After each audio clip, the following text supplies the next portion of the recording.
Hey guys, welcome to Mr. Midnight Thriller. Before we begin, let me know where you're listening from tonight. I read every comment. If these stories help you relax or fall asleep, feel free to like, share, or subscribe, only if you feel this channel deserves it. Now get comfortable, let the rain play, and listen. Story number 1. Alright, let me tell you about the weirdest week of my life. My name is Dr. Evans, and my job is to fix sleep. I've helped people who walk in their sleep right out of second-story windows, people who scream every night from nightmares they can't remember, and people so scared of their own dreams they'll do anything to stay awake. I thought I'd seen it all, so I was confident, maybe even a little arrogant, when this new patient walked into my office. He was a gaunt man, skinny in a way that spoke of years of exhaustion, with these dark circles under his eyes that looked painted on. He moved slowly, like the air was thick syrup, and he had this constant nervous habit of rubbing his thumb and forefinger together. He wasn't just tired, he was hollowed out. He told me his problem was sleepwalking, but not the normal kind. He said he'd wake up in his kitchen having full-blown arguments with nobody, or he'd find notes he'd written to himself in handwriting that didn't feel like his own. It was a fascinating case, a real puzzle for my clinical brain to solve. I started with the usual questions, digging for trauma, stress, anything that could explain the severe break between his sleeping and waking mind. During that first session, he was hesitant, his eyes darting around the room like he was checking the corners. Then, almost as an afterthought, he mentioned that this all started when he was a teenager. He said he and some friends had messed around with a Ouija board one night, the kind you buy at a toy store. He called it opening a door. I nodded, making a note on my pad. I'd heard this 100 times before. When people face something their mind can't process, they often reach for a supernatural story, a myth to explain the unexplainable. I filed it away under superstitious narrative coping mechanism, and moved on. The real mystery for me was the neurology of it, the broken wiring in his sleep cycles, not some spooky story from his past. I scheduled him for a series of evening sessions, hoping to catch his brain in the act as he drifted off. The next week, he came in even more jittery. The session was normal at first, just me asking questions, him answering in short, clipped sentences. Then, as the sky outside my window turned a deep purple, he suddenly got very still. His eyes locked onto mine, and he said, "The voices are louder here." I asked him what he meant. Instead of answering, he reached into the inside pocket of his worn-out coat and pulled out this object. It was a wooden planchette, the heart-shaped pointer from a talking board. This one wasn't plastic from a game. It was old, made of a dark wood, smooth and shiny in the middle from years of fingers resting on it. The paint around the edges was chipped. My professional alarm bells went off immediately. Bringing an object of obsession into therapy is a major boundary violation. This was a prop for his delusion, and it had no place in my clean clinical office. I was about to tell him to put it away, to end the session, when I saw the raw, animal terror in his eyes. He wasn't trying to be dramatic. He was clinging to this piece of wood like it was a life preserver. He whispered, "It doesn't call them. It just focuses them, like a radio antenna. The static gets clearer." In that moment, I made a decision. I decided to humor him. My clinical rationale was solid. By entering his belief system, I could build trust faster. I could show him, from the inside, that there was no power in the object, only in his own mind. It was a calculated therapeutic experiment. I swallowed my discomfort and said, "All right, show me." He looked shocked, then relieved. He placed the planchette carefully on the coffee table between us. I guided him through a progressive muscle relaxation exercise, watching as the tension slowly drained from his shoulders. His breathing deepened, his eyelids fluttered, and within minutes, he was in a light, suggestive sleep state, his fingertips resting lightly on the wooden pointer. The room was utterly quiet. The only sound was the low hum of the air conditioner and the soft sound of his breathing. I watched his face, looking for signs of REM, for the subtle muscle twitches of dream sleep. There were none. He was perfectly still. Then his hand moved. It wasn't a jerk or a spasm. It was a smooth, deliberate, gliding motion. The planchette slid across the polished wood of my coffee table without a sound. It went to the letter E, then V. My breath caught in my throat. N, S, Evans, my last name. A cold wave washed over me, from my scalp down to my toes. This wasn't happening. The pointer didn't stop. It moved down to a new line on the imaginary board. Why? My mind was screaming. Oh, you. R. I tried to look at his face, but my eyes were glued to that piece of wood. T. U. R. N. Your turn. The planchette stopped, centered on the moon symbol at the bottom of the board. I sat there, frozen. My clinical mind scrambled for an explanation. Unconscious muscle movement? A sophisticated form of sleepwalking where he accessed knowledge of my name? A complex, shared hallucination triggered by suggestion? I looked at him. His eyes were still closed. His breathing was deep and regular. He was genuinely asleep. For that smooth, purposeful movement to happen, he would have needed conscious control of fine motor skills. It was physically impossible. A minute passed, maybe two. I finally found my voice, a dry croak. Session is over. I said it too loudly. He stirred, blinking awake, looking disoriented. He saw the planchette on the table, then looked at my face. He didn't ask what happened. He just looked sad and scared as he picked up the wooden piece and put it back in his coat. He left without another word. After he was gone, I locked the door. I went to my desk, my hands shaking slightly. I took the key and opened the bottom drawer, the one where I keep spare notepads and old files. I stared at that empty space for a second, then I grabbed the planchette from where he'd left it on the table. It felt warm, which was ridiculous. It was just wood. I put it in the drawer, locked it, and dropped the key like it was hot. I felt a ridiculous urge to wash my hands.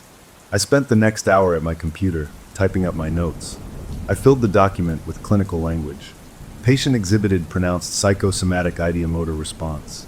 Therapist may have inadvertently contributed to a folie-à-deux scenario due to heightened suggestibility in a low-stimulus environment.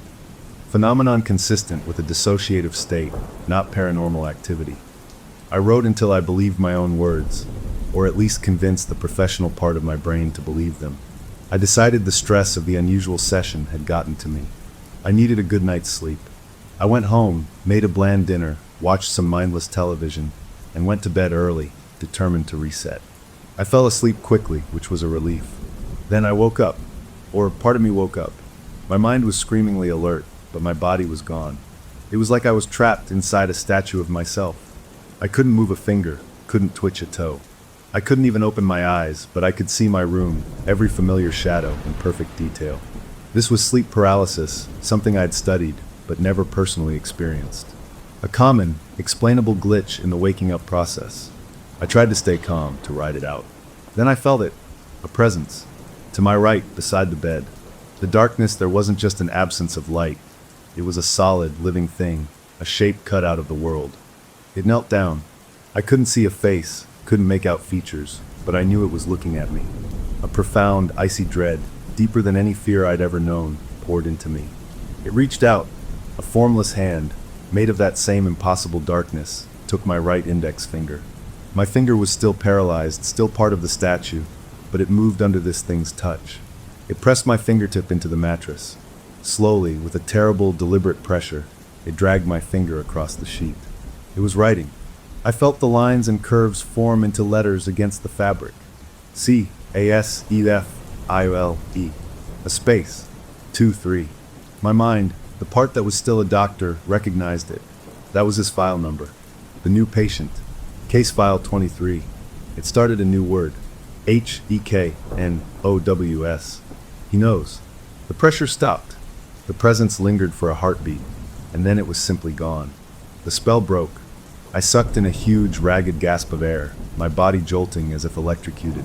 I scrambled back against my headboard, fumbling for the lamp, flooding the room with light. I stared at the spot where it had been. Nothing. I looked down at my mattress. The sheets were rumpled, but I could see the faint, sweaty impression where my finger had been dragged. I traced the letters with my own, now trembling finger. They were there. Case file 23. He knows. I sat there until the sun came up, the words repeating in my head. I was a rational person, a scientist of the mind.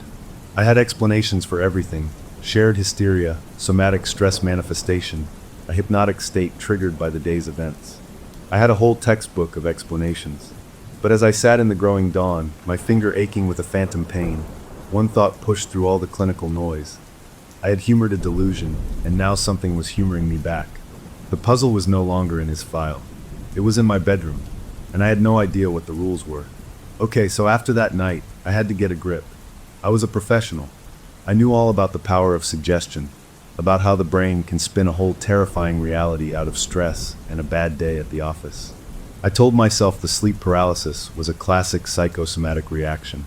My subconscious had latched onto the patient's spooky story and decided to give me a personal demonstration. It was creepy, sure, but it was just my own mind playing tricks on me. To prove it, I decided to double down on clinical mode. I went into work early, made a strong pot of coffee, and pulled case file 23 from the cabinet.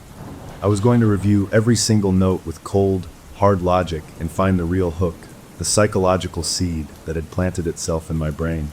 I read about his childhood, his insomnia, his detailed descriptions of the static in his head. I focused on the facts, ignoring the chills trying to crawl up my spine. When he came in for his next appointment, I was ready to be the calm, collected expert. But the moment he walked in, my whole theory wobbled. He looked different. Not completely rested, but the desperate, hunted look was gone. The bags under his eyes were lighter. He moved easier, and he even offered me a small, tentative smile as he sat down. "I slept," he said, his voice holding a note of wonder. "A whole week. No walking, no talking. The voices, they're just whispers now. More like a radio turned down low in another room." He looked right at me, his expression earnest. "That session with I think it worked something out. You should have been thrilled. I should have been thrilled. This was the goal, the breakthrough. Instead, a cold little trickle of dread started in my stomach. It felt too fast, too neat, like something had been resolved, but not by me. I conducted the session, asking all the right questions, but my focus was split. Part of me was listening to him talk about the quiet in his head, and the other part was screaming that this was wrong. After he left, promising to return next week, I felt exhausted, drained in a way coffee couldn't fix. I decided to lie down on the couch in my office for a quick power nap. I drifted off almost instantly, and the paralysis hit me like a truck. But this was different from the bedroom. This time, I wasn't just locked in my body. I felt like I was floating above it, looking down at myself lying there on the couch. The shadow was there too, in the corner of my office. It didn't approach me. Instead, it pointed. A dark, shapeless arm extended towards my bookshelf. My floating vision, which felt horribly real, zoomed across the room like a camera. It focused on one specific shelf, on a plain, black leather journal tucked between two thick textbooks on sleep disorders. My dream diary. My private, handwritten journal where I scribbled down my own weird dreams and personal thoughts. No one knew about it. The message was crystal clear. I am here in your workplace. I know your secrets. I woke up with a gasp, bolting upright on the couch, my heart trying to punch through my ribs. The office was normal, quiet. I stared at the bookshelf. Without even thinking, I walked over to it. My hand reached out. The dream diary was there, but it wasn't tucked away neatly. It was sticking out about an inch, like someone had pulled it out and shoved it back in a hurry. A cold sweat broke out on my back. I never left it like that. I always made sure it was hidden. I yanked the book out, flipping through the pages. Nothing seemed out of place, but the feeling of violation was overwhelming. Then I remembered the drawer. I stumbled to my desk, fumbling with the key. I unlocked the bottom drawer and pulled it open. The planchette was gone. It wasn't there. In its place, right in the center of the empty space, was a single dead fly, its legs curled up. I slammed the drawer shut and backed away, my mind racing. This wasn't suggestion. This was physical evidence. Things were moving. I went back to case file 23 with a new, terrible purpose. I wasn't looking for psychological hooks anymore. I was looking for clues. I read the line about his teenage years again, about opening a door with his friends. This time, I zeroed in on a detail I'd brushed off before. He mentioned one friend, a kid who had held his hands on the planchette the longest. After that night, this friend, he said, stopped sleeping entirely. He claimed he knew things, little things, before they happened. What happened to him? The patient had said, his voice flat. They put him away by the time he was 19. He couldn't handle what was coming through. This friend, the one who held the door open longest, was the one who knew things. The words from my mattress echoed, he knows. Was it talking about the patient? Or was it talking about this other kid, this first victim? The pieces were starting to fit together into a picture I didn't want to see. That's when I stopped writing in his official file. I opened my personal journal, the one from the shelf, and I started writing there. My notes changed. They weren't about his symptoms or treatment plans. They were about the phenomena. Times, dates, sensations. The temperature drop in the room. The feeling of static in the air. The behavior of the shadow. I was no longer treating a patient. I was cataloging a haunting. I was studying it, and that felt like the most dangerous thing of all. My clinical curiosity, the very thing that made me good at my job, was now pulling me deeper into the mess. I decided to fight fire with fire. If this thing lived in the in-between state of sleep paralysis, I would meet it on my own terms. In my office, a controlled environment, I set up my phone with a voice recorder app. I lay down on the couch in the afternoon, deliberately using a relaxation technique to drift towards sleep, to invite the paralysis. It was a stupid, reckless thing to do, but I had to know. It worked. Almost instantly, the weight settled on my chest. The shadow formed by the window. This time, I didn't feel pure terror. I felt a grim satisfaction. I tried to speak, to ask a question, but my mouth was sealed shut. The shadow just watched. When I finally broke free, gasping, I grabbed my phone. I played back the recording. There was my own strained, wet breathing. And then, underneath it, so faint I had to turn the volume all the way up, was a whisper. It wasn't my voice. It was a dry, rustling sound, like pages turning. It said 3 words. Good. You're learning. I deleted the recording. I felt sick. This wasn't a haunting. It was a tutorial. I was being guided. The next week, the patient arrived for his appointment, but he wasn't alone. An elderly woman, his mother, was with him, holding his arm. She beamed at me, her eyes bright with tears.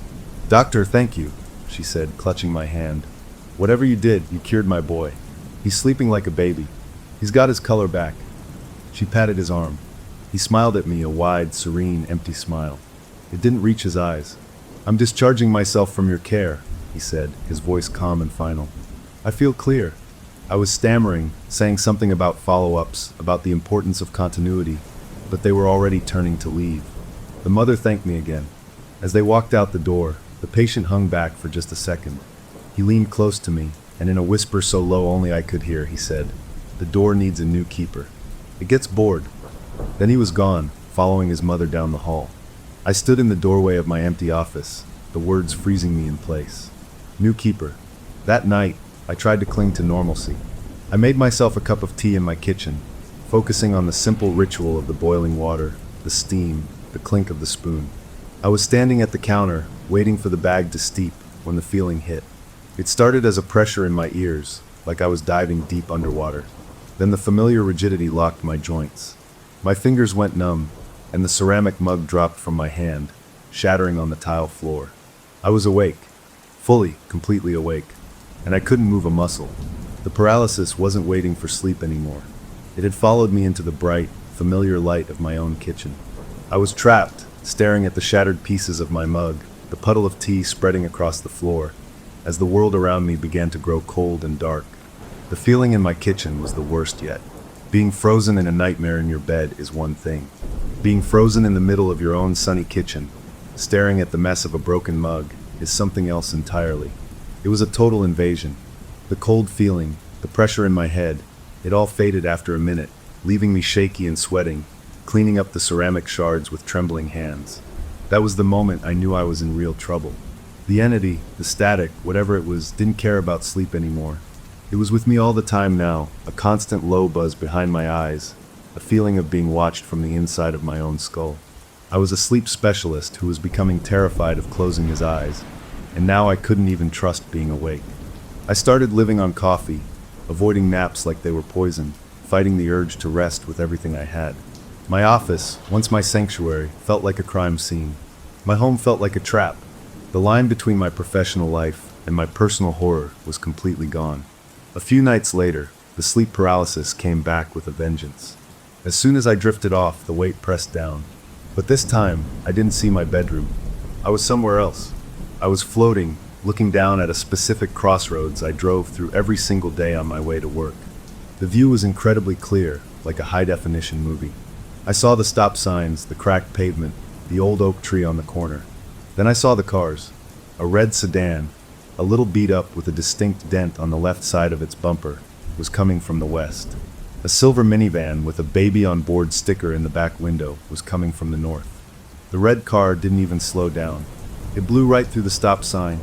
I saw it happen in perfect, awful detail.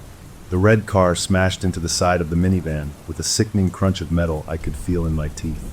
The minivan spun, the side door caving in. Glass glittered in the air like rain. I could smell gasoline and something coppery like blood. My floating viewpoint zoomed in on the red car's license plate as it came to rest crooked against the curb. The letters and numbers were sharp, AJK7L2. Then, with a jolt, I was back in my bed, sucking in air, the taste of gasoline still sharp in my mouth. The next morning, I was a wreck.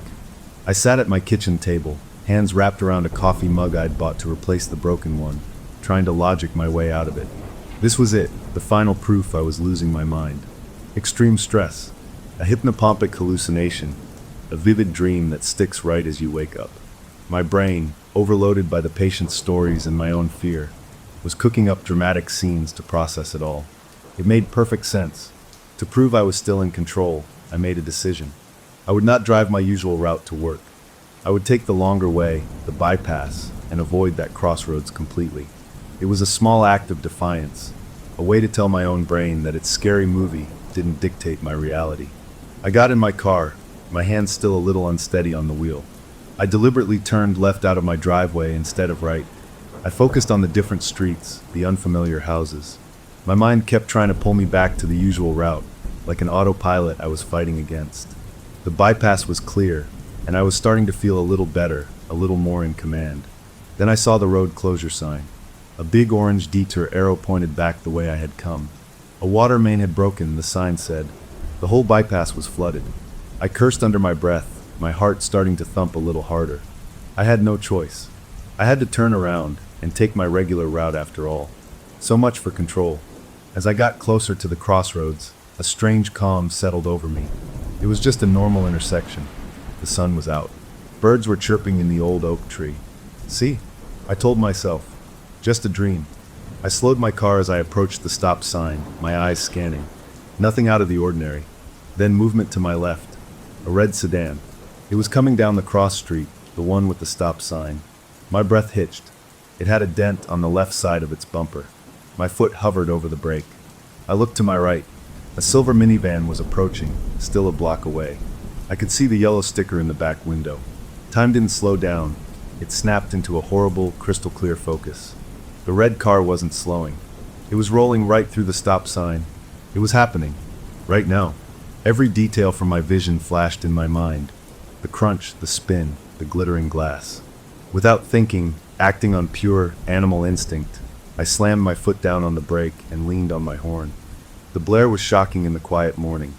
The driver of the red car must have seen me stopped weirdly in the intersection, must have heard the horn. The car's tires screeched, swerving violently to the right, missing the front of my car by inches and lurching to a stop on the far shoulder. The silver minivan drove through the intersection a second later, the driver giving a confused wave, completely unaware of the disaster that had just been avoided. I sat there, my car stalled in the middle of the crossroads, my hands glued to the wheel. As the red sedan sped off, shaky and too fast, I turned my head. I saw the license plate as it disappeared.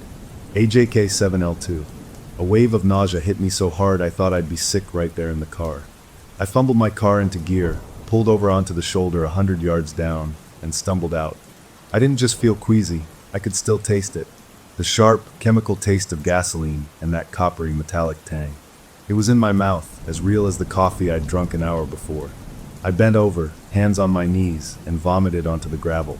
It wasn't just the adrenaline. The vision had left a physical souvenir inside me. I spat, wiping my mouth with the back of my hand, my whole body trembling. I looked back at the peaceful, empty intersection. I had just lived a prophecy. I had seen the future in a dream, and then changed it. What did that mean? Was I psychic now? Was I preventing disasters, or causing them by interfering? My mind was a tornado of impossible questions. I fumbled for my phone. I should call the police, report a reckless driver, give them the plate number. But my thumb froze over the screen. What would I say? Hello, officer. I'd like to report a car that almost ran a stop sign because I had a precognitive dream about it last night. My credibility, my career, my entire life as a rational person would be over.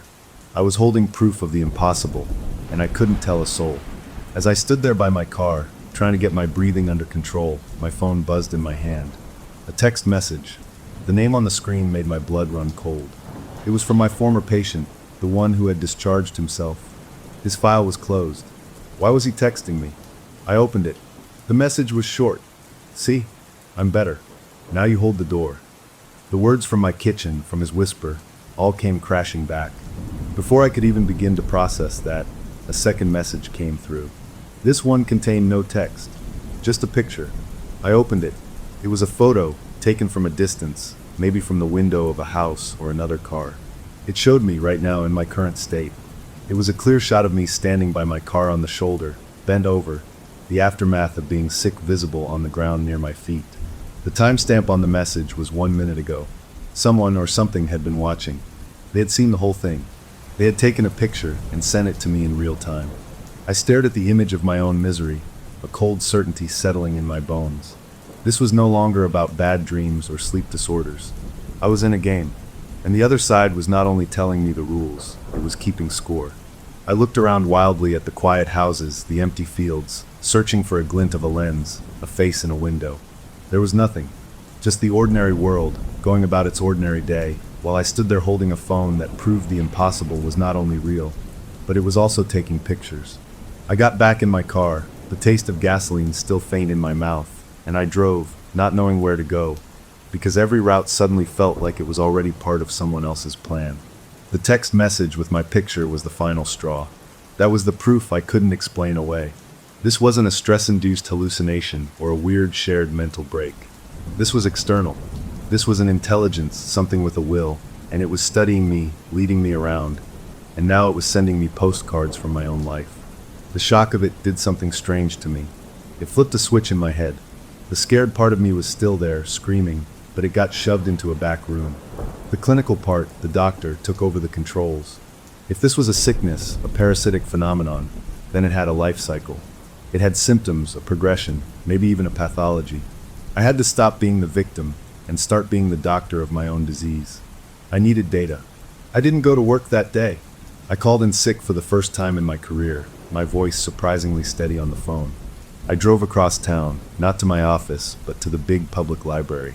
I paid for parking with cash from my wallet, a sudden, paranoid thought about digital trails popping into my head.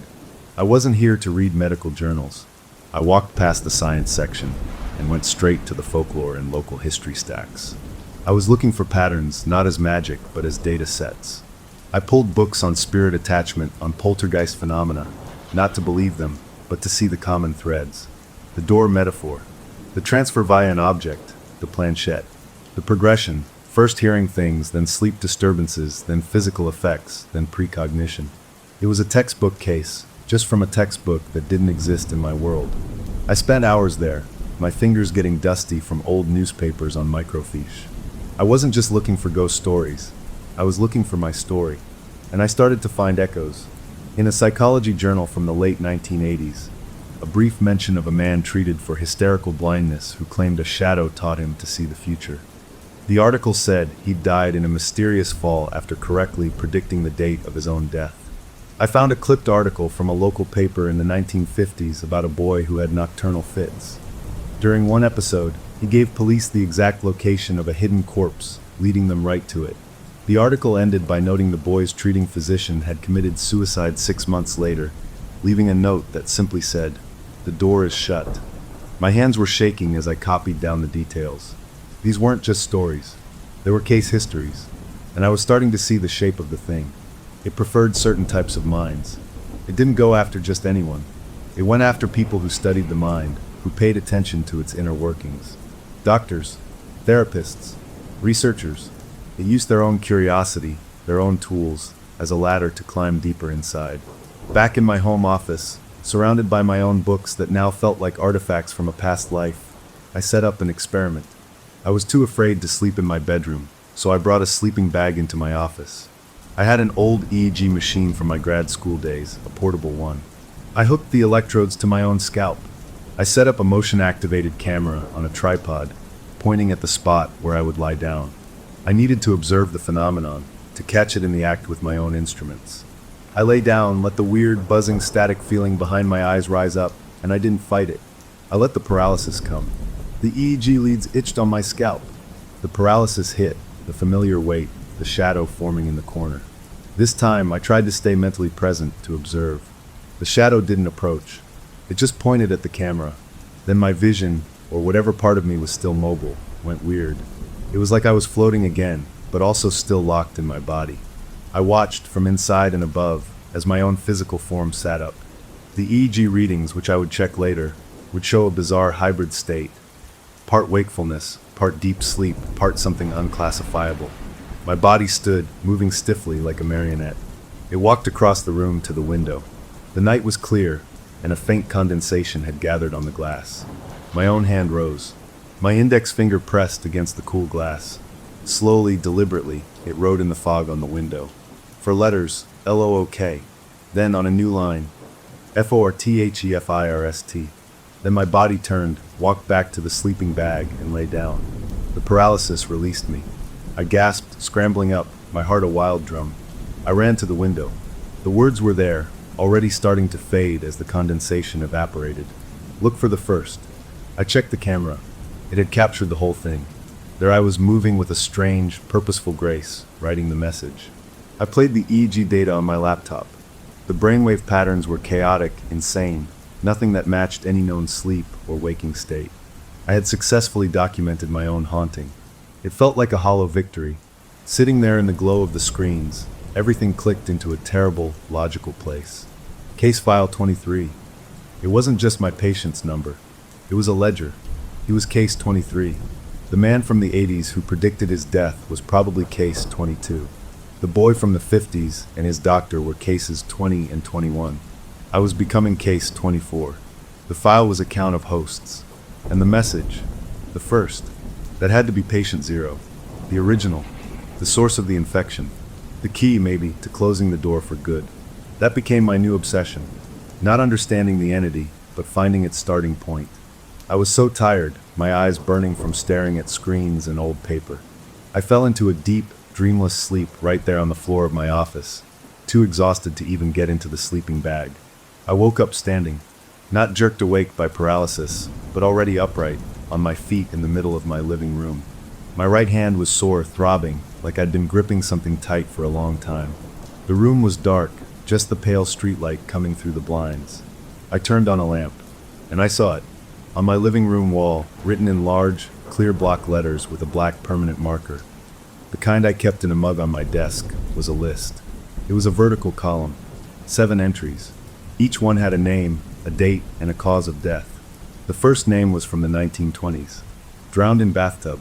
The next from the 1940s, apparent suicide, hanging. I recognized the next few from my research. The boy from the 50s, cardiac arrest, age 14. His doctor, self-inflicted gunshot. The man from the 80s, fatal fall. The 6th name was new to me, a woman's name, with a date in the 1990s. Next to her name it just said, institutionalized. The 7th entry made my legs go weak. It was my former patient's name. The date listed was the day of our first session. The cause said, transmitted. He hadn't been cured. He had passed it on. To me. And below that, the 8th entry was my own name.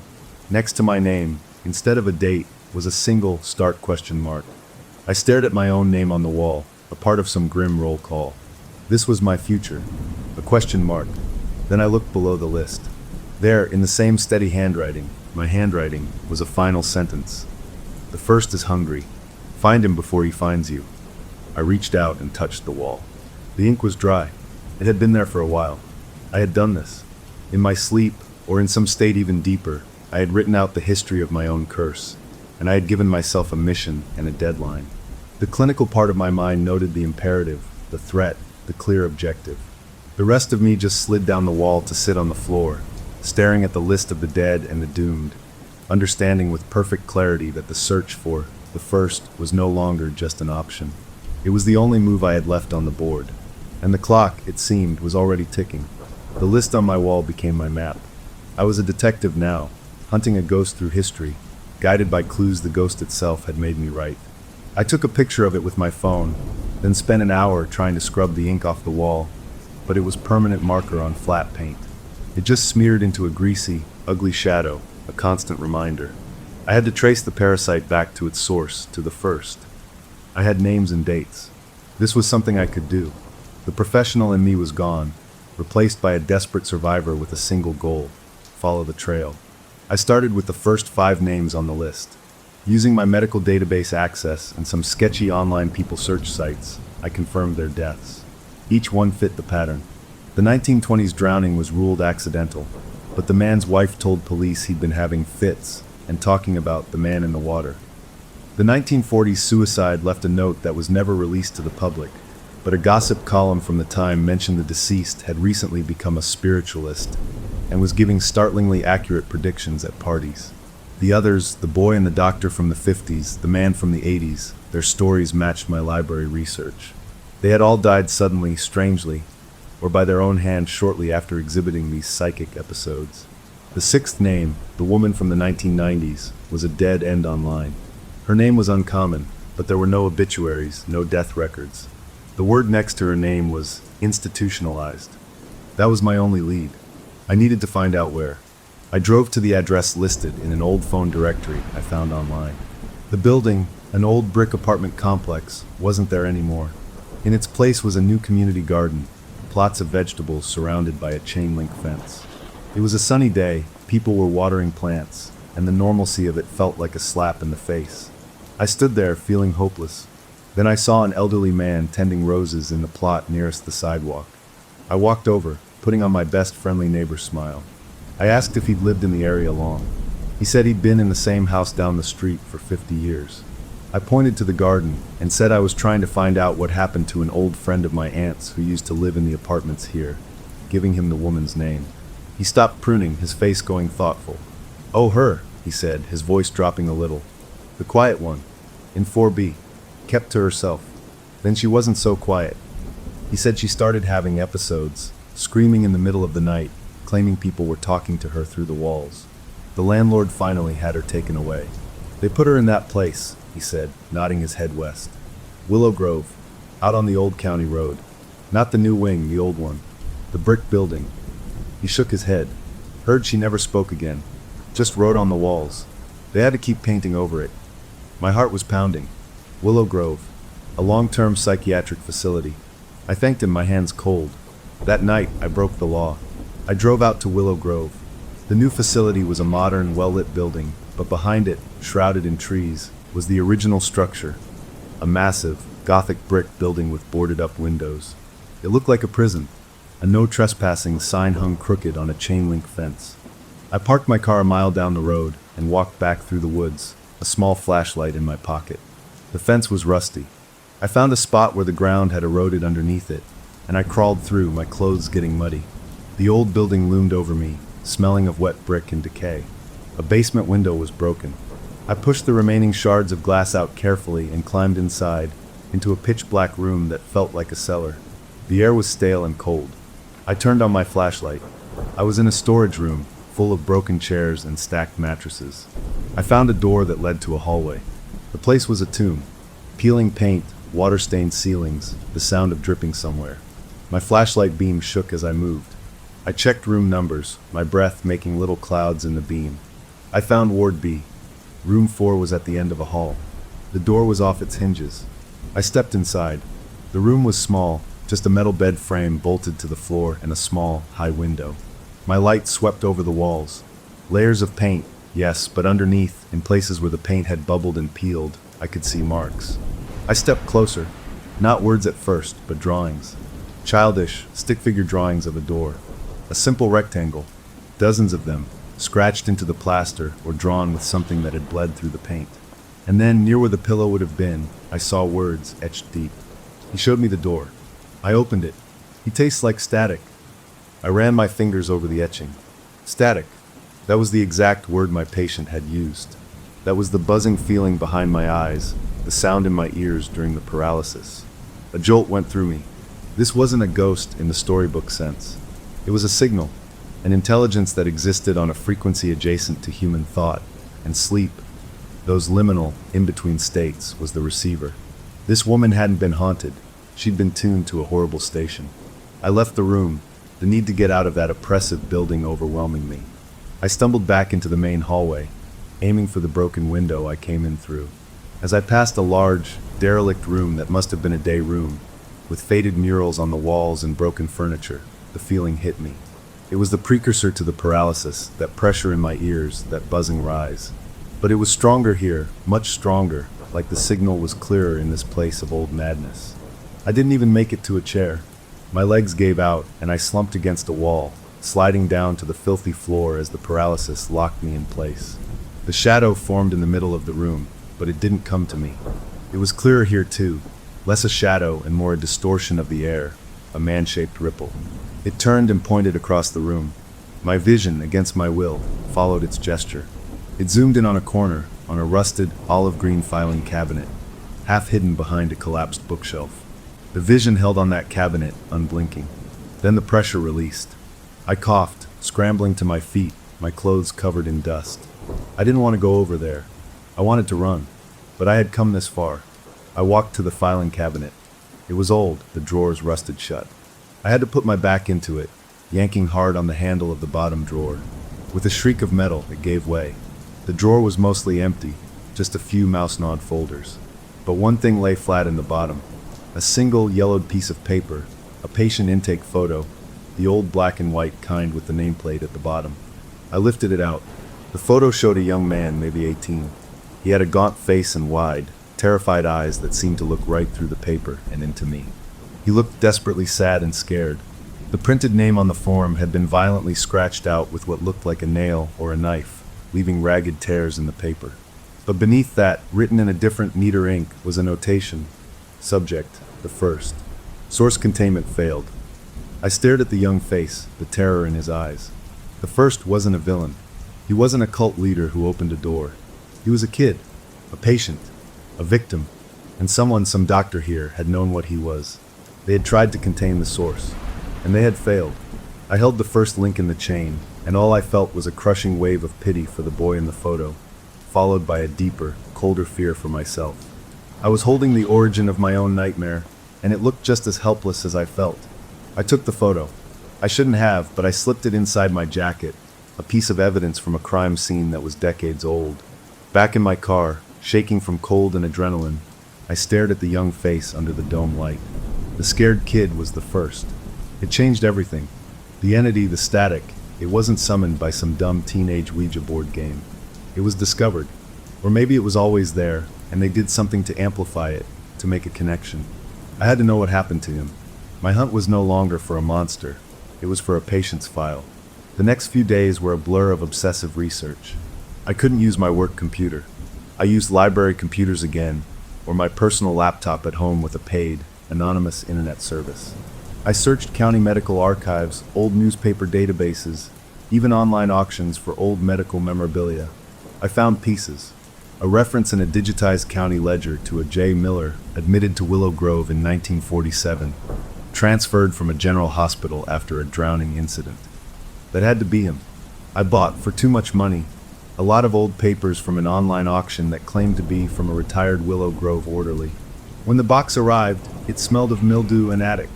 Inside were faded staff duty logs, shopping lists, and a brittle, personal diary belonging to a nurse. Her entries were chatty, gossipy, but in the middle of notes about cafeteria food and annoying doctors, she mentioned the special patient in the East Wing. "They keep shocking him," she wrote. "Dr. Albright says it's for his fits, but the orderlies say it's for the tests. They ask him questions after, about cards, about pictures hidden in boxes. The poor boy is so confused. He cries for his mother.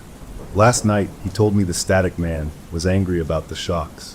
He says the static man lives in the walls." My skin crawled. Electroshock therapy, sensory deprivation experiments. They weren't treating him, they were using him. They were trying to measure psychic ability, and their brutal methods were like turning up the volume on a radio, blasting the signal until it broke through the static permanently. I cross-referenced the name Dr. Albright. He was the head of experimental psychiatry at Willow Grove in the late 1940s. He published a few vague papers on expanded perceptual states. Then, in 1952, he resigned abruptly, citing nervous exhaustion. The nurse's diary had an entry 6 months later. Heard dreadful news about Dr. A. Threw himself in front of the 8:15 train to the city. No note found. What demons was he fighting? I checked my list on the wall. A name from the early 1950s, a suicide train. That was him. He was the next link. After Dr. Albright, The diary mentioned an orderly who worked the East Wing night shift started having sleepwalking fits and was let go.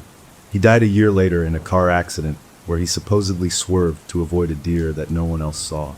To trap it, would you need a mind that was utterly closed? A thought that kept circling was the concept of a null. Someone immune to suggestion, someone whose brain didn't have the right wiring, the right door. I thought about extreme, non-psychotic autism, a mind focused on pure, internal patterns with no interest in external narrative. I thought about certain types of profound, organic brain damage that prevented the complex, abstract thought the entity seemed to feed on. A mind with no handle for the static to grab. But finding such a person felt monstrous. Was I looking for a prison, or was I just identifying the entity's next target? The line between trying to stop it and becoming its delivery boy was getting blurrier every day. I was at my computer, scrolling through dense neurological case studies, the static on the screen making the words swim. Suddenly, the overlay in my vision didn't just pulse, it erupted. The gray noise coalesced, swirled, and formed into a burning, clear image, like a channel finally snapping into focus. It was a person, a man, sitting in a wheelchair in a bright, sunlit room. He was elderly, thin, with a blanket over his lap. He was staring blankly at a pale green wall, his eyes unfocused. The image was so vivid I could see the dust motes in the sunbeam beside him. A white name tag was attached to the arm of his wheelchair. The letters were sharp, undeniable, Resident G. Henslow. Then the image faded, leaving the usual buzzing gray. I sat back, my breath coming fast. This was new. This wasn't a memory or a prediction. This was a destination. The entity, using my own research, my own quest for a null, was showing me a specific person. Was this the answer? A living prison for the static? Or was this the next target, a mind it found intriguingly different, and it was compelling me to bring the planchette to him, to be the courier for its next jump? The uncertainty was torture. I had to know. I spent the next day using every resource I had left, every bit of my fading professional credibility, to find G. Henslow.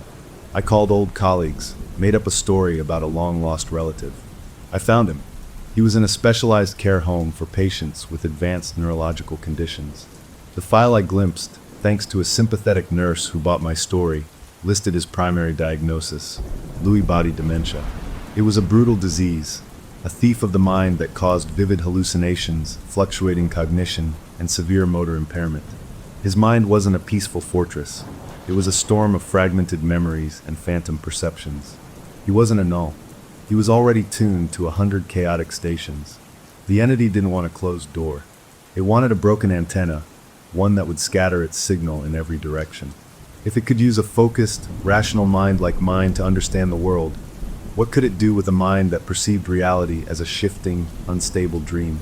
It could spread, not to one new host, but to anyone near him, nurses, doctors, other patients. It wouldn't be a chain anymore, it would be an outbreak. I kept the video diary running. I looked into the camera, my own eyes flickering with the gray static that was now a part of me. "It's giving me a destination," I said, my voice a dry rasp. "A man named G. Henslow. I found him. I have the planchette. The entity wants me to go there. I don't know if it's showing me a cure or giving me a command. I think it wants me to help it multiply." I held up the warm wooden piece for the camera to see. This is the delivery system, and I'm the delivery man, unless I can find a way to change the address. I stopped the recording. The next move was mine, but every option felt like it was already written in the static, a script I was just now learning my lines for. The planchette in my pocket felt hotter, a persistent thrum against my leg, a reminder that the journey was already beginning, with or without my consent. The drive to the care home was the longest and shortest of my life. The static overlay in my vision wasn't just a filter now, it was a navigation system. It pulsed brighter when I made the correct turns, dimmed when I hesitated. Green lights seemed to hold for me. Traffic cleared. It was smoothing my path, removing obstacles. I tried to fight it, taking a wrong turn down a random suburban street. A block later, a city truck was there, completely blocking the road for tree maintenance. A worker waved me to turn around. The static buzzed, almost impatiently. I was being piloted. The planchette in my coat pocket was a warm, throbbing coal. I was a puppet, but the strings were inside my head, tuning my choices, my perceptions. I pulled into the care home parking lot, a nice, modern one-story building. The sun was too bright, the flowers too cheerful. I walked to the entrance, my legs moving with a will that wasn't entirely my own. I had called ahead, using my old title, saying I was a neurological consultant doing follow-up research on specific dementia presentations. It was a thin lie, but it got me a visitor's badge and a distracted aide who led me to the Serenity Wing. The sunroom was exactly as I had seen it in the vision. Wide windows, potted plants, gentle music, and there he was in his wheelchair by the wall. G. Henslow. He was smaller than I'd imagined, swallowed by his chair and blanket. His head lolled slightly to the side, his mouth open. His eyes were aimed at the pale green wall, but they saw nothing in this world. The aide said, "He's mostly non-responsive today. Sometimes he has lucid moments, but they're rare. I'll be at the station if you need me." She left. I was alone with him. The static in my vision swirled around the old man, as if studying him. I felt a pressure building in my skull, not painful but insistent. A command. Do it. Transfer. Complete the circuit. My hand moved to my pocket. My fingers closed around the warm wood of the planchette. My body started walking towards him, step by stiff step. This was it. The entity wanted me to place it in his hand, to guide his limp fingers, to use my own knowledge and the focusing object to pry open his shattered mind and let the static flood in. The horror of it was crystal clear. This broken, broadcasting mind wouldn't contain the entity. It would amplify it. It would leak the signal into everyone here, creating dozens of new, weak connections. The orderly chain of hosts would become a web. I stopped a few feet from him. My arm trembled, fighting the internal pressure. I looked at his face, at the utter vacancy. He was already lost in a storm of his own making. Giving him this would be the cruelest thing imaginable, and it would unleash something I couldn't control. My mind raced, thinking of the list of Jonah Miller, of the electroshock. A traumatic, brain-resetting shock. The entity had been amplified by electricity at the start. Could it be severed by it? I didn't have an electroshock machine, but I was in a medical facility. My eyes darted around the sunroom. On the wall, near the door, was a red glass case with a familiar logo, a defibrillator. For cardiac emergencies. A jolt of electricity. It was a crazy, suicidal idea, but it was the only alternative to becoming a carrier for an epidemic. The pressure in my head became a piercing scream of static, shoving me toward the old man. My hand started to rise, the planchette peeking from my fist. With a final gut-wrenching effort, I spun away from G. Henslow. I lurched across the room, and with the hand holding the planchette, I smashed the glass case. The alarm was instant, an ear-splitting, rhythmic shriek that filled the wing. I dropped the planchette, the glass shards, and grabbed the defibrillator paddles. I fumbled with the unit, my fingers slipping. It powered on with a rising whine. "Clear," the voice prompts yelled. I didn't place the pads on a chest. I held them out, one in each hand, the electricity crackling between them. This wasn't for a heart. This was for the static, for the connection. The entity didn't try to stop me. The static in the room didn't just grow, it exploded. The gray overlay became a solid, crackling wall of visual noise. From the center of it, the entity fully manifested. It wasn't a shadow anymore. It was a man-shaped storm of flickering light and distorted sound, a walking television glitch. It didn't rush to attack me. It rushed for the paddles. It reached for the crackling electricity with a tendril of shifting static. I didn't know if it wanted to destroy the charge, absorb the energy, or use it to complete its jump to G. Henslow in some new, terrible way. In that frozen second, holding the humming paddles, one aimed vaguely at my own chest, I felt its will. It wasn't fear. It was a hungry, magnetic pull toward the power. My own hand, under its influence, started to turn the paddles toward the old man in the wheelchair. I fought, muscles straining, to point them back at myself. It was a tug of war inside my own nervous system. I didn't know who was winning. I saw my own arm shaking, the paddles wobbling in the air between us, the entity's crackling hand closing over mine on the grip. Then a voice. A clear, lucid, calm voice. "Amplify." I looked. G. Henslow had turned his head. He was looking straight at the chaos, at the static monster, and me wrestling with the defibrillator. His eyes were focused, aware, and deeply, terribly knowing. He wasn't scared. He was fascinated. He smiled that serene, empty smile. He said it again, louder over the alarm. "Amplify." In that instant, I understood. He wasn't a null. He wasn't a prison. He was an enthusiast. His broken mind didn't see a monster. It saw the most interesting hallucination he'd ever had. And he wanted it louder. The entity, hearing him, seemed to pulse with a new kind of energy. The pull on my hands lessened for a split second. Its attention split between the electricity and the perfectly receptive, broken mind welcoming it. It was the distraction I needed. I made a choice. I stopped fighting the entity's pull on my arms. Instead, I let it guide my hands, but I twisted my body. I let the crackling paddles swing away from me and away from the old man. I aimed them at the empty space between us, at the very heart of the crackling, static form. And I let my thumb press the discharge buttons. There was no spark in the normal sense. There was a flash of pure, blinding white light that swallowed the gray static. A sound like the world tearing in half. A concussive force that threw me back against the wall. The alarm cut out. The lights in the sunroom flickered and died. Then the emergency lights came on, casting a dim red glow. I was on the floor, my ears ringing, the smell of ozone sharp in my nose. The defibrillator paddles lay smoking on the carpet beside me. I pushed myself up, my vision swimming. The overwhelming static overlay was gone. Completely gone. For the first time in weeks, I saw the world cleanly, just the dim red light, the plants, the broken glass.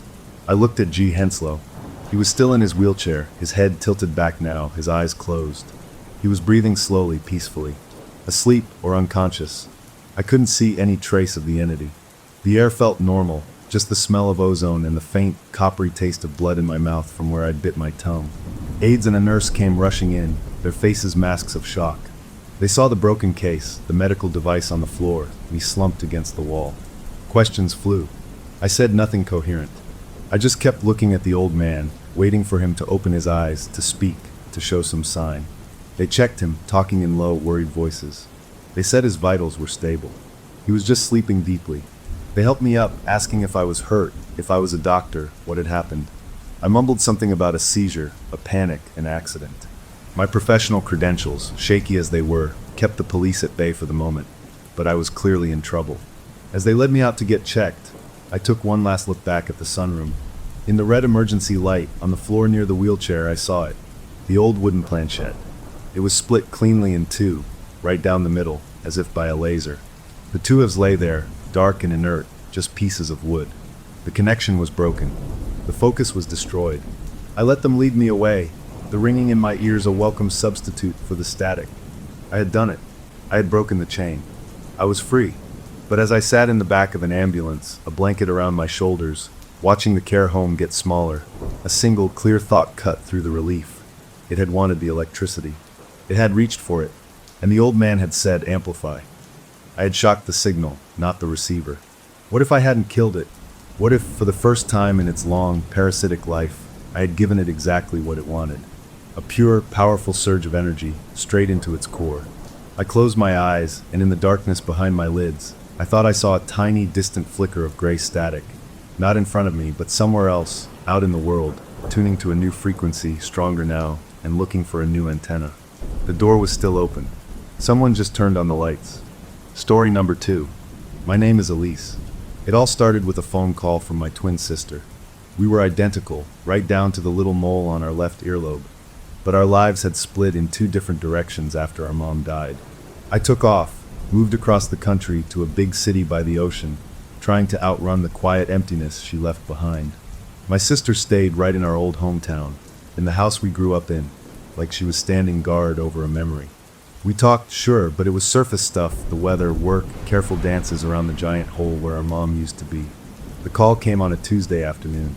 I was staring at a spreadsheet at my desk, the numbers blurring together, and when I saw her name on the screen, a cold little feeling tickled the back of my neck. I answered. She didn't say hello. Her voice was tight, a wire pulled too thin. "It's the anniversary tomorrow," she said. I knew. Of course I knew. I had a calendar reminder and a flight booked for a quick, in-and-out visit the next day, a habit I'd kept for a decade. A gesture. "I know," I said, trying to sound gentle. "My flight gets in at 10. We'll have lunch. We'll go to the cemetery like always." There was a pause on the line, so long I thought we'd been disconnected. Then her voice came back, lower, pleading in a way that made my heart squeeze. "You can't just be there in person. You have to be here with me. Really here. I bought something. I want to try and reach her." I closed my eyes. The office sounds around me faded away. "Reach her," I repeated, not a question, just feeling the words. "A Ouija board," she whispered, like it was a secret. "I found one online. The real kind, not a toy. I think we need to do this. Together. 1,000 protests rose in my throat. It was nonsense. It was grief talking. It was a terrible idea to poke at a wound that was finally, after 10 years, maybe starting to form a scar, even if it was an ugly one. But I heard the raw need in her voice, the loneliness that mirrored my own, but had festered in that old house instead of being scattered by ocean wind. I saw her face in my mind, our face, pale and hopeful and desperate. And beneath it all was the guilt, my oldest companion. I was the one who left. I was the one who got to live a life that wasn't a shrine. Saying no felt like failing her all over again, and failing the ghost of our mom, too. Okay, I heard myself say, the word leaving my mouth before my brain could catch up. Okay, we'll do it. The relief on her end was a physical sound, a shuddering exhale. We hung up, and I immediately opened my phone and played the only voicemail I had left from our mother. It was 3 seconds long. Elise, it's Mom. Don't forget the laundry is in the dryer. Love you. I listened to it 5 times, just to hear her voice, to remind myself what we were supposedly trying to reach. It sounded ordinary and warm and gone. The flight the next day felt like moving through a dream. The rental car smelled like fake pine. Driving the familiar roads to our childhood home felt like traveling backwards in time. The house looked smaller, the paint a little more faded, the big oak tree in the front yard a little bigger. She was waiting on the porch, wrapped in a sweater that used to be our mom's. We hugged, and it was like hugging a bundle of tense wires. She felt thin. "Thank you for coming," she murmured into my shoulder. "For really coming." Inside, the house was a time capsule. The furniture was the same. The pictures on the walls were the same. It even smelled the same, like old wood and lemon polish and something underneath. Something I couldn't name, but that felt like childhood. We went through the motions. We made small talk that felt too loud. We ate a quiet lunch. We drove to the cemetery and stood in front of the simple headstone, the air cool and still. We didn't cry. We just stood there, 2 halves of a broken whole, not knowing what to say to a piece of granite. The sun was setting when we got back. The real event, the reason I'd said yes, loomed over us. We ordered pizza, a pathetic attempt at normalcy, but neither of us ate much. As darkness settled firmly around the house, she finally brought out the box. It was plain, brown cardboard, no picture. It looked serious. She opened it on the living room rug, the same rug we'd played on as kids. The board itself was wood, polished smooth, with the alphabet in 2 arcs, the numbers 0 through 9, and the words yes and no in the corners. The sun and moon symbols. Goodbye at the bottom. The planchette was heart-shaped, clear plastic with a little viewing window in the middle. It looked cheap and sinister at the same time. "We should light a candle," she said, her voice hushed. "For atmosphere." I almost laughed, but the look on her face stopped me. She was solemn, reverent. This was a ceremony to her. I found a stubby white candle in a drawer and lit it, placing it on the coffee table. We turned off all the lamps. The room was suddenly alive with shifting shadows, a single flame making our faces look strange and hollowed out. We sat cross-legged on the floor, facing each other over the board. She placed it between us. "We have to be respectful," she instructed, like she'd read a manual. "We ask questions. We keep our fingers lightly on the planchette. Don't push it. Don't force it. Just let it happen." I nodded, my mouth dry. This felt stupid and profoundly sad. We were 2 grown women, trying to talk to our mother through a children's game. But I put my fingertips on the edge of the plastic heart. She did the same. Our hands were almost touching. Our hands, which were identical, just like when we were kids. "Is anyone there?" my sister asked, her voice trembling slightly. Nothing. The house was utterly quiet. I could hear the faint tick of the old clock in the hallway. I could feel the slight tremor in her fingers. I was sure I was unconsciously moving the thing myself, just the tiny shakes of my own hand. We asked a few more general questions. Nothing happened. I started to feel a ridiculous mix of disappointment and relief. Maybe that was it. We'd tried. It was over. We could have a glass of wine and go to bed, and I could fly home tomorrow and forget this weird, sad night. Then my sister asked, her voice cracking, "Mom, is that you?" And the planchette moved. It was a tiny jerk at first, like a muscle spasm. Then it began to slide, slow and smooth, across the polished wood. It went to the letter M. Then Y. My breath caught in my throat. It was moving. We were both touching it, but it didn't feel like either of us were guiding it. The pressure was different, a firm, deliberate pull. It spelled MY. It moved to GRLS. My girls. A sob hitched in my sister's chest. Tears were already streaming down my face, hot and fast. The planchette didn't stop. It slid smoothly, confidently to TOGTHER, together. My girls, together. The message hung in the dark, silent air between us. It was everything we wanted to hear. It was forgiveness, it was love, it was a promise. In that moment, every doubt vanished. It was her. It was our mom. She was here with us. We both let go of the planchette and collapsed towards each other, meeting in the middle over the board, wrapping our arms around each other and crying great, heaving sobs that came from a place 10 years deep. We held on like we were drowning. The grief poured out, but it was mixed with a wild, unbelievable joy. She was here. She knew we were here. We were together. It was the most profound moment of my life since the day we lost her. As we cried, the single candle on the table, which had been burning steadily, flickered once, twice, and then went out. Not like a normal candle dying, with a last little sputter of light. It went out like someone had pinched the wick between two fingers, sharp and final. A little curl of smoke rose in the sudden darkness. We didn't notice. We were lost in our tears, in our relief. We sat back eventually, wiping our faces, laughing a little through the tears, the weight of a decade suddenly miraculously lifted. We put the board away, carefully, like it was a sacred object now. We opened a bottle of wine and sat on the couch, talking about Mom, about good memories, the pain feeling cleaner now, shared, acknowledged by her. It was late when my sister, sipping her wine, stared into the glass and said quietly, almost to herself. She sounded different than I remember. In my head, her voice is always warm. That felt colder, more serious. I brushed it off immediately. It was a Ouija board, not a telephone, I said, forcing a light tone. It's probably just how we're interpreting it. The feeling was warm.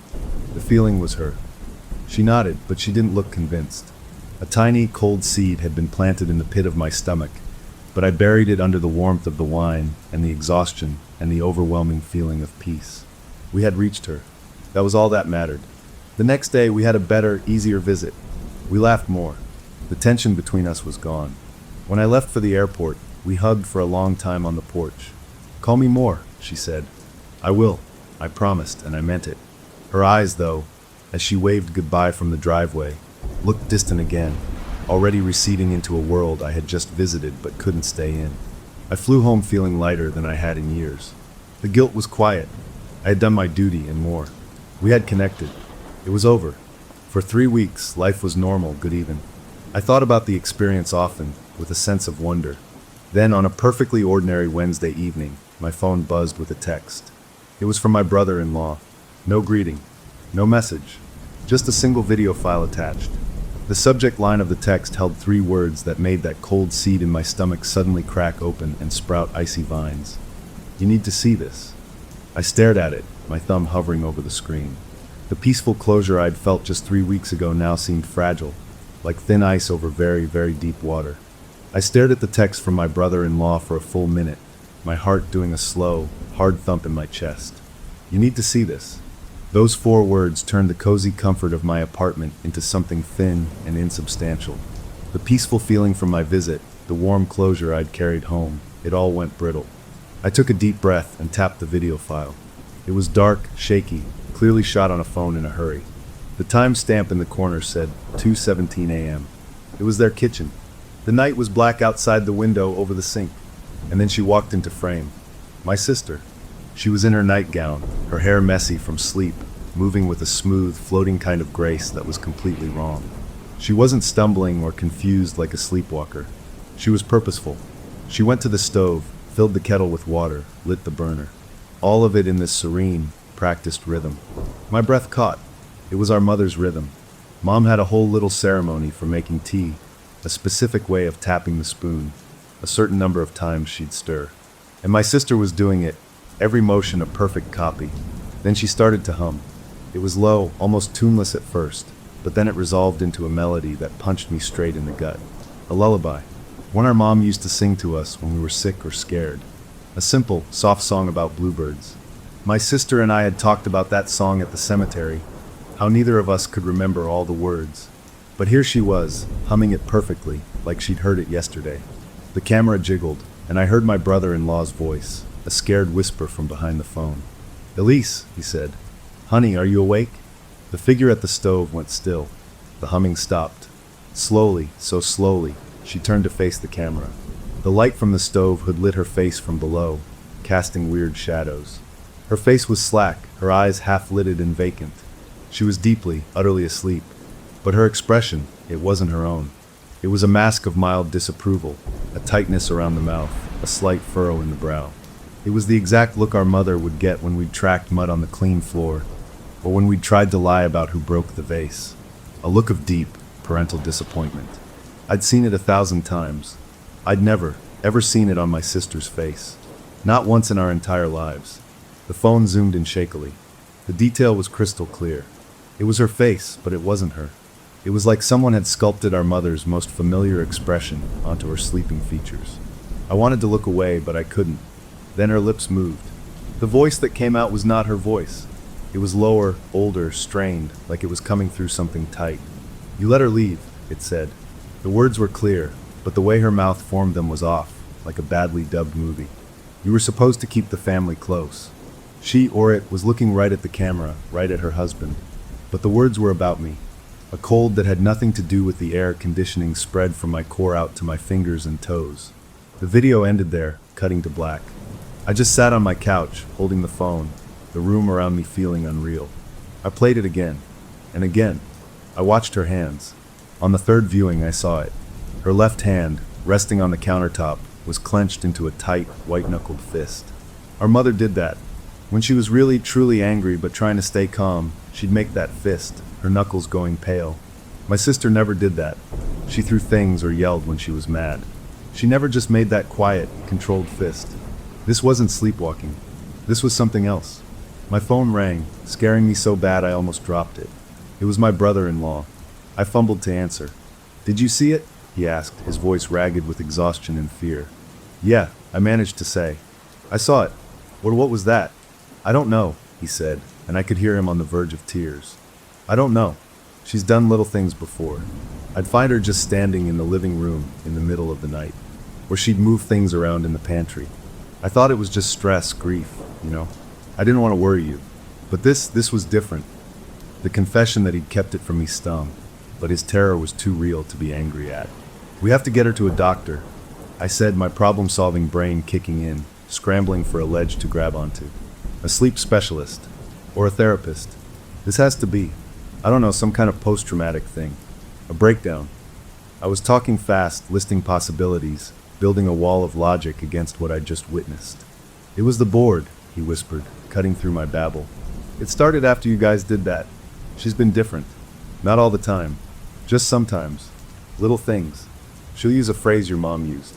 She'll get quiet in a way that feels older." "No," I said too sharply. "That's just suggestion.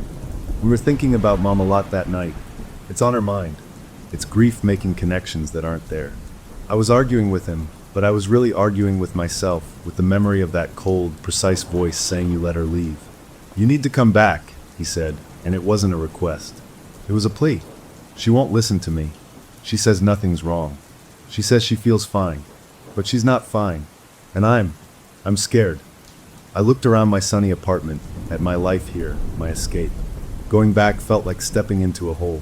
But the image of that fist, of that alien expression, was burned into my mind. The guilt came roaring back, louder than ever. I'd participated in the Ouija board. I'd felt that peace. Had I somehow agreed to something? Had we opened a door we couldn't close? "Okay," I said, the word tasting like defeat. "Okay, I'll book a flight." The relief on his end was palpable. We hung up. I didn't call my sister. I couldn't. What would I say? "Hey, I saw a video of you channeling our dead mother. Care to explain?" Instead, I went online and found the earliest, cheapest red-eye I could get for the next night. The hours dragged. I tried to work, but my focus was gone. I kept pulling up the video, studying it, looking for a clue that it was fake, that it was a trick of the light, anything. But it was just her in her kitchen, doing something impossible. The flight was a blur of bad coffee and jumpy nerves. I rented another car, the sameness of the routine feeling eerie now. The drive to their house in the pre-dawn darkness felt like a trip into a nightmare I'd already seen. The house was dark when I pulled up, just one porch light on. I didn't know what I expected. Maybe my brother-in-law waiting for me, looking haunted. Maybe my sister standing at the window with that blank, sleeping face. I grabbed my bag and walked to the front door, my key feeling heavy in my hand. Before I could use it, the inner door opened. And there she was, my sister, awake, alert, dressed in jeans and a sweatshirt, her hair damp like she'd just showered. She looked pale, with shadows under her eyes, but she was smiling. A normal, tired, sisterly smile. "You're here," she said, her voice warm and familiar. She stepped out and gave me a hug. It felt like her. It smelled like her shampoo. "I'm so glad you came back so soon. I was just thinking how nice it was last time." She pulled back, still holding my shoulders, her smile not quite reaching her eyes, which seemed focused on something just over my shoulder. "We have so much more to catch up on." She took my bag and ushered me inside. The house was warm, and the smell of coffee and bacon was in the air. It was all so normal, so completely at odds with the chilling video from just days before. She led me to the kitchen, where a full breakfast was laid out. "I figured you'd be hungry after that flight," she said, bustling about like a hostess. "Sit, eat." I sat, dumbfounded. This was the room from the video. This was where it happened. But now it was just a sunny kitchen. My brother-in-law came in, dressed for work. He gave me a tight, quick nod, his eyes wide with a warning I couldn't quite decipher. He kissed my sister on the cheek. "I've got to head out early. Big day." He looked at me. "You'll be okay here?" It was a loaded question. "We'll be fine," my sister answered for me, her tone light. "Just a girl's day." He left, throwing one last, desperate glance my way. I was alone with her. She sat across from me, sipping her coffee. "So," she said, her smile softening into something that looked like genuine affection. "Tell me everything. How's work? How's the city?" And just like that, we were having a perfectly ordinary conversation. The horror of the video, the reason for my panicked trip, it all hovered in the air between us, invisible and huge. She was acting so normal, it was the most frightening thing of all. I had come rushing back to face a monster, but instead, I was having breakfast with my sister, and I had no idea which one was the real problem. That first breakfast back was the strangest meal of my life. Everything looked right. The eggs were fluffy, the bacon crisp, the coffee hot. My sister chatted about neighbors I barely remembered and a book club she'd joined, her voice light and ordinary. But the whole time, a feeling crawled up my spine, the kind you get when you're being watched. Her eyes kept drifting past me, focusing on something in the middle distance, and that smile never quite warmed up her whole face. It was like she was performing the part of my sister and doing a good job, but she'd forgotten a key line somewhere. After we cleared the plates, she insisted on showing me the new curtains she'd hung in the living room. As we stood there, she sighed and said, "A home needs a woman's touch to really feel settled, you know?" It was a phrase, word for word, that our mother used to say all the time. My sister had rolled her eyes at it for years, calling it old-fashioned. I just nodded, a cold trickle of unease moving through me. Later, I went upstairs to unpack in the guest room. As I walked down the hall, I caught it again, that smell. Mom's perfume. That distinct, floral scent from the bottle that had sat on her dresser, now long gone. It was strong, right outside the guest room door, then faded as I passed through. I stopped, my heart hammering. I turned around and went back into the hall. Nothing, just the usual house smell of wood and polish. I told myself it was my imagination, my nerves playing tricks, but the memory of the scent was so vivid it felt like a touch. The day unfolded with this weird, dual quality. We'd have a normal conversation, then she'd drop a little piece of the past into it, like a stone into a pond. She'd mention how our mother always preferred butter to margarine, or how she'd starched Dad's shirts on Sundays. Details that were true, but that my sister had never cared about before. When I brought up a funny memory from our teen years, a silly story about us trying to cut each other's hair, she just smiled vaguely and said, "Yes, that was a difficult time. You were both so restless." It was the kind of thing Mom would have said, looking back with adult patience on our teenage drama. My sister would have laughed and reminded me how badly I'd butchered her bangs. By late afternoon, I needed air. I needed to talk to someone who wasn't wearing this polite, slightly off mask. I found my brother-in-law out in the garage, pretending to organize tools. He jumped when I came in. "How's it going in there?" he asked, his voice low. "It's fine. It's normal. Too normal," I whispered back. "She's just saying weird things. Old things. Mom things." He ran a hand over his face. "It's not just at night anymore," he confessed, his eyes tired and scared. "It's bleeding over. Little things. She'll set the table with the good silver for no reason." She'll hum that song while she's doing the dishes. And she gets this look, this calm, knowing look that isn't hers. It's like she's out rehearsing. That word, rehearsing, stuck in my head. It felt exactly right. She wasn't just having episodes. She was practicing being someone else. We have to get her help, I said again, but it sounded weaker now. What kind of doctor fixes this? She won't go, he said flatly. She says there's nothing wrong. She says she's never felt more clear-headed. And if I push, he trailed off, looking toward the house. If you push what? I pressed. He just shook his head, unwilling or unable to say it. He went back inside, and I stayed in the garage for a while, the smell of oil and dust feeling more real than the perfumed air of the house. That night, I lay in the guest bed, staring at the ceiling. The house was quiet, but it was a waiting kind of quiet. Every creak of the floorboards, every sigh of the pipes, felt deliberate. I must have drifted off because a sound woke me, a soft, shuffling sound like bare feet on carpet. My eyes snapped open. The digital clock glowed 3:04 a.m. The shuffling came from the hall. It wasn't the brisk walk of someone going to the bathroom. It was slow, dragging, purposeful. It stopped right outside my door. I held my breath, my body frozen under the covers. I could hear breathing. Slow, even patient breaths, right on the other side of the wood. It wasn't the ragged sound of someone sleepwalking in distress. It was calm, measured, waiting. I didn't move a muscle. I just stared at the thin line of light under the door, waiting to see a shadow block it. The breathing continued for what felt like an hour, but was probably only a minute. Then the shuffling started again, moving away, down the hall toward the master bedroom. I didn't sleep again that night. When morning came, the daylight made the nighttime fear seem silly. Over coffee, my sister was cheerful again. "Sleep well?" she asked, flipping pancakes. "The guest bed can be a little lumpy." "It was fine," I lied. "Hey, I was thinking of going for a drive later. Maybe get some groceries. Want to come?" I asked, testing the waters. "Oh, we have plenty here," she said, waving a hand. "Besides, I had a locksmith come yesterday to finally fix that front door deadbolt. It was always sticking.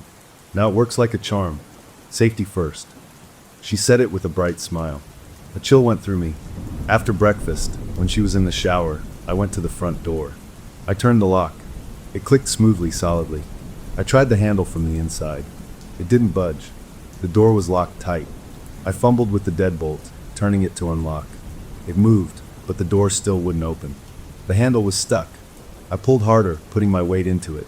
Nothing. It was like the door was sealed shut. From the outside, it probably worked perfectly. From the inside, it was a wall. "Safety first," I whispered to myself, her cheerful words now taking on a dark, new meaning. The rest of the day, I felt like I was in a beautiful cage. I tried to research on my laptop when she was in another room, looking up sleep disorders, shared psychosis, anything that could explain what was happening. I found myself on websites I never thought I'd visit, forums where people talked about shadows and attachments and voices. One post talked about post-possession personality bleed, where traits from a spirit would seep into the living person's everyday mind. It sounded like crazy talk, the kind of thing I'd have scoffed at a month ago. Now it read like a medical textbook describing my sister's symptoms. Late in the afternoon, we were washing dishes together. It was a familiar, almost comforting chore. Then she dropped a plate. It hit the edge of the sink and shattered on the floor. We both jumped. Before I could say "it's okay," she spoke. Her voice changed, dropping into a tone of sharp, familiar reprimand. "Careless hands make for wasteful hearts." That was my good china. It was our mother's voice. Not an imitation, but the exact cadence, the specific blend of disappointment and anger she'd use for broken dishes. My sister stood there, looking at the shards, her face blank for a second. Then she blinked, shook her head, and laughed a small, shaky laugh. "Wow, sorry. I don't know where that came from. An echo from the past, I guess." She laughed it off, but her hands were trembling as she picked up the pieces. I helped her, my own hands unsteady. It wasn't an echo. It was a recording, played perfectly from a source that wasn't her. That night, I was exhausted but wired. I made sure my door was locked. I pushed a small chair under the doorknob, feeling both scared and ridiculous. I lay in bed listening. The house settled. An owl called outside. The clock ticked past 2 a.m. I must have dozed, because the sound that woke me wasn't shuffling. It was a click, the clear, metallic sound of the door's lock turning. My eyes flew open. The room was dark. The chair was still under the knob. Slowly, silently, the doorknob itself began to turn. It turned all the way to the right, then back to the left. There was a soft thump as the chair shifted slightly from the pressure. Then, with a gentle but irresistible push, the door swung inward. The chair scraped across the floor a few inches. A figure stood in the doorway, silhouetted by the faint night light from the hall. It was my sister. Her head was tilted slightly. I couldn't see her eyes, just the dark outline of her. She didn't move. She didn't speak. She just stood there, a black shape against the dim light, and I could hear it again. That same slow, even, patient breathing from the night before, filling the space between us. The peaceful visit was over. The rehearsals were done. The performance, it seemed, was about to begin. The worst part wasn't the fear. It was the hope. For one stupid, heartbreaking second, as she stood there in the doorway, I thought maybe it was really her. Maybe my sister had just come to check on me, heard a noise, was being sweet. That hope melted away as she stepped into the room. She moved not like someone awake, but not like the serene sleepwalker from the video either. This was different. This was deliberate, aware. The streetlight from outside cast a weak glow through the window, painting her features in shades of gray. Her eyes were open, but they looked through me, glassy and fixed on something far away. She didn't say a word. She just walked to the side of my bed and sat down on the edge, the mattress dipping under her weight.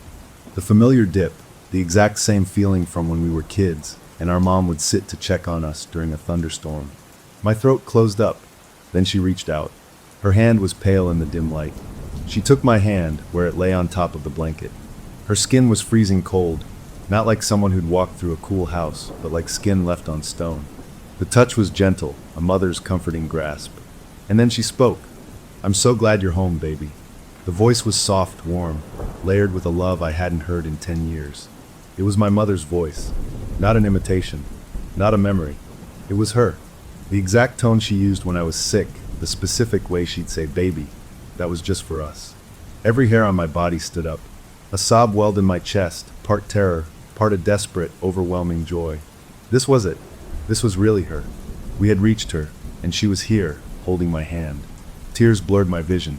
I squeezed the cold hand back, wanting to believe, needing it to be true. "Mom," I whispered, the word cracking in the dark. The gentle grip changed. It didn't loosen, it transformed. The freezing fingers clamped down like a steel trap, squeezing with a strength that was impossible, that ground the bones in my hand together. I gasped, trying to pull away, but I was pinned. The loving expression on her face twisted, the features contorting into something ugly and full of a rage I had never seen on my mother, not even at her angriest.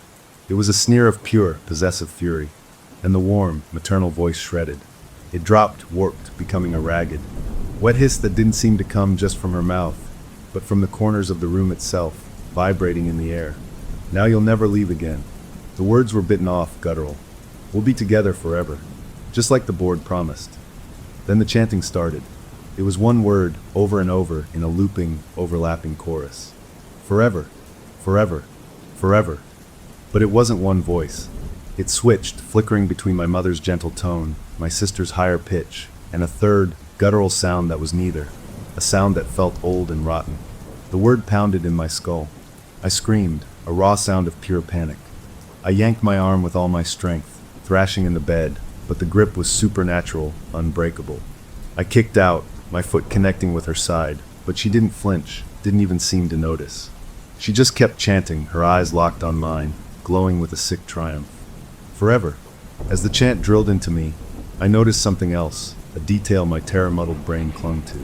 The rhythm of the word matched something else, a soft, rhythmic creaking from outside. It was the sound of the old porch swing, the one our mom loved, moving back and forth. A sound that shouldn't be audible from the upstairs guest room. The two sounds, the chant and the swing, moved together, a horrible, synchronized pulse. The door to the room burst open. Light from the hall flooded in, blinding me for a second. My brother-in-law stood there, his face a mask of horror. He didn't hesitate. He rushed forward, not at me but at her. He grabbed her by the shoulders, shaking her hard. "Elise! Stop! Wake up!" he shouted, his voice cracking. The chanting stopped. The terrible grip on my hand vanished, so suddenly I fell back against the headboard.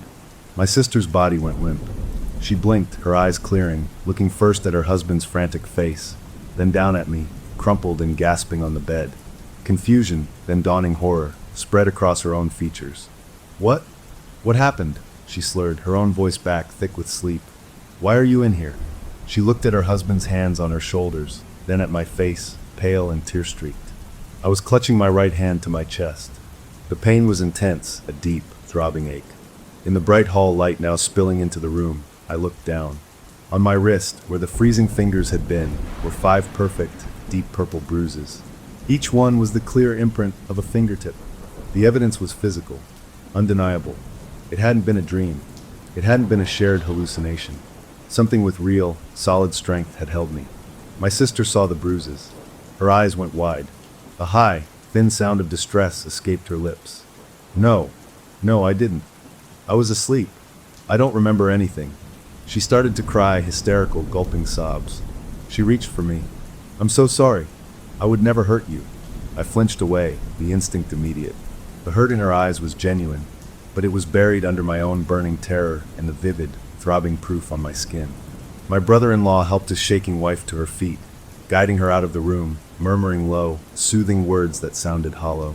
He glanced back at me, his expression a wreck of apology and fear, before closing the door behind them. I was alone. I cradled my bruised wrist, staring at the marks. They were already darkening, a brutal necklace of purple and blue. No human hand, especially not my sister's, could have made those. The grip had been monstrous. I sat there until the gray light of dawn began to color the room. The rationalizations I'd built were shattered. This was not grief. This was not a sleep disorder. This was something that could touch and hold and promise forever in a voice that was a chorus of nightmares. I must have dozed off because I woke to full sunlight.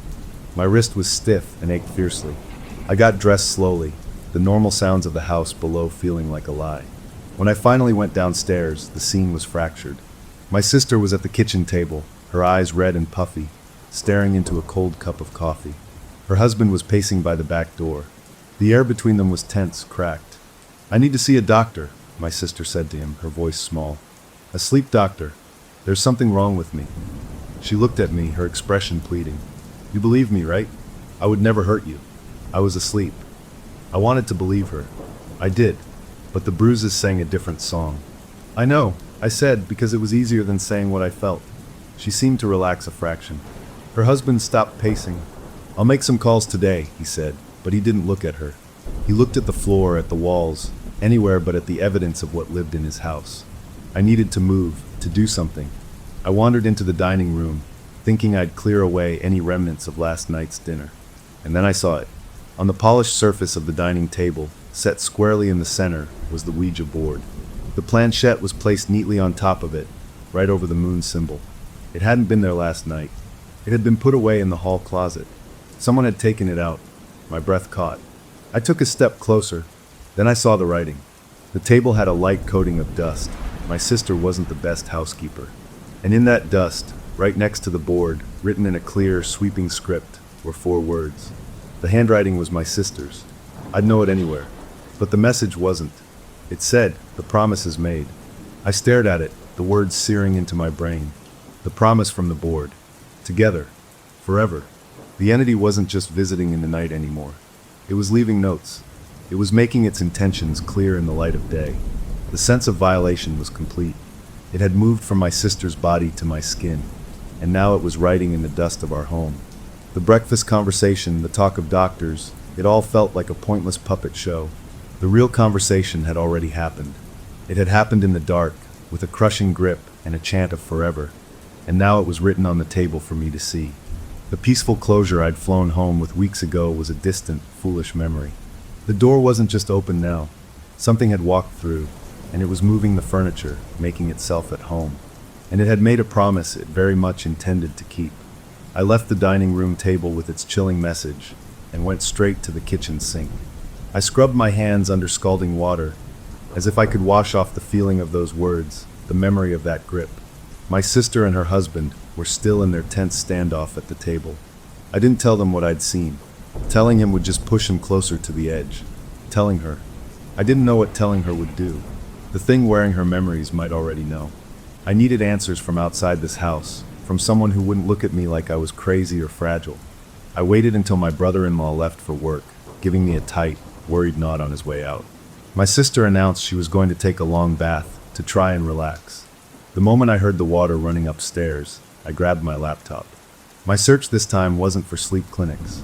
I looked up local psychics, spiritual cleaners, anyone who dealt with the kind of stuff that was laughed at on daytime TV. I found a listing for a woman a town over. Her website was plain, no crystals or fairies, just a simple statement: clearing homes and restoring peace.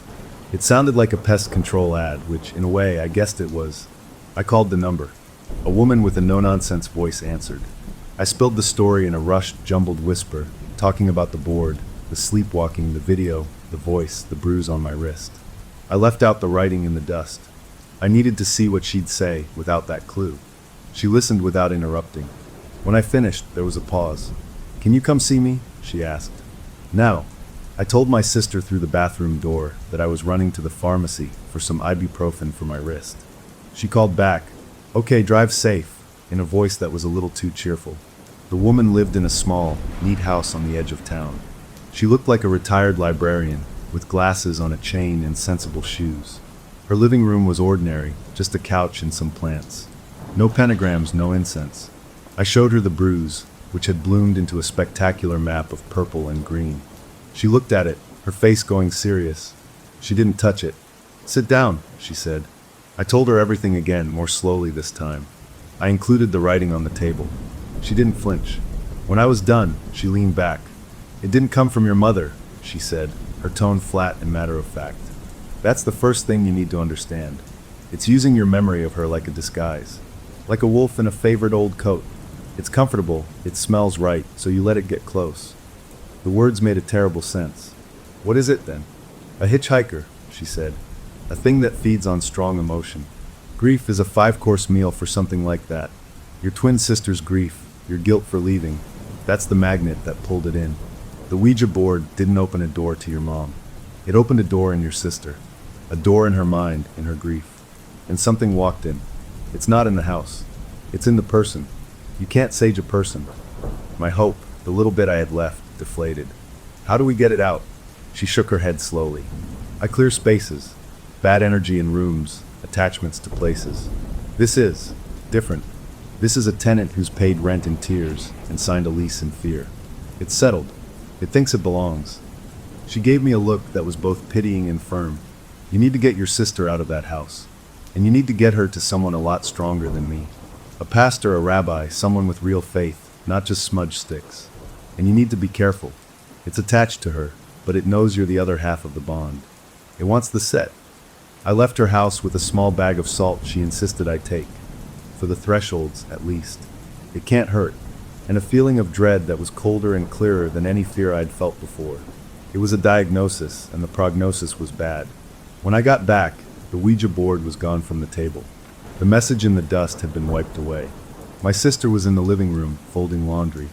She looked up with a smile. "Feeling better?" I held up the pharmacy bag as proof. "A little." I decided to test the waters, using the occultist's words. "I was thinking, maybe we should get away for a bit. You and me.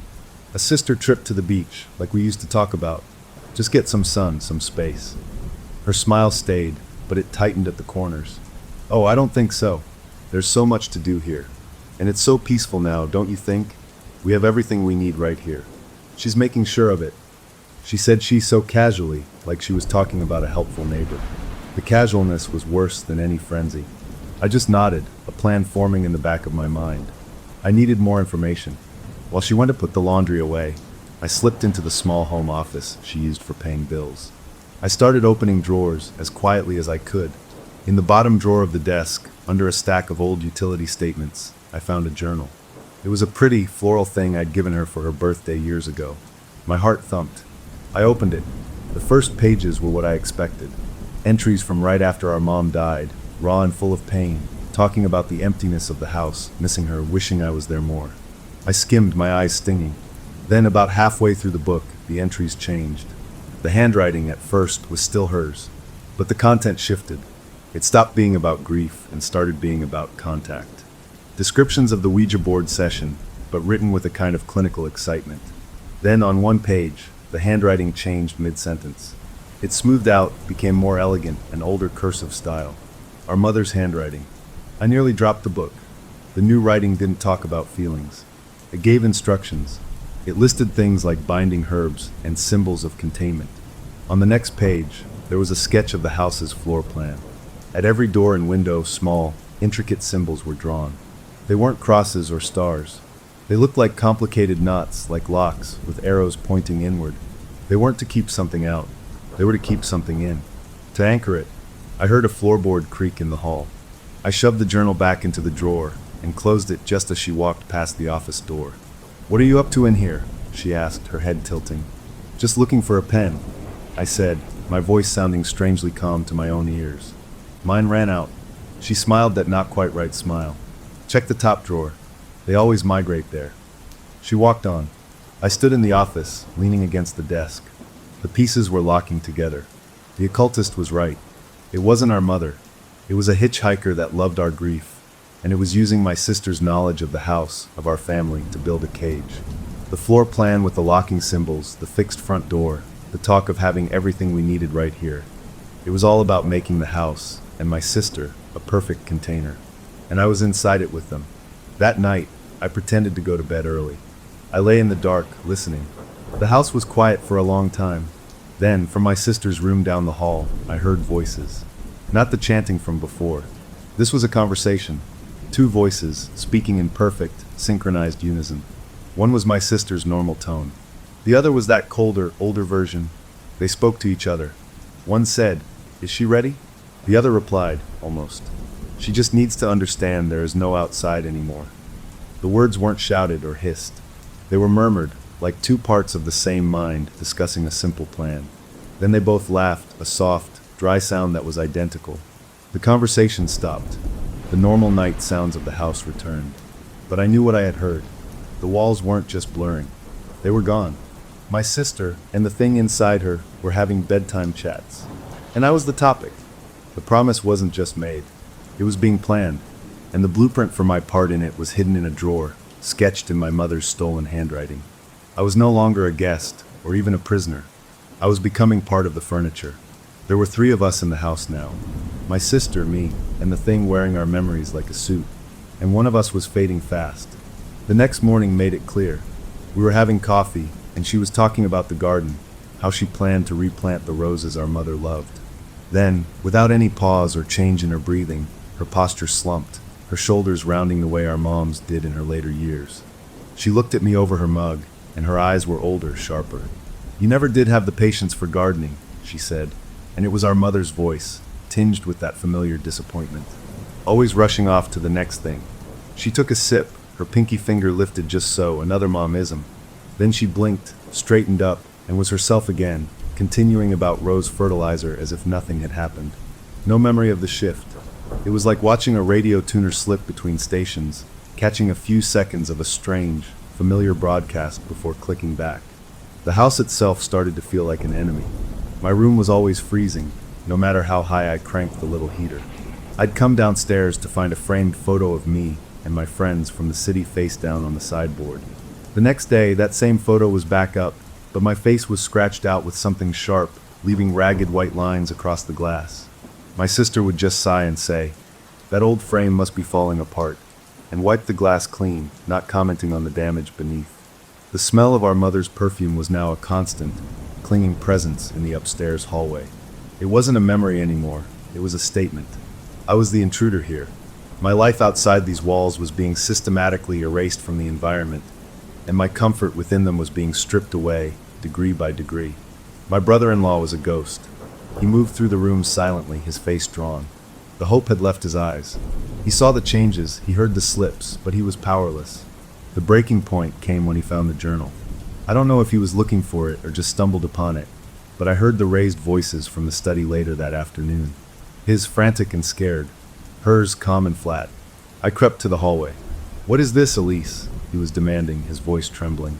"These drawings? This isn't you. This isn't your writing. It's for protection," her voice replied, so reasonable it was chilling. "To keep our family safe. To keep us together." "Us? This is about keeping her here, isn't it?" he shot back. There was a pause.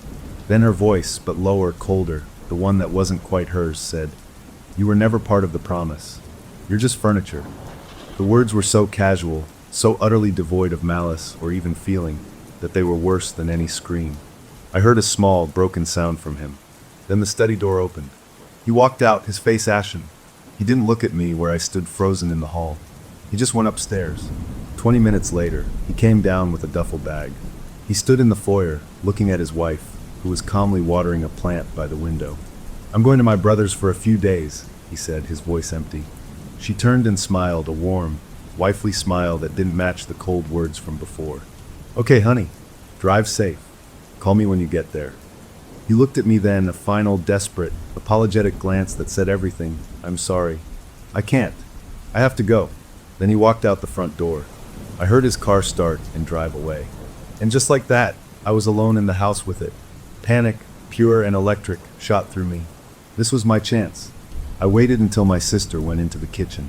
I went to the front door, the one with the perfectly fixed lock. I turned the deadbolt. It clicked. I pulled the handle. It didn't move. I pulled harder, throwing my weight against it. The solid wood didn't even creak. It was sealed shut, as effective as a wall. I ran to the living room windows. They were the old, heavy kind. I unlocked the clasp and pushed. They didn't budge. I looked closer. The seams where the window met the frame were painted over with a fresh, clean line of white paint, sealing them shut. Every window I checked was the same. The back door in the kitchen was just like the front. The lock turned, but the door was immovable. The house was a sealed box. My breath came in short, sharp gasps. I pulled out my cell phone. No service. The bars that were usually full were empty. I tried to call 911 anyway. The call didn't connect.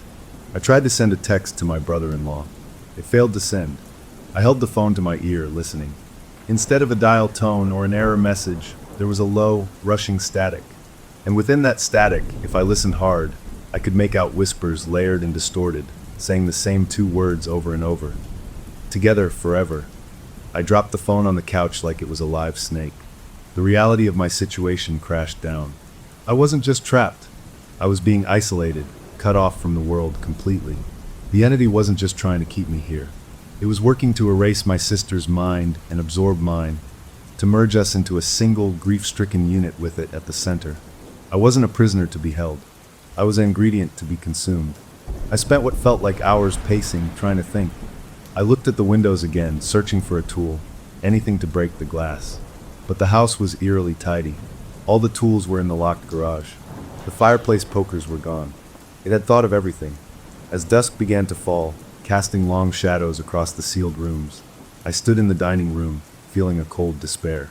My eyes fell on the cabinet, where I knew the Ouija board was stored. The occultist had said the door was open through it. It was the only connection I had to this thing, the only tool it had used. A reckless, desperate idea formed. If it was a door, maybe I could use it to get a message out, or maybe I could shut it. I didn't know, but doing nothing felt like waiting to be erased. I went to the cabinet and took out the board and the planchette. My hands were shaking. I set it up on the dining table, right in the center. I didn't light a candle. I didn't call my sister. I sat down alone, the fading evening light my only companion. I put my fingertips on the plastic heart. The room felt watchful, waiting. I took a deep breath and whispered into the still air, my voice sounding tiny and brave to my own ears. "If you're really Mom, prove it. Tell me something only she and I would know." For a second, nothing. Then the planchette trembled under my fingers. It didn't just move. It shot across the board to the word yes, with a speed that made me gasp. Then it began to spell, racing from letter to letter with a violent, certain energy. It spelled a name. Binky. The air left my lungs. Binky. A stupid, silly name. It was the name of a little blue stuffed rabbit I'd had when I was 4. I'd lost him at a park during a family picnic.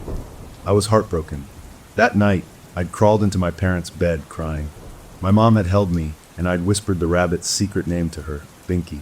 I'd never told anyone else, not even my sister. I'd forgotten it myself until this moment. The planchette kept moving. "I miss you. Then, forgive me." Tears, hot and uncontrollable, poured down my face. This was it. This was real. This was her. The love I felt emanating from that simple board was overwhelming, a warm, golden light in the dark, frozen house. It was forgiveness. It was the reunion I'd been aching for 10 years. All my fear, all my suspicion, melted away in that flood of perfect, maternal love. I sobbed, my tears dripping onto the polished wood. The planchette moved again, smooth and inviting now. Come to me. It slid to the moon symbol on the board, the symbol for yes, for connection. A wave of dizzying, blissful warmth washed over me, a feeling of being utterly cherished and welcomed home. It was an addictive, heavenly pull. And then, from the hallway, I heard my sister begin to hum. That same lullaby, the one about the bluebirds. Soft, gentle, and perfectly in sync with the loving pull from the board. The two calls, the board's silent, spiritual pull and my sister's physical, audible song, wrapped around me from two directions, pulling me inward. I was crying from happiness, from relief, wanting nothing more than to go to that love, to answer that call. I looked down at the board through my tears, ready to move the planchette to goodbye, so I could run to my sister, to my mom, to this beautiful resolution. And that's when I saw it. My hand on the planchette was not alone. Resting gently on top of mine, interlacing our fingers, was another pale, cold hand. I hadn't heard her come in. My sister stood beside me, her eyes open and glazed, fixed on my face, humming that sweet, terrible lullaby. The circuit was complete. The entity spoke, but not from one mouth. The words came from both of them at once, from my sister's moving lips and from the very air around the board, a stereo horror that vibrated in my teeth. Now we become we. The love I felt didn't vanish. It intensified, but it changed, turning from a welcome into a claiming. It wasn't an invitation anymore. It was a harness, and I had put my head right through it. They say you can't contact the dead. They're wrong. You can. You just can't control what answers. In that moment, with my sister's cold hand on mine and that perfect, secret name Binky glowing in my mind, I didn't want control. I wanted to surrender. The love pouring from the board and from her humming was the most real thing I'd ever felt. It was a warm bath for my soul, tired from 10 years of missing and months of fear. I was crying, but they were happy tears. This was my mom. She knew me. She forgave me. She wanted me to come to her. The planchette under our joined hands felt alive with that wanting, a gentle, magnetic pull toward the moon symbol, toward connection. Come to me, it had spelled, and I wanted to go. My sister's humming wrapped around the silent call of the board, a physical and spiritual rope pulling me in the same direction, inward, toward her, toward it. I felt my breathing start to slow, to match the rhythmic pace of her lullaby. My own heartbeat seemed to stutter, then try to find the same slow, steady beat as the pulse I felt through the planchette. It wasn't scary. It felt like merging, like becoming part of a beautiful, familiar song I'd been separated from for too long. I looked into my sister's glazed eyes. I saw my own reflection in them, tear-streaked and full of hope. And for a second, I saw something else behind her eyes, something vast and patient and hungry, watching me say yes. That tiny flicker of recognition, of being watched by something that was not my mother, was like a single drop of ice water in the warm sea of feeling. It wasn't enough to break the spell, but it made me hesitate. The entity, speaking through my sister in the air, said again, "Now we become we." The words weren't loving. They were factual. A statement of process, like a chef announcing the next step in a recipe. And in that fractional pause, my problem-solving brain, the part of me that had built a life away from here, sparked once. I saw it. The circuit. The occultist had mentioned a bond. This was it. The board was a connection to me.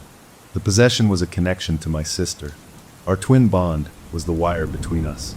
The thing was using the board's link and our shared blood to complete a circle, with itself at the center, drawing power from both of us. It wasn't just possessing her. It was trying to tether my soul directly to it, using the board as a conductor and our joined hands as the plug. The warm, loving feeling was the current, and it wanted to switch me on forever. A memory flashed, not one of my mom, but one of my own. A selfish, glorious memory. The feel of the steering wheel in my hands the day I moved away, the windows down, the radio blasting a song about freedom. The smell of the ocean getting stronger, not the floral ghost of perfume, but the real, salty, wild smell of my new city. The taste of coffee from a corner cafe, where no one knew my name or my history. It was a memory of separation, of being an individual, of leaving. That memory felt small and brittle against the tidal wave of maternal love, but it was mine, truly mine. Something the entity, for all its stolen secrets, could not have, because it had never felt the joy of being alone. The warm feeling from the board shifted. It was no longer an invitation. It was a pull, a suction trying to draw that memory out of me, to dissolve it in the collective we. I felt a pressure in my head, a sense of my own thoughts being sifted through, my happiest, most independent moments being singled out like weeds to be pulled. At the same time, images that weren't mine flooded in. The view from my sister's wedding altar, the nervous sweat on her husband's brow, a feeling of pure joy that belonged to her. The crushing ache of her hand holding our mothers in the hospital room during those last hours, a moment I wasn't there for. Private grief, private love, all of it pouring into me, crowding out my own mind. We were becoming a messy, tangled knot of two lives, with a third thing at the center tying it all together. The warm feeling was now smothering. The love was a weight. I couldn't breathe. I tried to pull my hand back from the planchette, but my muscles wouldn't obey. My hand was no longer just my hand. It was part of the circuit, locked in place by my sister's icy grip and the will of the board. I opened my mouth to scream, but only a weak gasp came out. My sister's humming grew louder, filling my ears, vibrating in my skull. The entity's voice was inside my head now, clear and singular, a smooth oil over the chaos. There, now you're home. Now you're mine. No. The thought was a tiny, defiant spark. It wasn't a word, just a pure feeling of refusal. This was not my home. My home had an ocean. My home had a door that opened from the inside. I was not hers. I was mine. With a surge of will that came from that one spark, I did the opposite of what every instinct screamed. Instead of trying to pull my trapped hand back, I lunged forward with my whole body. My free arm swept across the dining table in a wild, violent arc. I hit the Ouija board square on. It flew off the table, spinning through the air. The planchette sprang free from our joined hands and skittered across the floor, disappearing under the sideboard. The connection snapped. It wasn't a gentle release. It was a psychic rip, a soundless tear that echoed in the marrow of my bones. The warm feeling vanished, replaced by a howling, empty coldness that swirled through the room. My sister's humming cut off with a choke. Her hand went limp and slipped from mine. She made a small, confused sound, like a child woken from a deep sleep, and then her eyes rolled back and she collapsed, falling to the floor in a heap. I stumbled back from the table, gripping the edge to stay upright. My head was pounding, full of strange, fading echoes, the scent of hospital disinfectant that wasn't my memory, the tune of the lullaby, the feeling of a wedding bouquet in hands that weren't mine. They receded like a tide, leaving my own mind feeling scraped raw but blessedly, solely my own. The room was a wreck. The tablecloth was half pulled off. A vase of flowers had tipped over, water spreading across the wood.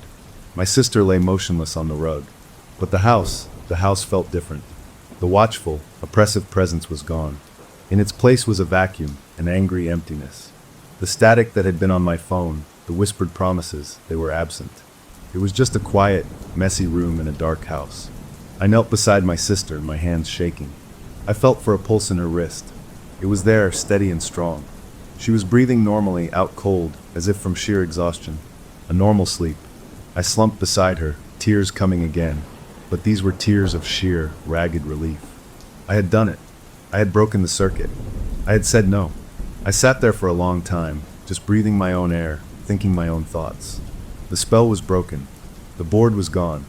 The thing, whatever it was, had lost its hold, at least for now. The immediate, terrifying merger was over. I had myself back. Slowly, I got up. I righted the vase. I picked up the scattered flowers. My eyes fell on the floor where the Ouija board had landed. It lay face down near the wall. I didn't want to touch it. I'd deal with it in the morning. For now, I needed to get my sister to bed. I was bending to try and lift her when I saw something else. The planchette. It hadn't gone under the sideboard. It had come to rest in the very center of the room, clear of any furniture. And it wasn't pointing to a letter, or to yes or a no. It was pointing straight at me. A chill that had nothing to do with the temperature traced my spine. I ignored it. I focused on the practical task, getting my sister upstairs, tucking her into her own bed. She never stirred. She just slept a deep, dreamless sleep. I went back to the guest room, my body aching with a deep fatigue. I had won. I had stopped it. The house was just a house again. I fell onto the bed, sure I would sleep for a year. But as I lay there in the dark, a new sound seeped into my awareness. A slow, rhythmic sound from above. Drip, drip, drip. It was coming from the ceiling. From the attic. We never used the attic. The pull-down door was in the hallway ceiling, always stuck, layered with paint. I listened. The drips were steady, deliberate. They weren't the random plink of a leak. They formed a pattern. Drip, drip, drip, drip. and they were getting faster. As I lay there, frozen again, a much worse sound started. From directly above me, in the attic space, something heavy began to move. It wasn't a scurry or a scratch. It was a slow, deliberate drag. Something with weight was being pulled across the unfinished attic floor. Thump, drag, thump, drag. It was moving with a terrible, patient purpose toward the pull-down door in the hall. The circuit was broken. The board was cast aside. But the door we opened, it was still open. And something had been waiting upstairs all this time. Now it was coming down. Identity is a story you tell yourself. What happens when something else starts writing the chapters? The dripping from the attic and the slow, dragging thumps froze me to the bed. The victory I'd felt moments before was a fragile soap bubble, and those sounds popped it. The circuit with my sister was broken, but the door we'd opened with that stupid board was still swung wide, and the thing that had been using her like a puppet, maybe that was just a tendril, a piece of something bigger that had been sitting upstairs in the dark, waiting for its work to be done. Now its work was ruined, and it was coming to see why. Thump, drag, thump. It was directly above the hallway now. I heard the old pull-down door in the hall ceiling groan, the sound of wood straining against layers of paint. It was testing the latch. I couldn't stay here. I couldn't let it come down with my sister still unconscious down the hall. My own fear was a cold stone in my stomach, but a sharper, hotter feeling cut through it, responsibility. I'd helped open this door. I had to try and close it. I slid off the bed, my legs wobbly. I crept to my door and looked out into the hall. The rectangular outline of the attic door was visible in the ceiling, a darker patch in the shadow. As I watched, a fine sprinkle of dust drifted down from its edges, glittering in the weak light from the nightlight below. The dragging sound had stopped. The dripping had stopped. The house was still. It was listening. I had to move. I ducked back into my room. I needed a weapon, something, anything. My eyes fell on the small, heavy ceramic base of the table lamp. I yanked the plug from the wall, ripped the cord free, and hefted the base. It was solid, with a sharpish edge. It would have to do. I thought of the salt the occultist had given me, still in my bag downstairs. Too far. This would be close work. I slipped back into the hall, pressing myself against the wall, inching toward my sister's room. My plan was simple and probably stupid. Get her, get out, break a window if we had to run. As I passed under the attic door, a cold spot hit me, a pocket of air so frigid it made my skin prickle. I looked up. A dark, wet stain was spreading on the white painted wood of the door. Not a leak. It was too localized, too fast. It looked like something was pressing against the other side, something wet and cold seeping through. I hurried past, into my sister's room. She was still out, breathing deeply. I shook her shoulder. Wake up. We have to go. No. She mumbled, swatting my hand away. Go away. Tired.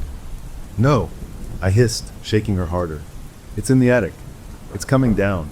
The word attic seemed to register somewhere in her sleep-fogged brain. Her eyes fluttered open. They were clear, her own eyes, full of confusion, and then, as she saw my frantic face, alarm. What? What's happening? Before I could answer, a new sound came from the hall. A scraping, grinding sound. The sound of the attic door's metal latch being slowly, forcefully, turned from the other side. Click. It was unlocked. Then a creak of hinges as the door lowered an inch, stopped by its own weight and the painted seal. A puff of that freezing air washed into the hall, carrying a smell like wet soil and old newspapers. My sister sat bolt upright, her face white. Oh God! We both stared at the hallway from her bedroom door. The attic door began to move again. This time, it didn't stop. It swung down, the latter sections unfolding with a series of sharp, popping sounds. It settled into place, a dark square opening in the ceiling. The cold poured down like water. Nothing moved up there. It was a pool of absolute black. Then a sound. A wet, sliding sound, like something dragging itself across the plywood floor toward the opening. I gripped the lamp base tighter. My sister clutched my arm, her nails digging in. A hand appeared on the edge of the opening. It wasn't a skeleton hand. It was worse. It was shapeless, made of what looked like packed, dark clay, dripping with that same black fluid. It had too many fingers, all of them moving independently, feeling the air, gripping the wood. Then another hand, just like it, slapped down beside the first. We couldn't move. We were pinned by the sheer wrongness of it. The thing pulled itself forward. A head, or a lump that served as one, emerged from the blackness. It had no real features, just indentations and shifting surfaces that seemed to form the ghost of a face for a second. A screaming mouth, a hollow eye socket, before melting back into formless clay. It was made of the house, of the grief, of the stolen memories, all packed into a physical shape that was still learning how to hold itself together. It dragged its bulk onto the top of the ladder. It didn't climb down. It oozed over the edge, flowing down the folded ladder sections with a horrible liquid rustle, landing in the hallway with a soft, wet thud. It filled the space, a mound of dripping, shifting darkness taller than me, radiating that intense cold. The vague face turned toward us. It didn't have eyes, but I felt its attention like a physical pressure. It knew me. It knew I had broken its plan. It took a sliding step forward, a pseudopod of its form reaching toward my sister's door. I did the only thing I could think of. I screamed, not in terror, but in pure, furious defiance. No!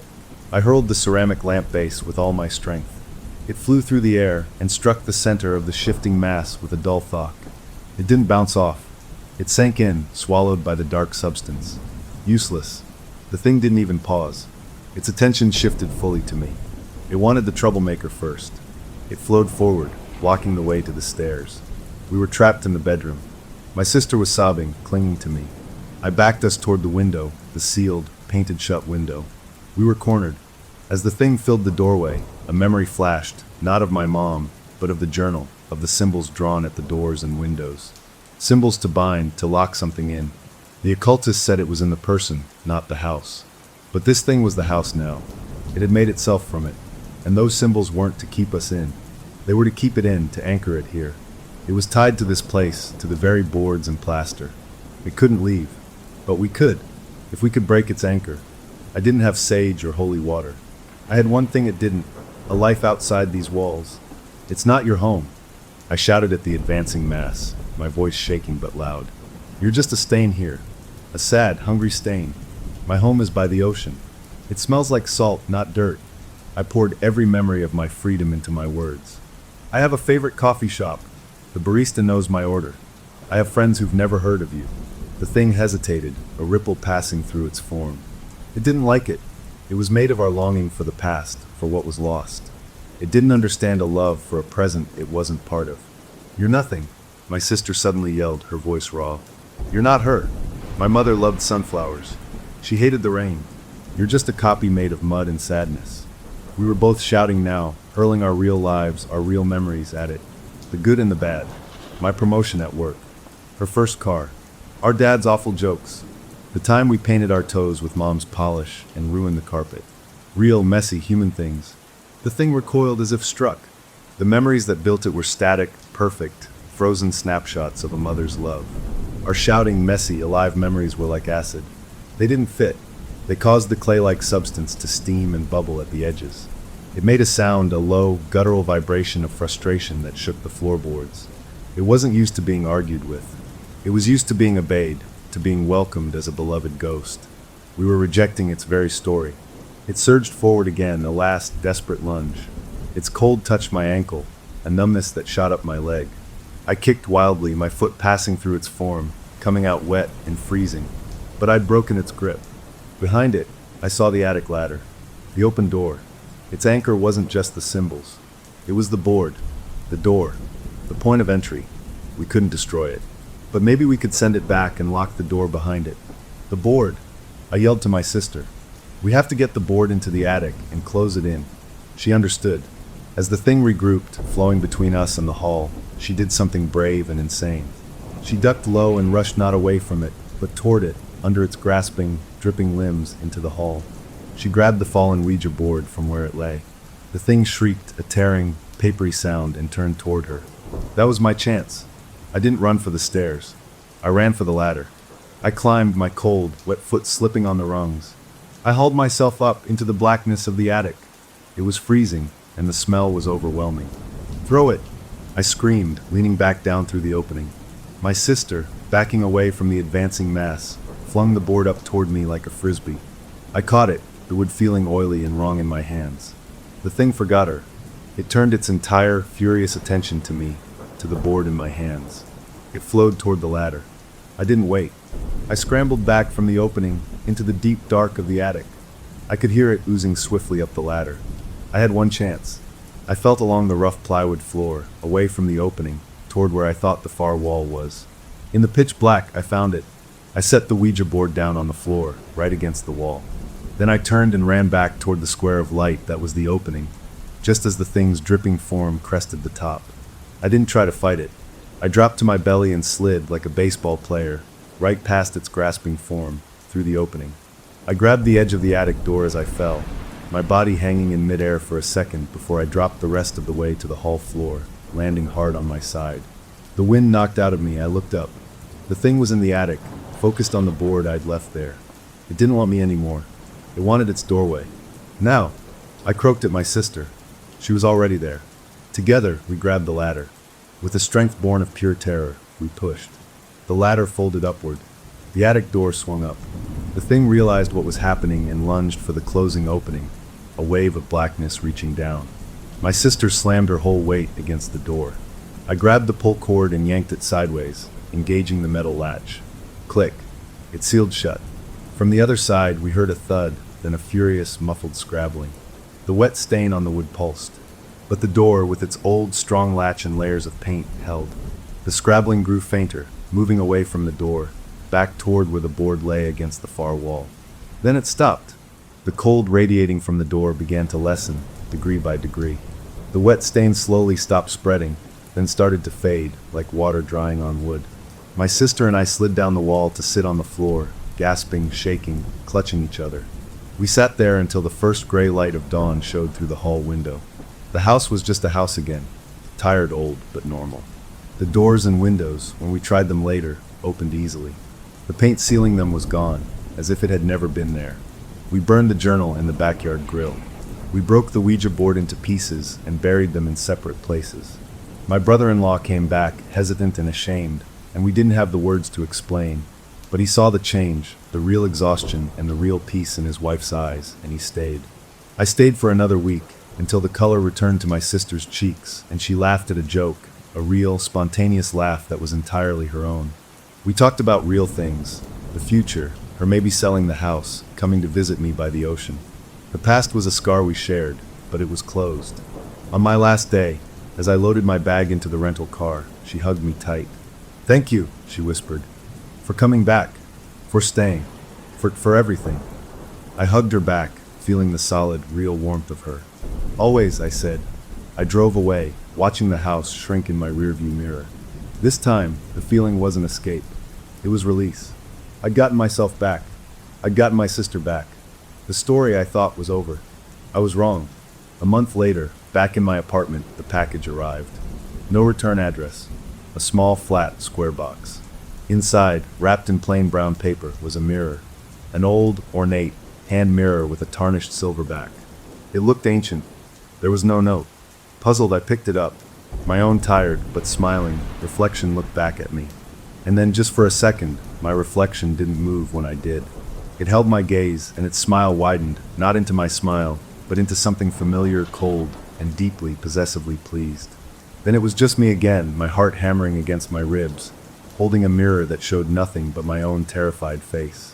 The anchor in the attic was sealed. But a reflection isn't an anchor. It's a connection. And it seemed the story of our family had left a mark on something, a mark that could still reach out, even from behind a locked door, and find a new way in. Story number 3. Look, I'll tell you the whole story just like it happened, plain and simple. My name is Leo, and it all started on one of those boring, hot Saturdays where you'll do anything just to get out of the house. Me and my buddy, we decided to hit the flea market over on the east side, mostly as a joke, thinking we'd find some weird old records or broken tools to laugh about. We were wandering past tables of cracked dishes and boxes of dusty books when I saw it, tucked between a broken lamp and a stack of old magazines. It was a Ouija board, but not like the cheap plastic ones you see at the toy store around Halloween. This thing was solid, made of real wood that was smooth and dark, and it had this heavy, serious feel when I picked it up. The letters and numbers were painted on in this fancy, old-fashioned style, and the little heart-shaped pointer thing, the planchette, had a clear window in the middle and felt like cool glass under my thumb. My friend whistled low and said it looked like it had seen some things. The guy running the table saw us looking and just said, $5. We glanced at each other and grinned. For $5, how could we not? It was the perfect stupid thing to buy, a spooky prop we could pull out at parties to freak people out. We paid the man, took the board, and carried it back to my car, joking the whole way about the angry ghost we'd probably just adopted for the price of a fast food meal.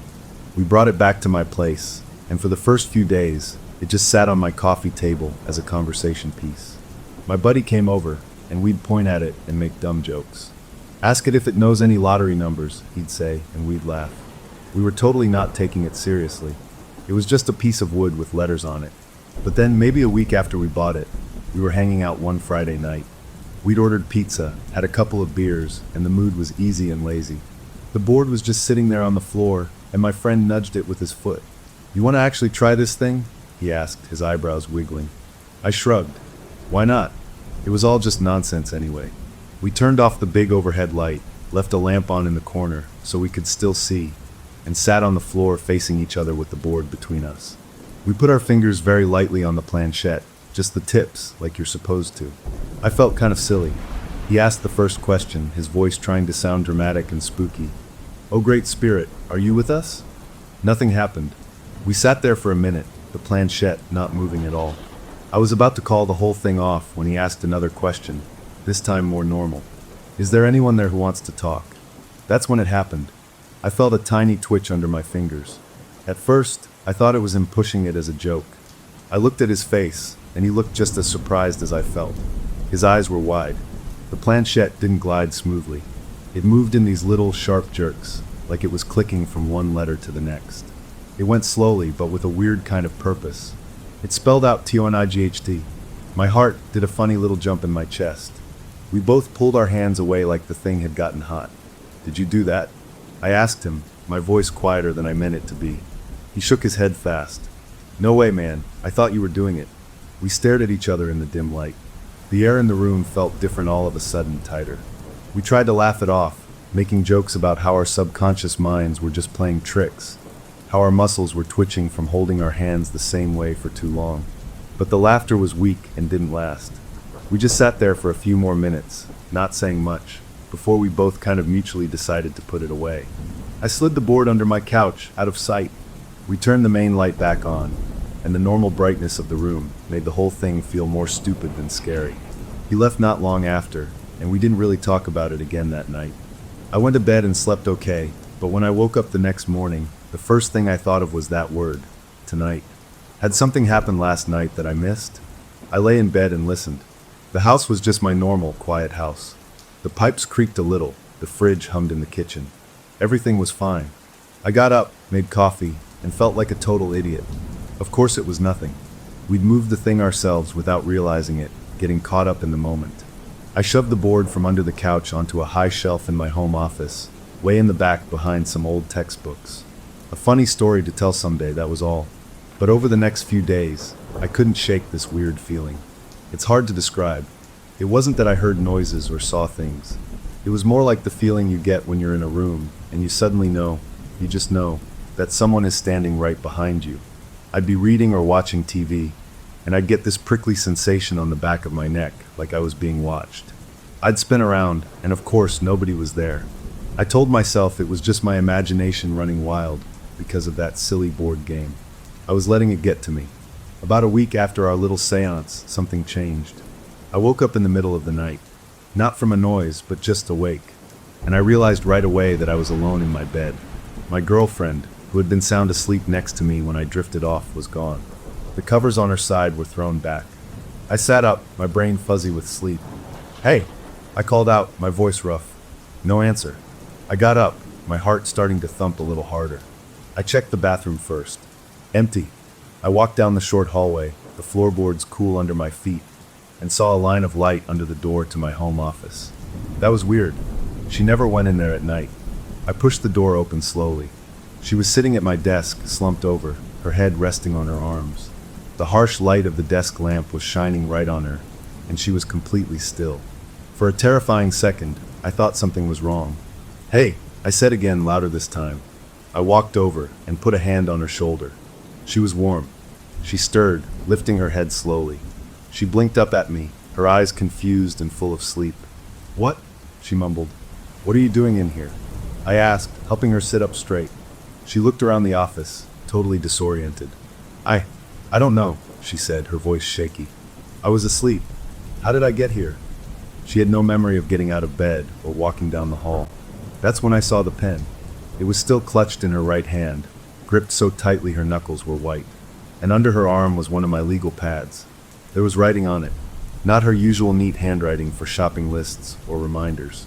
This was messy, scrawled in a hurry, the letters jagged and slanting across the page. My blood went cold. Sleepwalking. She must have been sleepwalking. She'd never done that before, not once in all the years I'd known her. I pried the pen gently from her fingers and helped her stand up. She was unsteady, leaning on me. I led her back to bed, tucked her in, and she was asleep again almost instantly, like a switch had been flipped. I stood there for a minute, watching her sleep peacefully, my mind racing. Then I went back to the office. I had to see what she'd written. I sat down in the chair, still warm from her, and pulled the legal pad into the circle of lamplight. At the top of the page, she had written, in that same frantic script, obituary.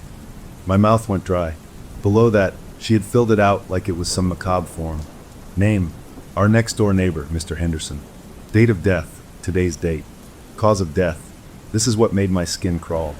It didn't say heart attack or old age. It said, asphyxiation due to negligent packaging of prescription medication. It was so specific, so bizarre. Who dreams up something like that? It read like a line from a news report, not a dream. I stared at it for a long time, my mind trying to make sense of it. It had to be a crazy coincidence. She'd probably heard something about Mr. Henderson. Maybe he'd mentioned a new pill he was on, and her sleeping brain just cooked up this wild story. That had to be it. I tore the page off the pad, crumpled it into a tight ball, and threw it in the kitchen trash can, pushing it down deep under some coffee grounds and eggshells. I went back to bed but didn't sleep. I just lay there listening to her breathe and watching the clock until the sun came up. The next morning, I made a huge breakfast. Bacon, eggs, pancakes, the whole works. I was trying to act normal, to flood the house with normal smells and normal sounds. My girlfriend came into the kitchen looking tired, but herself. She didn't remember a thing about the night before, not even a fragment of a dream. I didn't bring it up. We ate, we talked about our plans for the day, and we carefully didn't talk about the board on the shelf or the weird feeling in the house. It felt like we were both pretending everything was fine, and if we pretended hard enough, it would be. Later that afternoon, we heard sirens. Not the kind that blast past, but the kind that stopped nearby. We went to the front window and looked out.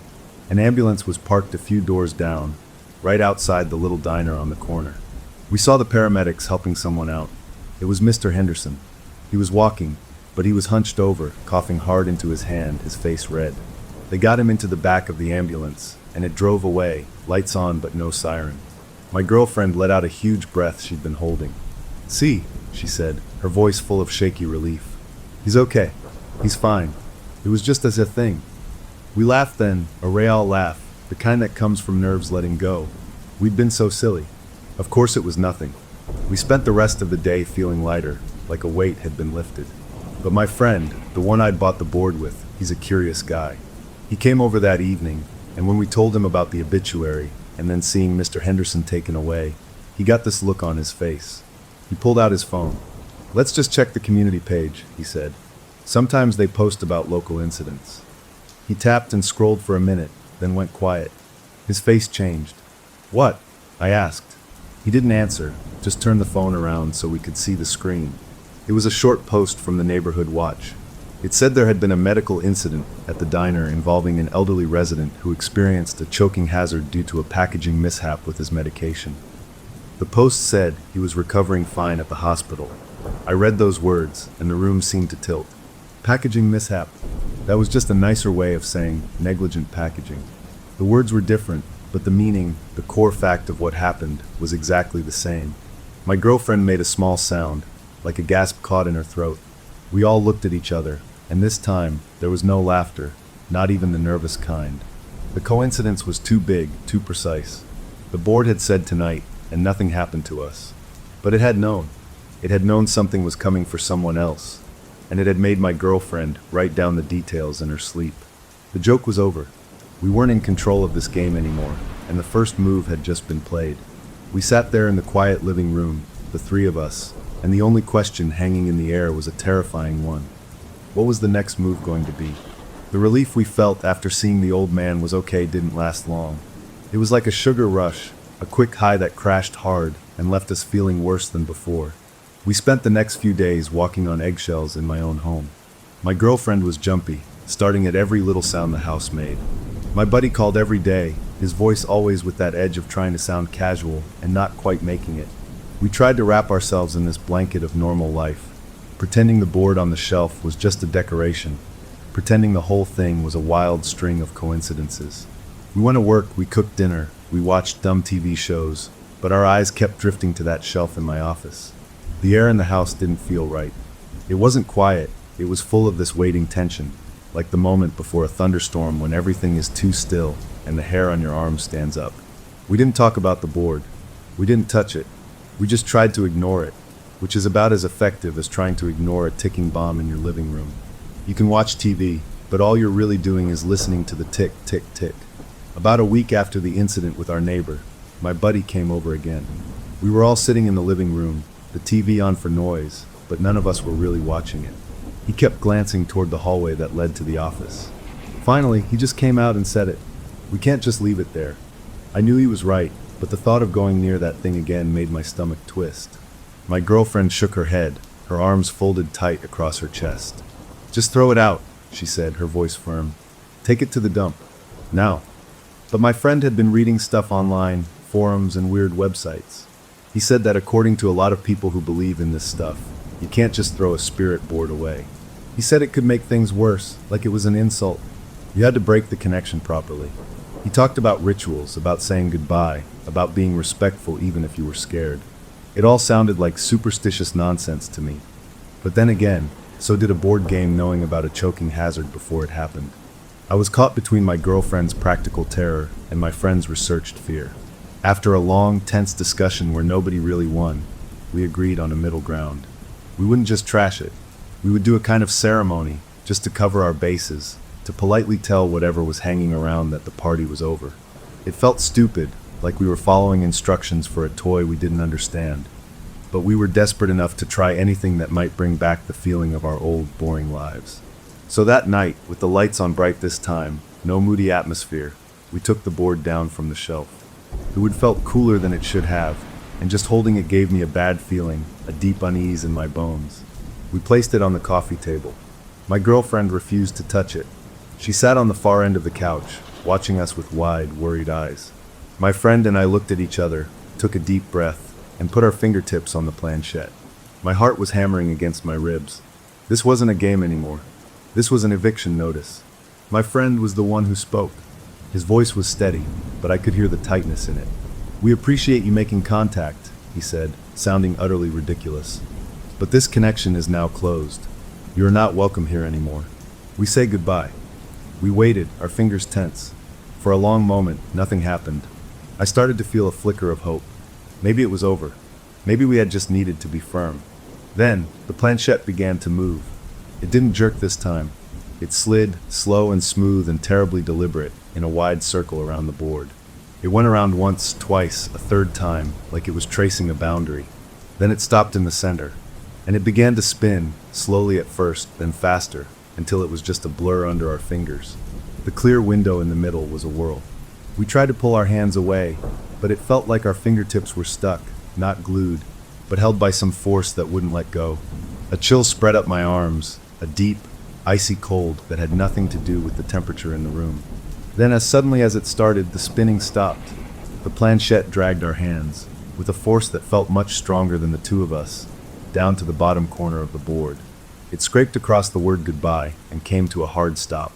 The second it landed, the chill vanished, and we could pull our hands back. We both shoved our chairs away from the table, breathing hard. My friend was pale. "Did you feel that cold?" he whispered. I just nodded, rubbing my hands together to get the feeling back. My girlfriend was on her feet. "What does that mean? Did it work?" Before we could answer, the floor lamp in the corner of the room flickered. Not a power surge, because the TV stayed on. Just that one lamp. Its light dimmed, grew bright, dimmed again, and then went out completely with a soft pop.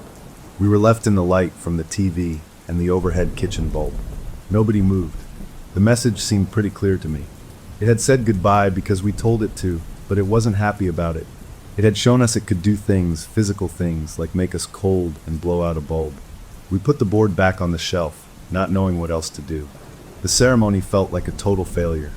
We had tried to shut a door, and something on the other side had just reminded us it could kick it open anytime it wanted. For the next few nights, things were calm. Too calm. The weird waiting feeling was still there, but nothing happened. No sleepwalking, no strange messages. We started to relax again, just a little. Maybe the goodbye had worked in its own way. Maybe it had just been a final show of force before leaving. I even managed to sleep through a whole night without waking up and checking to see if my girlfriend was still beside me. Then, on the fourth night, I woke up. It wasn't a noise that woke me. It was that feeling again, the feeling of being alone in the bed. I reached out my hand. Empty space. My eyes snapped open. She was gone. A wave of cold dread washed over me, worse than before. I got up and saw the familiar line of light under the office door. Anger mixed with my fear this time. I was angry at the board, angry at the situation, angry that this was happening again. I pushed the door open, ready to shake her awake. But she wasn't at the desk. The office was empty. The light was on, but the chair was pushed in. Confusion cut through my fear. Then I heard a small sound from the kitchen. A faint scratching. I walked down the hallway, my bare feet silent on the floor. I peered into the kitchen. She was there, sitting at the kitchen table, her back to me, her head bent over something. The overhead light was off, and she was working in the dim glow from the stove's digital clock. I could see her hand moving, fast and frantic, scribbling across a notepad. The sound was the pen scratching against the paper. I walked closer, my heart a drum in my ears. She was asleep. I could tell by the slow, deep rhythm of her breathing and the completely slack look on her face when I got close enough to see her profile. But her hand was a blur of activity. I didn't wake her up right away. A horrible curiosity held me frozen. I had to see what she was writing. I leaned over, just enough to see the notepad. It was another obituary. The name at the top was a woman my girlfriend worked with, someone she talked about sometimes, a nice lady in the accounting department.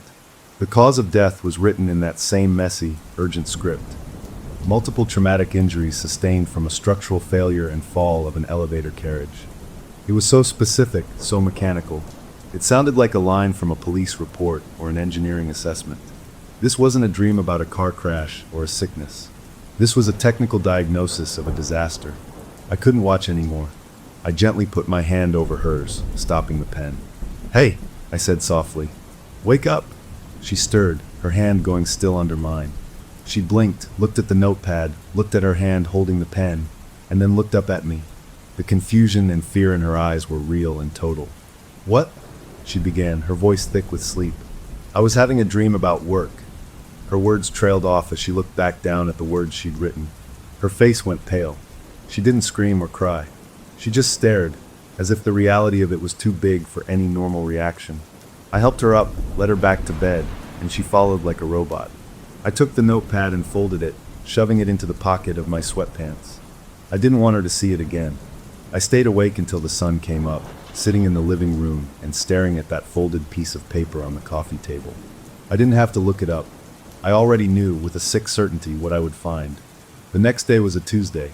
I went through my work routine like I was in a fog. My girlfriend called in sick, too shaken to face the office, especially the possibility of seeing the woman from the notepad. I waited until my lunch break. I found a quiet spot and pulled out my phone. My fingers felt clumsy as I typed in the name of the city and news elevator accident. For a second, nothing came up. A crazy hope flared in my chest. Maybe it was wrong. Maybe this time it was just a bad dream. Then I refreshed the page. A new article popped up, just published an hour ago. The headline was simple: "One dead in freak elevator malfunction downtown." I didn't want to click it, but I had to. I opened the article. It gave the location, an office building.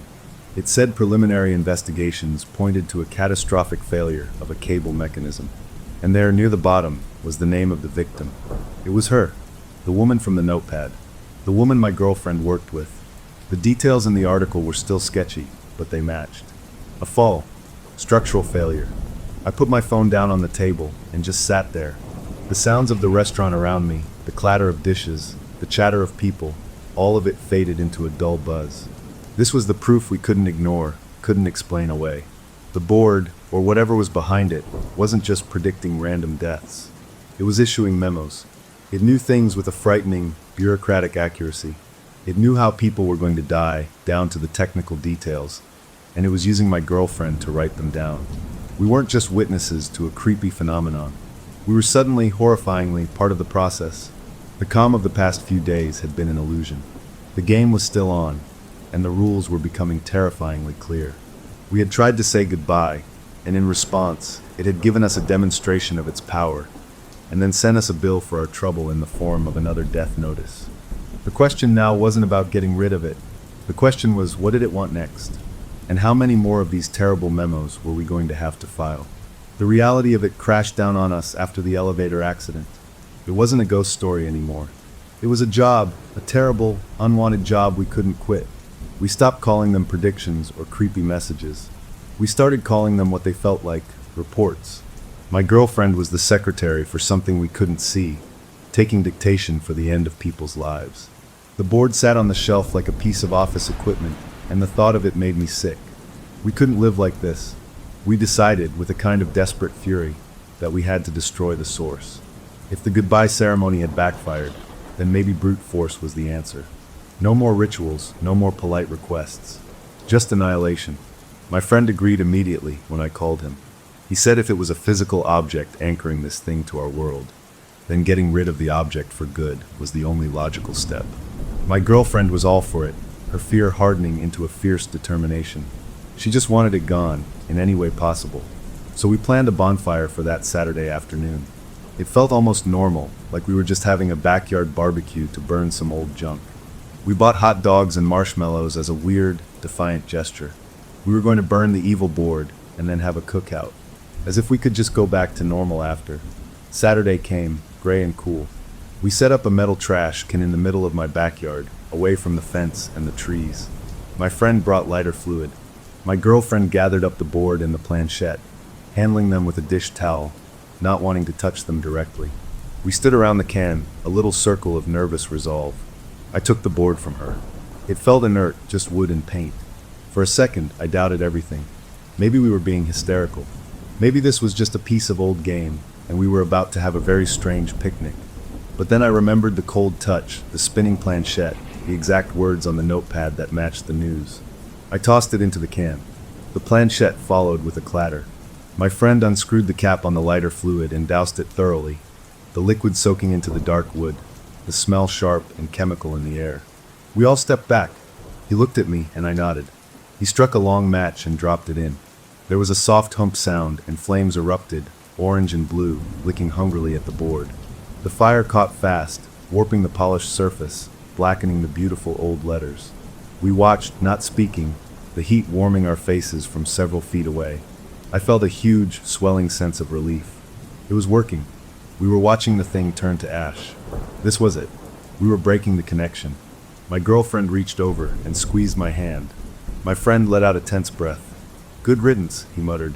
The flames crackled, and the wood split with a sound like a gunshot, making us all jump. The planchette's clear window cracked and melted, twisting in the heat. We stood there until the fire burned down to glowing embers and black, crumbling chunks. We made sure every piece was completely burnt. Then, with a sense of ceremony that felt better than the last one, we took the garden hose and sprayed the ashes until they were a wet, black sludge in the bottom of the can. We had destroyed it. Completely. We looked at each other, and for the first time in weeks, I saw a real, unforced smile on my girlfriend's face. It was over. We had won.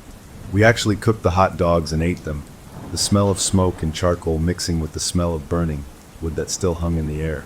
It felt like a celebration. That night, we went to bed early, exhausted from the adrenaline and the weird day. I fell asleep almost instantly, a deep, dreamless sleep. I didn't wake up until morning. Sunlight was streaming through the blinds. I rolled over, expecting to see my girlfriend sleeping peacefully. The bed was empty. My heart, which had felt so light just hours before, sank like a stone in cold water. No, it wasn't possible. We burned it. I got up, my body moving on autopilot fueled by dread. I didn't see a light on in the office. The house was still. I checked the living room. Empty. The kitchen. And there she was, at the kitchen table again, in the early morning gloom. Her head was down on her arms, asleep. In front of her was a notepad, and in her loose, sleeping hand was a pen. The pen wasn't moving. The report was already finished. I walked over, my legs feeling like they were made of wood. I didn't wake her. I just looked at the notepad. The heading said obituary. The name was the owner of the little bakery 3 blocks over. A friendly guy who always gave my girlfriend an extra cookie. The cause of death was written with that same awful technical precision. Fatal anaphylactic reaction triggered by a previously undiagnosed nut allergy, specifically to pistachio cross-contamination in a batch of almond biscotti. It was so detailed it was clinical. It didn't just say allergic reaction. It named the nut, the specific pastry, the mechanism of how it happened. I stood there, staring at the words, and the victory of the previous day evaporated. The board was gone, reduced to wet ash. But the connection wasn't in the board. It was in her. Whatever this thing was, it had used the board to find us, to latch on. And now it was embedded in my girlfriend, like a parasite or a virus. Burning its favorite toy hadn't killed it. It had just made it move in deeper. I gently woke her. She came to slowly, disoriented, and then she saw the notepad. Her face crumpled. She didn't cry. She just looked utterly defeated, a look of complete hopelessness that was worse than any tears. "It's in me, isn't it?" she said, her voice flat. I didn't have an answer. We both knew it was true. We spent the next few days in a kind of numb haze. We tried to go back to pretending, but the pretense was thinner than ever. We were waiting for the other shoe to drop, for the news about the baker. 2 days after the sleep writing, my girlfriend was scrolling through her phone on the couch while I tried to read a book. She went very still. Then she turned the screen toward me. It was a local news alert. The baker had died at the hospital. The article was brief, but it mentioned he had collapsed after eating a pastry from his own shop and that he had a severe nut allergy. It didn't give the details of pistachio or biscotti, but the framework was there. Another match. Another report filed correctly. The entity, as we had started to call it in our heads, was batting 1,000. We were trapped. We couldn't destroy it. We couldn't stop it from sending its memos through her. We were stuck in a nightmare with no waking up. My friend came over after we told him, and he looked as lost as we felt. His idea of research had led us to burn the board, and that had accomplished nothing. We sat around my living room, a council of war with no weapons. "We have to get you help," I said to my girlfriend. "Real help, not online forums." She agreed, her eyes hollow. We needed a doctor, someone who might understand sleep disorders, even if we couldn't tell them the whole truth. Maybe there was a medical explanation, a way to stop the sleepwalking, and if we could stop that, we could block the messages. It was a slim hope, but it was all we had. We found a sleep specialist and made an appointment. The waiting room was nice, calm, with soft colors. It felt surreal to be there for something so normal-sounding when our problem was so far from normal. We went in together. The doctor was a kind-looking woman with a calm manner. We told her a heavily edited version of the truth. We said my girlfriend had started sleepwalking recently, with episodes of sleep writing that were very disturbing to her. We said she was writing strange, troubling things and had no memory of it. We did not mention the Ouija board. We did not mention that what she wrote came true. The doctor listened carefully, asked questions about stress, about her diet, about her family history. She nodded and suggested a sleep study, where my girlfriend would spend a night in a clinic hooked up to machines to monitor her brain waves and movements. It sounded scientific and safe. It felt like a real step, a sane step in an insane situation. We scheduled the study for the following week. As we left the office, I felt a tiny flicker of optimism. Maybe this was a way out.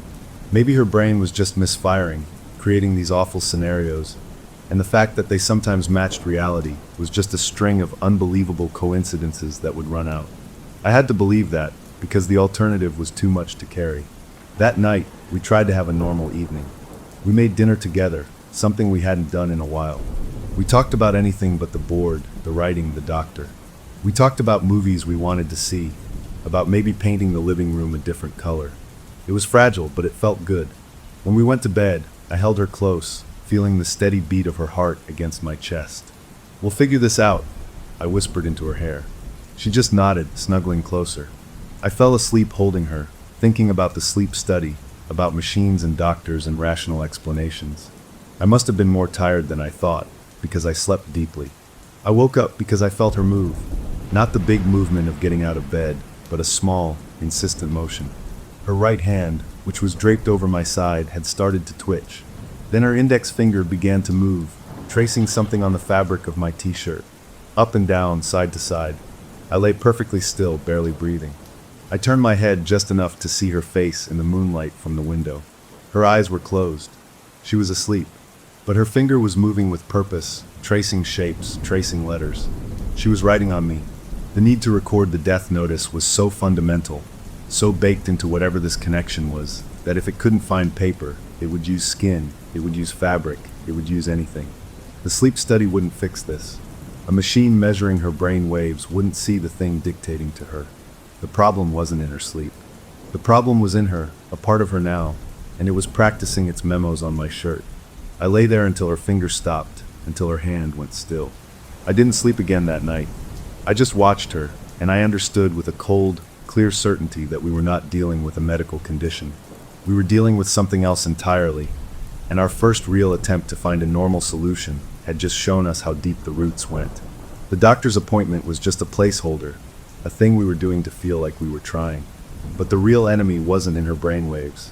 It was in the messages themselves, and it was proving it could adapt. We had tried fire, and it had laughed. We were trying science next, but a terrible part of me already knew it was going to laugh at that too. The question wasn't how to stop the sleepwalking anymore. The question was, what was the next move for something that could turn a person into a living, breathing filing cabinet for doom? The horror changed shape after the night, she wrote on my shirt. It wasn't just about being scared anymore. It was about the weight of knowing things. We were like cursed librarians, shelving little reports of doom for people who were still alive, still making breakfast and planning their weekends. The guilt was a constant, sour taste in my mouth. And with that guilt came a terrible, unavoidable question. If we knew, did we have to try and stop it? My girlfriend and I argued about it, our voices low and tense in our own home, which didn't feel like a home anymore. She believed, with a fierce and desperate logic, that warning people was pointless. Look what happened with the baker, she'd say. The report was right. If we tried to change it, maybe we'd just make it happen a different way, or maybe we'd draw its attention to us in a worse way. She called it tempting fate. I argued that we couldn't just sit on this knowledge. We had to try. We had to do something, anything, to fight back. Our relationship, which had always been so easy, became a war room, a place for whispered, awful strategy sessions about impending disasters we couldn't prove were coming. The next report made the argument real. It was for the teenage son of a guy I knew from the gym, a good kid. The cause was brutally specific. Traumatic amputation and fatal blood loss resulting from unauthorized operation of a power-driven wood planer on a relative's rural property. I read it and felt sick. We had a week until the date on the report. I couldn't do nothing. My girlfriend begged me not to get involved, her eyes full of a fear that was for me, for us, not for the kid. But I pictured the kid, his whole life ahead of him, and I knew I had to try. I called my gym friend. I fumbled through the worst, most awkward conversation of my life. I told him I'd had a weird dream, a really vivid nightmare, about his son and some dangerous farm equipment at his uncle's place. I told him it felt so real I had to call, that he should keep his son away from that farm for a while. I sounded like a lunatic. He was quiet for a long moment, then said, "Okay, thanks, I guess," in a voice that was clearly just humoring me. He hung up. I felt like a fool, but also a little relieved. I had tried. Maybe it would be enough. The date on the report came and went. I checked the news obsessively. Nothing. I called my friend, making up an excuse to ask how his son was doing. He said the kid was fine, was actually home sick with a bad cold, hadn't been anywhere near the farm. A wave of pure, dizzying relief washed over me. I told my girlfriend, and for the first time in weeks, we hugged each other with something like real hope. Maybe we could change it. Maybe we had just broken the chain. Our celebration lasted exactly 2 days. On the third day, a news alert popped up on my phone. There had been an accident involving a flatbed truck on the highway near our side of town. A large piece of industrial farming equipment, a wood planer being transported for repair, had come loose from its straps. It had flown off the truck and struck a teenager who was riding his bike on the shoulder of the road. The boy was in critical condition. He had lost a leg. The article named him. It was my gym friend's son. He hadn't been on the farm. He'd been on the road near his own house. The traumatic amputation part of the report was right. The unauthorized operation part was wrong. We had changed the how, but we hadn't changed the what. The report's core truth had found a way. It felt like the entity had corrected its own memo, adapting to the changes we made. My girlfriend didn't say, "I told you so." She just looked at me with a sadness so deep it was like a well, and I knew she was thinking the same thing I was. We were playing a game where the rules were written by the other side, and we didn't even know all of them. That failure broke something in us. We stopped talking about warning people. We shifted our strategy entirely to defense, to containment. We had to stop the sleepwalking, physically stop her from getting up. We became jailers in our own home. We gathered up every pen, pencil, marker, and crayon. We took the notepads, the printer paper, even the dusty chalk from an old coloring set. We locked it all in the trunk of my car. We bought a complicated sleeping bag that zipped up the side and agreed she would sleep in it, zipped up tight, so she couldn't get out easily. We took turns on guard duty, one of us staying awake to watch the other sleep. It was exhausting. It was madness. But it was all we had. I took the first shift. She zipped herself into the bulky bag on our bed, looking like a scared caterpillar. I sat in a chair by the door with a book and a strong coffee. The hours dragged. Every time she stirred, my whole body went tense. But she didn't get up. She slept, fitfully but inside the bag. When my eyes started to droil near dawn, I woke her for her shift. We swapped. I lay down, feeling the strange crinkle of the sleeping bag, and was asleep in seconds from pure fatigue. I don't know how long I slept. I woke up to the sound of a key turning in a lock. It was a sharp, metallic sound that sliced through my sleep. I sat up, disoriented. The sleeping bag was empty beside me. The bedroom door, which I had locked from the inside with the deadbolt, was swinging open. She stood in the doorway, backlit by the hall night light. Her eyes were closed. In her hand was the spare house key we kept hidden on top of the door frame in the hallway. She had known where it was. She had walked out, gotten it, and unlocked the door. The entity wasn't just using her body. It was using her memories, her knowledge of our own home, to get around our obstacles. It was learning. I got up and guided her, her movements slow and sleepy, back to bed. I took the key from her limp fingers. As I tucked her in, her eyes fluttered open for just a second. They weren't her eyes. They were blank, empty windows. Her lips moved, and a dry, papery whisper came out, a voice that was all wrong. "The filing deadline," it whispered, "is not flexible." Then her eyes closed, and she was just asleep again. I sat on the edge of the bed, shaking. It had spoken, not through the board, not through her writing. It had used her voice. Our containment was a joke. It could talk. We gave up on the sleeping bag after that. What was the point? We were so tired, a deep soul tiredness that made everything seem gray and slow. We moved through our days like ghosts.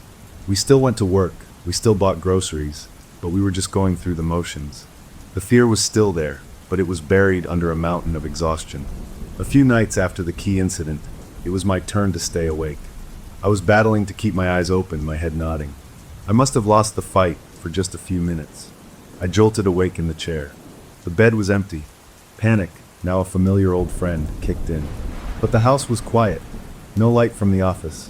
No sound from the kitchen. I got up and checked every room. Nothing. My heart started to hammer. Then I heard it. A soft, wet sound. A sniffle. It was coming from down the hall. From the room that had been meant to be a nursery one day. The room we now used for storage. I walked down the hall, my feet like ice. The door was ajar. I pushed it open. She was standing over the old, empty crib we hadn't gotten rid of, the one we'd bought in a moment of optimistic dreaming. She was just standing there, perfectly still, staring down into the empty space. Tears were streaming silently down her sleeping face, cutting glistening tracks in the moonlight from the window. In her right hand, gripped so tight her knuckles were white, was one of our permanent markers, the fat kind. I must have missed it during the purge. And on the pale yellow wall of the would-be nursery, right next to the crib, she had written a single line in big, shaky block letters, for the child. Time of death, pending. The marker had run out or snapped, leaving a final, ugly smear of black ink beneath the words. I didn't feel fear then. I felt something hotter and cleaner, a pure rage. This thing wasn't just threatening strangers anymore. It was pointing a finger at a future we hadn't even built yet, at a dream. It was marking a target on a life that didn't even exist. That crossed a line. I went to her and shook her awake, not gently. She came to, saw the wall, saw the marker in her hand, and crumpled to the floor. She didn't scream. She made a small, broken sound, like a wounded animal, and then curled in on herself. The mother in her, the part that dreamed of that room filled with laughter, had just been shown its own nightmare. We spent the rest of that night cleaning the wall, but the words had stained the paint. We could still see the ghost of them, a faint yellow-brown shadow on the yellow wall. We moved a big bookcase in front of it the next day. We didn't talk about what it meant. We didn't need to. The fight had changed. It wasn't about saving others anymore.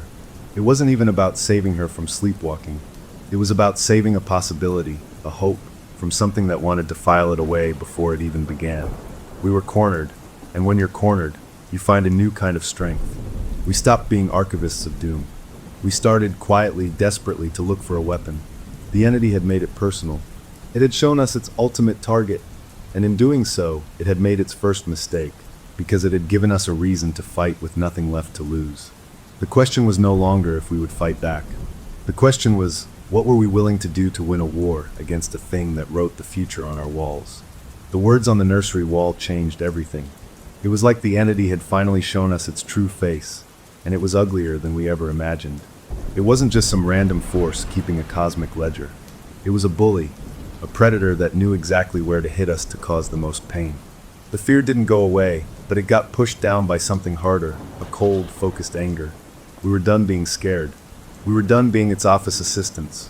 We had to find a way to fight, not just hide. But how do you fight something you can't touch, something that lives in the mind of the person you love? My girlfriend was shattered. She wouldn't go near that room. She looked at me sometimes with such a raw guilt, as if she believed some part of her was already capable of making that terrible decision the wall had mentioned.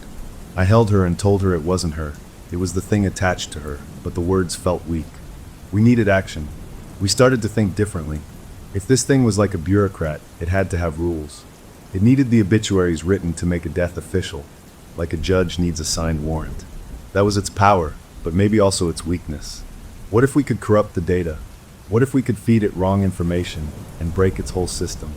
It was a crazy idea, born from pure desperation, but it was the first plan that felt like attacking instead of just defending. For a few days, nothing happened. No sleepwalking, no compulsions. It was like the entity was letting the thread on the wall hang in the air, letting us stew in it. Then, one ordinary Tuesday morning, the calm broke. I was making coffee. My girlfriend was sitting at the kitchen table, staring at her hands. She suddenly went very still. Her face lost all color. She looked up at me, and her eyes were wide with a terror that was completely awake, completely present. "It's here," she whispered. "The feeling, it's back, but I'm not asleep." She described it as a physical push, a pressure building behind her eyes and in her stomach, a nausea that came with a single, clear command in her head, right. She fought it. She clenched her fists and shook her head, her whole body trembling with the effort. But the pressure just grew, becoming a pounding headache, a cramping in her gut. She started to cry from the strain. "I can't. It's too strong," she gasped. I saw it in her face, the moment her will broke. Her shoulders slumped. The fight went out of her eyes, replaced by a horrible, resigned blankness. She reached for a napkin from the holder and a pen that was lying nearby. Her hand wasn't jerky like in her sleep. It moved with a dreadful, conscious slowness. She was awake, and she was being forced to obey. I watched, helpless, as her hand began to form letters. She was weeping, tears dripping onto the paper, but her hand kept moving. It wrote the heading, obituary. Then it began to write the name. My blood turned to ice. It wasn't a stranger's name. It was my full name, our home address, my date of birth. It was filling out my personal file. The date of death was left blank. And in the cause of death section, her hand wrote, in that same awful, steady script, termination of services for persistent interference with archival process. I stared at the words. It was a pink slip, a firing notice, from death. My attempts to warn people, to lock her up, to fight back, they had made me a problem employee, and the entity was putting me on notice. The moment she dotted the last period, the terrible pressure left her. The pen dropped from her fingers. She looked at what she had written, and then at me, her face a mask of pure horror. "It's for you," she said, the words barely a breath. "Because you keep trying to stop it." In that moment, a strange calm settled over me. The monster had pointed its finger. At least now I knew where to stand. I took the napkin, folded it neatly, and put it in my wallet. This was my death notice. I carried it with me. It made the whole thing real in a new way. "Okay," I said, my voice surprisingly steady. "So it wants me gone. That means we're a threat. That means we're on the right track. My idea about corrupting the data came rushing back. This was our chance. The entity had just issued a threat, which meant it was engaged with us. Maybe we could engage back on our own terms. I explained it to her. It needs the forms filled out correctly, right? What if we give it a form that's nonsense? A form for someone who doesn't exist, who dies in an impossible way. Maybe it'll confuse its system. Maybe it'll break the chain. She was scared, but she was also out of options. The next time she felt the pull, the compulsion to write, we would be ready. We didn't have to wait long. That evening, as we were trying to eat dinner, she put her fork down. Her face went slack. "It's starting again," she said, her voice monotone. "It wants a report. It's giving me the details." I moved quickly. I sat beside her and put a fresh sheet of paper in front of her. I put a pen in her hand. "Don't write what it's telling you," I said, looking into her glassy eyes. "Write what I tell you to write." She gave a tiny, almost imperceptible nod. I started dictating. Name, John Doe. Date of death, yesterday. Cause of death, spontaneous combustion after being struck by ball lightning during a solar eclipse. It was the most ridiculous, impossible thing I could think of. A person who didn't exist, dying yesterday in a way that defied all of science. Her hand hesitated. I could see the strain in her arm, the conflict between the compulsion in her mind and my words in her ear. "Write it," I urged. Slowly, jerkily, her hand began to move. She wrote the fake name. She wrote the wrong date. She wrote the absurd cause of death. It was like watching someone slog through thick mud, but she did it. When she finished the last word, she let out a huge, shuddering gasp. The blankness left her eyes. The compulsion was gone. She looked at the paper, then at me. "Did it work?" she asked, hope flickering in her voice for the first time in weeks. "I think so," I said. "The feeling.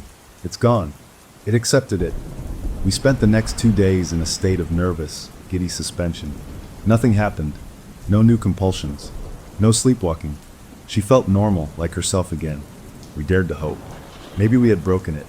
Maybe jamming its system with nonsense had caused it to short-circuit. We even laughed a little, a real laugh, about the ball lightning. We started to make plans again, tiny ones, like maybe seeing a movie or having my buddy over for a normal, non-terrifying barbecue. The shadow of the nursery wall seemed to recede just a little. On the third morning, our hope died. I was in the shower when I heard her call my name. It wasn't a scream. It was a small, defeated sound. I got out and found her in the kitchen. She was standing by the counter, holding her head in her hands. "It's back," she said, not looking at me. "It's not asking for a new one. It's demanding a correction." She looked up, her face pale. "It says the John Doe file was an error. Invalid entry. It needs a valid, factual report to clear the backlog. The pressure. It's worse than before." She sat down heavily. "It's angry." My heart sank. Our trick hadn't broken the system. It had just created a paperwork error, and now the cosmic office manager was demanding we fix our mistake, with interest. We were right back where we started, but now the entity was annoyed with us. The brief period of peace was over, and it had just been a coffee break for the thing haunting us. It was back on the clock, and it expected us to be too. We had tried to fight with cleverness, and it had swatted our idea away like a fly. The fight wasn't about confusing it. The fight was about something more direct. As we sat there in the wreckage of our failed plan, a new, darker thought began to form in my mind. If the connection was in her, and we couldn't cut it out or confuse it, maybe we could. Transfer it. The wall had said the child's death was pending. Pending what? A decision? What if the entity was offering a twisted choice? What if it wanted her to choose between the future it had threatened and something else? What if the something else could be me? The thought was monstrous, a deal with the devil.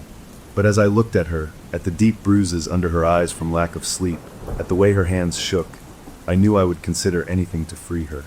The entity wanted a scribe. Fine. Maybe it could have a new one. The question was, how do you apply for a job from hell, and what happens if you get it? The demand for a correction hung over us like a sentence. The 2 days of peace had been a cruel joke, a taste of a life we couldn't have. Now the pressure was back on my girlfriend, worse than before, a constant, grinding headache and a nausea that wouldn't leave. She walked around the house like a ghost, pale and silent, jumping at every little sound. We were back to square one, but the board was gone, the tricks had failed, and the entity was clearly impatient. We were running out of squares on the board. That's when I told her my new idea, the terrible one about a transfer. We were sitting at the kitchen table, the same place she'd written my obituary. The morning light felt too bright, too normal for the conversation we were having. "It needs a scribe," I said, keeping my voice low and even. "It's attached to you. But what if attachments can be moved? What if we can convince it to take me instead?" She stared at me like I'd suggested cutting off my own arm. "No," she said, flat and immediate. "Absolutely not. That's making a deal with it. You don't bargain with something like this. It's a trick." I pushed on. The wall said pending. Pending what? A decision. It gave you a choice, a horrible one. Maybe it's always about choices. Maybe we can offer it a different choice. It can keep its clerk, but a new one. One who's been interfering. It might like that. A punishment and a solution all in one. She was shaking her head, tears in her eyes. "I won't let you do that. I won't trade you for me. That's not a choice, that's a nightmare." But I could see the logic working behind the fear in her eyes. The mother in her, the part that had been shattered by the words on the nursery wall, was listening. If the entity wanted a sacrifice, and the sacrifice was me instead of a future child, wasn't that a trade she had to consider? The thought was so ugly it made me feel sick, but we were past pretty solutions. We argued in whispers for hours, circling the same awful point. She called it a surrender. I called it a tactical retreat, a way to get her out of the line of fire, so we could think of a next move. In the end, what broke her wasn't my reasoning. It was the next wave of compulsion. Later that afternoon, she doubled over at the kitchen sink, gripping the counter so hard her knuckles turned white. A low moan escaped her lips. "It's pushing. So hard," she gasped. "It wants the correction. It's showing me. A face. I don't know who it is, but it wants the report now." She was trembling all over, sweating. She was losing the fight, and we both knew it. She looked at me, her eyes full of a pain that wasn't just physical. "Okay," she whispered, the word full of defeat and a love that felt like it was being torn in two. "Okay, we try it your way." We didn't know how to perform a supernatural job transfer. We weren't witches or priests. We were just two scared people. So we did what felt logical in our shattered state. We treated it like a business transaction. If this thing was a bureaucracy, we would speak its language. We got a fresh, clean sheet of paper. We wrote a contract in our own simple words.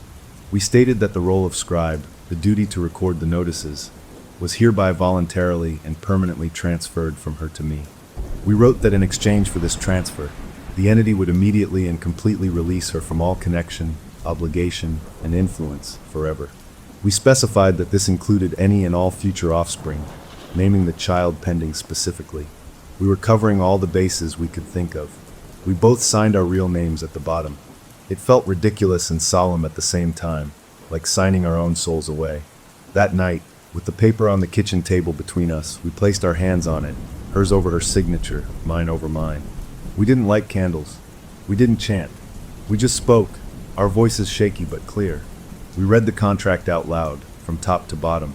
"The role is transferred," I said at the end. "The debt is paid. She is free." As the last word left my lips, the overhead kitchen light, a sturdy modern fixture that had never once flickered, flared with a blinding, blue-white intensity for a full second. We both flinched, squeezing our eyes shut. There was a loud pop, and then the room was plunged into a gloom lit only by the stove light. A sharp, electrical smell, like ozone after a lightning strike, filled the air.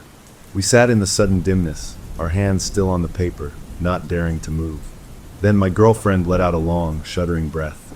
"It's gone," she whispered, wonder in her voice. "The pressure, the feeling of being watched. It's just gone." She started to cry, but this time they were tears of relief, a torrent of them.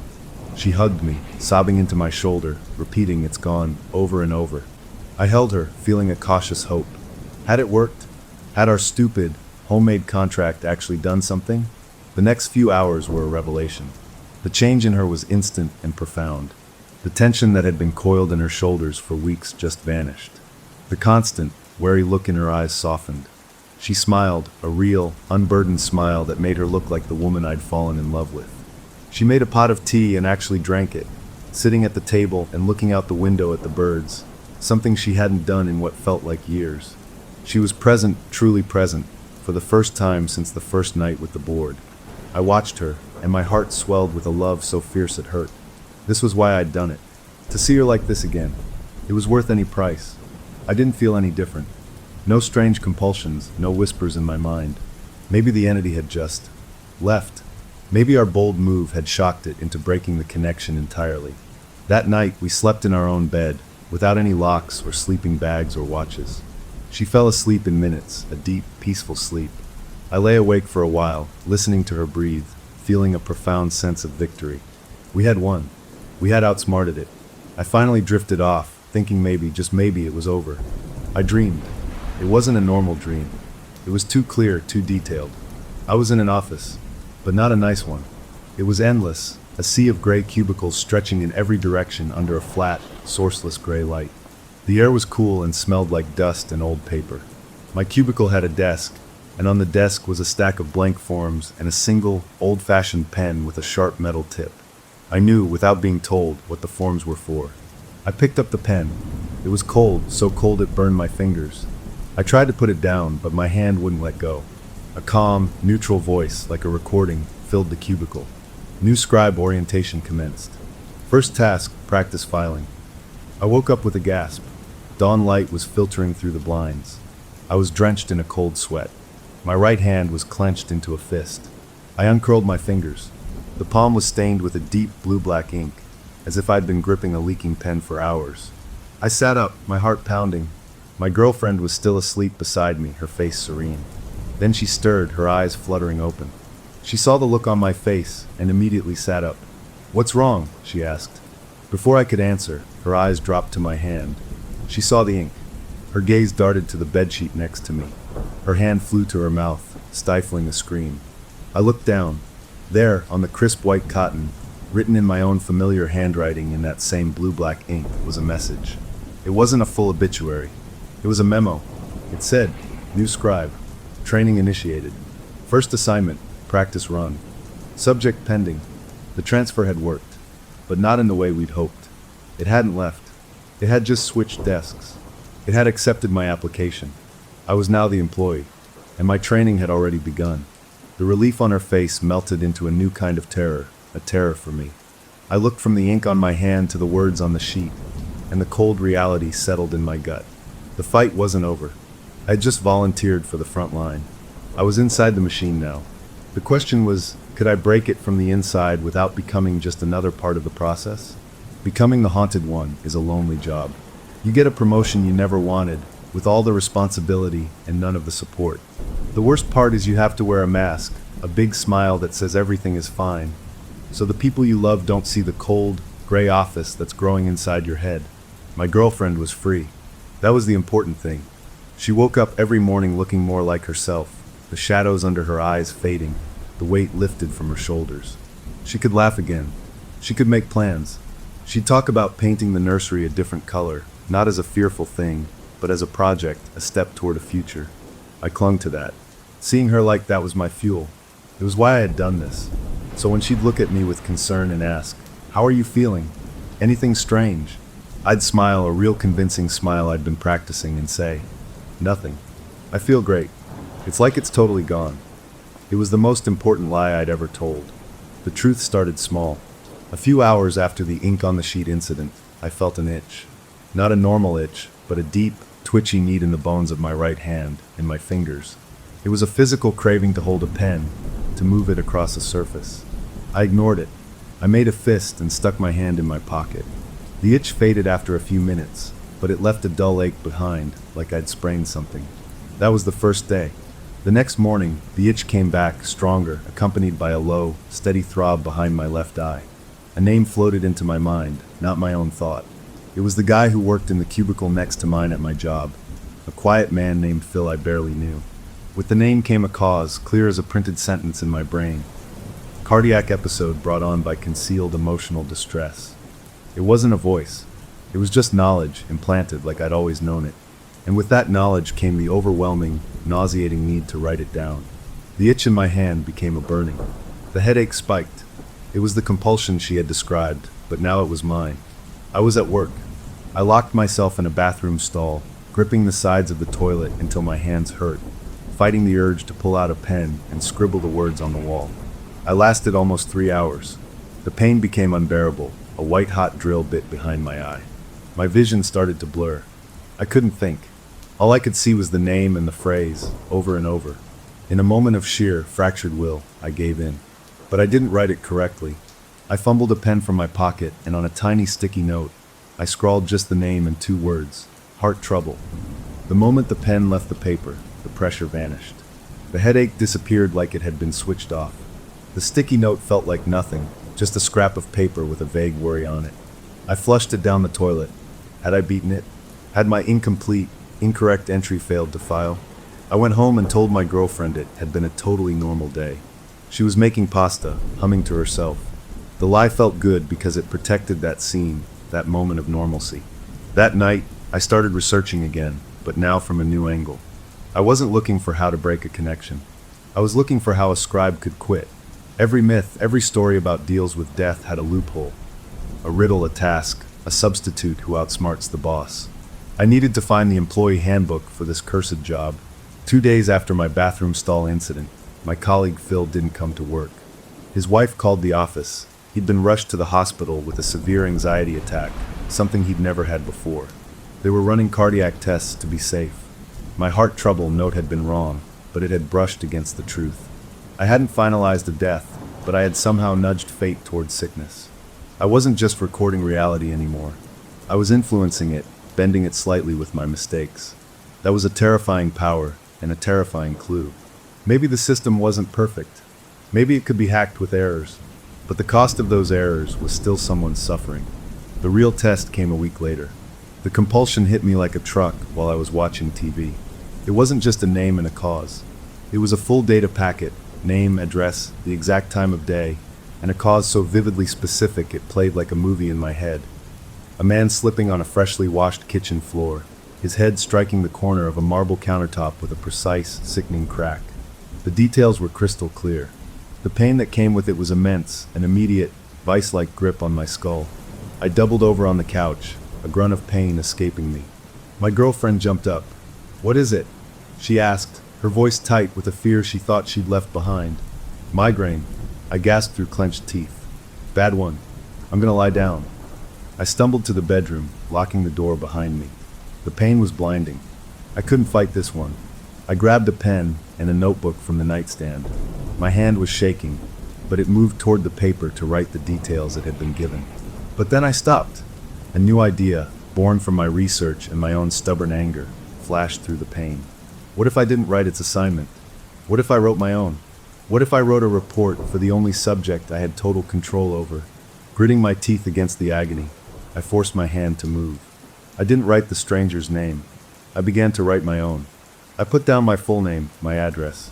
In the cause of death field, I wrote, "Scribe termination via willful noncompliance." I was filing a report on myself for insubordination. The moment I started writing my own name, something shifted. The pain didn't vanish, but it changed. The relentless, driving pressure eased. The entity's presence in my mind, which had been a roaring command, suddenly went still. It was listening, watching.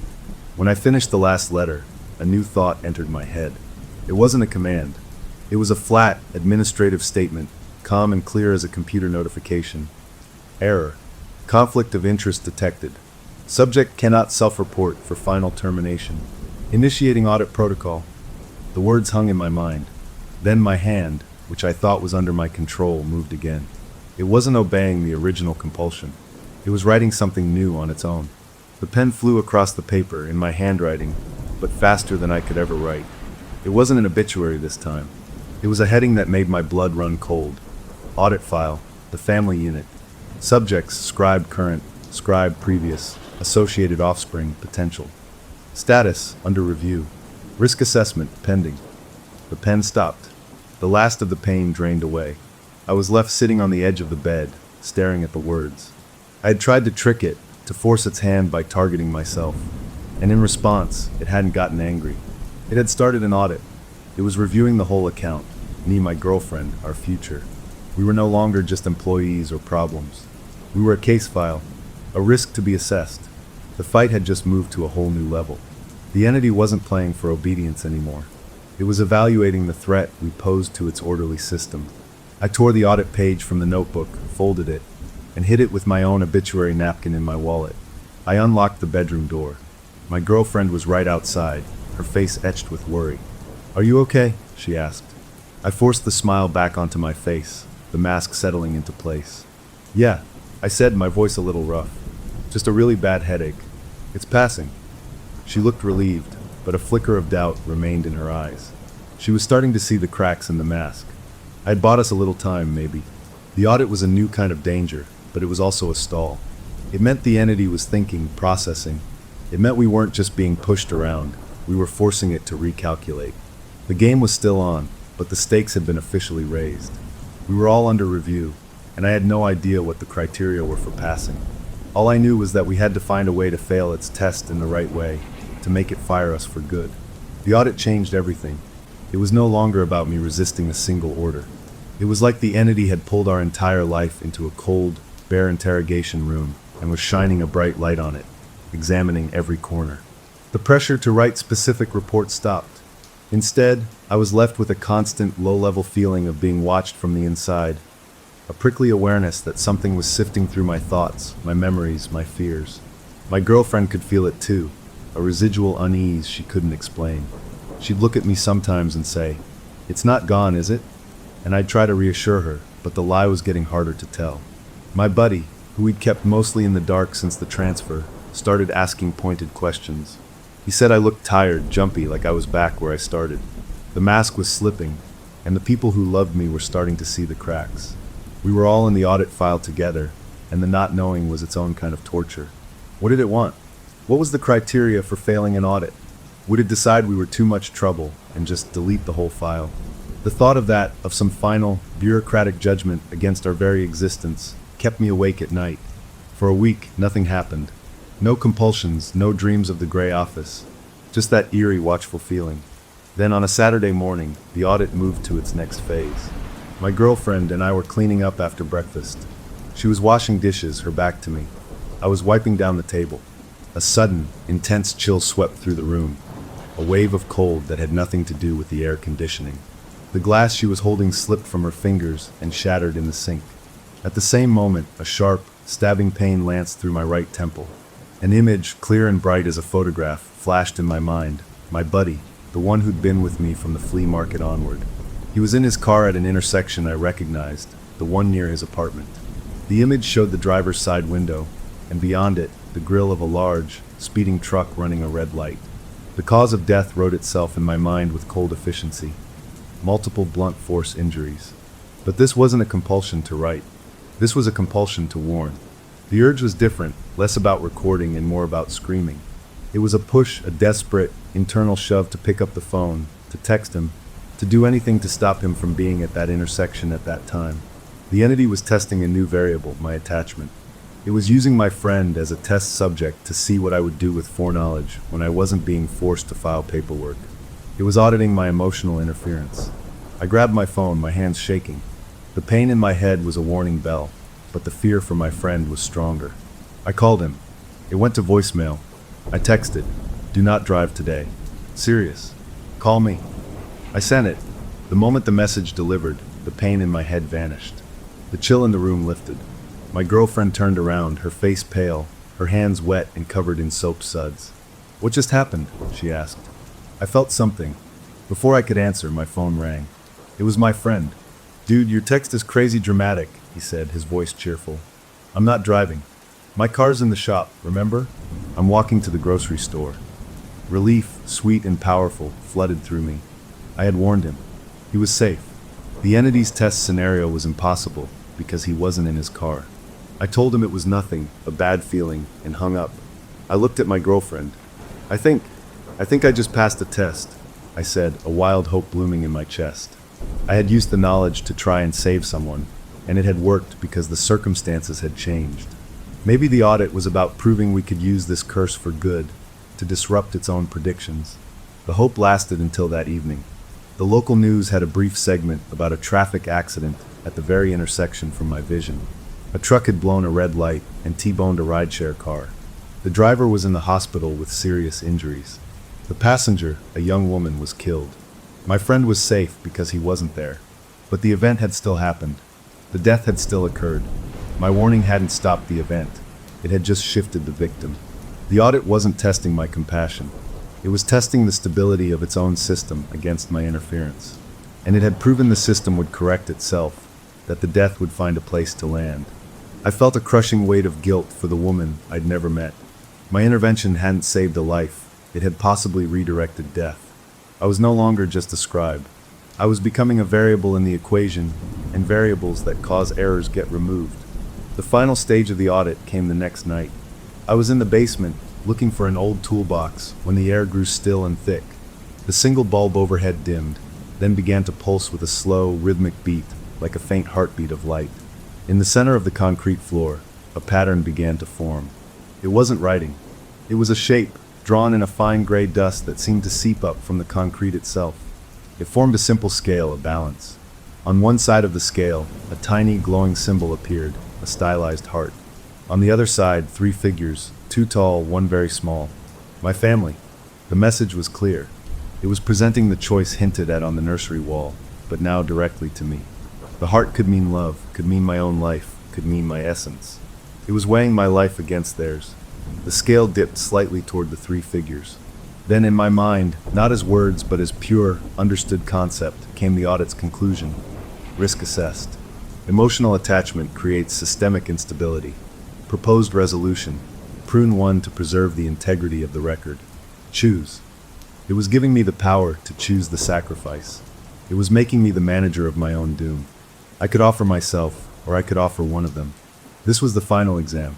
Rage, hot and clean, burned through the fear and the guilt. This was its masterstroke, to make its violence my choice, to corrupt any decision I made. I wouldn't play. I looked at the dust scale on the floor, at the pulsing light. I didn't speak. Instead, I did the only thing I could think of. I walked forward, and I scuffed my foot right through the center of the image, destroying the balance, scattering the dust. No, I said out loud, my voice echoing in the bare basement. I don't accept your terms. The audit is over. We are not yours to prune. For a long moment, nothing happened. The dust settled. The light bulb stopped pulsing and burned steady and normal. The oppressive feeling in the room lifted. I stood there, breathing hard, waiting for a response, for punishment, for anything. Nothing came. I went upstairs. My girlfriend was reading on the couch. She looked up. You okay? You look like you saw a ghost. I managed a smile. Just spiders in the basement, I said. That night, I slept without dreams. The watchful feeling was gone. The itch in my hand was gone. For the first time since the transfer, my mind felt like my own. The next day passed normally. And the next. A week went by. No compulsions, no chills, no flashes of knowledge. The audit had closed. By refusing to choose, by rejecting its framework entirely, I had apparently rendered a verdict it couldn't process. We were neither compliant nor a manageable risk. We were an anomaly it had chosen to isolate, to set aside. The case file was closed, marked not with a resolution, but with a question mark. Life began to slowly, cautiously, return to something like normal. My girlfriend's joy became less fragile. We talked about the future again, about maybe getting a dog first, as a practice run. We even joked, in a careful way, about the weird months we'd had, calling it our shared psychotic episode. We were healing. But I kept the folded papers in my wallet, my obituary, the audit note. They were my reminders. I had seen the machinery behind the world, and I knew it was still there, ticking away. I had been an employee, and I had quit in the messiest way possible. I had no guarantee it wouldn't try to rehire me one day, or that it wouldn't open a new file on us. The connection was broken, but the memory of the connection was a scar. We had won our freedom, not by beating the entity, but by confusing it into dropping our case. We were free, but we would always know the office was out there, with its endless gray cubicles and its cold, waiting pens. Our story felt over for now. We had our lives back, but somewhere in the back of my mind, a small, quiet part of me wondered if they were just waiting for the next audit cycle to begin. Story number 4. Okay, so let me tell you about my life right now. My name is Alex, and up until last week, I thought the hardest part of my day was getting my grandmother to remember to eat her lunch. She moved in with me, and my spouse after her dementia got to be too much for her to live alone. Most days are quiet, just a sad kind of quiet where a wonderful person is slowly fading away. We have a routine. I make her tea, we watch old game shows, and sometimes she tells me a story about growing up that's as clear as if it happened yesterday, though by dinner she won't remember telling it. My spouse is a rock, always practical, always finding a logical reason for everything, which usually helps because this disease makes you feel like you're losing your own mind sometimes. We live in a simple, one-story ranch house we bought 3 years ago.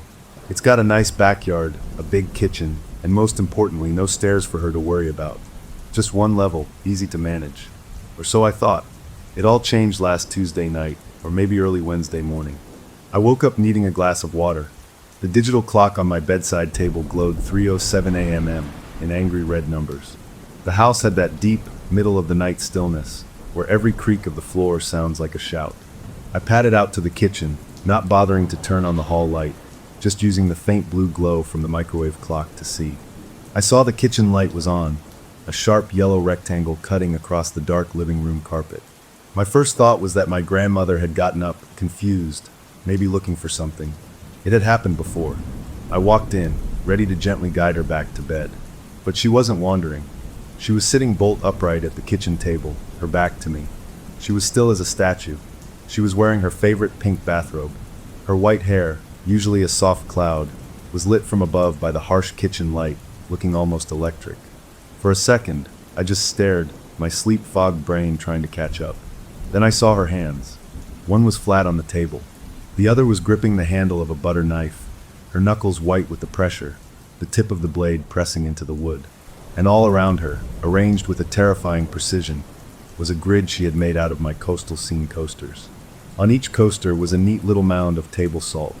It looked like she'd used the salt shaker, which was lying on its side nearby, as some kind of pointer. My eyes traveled from mound to mound, and that's when the words formed. She had spelled something out. In salt. 3 separate words, one on each of 3 coasters in the middle of the grid. TNANT. Then a space. UPSDIRS.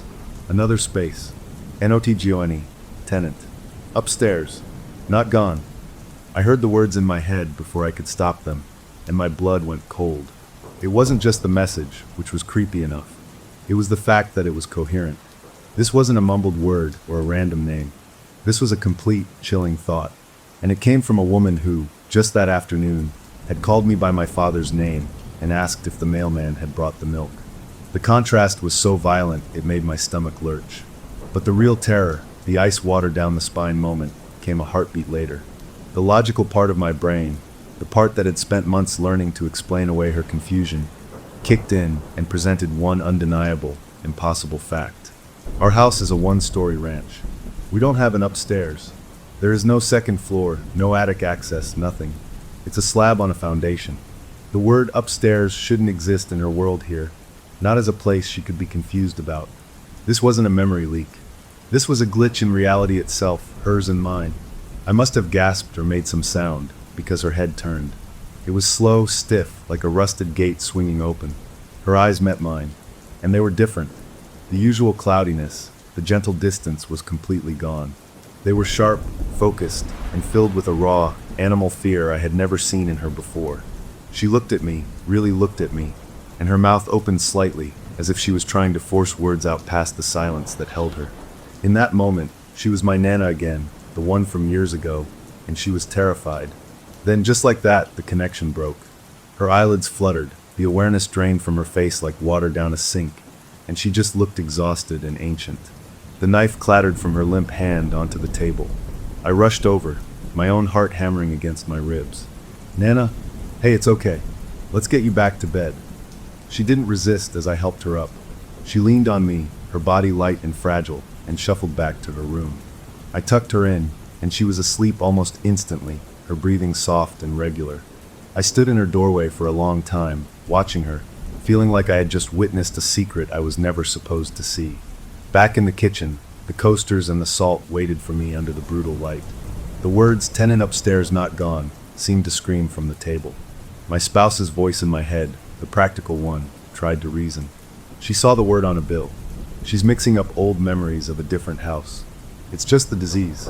But the other voice, the one chilled by that clear, frightened look in her eyes, whispered that this was something else. Acting on an impulse I didn't fully understand, I pulled out my phone. I opened the camera app and took a picture of the table. The flash made the salt crystals glitter like diamonds against the dark wood. I needed evidence, proof for myself that this had really happened, that I wasn't just cracking under the strain. Then I cleaned it up. I swept the salt into the trash, my skin crawling. I wiped down the coasters and put them back in their holder. I rinsed the butter knife and put it in the dishwasher. I tried to erase the scene, to make my kitchen normal again. By the time I went back to bed, the room was dark and tidy. I lay next to my sleeping spouse, staring at the ceiling, seeing those salt letters burned on the back of my eyelids. Sleep took a long time to come. The next morning felt surreal. Sunlight streamed in. My spouse was making coffee, humming. The ordinary world was insisting last night was a dream. I made breakfast, my movements automatic. My grandmother came out, dressed in her usual slacks and blouse. She smiled at me, a sweet, vague smile. "Good morning, dear," she said.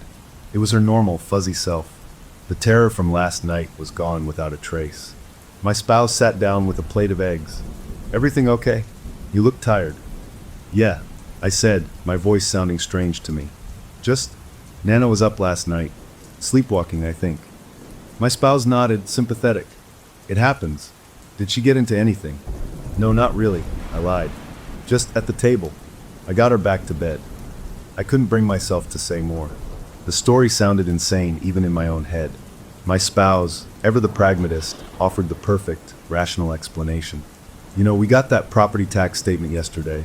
The word tenant was right there on the first page in big letters. She must have seen it when I had the mail on the counter.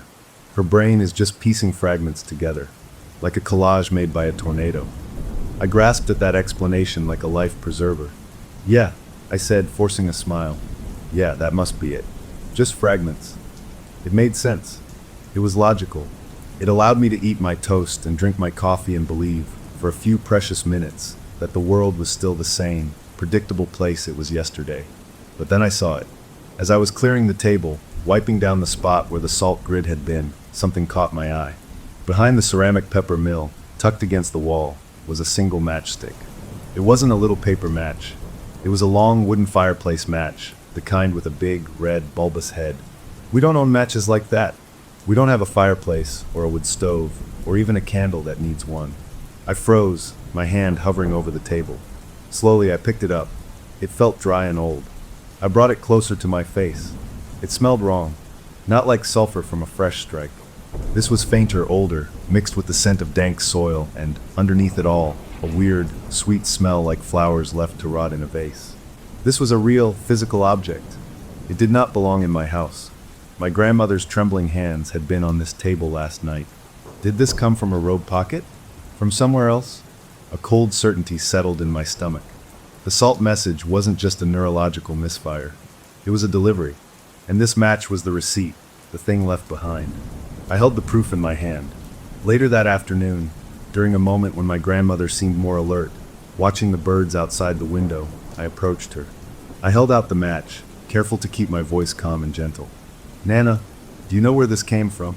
She turned from the window and looked at the match. Her eyes, milky and blue, stared at it blankly.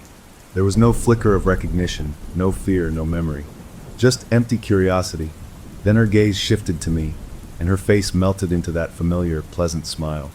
"Would you like a cup of tea, dear?" she asked, her voice light and airy. The disconnect was total and absolute. The woman who had left the match and spelled the warning was gone, locked away somewhere deep inside, or maybe she had never been there at all. I felt a profound loneliness in that moment, standing there with my piece of impossible evidence, faced with a sweet smile that understood nothing. I pocketed the match. I didn't tell my spouse about it. That little piece of wood became my secret, the first brick in a wall I was building between the logical day world and whatever was happening in the dark. My routine shifted in a subtle, terrible way. That night, I didn't just listen for the sound of her getting out of bed. I listened for the specific shuffle of her slippers on the hallway floorboards. I was no longer just a caregiver checking on a patient. I was a guard on a night watch, waiting for a signal I didn't understand. And that night, I got one. I jolted awake, not from a sound, but from a feeling. The feeling you get when you absolutely know you're not alone in a room. The air in my bedroom felt different, watchful. I held my breath, listening. The house was quiet, but it was the wrong kind of quiet. It was the quiet of something holding very, very still. I slipped out of bed, my feet finding the cool floor. My spouse slept on, undisturbed. I crept to my bedroom door and peered out into the hallway. There she was, my grandmother, standing with her back to me, facing the hall closet door, the one where we keep the spare blankets and the vacuum cleaner. She wasn't moving. She wasn't trying the knob. She was just standing there, her head tilted slightly to one side. The posture was unmistakable. She wasn't sleepwalking aimlessly. She was listening, as if someone on the other side of that closet door was whispering to her in the dark. The door was just plain, painted wood. It led to a shallow, ordinary closet. But in that moment, in that profound, waiting silence, it felt like the most important door in the world. I watched, my blood turn to ice, not daring to move or breathe, wondering what in God's name she could possibly be hearing. And as I watched, her hand, pale in the gloom, slowly lifted from her side. She didn't reach for the doorknob. Instead, she placed her bare palm flat against the center of the door, as if feeling for a heartbeat on the other side.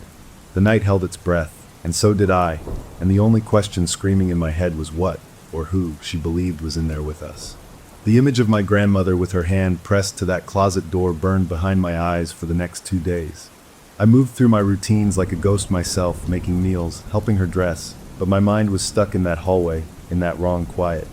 I kept expecting my spouse to notice, to ask why I was jumping at every little house sound, but they were busy with work, thankfully wrapped up in the normal world of spreadsheets and video calls. My secret knowledge felt like a weight in my pocket, right next to that old matchstick I couldn't bring myself to throw away. I started watching my grandmother more closely during the day, looking for any hint of the person who had spelled that message. But she was just Nana, fading in and out, talking about rain on a long-ago farm or asking for cookies. It was driving me crazy, this split between the terrifying night and the bland, sad day. I had to know more. I had to understand what she was listening for. So on the third night, I decided I wouldn't sleep. I propped myself up in bed with a book, a dim reading light on, and I waited.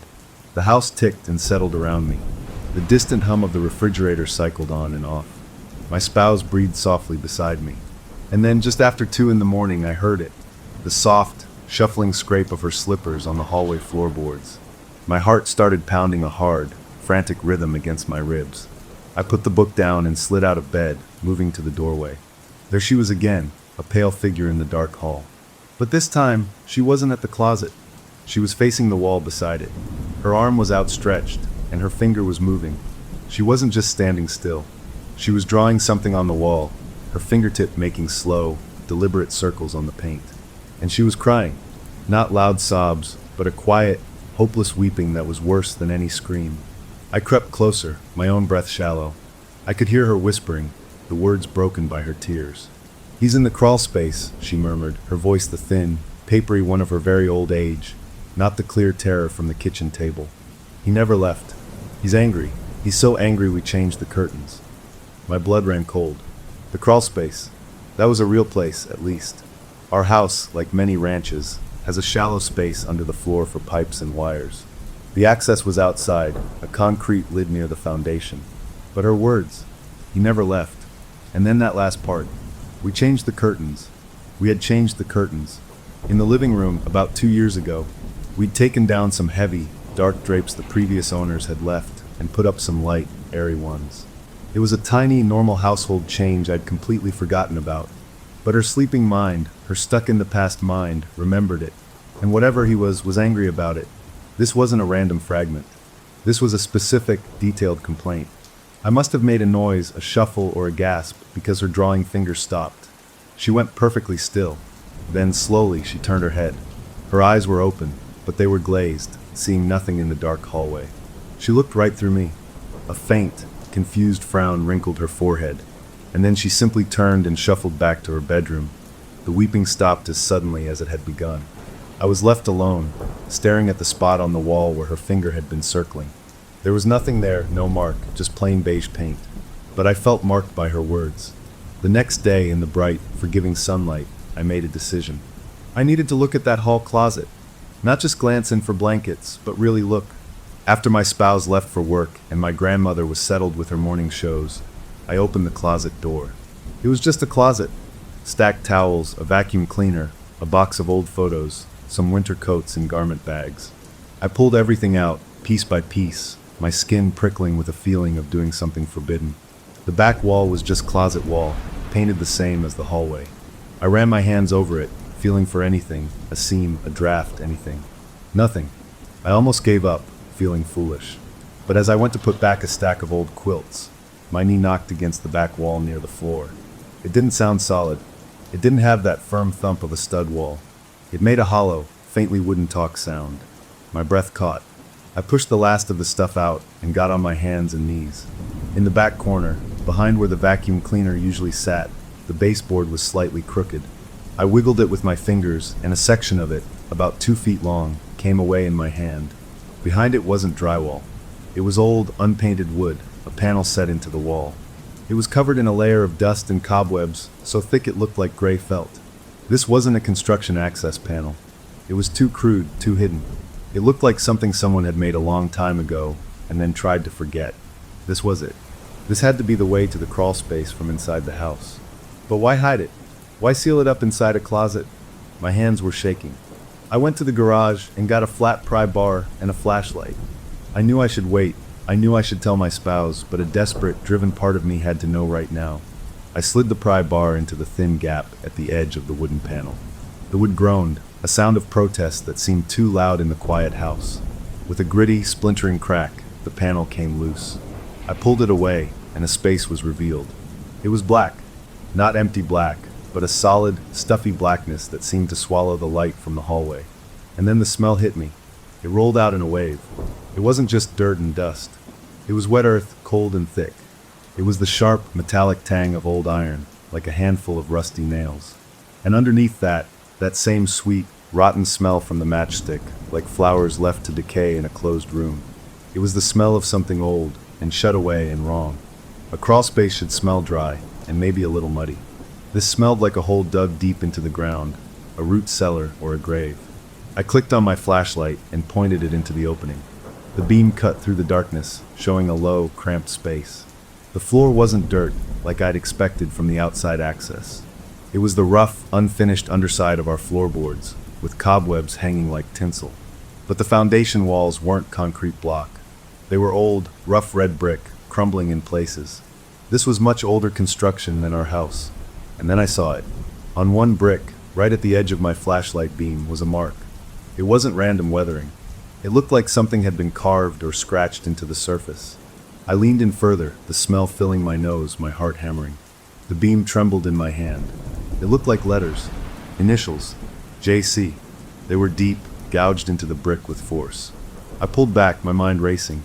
I quickly shoved the wooden panel back into place, not wanting that smell to seep out any more than it already had.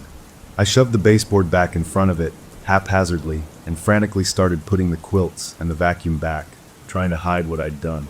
My spouse couldn't know. Not yet. They'd want to call someone a contractor, or worse, they'd think I was losing it, tearing apart closets in the middle of the day. I needed to think. I needed to understand what JC meant. Later that afternoon, I was pushing my grandmother in her wheelchair through the house for a little change of scenery. We came down the hall, past the closet. I was trying to act normal, making silly comments about the pictures on the wall. But as we passed the closet door, she suddenly stiffened. Her hand shot out, her bony finger pointing directly at the door. Her face, which had been calm, contorted with something like panic. "No," she stammered, her voice urgent and clear. "No key. No lease. Bad house. Bad house." She started to shake. I crouched down, holding her hands. "Nana, what's wrong? What about the house?" But the moment passed as quickly as it had come. The panic drained from her eyes, replaced by their usual mild fog. She blinked at me, patted my hand, and smiled her vague smile. "Would you like a cookie, dear? I think there are cookies." The switch was so complete it left me dizzy. She remembered Bad House, but not the cookies we'd had after lunch. That night, as we were getting ready for bed, my spouse stopped in the hallway after brushing their teeth. They rubbed their arms and frowned. "Is it just me, or is it really cold in this hall all of a sudden?" they asked. "I didn't leave a window open, did you?" I looked at them, then at the closed, innocent-looking closet door. The cold was seeping out, through the panel, through the cracks. I had opened something, and now the house itself was changing. "No," I said, my voice sounding strange. "No window." I climbed into bed, feeling that cold radiating from the hallway, knowing it was my fault. I had opened a door that should have stayed shut. And as I lay there, trying to warm up, a final, terrible detail replayed in my mind from my peek into that space. When I had first opened the panel, Just as that awful smell wafted out, I'd seen a fat, black spider scuttle away from the opening. But it hadn't run across the floor like any normal bug would. It had raced straight up the wall beside the hole, scurried across the ceiling, and disappeared into a corner. It wasn't fleeing from the light of my flashlight. It was fleeing from something else, something deeper in that dark, brick-lined space. And now, whatever that something was, had a way out. After finding the hidden crawl space, I felt like I was living in two different houses. The daytime one was still normal, if a bit colder in the hall. The nighttime one felt like a trap, waiting for something to emerge from that hole behind the quilts. My spouse's innocent comment about the chill had planted a seed of guilt in me, but also a stubborn need to prove I wasn't imagining things. I had to show them, but I couldn't just show them a hole and a smell and some spider. They'd see a home repair issue, not a haunting. I needed something undeniable. So, I ordered a little motion-activated camera online, the kind people use to watch their pets. I told my spouse it was to check on my grandmother during the day if I had to run errands, which was partly true, but my real plan was for the nights. I set it up on a bookshelf in the living room, pointing down the hall towards my grandmother's door and the closet. It had night vision. For 2 nights, it captured nothing but me checking on her and the cat wandering around. I started to feel foolish again. Then on the 3rd night, it caught everything. It was around 3 a.m. My grandmother's door opened, and she shuffled out. But her walk was different. In her sleepwalking state, she usually moved with a slow, drifting uncertainty. This was purposeful, direct. She walked straight into the living room, right towards the camera, though her eyes were half closed. She stopped in the middle of the room, her head tilted back. For a few seconds, she was just a still, pale figure in the greenish glow of the night vision. Then her mouth opened. The voice that came out was not hers. It wasn't the voice of an old woman or a sleepy one. It was a young man's voice, sharp and clear and dripping with a kind of oily pride. It said, "The lease is perpetual. The rent is paid in memory." My blood turned to ice water as I heard it through my phone's speaker the next morning, alone in the kitchen with my headphones on. But it got worse. On the video, my grandmother's head slowly leveled, and her eyes, which should have been shut or blank, opened wide. They looked directly into the camera lens. The night vision made them shine like 2 white coins. And the young man's voice, using her mouth, spoke again. "Tell the current owners. I want my wallpaper back." The video ended. I sat at the table, my hands shaking so badly I could hardly put my coffee cup down. This was it. This was the proof that shattered every logical excuse. I played it for my spouse that evening before they could even take their coat off. I just handed them my phone with the video open. They watched it, their face going from confused to stunned to pale. They watched it 3 times. When they finally looked up at me, their practical, rational world was gone from their eyes. It was replaced by the same bottomless fear I'd been swimming in for weeks. "What is that?" they whispered. I just shook my head. We were partners in this now, truly. The dynamic shifted instantly. We weren't caregiver and skeptic anymore. We were 2 people under siege. We had clues now. Real ones. Perpetual lease. Rent is paid in memory. JC, on the brick. And that bizarre demand. I want my wallpaper back. The wallpaper we had now was a bland, inoffensive beige. We'd painted over whatever was here when we moved in. We'd never even seen the old wallpaper. But the tenant, remembered it. The next day, my spouse took the morning off work. We drove to the county records office, a dusty, quiet place that smelled of old paper. We told the clerk we were researching the history of our house. She was helpful, pulling old property tax maps and deed transfers. Our simple ranch was built in 1954, but as she traced the lot lines back further, things got strange. Our lot, it turned out, was once part of a much larger farm, and on the exact spot where our house now stood, the old maps showed a small structure. The clerk squinted at the spidery handwriting. Looks like it was listed as a boarding house. 4 single laborers, probably from the mill that was down by the river. Late 1800s. She kept looking. She found a ledger of tenant agreements. And there it was, in faded brown ink. A long-term tenancy agreement for one Jedediah Coombs. The start date was 1888. The space for the termination date was blank. Just an empty line, waiting for an end that never came. Jedediah Coombs. JC. We looked at each other, the air in the records office feeling too thin to breathe. He wasn't just a ghost. He was a legal entity. A tenant with a blank end date on his lease. A perpetual resident. We drove home in a wordless shock. The house looked different to me now. It wasn't just sitting on land. It was sitting on top of another man's home, a home he'd never legally left. When we got inside, we went straight to the living room. We moved the rug and the coffee table. In one corner, where the floor was a little warped, my spouse got a crowbar. We talked about fixing this spot for years. Now we were going to open it up. We pried up a section of the modern laminate flooring. Under it was a layer of old, puke green linoleum from the 70s. We tore that up too. Under that were the original pine floorboards, dark with age. And there, in the gap between two boards, we saw a flash of color. We carefully pulled up one board, then another. There it was, the wallpaper. It was hideous. A violent, clashing pattern of deep red roses and sickly green thorns on a dirty yellow background. It was stained with patches of brown damp, and it was peeling away from the plaster in long, brittle curls. It was aggressively ugly, the kind of pattern that felt angry just to look at. This was what he wanted back. This was his taste, his appointed space. My spouse reached out and touched a dark, rust-colored stain near the floor. They pulled their fingers back quickly. "Do you think that's just mold?" they asked, their voice low. I didn't answer. I didn't think it was mold. That night, I felt a new kind of dread. It wasn't just fear of the unknown anymore. It was fear of something with rules, with preferences, with a documented history. We sat in the living room with the lights on bright, the hole in the floor gaping like an open wound, showing that awful wallpaper. My grandmother was dozing in her chair. I looked at her peaceful, sleeping face, and I thought about the video. The rent is paid in memory. It clicked together with a horrible, logical snap. Her fading mind, her stolen memories, her confusion. That wasn't just the dementia. That was the currency. That was the rent. Jedediah Coombs was evicting her from her own brain to make more room for himself. He was the ultimate squatter. I couldn't stand it. I got up and knelt beside her chair. I spoke to her sleeping form, my voice barely a whisper. "What do you want?" I asked. "What do you really want?" Her eyes snapped open. They weren't sleepy. They were aware and full of a cold, alien malice. Her face, usually so soft, twisted into a sneer that looked all wrong on her features. The young man's voice, Jedediah's voice, hissed out of her. "What's mine?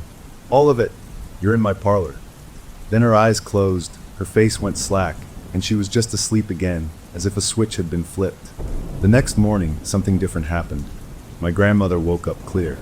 Painfully, heartbreakingly clear. She was having her tea, and she looked at me, and her eyes were the sharp, knowing blue I remembered from my childhood. She reached out and grabbed my hand with a strength I didn't know she still had. Her grip was tight, urgent. "You have to listen to me," she said, every word precise.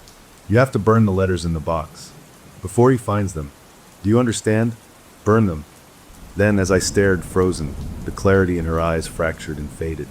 The intelligence drained away, replaced by her familiar, gentle fog. She patted my hand, let go, and smiled.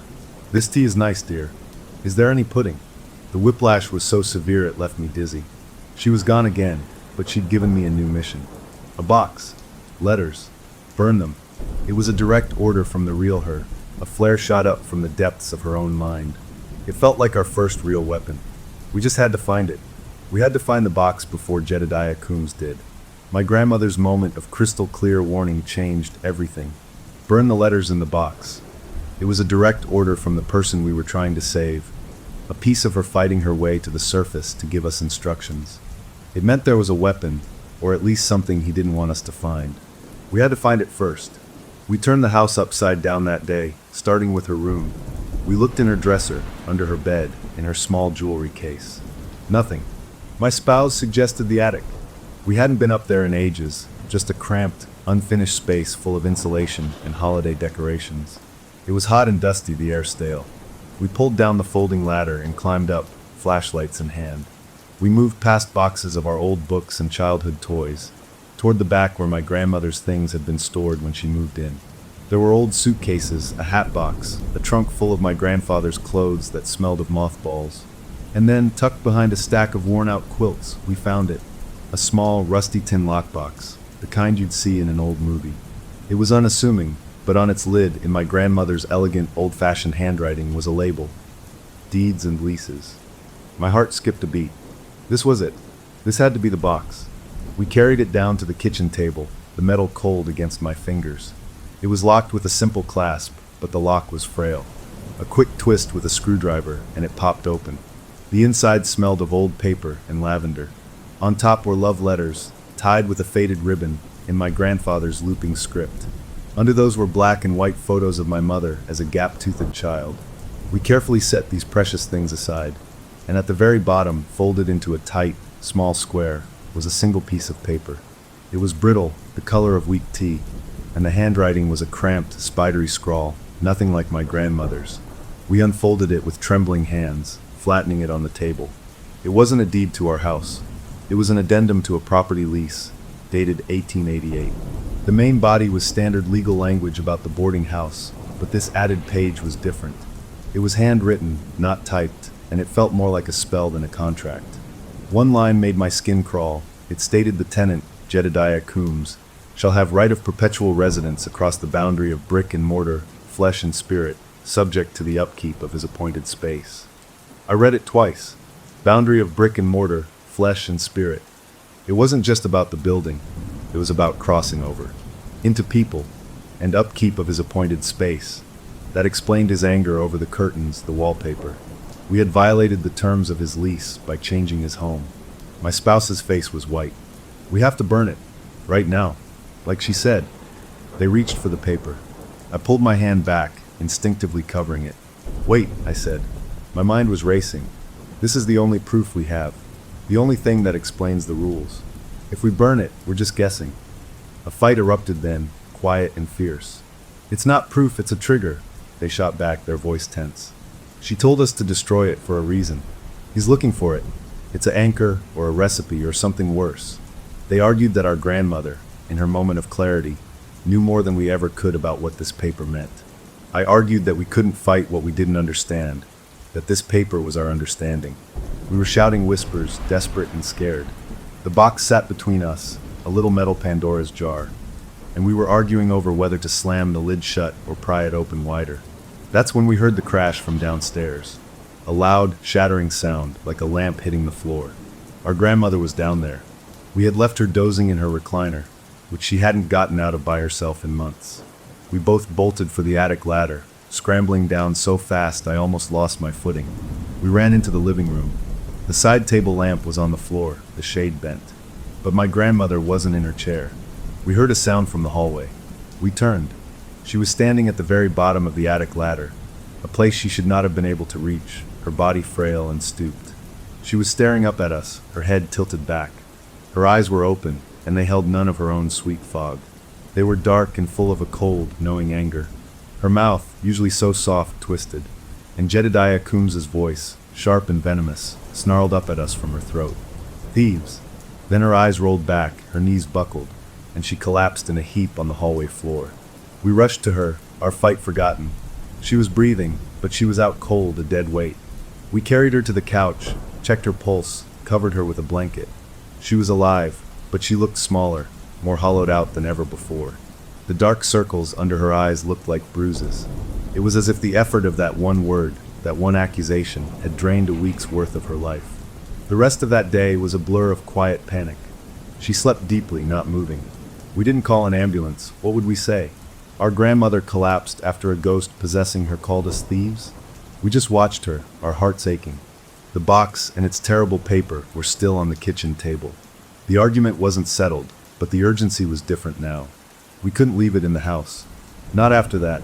As a tense compromise, we took the brittle lease addendum and the strange old matchstick, folded them inside a Ziploc bag, and put that bag back in the tin box. We didn't burn it, but we couldn't keep it inside. My spouse had an idea. The car, they said. It's off the property. It's metal. Maybe it will block something. It felt silly, but it was action, a move. I took the box out and locked it in the trunk of my car, which was parked in the driveway. It felt both cowardly and smart. The next morning, my grandmother was different. She slept late, and when she woke, she was groggy, distant, even for her. She napped most of the afternoon, but when evening came, she seemed to perk up a little. We were trying to act normal, making dinner. She was sitting at the kitchen table, watching us with a faint smile. My spouse was stirring a pot on the stove. I was setting the table. I turned to get the forks, and when I turned back, I froze. On the wall above the kitchen table, where there had been nothing but a calendar, now hung a small, ugly picture frame. Inside the frame was a square of that hideous, thorny rose wallpaper we'd exposed in the living room floor. It was neatly cut and mounted, centered perfectly. My spouse followed my gaze and dropped the wooden spoon. It clattered on the floor. Neither of us had put it there. We looked at my grandmother. She was still smiling, her eyes on the framed wallpaper sample. "Pretty flowers," she said, her voice a gentle, empty sigh. She wasn't just channeling him at night anymore. He was leaving gifts. He was decorating. That night, I couldn't sleep. I got up and went to the window, looking out at the dark driveway. The streetlight cast a weak orange glow, and there she was, my grandmother. She was standing on the driveway in her nightgown, barefoot on the cold concrete. She was sleepwalking again, but she wasn't heading for the woods or the road. She was standing perfectly still beside my car. Her hand was resting flat on the trunk, right above the lock. Her head was bowed, not like she was listening this time, but like she was feeling. Like she could sense the tin box inside, through the metal and the spare tire and the clutter. She just stood there, a pale ghost in the orange light. Her hand pressed against the car as if checking for a heartbeat inside. She knew we'd moved it. He knew. And as I watched from the window, I understood we hadn't hidden anything. We'd just moved a piece of him to a new location, and he had followed it, using her as a bloodhound. The house was his, and now anything connected to it was his too. We were just living in his world, and we were running out of places to hide. Seeing my grandmother's hand on the car trunk, feeling the icy reach of Jedediah Coombs extending beyond the walls of the house, was the final straw. We couldn't fight a ghost with rules we didn't understand. The lease addendum talked about upkeep of his appointed space and perpetual residence across flesh and spirit. That wasn't just creepy poetry, it was a manual. We needed someone to translate it. My spouse found a name online, a professor at the local university who specialized in regional folklore and old property laws. It sounded like a long shot, but we were out of options. We drove to the campus the next day, leaving my grandmother with a trusted neighbor for a few hours, telling them she just needed company. It felt like a lie. The professor's office was a cave of books, smelling of dust and old paper. He was a kind-eyed man with a beard, looking more like a friendly librarian than a ghostbuster. We didn't tell him everything. We just said we'd found an odd historical document in our house, and were curious about its meaning.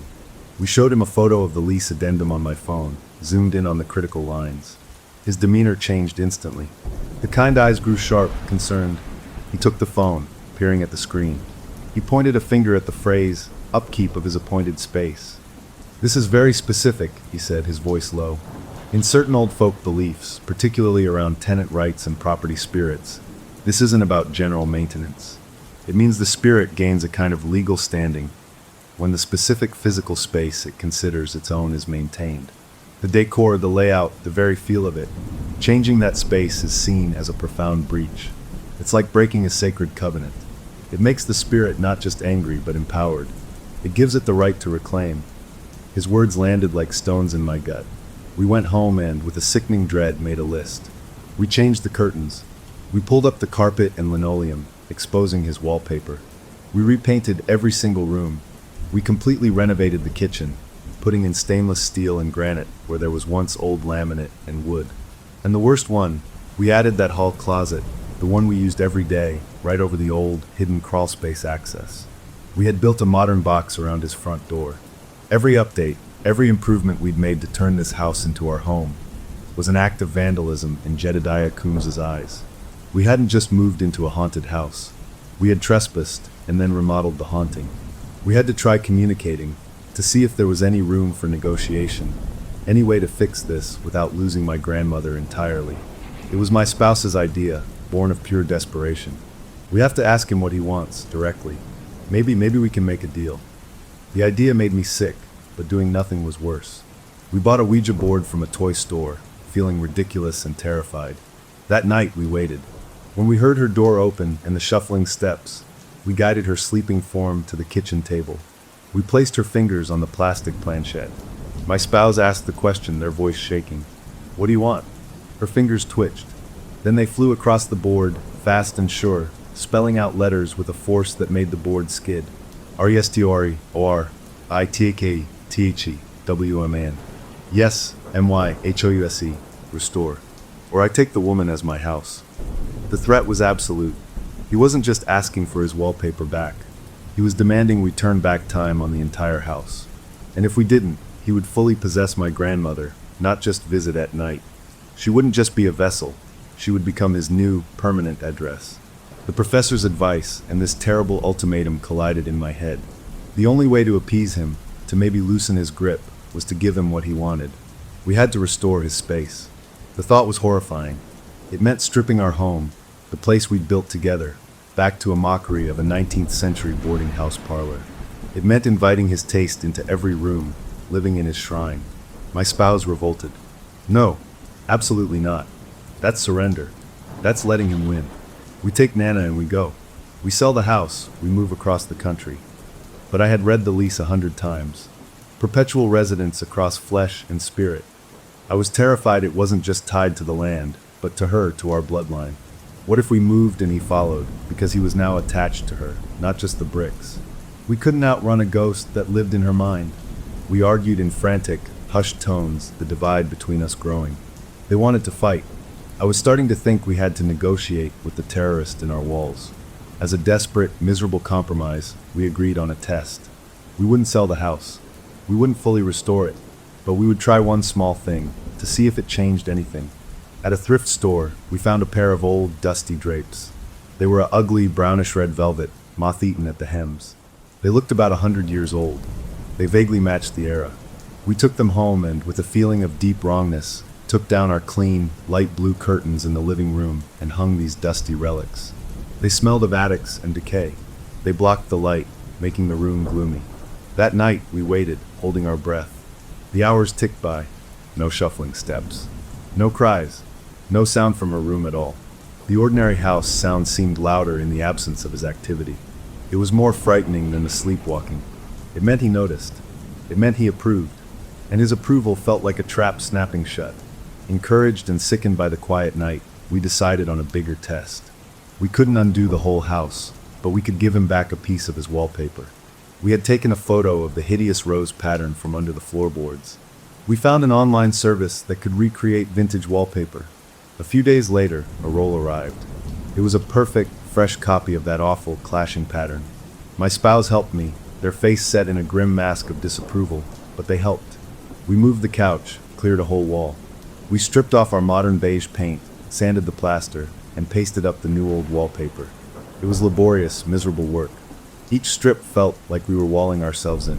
The pattern was aggressive, the reds too bloody, the greens too sickly. As we smoothed the last strip into place, the room transformed. It was no longer our living room. It was his parlor. We stood back, exhausted, covered in paste. My grandmother had been sitting in her recliner in the corner the whole time, dozing. As we put down our brushes, she stirred. Her eyes opened. They were not sleepy or foggy.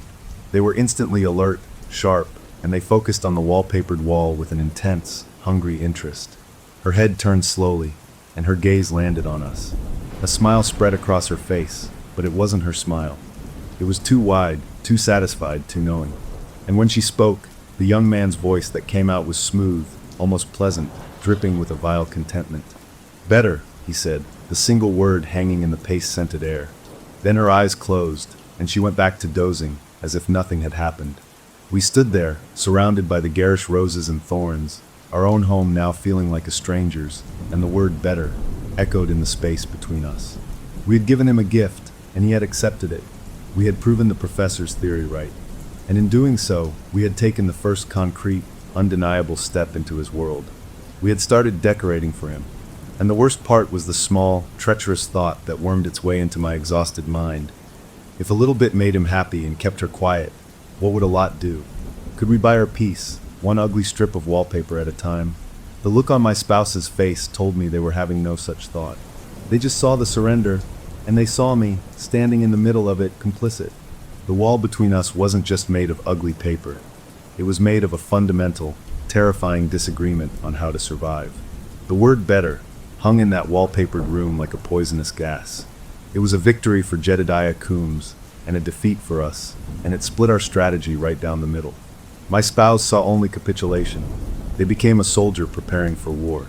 They spent evenings online, researching old folk protections, ordering bags of sea salt and iron railroad nails. They lined every windowsill and doorway with thin white lines of salt, which I had to carefully step over. They hammered the cold iron nails into the door frames, leaving small, bruised holes in the wood. It felt desperate and ancient, a stark contrast to my own terrible, secret thoughts about negotiation. I found myself staring at the ugly wallpaper, not with disgust, but with a calculating dread. If one wall made him say better, what would the whole room do? The whole house? Could we appease him into leaving her alone? The rift between us grew, filled with unspoken accusations and shared terror. My grandmother's condition was the proof of our failure. She now existed in a dreadful middle ground. She wasn't just my Nana who sometimes sleepwalked. She wasn't just a vessel for Jedediah at night. She was both, and the balance was tipping. She'd be sitting in her chair, staring out the window at the bird feeder, and without turning her head, she'd comment in that sharp, young man's voice. "That maple tree is poorly pruned. A shame." She'd say it to the empty room, as if holding court. Then a minute later, she'd blink, look around confused, and ask me for a blanket. He was popping through in daylight, little leaks of his personality seeping into her waking hours. She was being crowded out of her own mind, her own body, and it was happening right in front of us. The house itself began to agree with him. The framed sample of wallpaper we kept finding and taking down would reappear, hanging straight and centered, sometimes in a different room. One morning, we came out to find the big, heavy armchair from the corner dragged all the way across the living room. It was now facing the hall closet door, like a king's throne position to observe a subject. Neither of us had moved it. It would have taken tremendous effort. The cold spot in the hallway wasn't a spot anymore. The whole hall was permanently chilly, a damp, earthy cold that no amount of heating could touch. The house was shifting, becoming more his and less ours with every hour. The worst moment came on a Tuesday afternoon. I was making her a cup of tea. She was watching me, her hands folded in her lap. Then her expression changed. The vague warmth left her eyes, replaced by a cool, appraising look. Jedediah's voice, conversational and horribly intimate, came from her. "She's old," he said, as if discussing the weather. "Her mortar is crumbling. The foundation is unsound. But you," his eyes traveled over me. "You're strong. You have good memories. Clear ones. We could make a new lease. A transfer. Let her go. You stay." The offer was so calm, so logical in its monstrous way, that I nearly dropped the teacup. He wasn't just offering a truce. He was offering a trade. Her fading life for my healthy one. He wanted to upgrade. I stared, my mouth dry, unable to speak. Her face softened back into her own, and she smiled sweetly at the steam rising from the cup. "Is that for me, dear? You're so kind." I didn't tell my spouse about the offer. It felt too much like a secret pact, a betrayal just for hearing it. But it changed everything for me. This was no longer about saving our home. It was a bidding war for a soul, and he had just placed a bid on mine. My spouse, unaware, escalated their campaign. They began reading psalms out loud in the living room, their voice firm. They burned sage, the smoke curling around the ugly wallpaper, which seemed to absorb the smell rather than be cleansed by it. Our strategies were on a collision course, one seeking to banish, the other secretly wondering if a deal could be made. Then a gift from my real grandmother, a flicker of her fighting back. She had a moment of lucidity, one of those startlingly clear episodes. She was in her bed, and I was tucking her in. She grabbed my wrist, her grip shockingly strong. Her eyes were blazing with a terrified, beautiful clarity. "He's putting his pictures over mine," she whispered, her voice raw. She tapped her own temple with a bony finger. "In here. He's hanging his pictures on my walls. Soon there won't be any room for me." A tear tracked through the wrinkles on her cheek. Then the fire went out. The fear melted into confusion, and she let go, patting my hand absently. "Time for bed," she mumbled. That did it. Her metaphor broke my heart and my resolve. He wasn't just visiting. He was moving his furniture into her memories, evicting her from the inside out. That night, in a state of pure despair, I did something foolish. I went to the computer when my spouse was asleep. I found old architectural plans for boarding houses from the 1880s. I started sketching, trying to piece together what our house, built on the same foundation, might have looked like inside when Jedediah Coombs lived there. Where was his chair? His bed? What kind of rug did he have? I was making a blueprint for surrender. I was planning his homecoming. I must have fallen asleep at the desk, because I woke to the feeling of someone watching me. My spouse was standing in the doorway of the study, dressed for work, their face pale.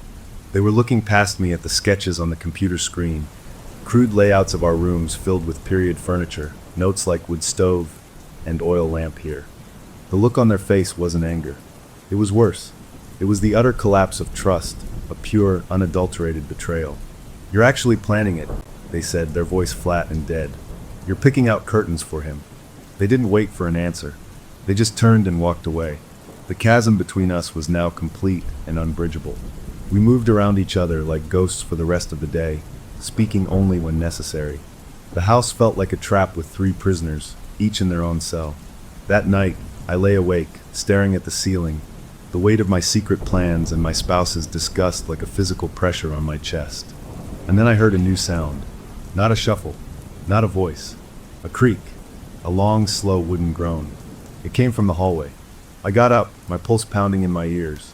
My spouse was already awake, sitting up in bed, their eyes wide. We didn't speak. We both went to the door.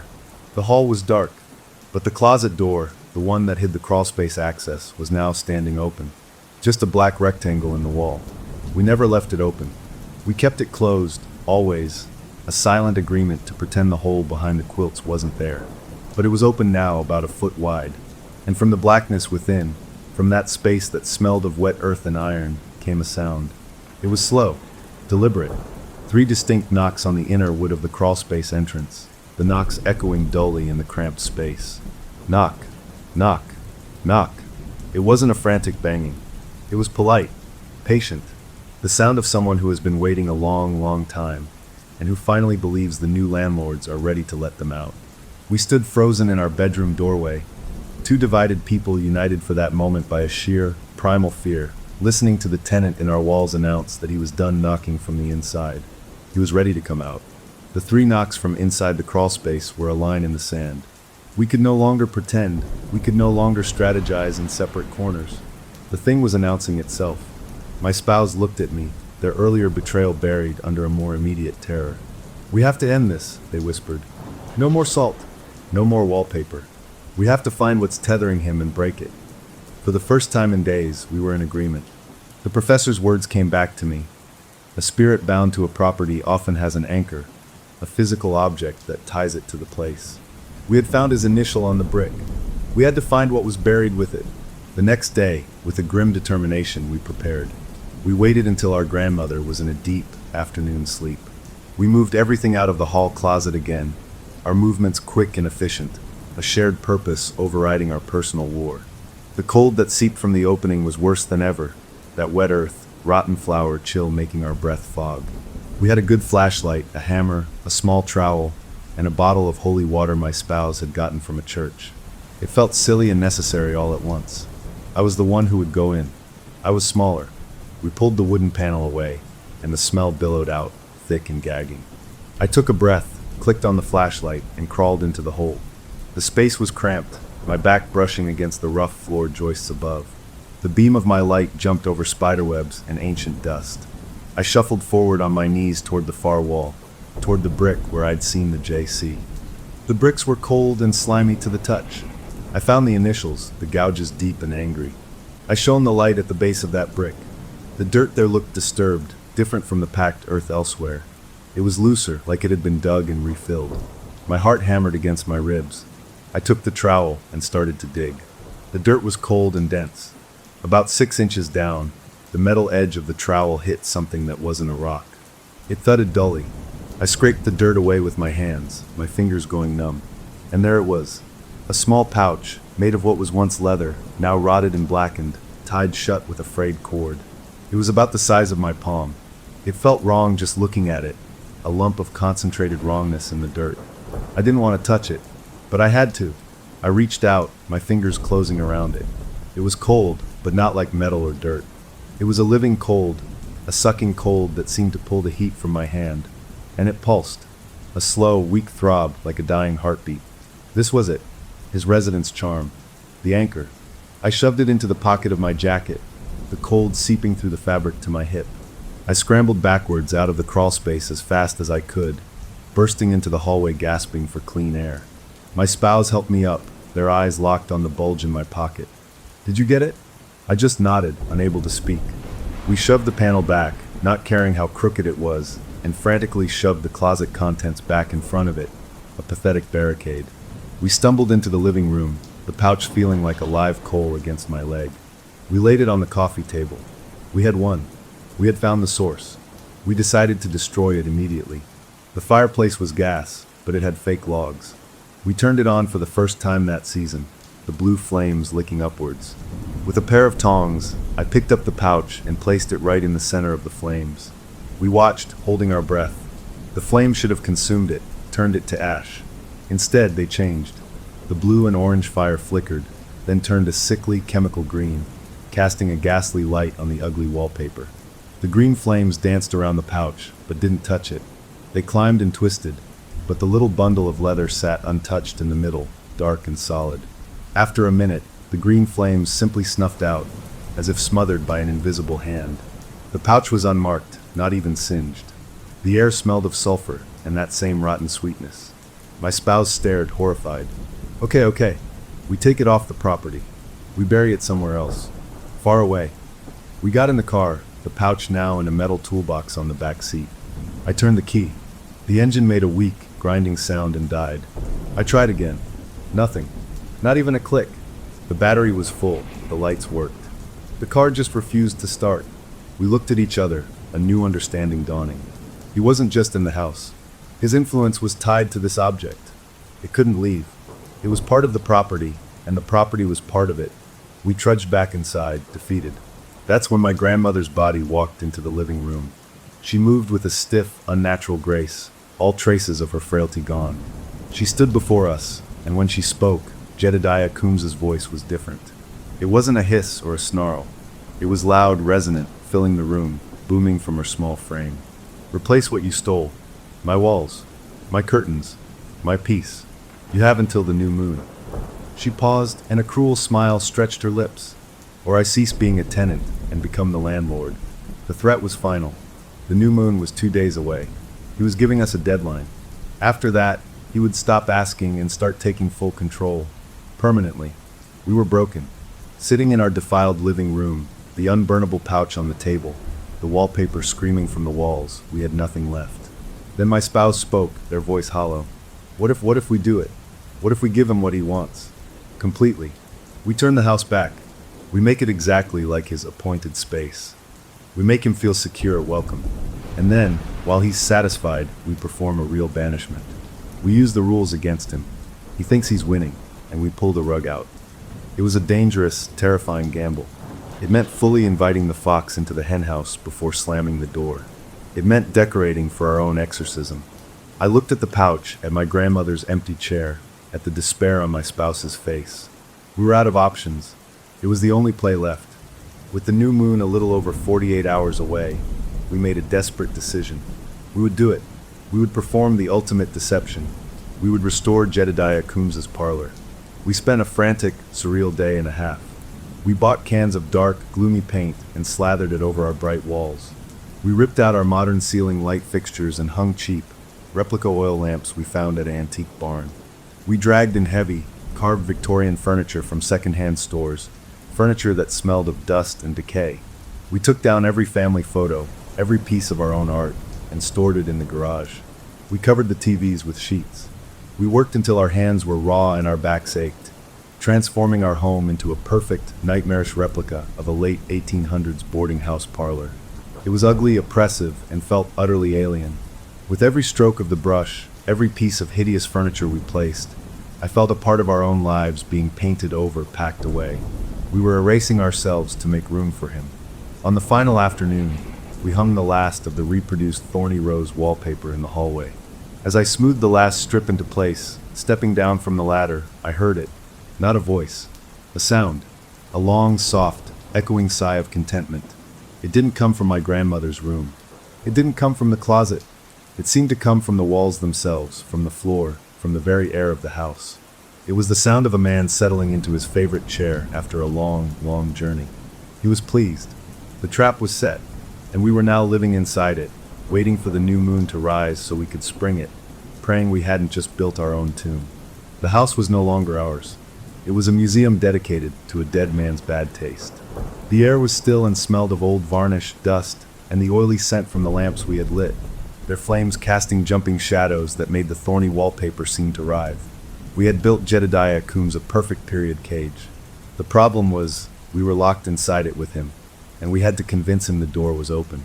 My grandmother sat in a high-backed upholstered chair we'd bought at a flea market, a blanket over her lap.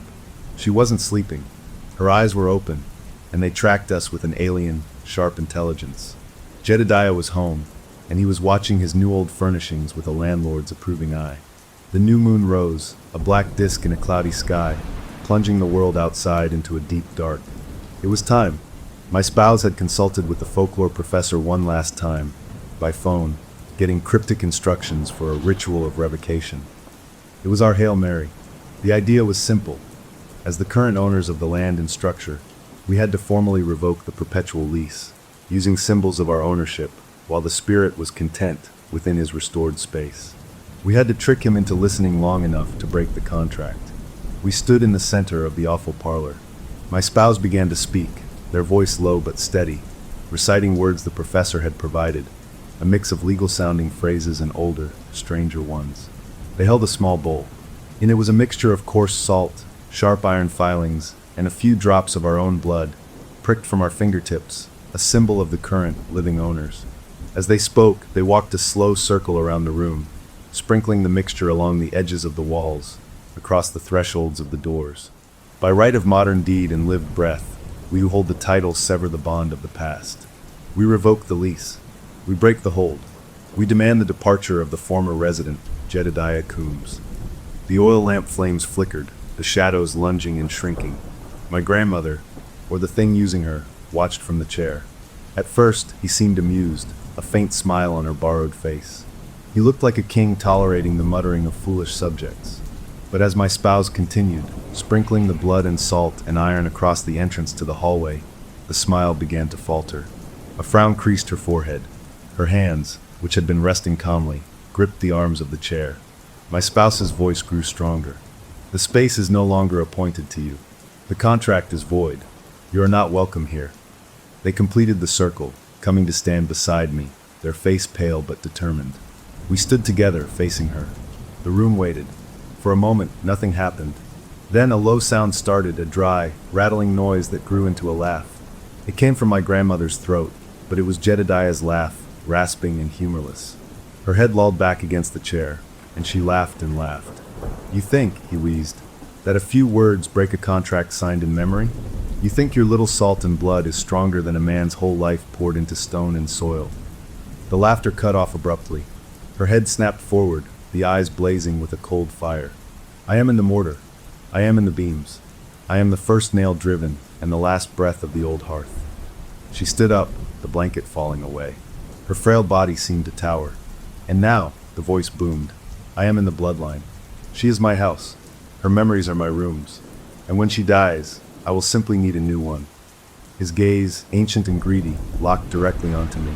The offer was back, but now it was a statement of fact. He would wear her out and then move on. To me. But at the word dies, something happened. A spasm went through my grandmother's body. A violent tremor, as if an internal wire had been pulled taut. Her own eyes, a fragile, watery blue, fought their way to the surface, pushing against the darkness clouding them. It was her, the real her, for one last, magnificent second. Her mouth opened, but no clever words came out, no plea. Instead, she screamed. It wasn't a scream of fear or pain. It was a raw, guttural sound of pure maternal fury, a lioness's roar trapped in a frail cage. And she didn't scream at the spirit. She turned her head, her eyes blazing with that final clarity, and she screamed that furious, wordless scream directly at the leather pouch, which sat on the ugly side table where we'd left it. She was giving us a target. Her last act was not defense, but an attack order. The sound seemed to hang in the air.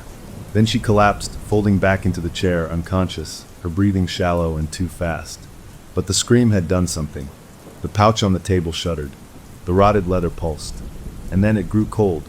A visible wave of frost crystallized on the metal toolbox next to it. The cold was so intense it hurt to look at, a deep, aching wrongness. Then, in a flash, the cold turned to a searing, dry heat that radiated from it in a wave. I stumbled back. We both stared, helpless, as the pouch moved on its own. The frayed cord tying it shut unraveled, not by burning, but by an unseen force. The flap opened. Inside, we could see the tarnished coins, the broken clay pipe, and the lock of coarse red hair. The hair, tied with its own bit of string, began to unwind. It slithered like a slow worm, freeing itself from its knot. And the coins, they began to vibrate, shivering against each other, producing a high, faint, metallic ringing, a tiny, insane chiming that filled the sudden quiet of the room. Jedediah Coombs's voice was gone from my grandmother. The oppressive presence that had filled the parlor seemed to have withdrawn, sucked back into the source. But it wasn't gone. The voice came again, but not from her. It came from the pouch. It was quieter now, not a boom, but a smooth, intimate whisper that seemed to coil directly into my ear, into my mind, bypassing my ears entirely. "A stronger house," it murmured, the tone almost appreciative, a craftsman evaluating good timber. "Good. We'll start the lease anew tomorrow." The whisper faded. The chiming of the coin stopped. The lock of hair lay still, now fully uncoiled. The pouch was just a dead, cold thing on the table again. But the words echoed in the center of my mind. A stronger house. He wasn't looking at the walls anymore. He was looking at me. The transfer he had offered wasn't a future possibility. It had just begun. The ritual had failed because we weren't the rightful owners of the lease. My grandmother was, and she was too occupied to revoke it. All we had done was show him a better, sturdier piece of property to covet. I looked at my spouse, who was staring at the pouch in dawning, horrified comprehension.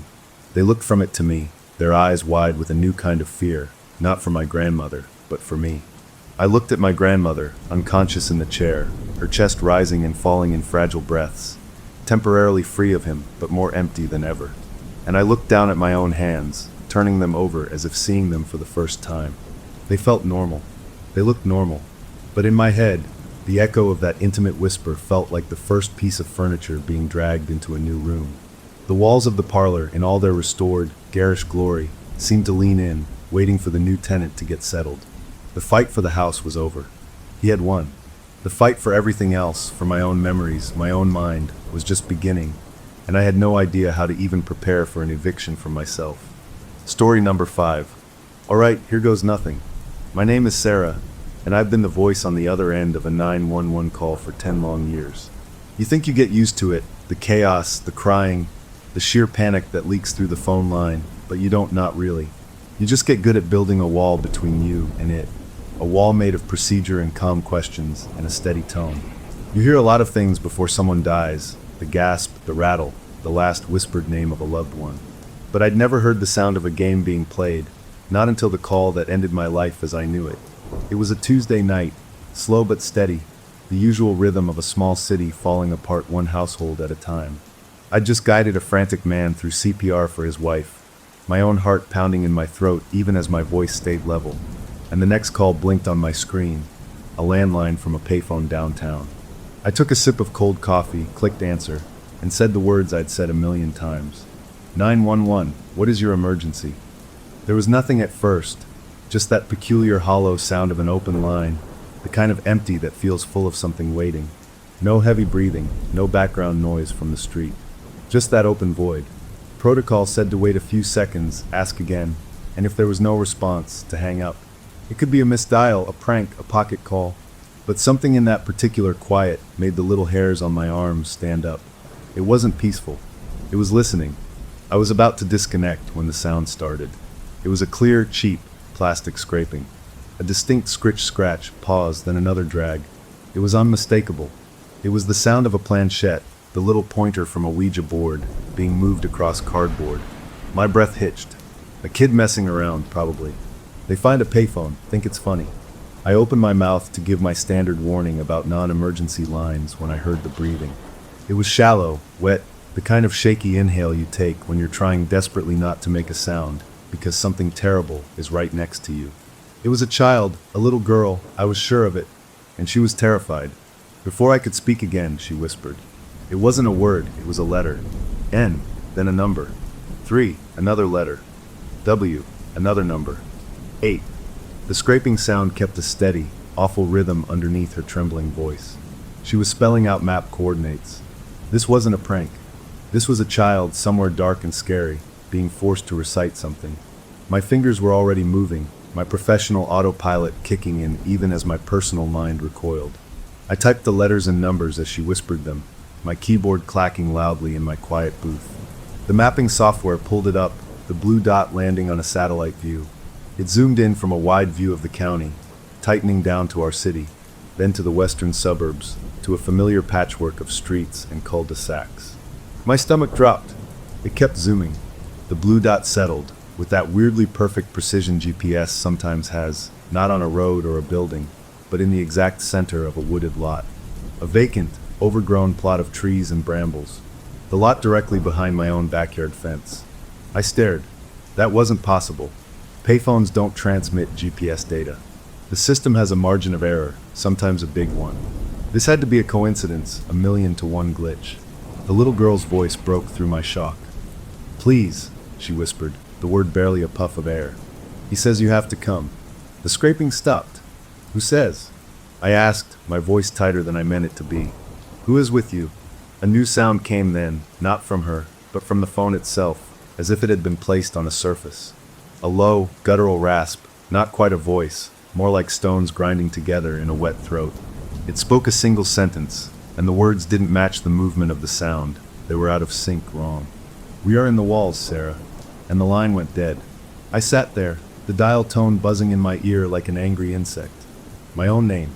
It knew my name. The call log on my screen showed 2 pieces of data side by side. The origin point, the payphone downtown, its address blinking innocently. And the mapped coordinates, the ones the child had whispered, the ones that pinned to my backyard. 2 locations, miles apart, connected by one impossible phone call.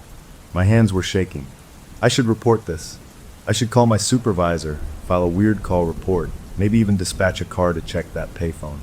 But my name. It said my name. If I reported this, it would become a thing, an incident. They'd ask questions I couldn't answer. They'd hear the recording of that voice saying my name. A cold, slick feeling of being personally targeted washed over me, erasing 10 years of professional distance in an instant. This wasn't a random emergency. This was a message. For me. I did the only thing my training would allow me to do that felt safe, that felt like I was still in control. I initiated a trace on the landline, a deeper, slower process than the instant map ping. It would take a while, but it might tell me more about that payphone's line. Then, acting purely on a dread I couldn't name, I pulled up the property records for my own home, for the vacant lot behind it. I compared the coordinates from the call to the surveyor's map on file. They weren't just close. They were a perfect match. The center of that lot, according to the city, was exactly where the blue dot had landed. The coffee in my stomach turned to acid. I looked at the clock. My shift ended in 20 minutes. My spouse was away on a business trip.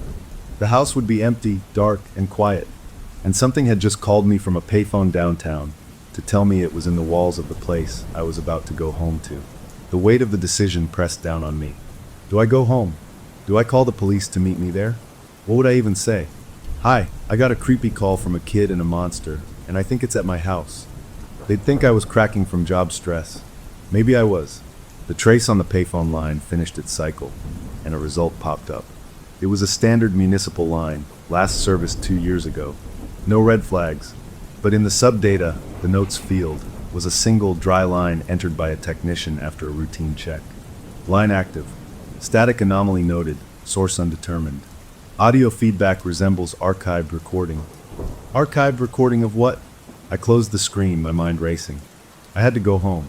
I had to see it, to prove to myself that my house was just my house, that the woods were just woods, that the sound was a prank, the coordinates a fluke, the voice a trick of a stressed mind. I logged out, gathered my things, my movements slow and deliberate, like I was moving through deep water. The drive home was a blur of familiar streets seen through a new, frightening lens. Every shadow between streetlights seemed deeper. Every parked car looked like it held someone watching. I pulled into my driveway, the headlights washing over my front door, which seemed suddenly like the entrance to a cave. I sat in the car for a long time, engine off, listening to the tick of the cooling metal. My safe place. My sanctuary. It looked the same. The porch light was on, just like I'd left it. The flower pots by the steps were the same, but it felt different. It felt like a place I was visiting for the first time, a place with secrets. I finally made myself get out, walked to the door, key in hand. The key slid into the lock with a normal, solid click. I pushed the door open. The hallway was dark. I flicked the switch, and light flooded the entryway. Everything was in its place. The coat rack, the little table for mail, the photo of us on the beach. Normal. So completely normal. I let out a breath I felt like I'd been holding for hours. See, it was in your head. Job fatigue. An overactive imagination fueled by a creepy call. You're safe. I walked through the living room into the kitchen, turning on lights as I went. I poured myself a glass of water, my hands finally steadying. I would take a shower, go to bed, and in the morning, it would all seem silly. I was just about to head upstairs when I heard it. A tiny sound from the living room I'd just left. A soft, plastic scratch, then another. My blood turned to ice. I stood frozen, the glass of water in my hand feeling like it weighed 100 pounds. It was the same sound, from the first call, inside my house. It came from near the fireplace, from the shelf where we kept board games. I forced my legs to move, one step at a time, back into the living room. The shelf looked undisturbed. Monopoly, Scrabble, a deck of cards. And at the end, the old box my cousin had left behind years ago and never reclaimed. The box with the Ouija board in it. The planchette was supposed to be inside, tucked under the board. But the box lid wasn't quite closed. A corner of it was flipped up. And as I watched, too afraid to move, the box lid trembled. Just once, as if something inside had just settled down, gone to sleep, now that I was finally home. The chapter of the strange call was closed. The immediate panic was over. But as I stood there in my silent living room, staring at that slightly open box on the shelf, a single, quiet question echoed in the new and terrible silence of my own home. What, exactly, had I just let in? I stood there in my living room for what felt like an hour, but was probably only a minute, staring at that game box with the flipped-up lid. My whole body was locked up, like my brain had sent out an alarm, and every muscle had decided to freeze solid. The sound was gone now. The house was just a house again, quiet in the normal way a house is quiet at night with the fridge humming and the floorboards settling. But that little open corner of the box lid was a scream in the normal quiet. It was proof I hadn't imagined the sound. Something had moved in there. I wanted to walk over, slam the lid shut, and throw the whole box into the outside trash can. But my feet wouldn't move. What if I touched it? What if opening it was what it wanted? A crazy thought, but after that phone call, every thought felt a little crazy. I backed away slowly, never taking my eyes off the shelf, until I was in the kitchen doorway. I needed a system. I needed procedure. That was my armor. So I did what I was trained to do. I went to the landline phone on the kitchen wall, the old one we kept for power outages, and I dialed 911. Not from my work headset, but from my home phone, like any other scared citizen.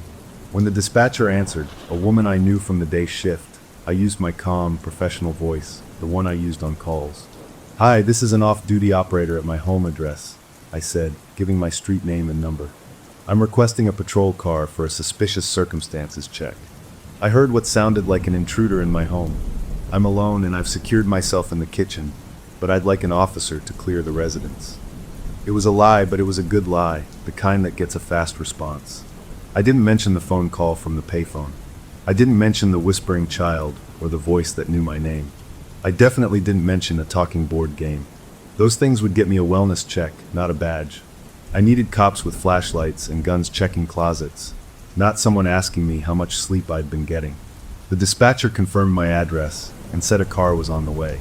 I hung up and waited, leaning against the kitchen counter, listening to every tiny sound the house made. The tick of the clock, the groan of a pipe, each one made me jump. I felt like a stranger in my own home, a burglar waiting to be caught. The patrol car arrived quickly, its red and blue lights flashing through the front window curtains, painting the walls in silent, spinning streaks of color. I met the two officers at the door, their faces professional and alert. I recognized one of them, an older guy who'd brought in coffee for the dispatch center once. Seeing him there, in his uniform on my porch, made everything feel both more real and more surreal. "Evening," the older one said. "You reported a possible intruder?" I nodded, wrapping my arms around myself. I heard a noise from the living room, a distinct scraping sound. "I've been away, and my partner is out of town. I need to be sure I'm alone in here." It was mostly the truth. They nodded, their hands resting near their belts. "You stay right here by the door, ma'am. We'll take a look." And then they moved past me into my home. It was the weirdest feeling, watching two armed strangers walk through my spaces with a purpose I had given them. I heard their footsteps, their low voices calling clear. As they moved from the living room to the dining room, down the hallway, I heard the creak of closet doors opening, the shuffle as they looked under beds. I was glued to my spot by the front door, listening to the police radio on the younger officer's shoulder crackle with dispatches from other parts of the city. A normal world carrying on while mine felt like it was tilting. The older officer came back to the front first. Living room and main floor are clear. Nothing out of place. You said a scraping sound? Yeah, I said, my voice barely above a whisper. From near the fireplace shelf. He walked back over to it, shined his light along the books and games. My heart was hammering against my ribs. He looked right at the Ouija board box. He reached out. I almost yelled for him to stop. He didn't open it. He just used the barrel of his flashlight to gently push the flipped-up corner of the lid back down. It closed with a soft thump. Box was open a bit, he said, turning back to me. Maybe a mouse or something got in there and was scratching around. We get calls like that sometimes. A mouse. Of course. A simple, normal explanation. The younger officer came down the stairs. Upstairs is clear too. All locked up tight. Nice place you got. He smiled, trying to be reassuring. The older officer joined him. We checked the basement door, it's locked. All your windows are secure. We didn't find any sign of entry or anyone hiding. You're all alone in here. He said the last part kindly, but the words, all alone, landed in my gut like a stone. That was the problem. I was supposed to be all alone. Thank you, I managed to say. I'm sorry to bother you. It was probably just the house settling in my nerves. No bother at all, the older one said. Better safe than sorry. You have a good night. Call us if you hear anything else. They tipped their hats and walked out, their car door shutting with solid thunks before the engine started, and they pulled away, the flashing lights disappearing down the street. I closed and locked the front door, then leaned my forehead against the cool wood. See, the professionals had cleared my house. They'd found nothing. The open box was a mouse, or the lid was just warped. The sound was an old house groaning.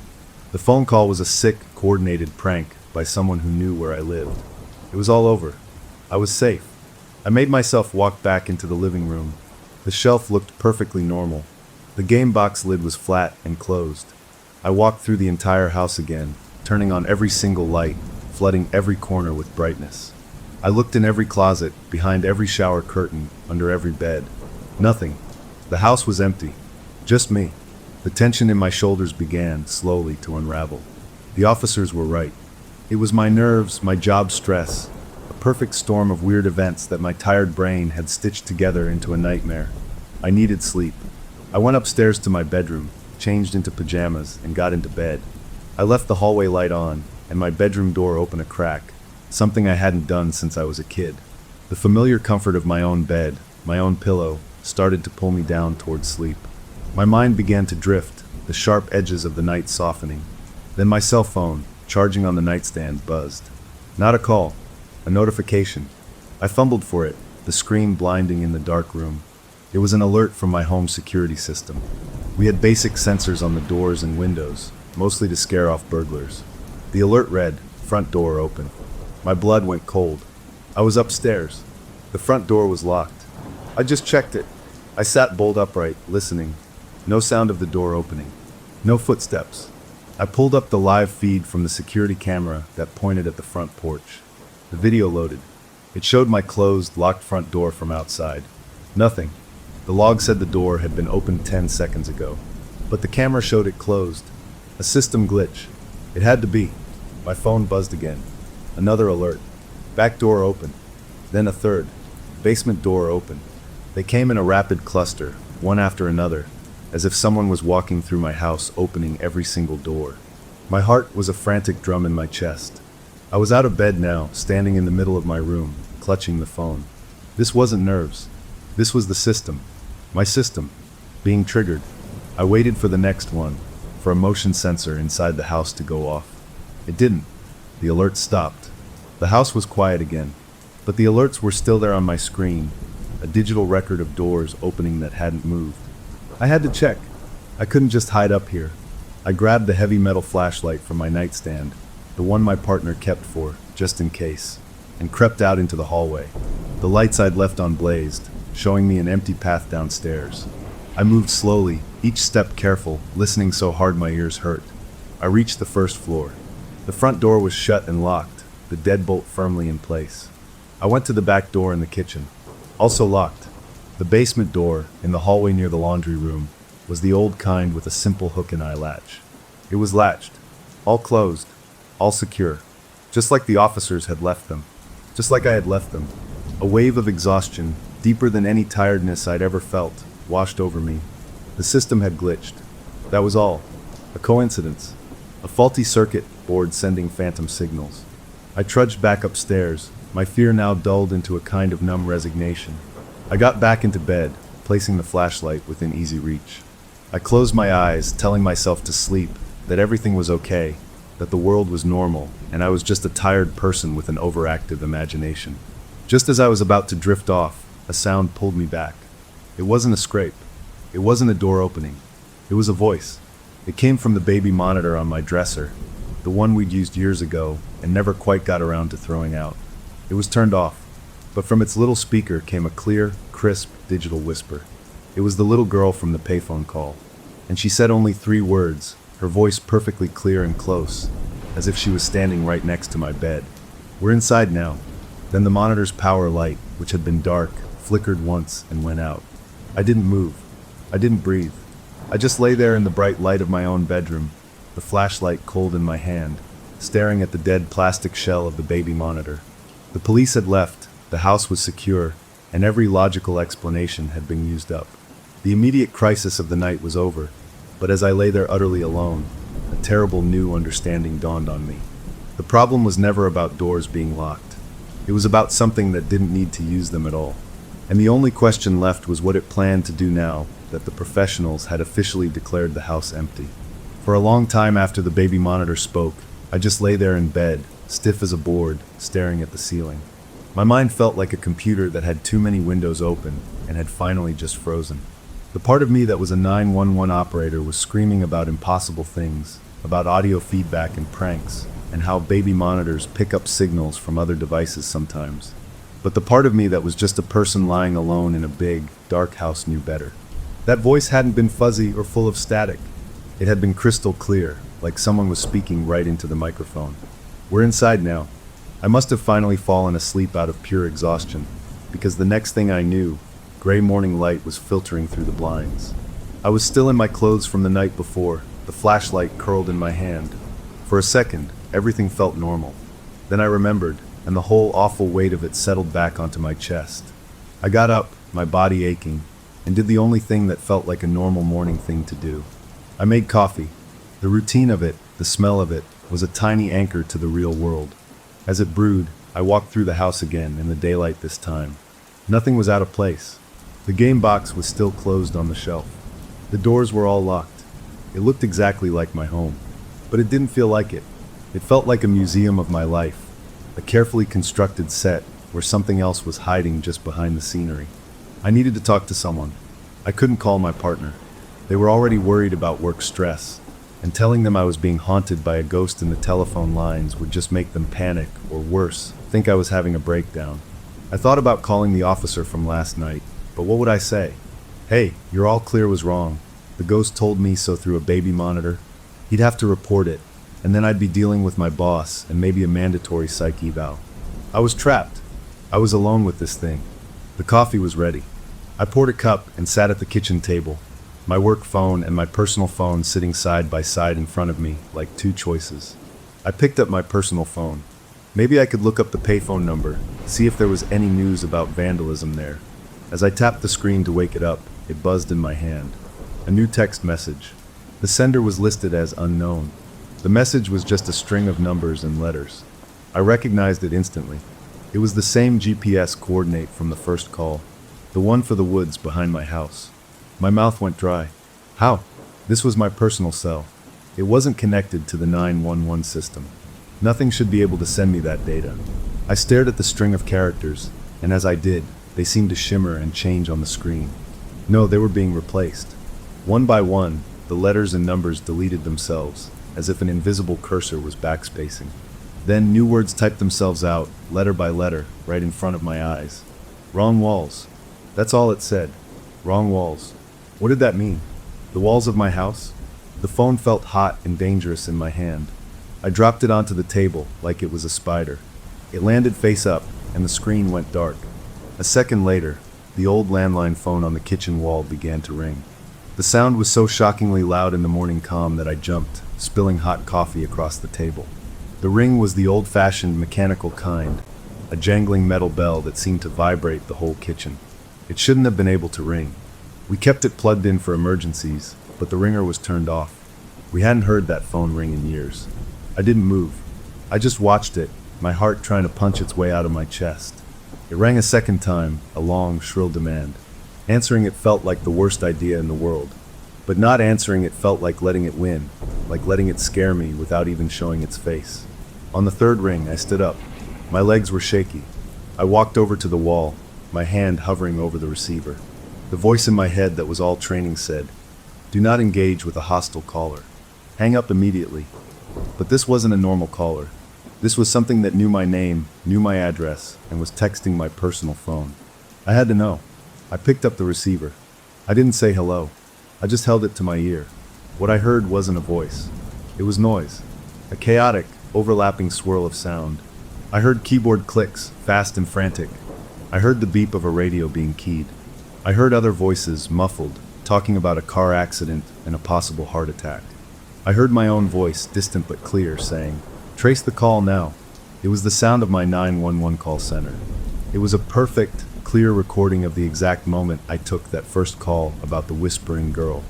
The sounds played on a loop, a snapshot of my own professional hell. Then, cutting through the recorded chaos, as clean and sharp as a razor, came the little girl's whisper again, but different this time.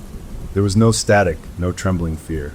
It was calm and close, like she was right there in the kitchen with me, her lips almost touching the phone. "Wrong walls," she whispered, and the line went dead. I stood there, the dial tone buzzing in my ear again. My whole body was trembling.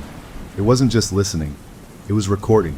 It had been in the system with me, a silent observer at my shoulder, capturing everything. And it was playing it back to me now, from inside my own home. I slammed the receiver down. I had to do something active, something that proved I still had control. I grabbed my cell phone and called the landline company. I got a customer service robot, and I punched buttons until I got a real person. I tried to sound normal. "Hi, I'm just checking the activity on my home landline for the last 24 hours. Have there been any incoming calls?" The woman on the other end was cheerful. She put me on hold, then came back. "I've checked your account, ma'am. Your line has had no incoming or outgoing calls for the last 3 weeks. The last activity was a call you made to the weather service. Is there a problem?" "No," I said, my voice tight. "No problem. Thank you." I hung up. According to the phone company, the call I had just answered had never happened. The system had no record of it. I felt like I was going to be sick. I needed air. Real air, outside, away from these walls. I walked to my back door, unlocked it, and stepped out onto the deck. The morning was cool and fresh. I took deep breaths, looking out at the fenced yard, and beyond the fence, to the thick tangle of trees and underbrush that was the vacant lot, the place the coordinates pointed to. From here, it just looked like woods. Normal, messy, suburban woods. Birds were chirping. It looked peaceful. Then my eye caught something. Down near the base of the wooden fence, in the corner where the deck stairs met the grass, the dirt was disturbed. It wasn't a big thing. It looked like an animal might have been digging there. A raccoon, maybe. But something made me walk down the steps and across the damp grass to look. It wasn't a digging hole. The dirt was pushed around in a pattern of little circles and lines, pressed into the soft earth. It looked almost like writing, but not any letters I knew. And in the very center of the disturbed patch, pressed deep into the mud, was a perfect, small imprint. It was the shape of a triangle with a circle in the middle of it, the exact shape of the planchette from the Ouija board. It was like someone had taken it and pushed it into the dirt, right up against my house, from the other side of the fence. I backed away, my hand over my mouth. It was a message, a physical message. Wrong walls. It wasn't about the walls in my house. It was about the fence, the property line. It was telling me the woods were the wrong place to look. It was already on my side. It was here. A loud crackle made me jump a foot in the air. It came from inside the house. I ran back inside, leaving the door open behind me. The sound was coming from the living room. It was the police scanner app on my work phone, which was still on the kitchen table. It had turned itself on. The app was programmed to scan the local police bands, and it was locked onto a frequency. A dispatcher's voice was coming through, calm and professional. "Unit 47, Respond to 1247 Maple for the report of the unconscious subject. That was my street, but my house number was 1251. My neighbor. The scanner crackled again.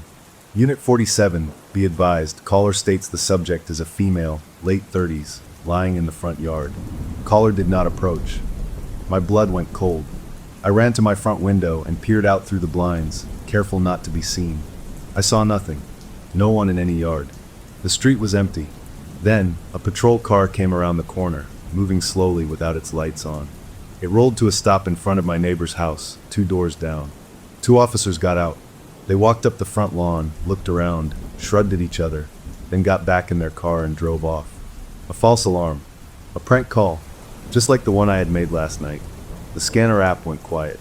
Then a new transmission, but this one wasn't from a dispatcher.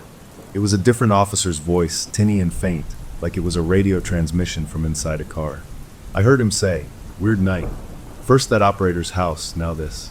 She seemed pretty spooked. The other voice in the car answered, "Yeah, probably just the job getting to her. You know how it is." Still, that baby monitor thing she mentioned was odd. I stopped breathing. I hadn't mentioned the baby monitor to the officers. I hadn't told anyone. I stood there, frozen, as the app played back what sounded like the 2 officers talking in their car after they left my house last night. A private conversation I was never meant to hear. The entity wasn't just in my phone or my landline. It was in the police radio waves. It was everywhere. The app shut off. The house was still. I walked over and picked up my work phone. The screen was normal. The scanner app was closed. I had left my personal phone outside on the deck. I went to get it, my mind reeling. As I bent to pick it up, I saw the screen was lit. A new notification from my home security app. Not for an open door this time. For motion. Inside the house. The notification said, "Motion detected, living room, 9:14 a.m." I had been in the kitchen. The living room was empty. I looked at the live feed from the living room camera, a small one we had to watch the dog when we were out. The video showed my empty living room, sunlight streaming in. Nothing moved. But in the corner of the feed, in the lower right, was a timestamp. And as I watched, the timestamp flickered and changed. It rolled backward, from 9:14 to 9:13, then to 9:12. It stopped at 9:12, the exact time I had been standing outside looking at the dirt imprint. The system wasn't showing me a live view. It was showing me a recording from 3 minutes ago. And in that recording, as the clock hit 9:12, I saw it. On the shelf, the lid of the Ouija board box didn't just tremble. It lifted, just an inch, and then it settled back down. A puff of dust, visible in the sunbeam, floated out from under the lid. Something had moved inside the box, for sure, while I was outside. The entity had shown me its card. It had proven it could be anywhere it wanted, in my phones, in the police band, in my security system. It could show me the past, talk with stolen voices, and leave marks on my world. The immediate shock of the morning's attacks was over. The calls had ended. But as I stood there holding the phone with the proof on it, a cold, practical realization cut through my fear. This thing wasn't just trying to scare me. It was teaching me the rules of a new game. And the most important rule it had just demonstrated was that it knew everything I was going to do before I even did it. The question now wasn't what it was. The question was, what did it want me to do next? I stood on my deck, the phone trembling in my hand, the image of that box lid lifting seared into my brain. It wasn't a prank. It wasn't a glitch. It was an announcement. A thing was in my house, moving my things, and it wanted me to know it. The fear that had been a cold, jittery feeling in my stomach hardened into something else, something hotter and sharper. Anger. This was my home. I had paid for it. I had painted the walls. I had planted the stupid flowers by the steps. This thing, this voice, this whatever it was, didn't get to just move in and start playing games with my life. I marched back inside, slamming the deck door behind me. I didn't tiptoe. I stomped through the kitchen and straight into the living room. I stood in front of the shelf, looking at the game box. It looked innocent, just a dusty old box. I reached for it, my hand only shaking a little. I didn't just close the lid. I grabbed the whole box and pulled it off the shelf. I carried it to the middle of the living room rug, dropped to my knees, and opened it. The board was inside, the letters and numbers printed in a spooky font. The little plastic planchette with its clear window was tucked underneath. I picked the planchette up. It was just plastic, light and cheap. I turned it over in my fingers. Nothing special. I put it on the board. It just sat there. I stared at it, feeling stupid. What did I expect? For it to zip around by itself? I wasn't going to play its game. I was going to end it. I took the board and the planchette, went to the kitchen, opened the big metal trash can, and threw them in. I heard the plastic clatter against the empty soup cans and coffee grounds. I put the cardboard box in the recycling bin. Done. Gone. A physical problem, solved by a physical action. I washed my hands, the hot water feeling like it was scrubbing away more than just dust. I felt better. I had taken control. I made more coffee, ate some toast, and tried to pretend it was a normal Saturday. I even turned on the TV, letting the cheerful noise of a morning talk show fill the house. It helped. The ordinary sounds made the memory of the whispers feel smaller, more distant. I decided to do laundry, another normal thing. I gathered a basket from the bedroom and went down to the basement. The basement was unfinished, just concrete walls and a washer and dryer in the corner. The single bulb overhead cast long, deep shadows behind the furnace and the water heater. I was stuffing sheets into the washer when I heard a new sound. It wasn't a whisper. It was a thump. A soft, solid thump, like a book falling over onto a carpet. It came from upstairs. I froze, my hands in the wet laundry. Then another thump, and another.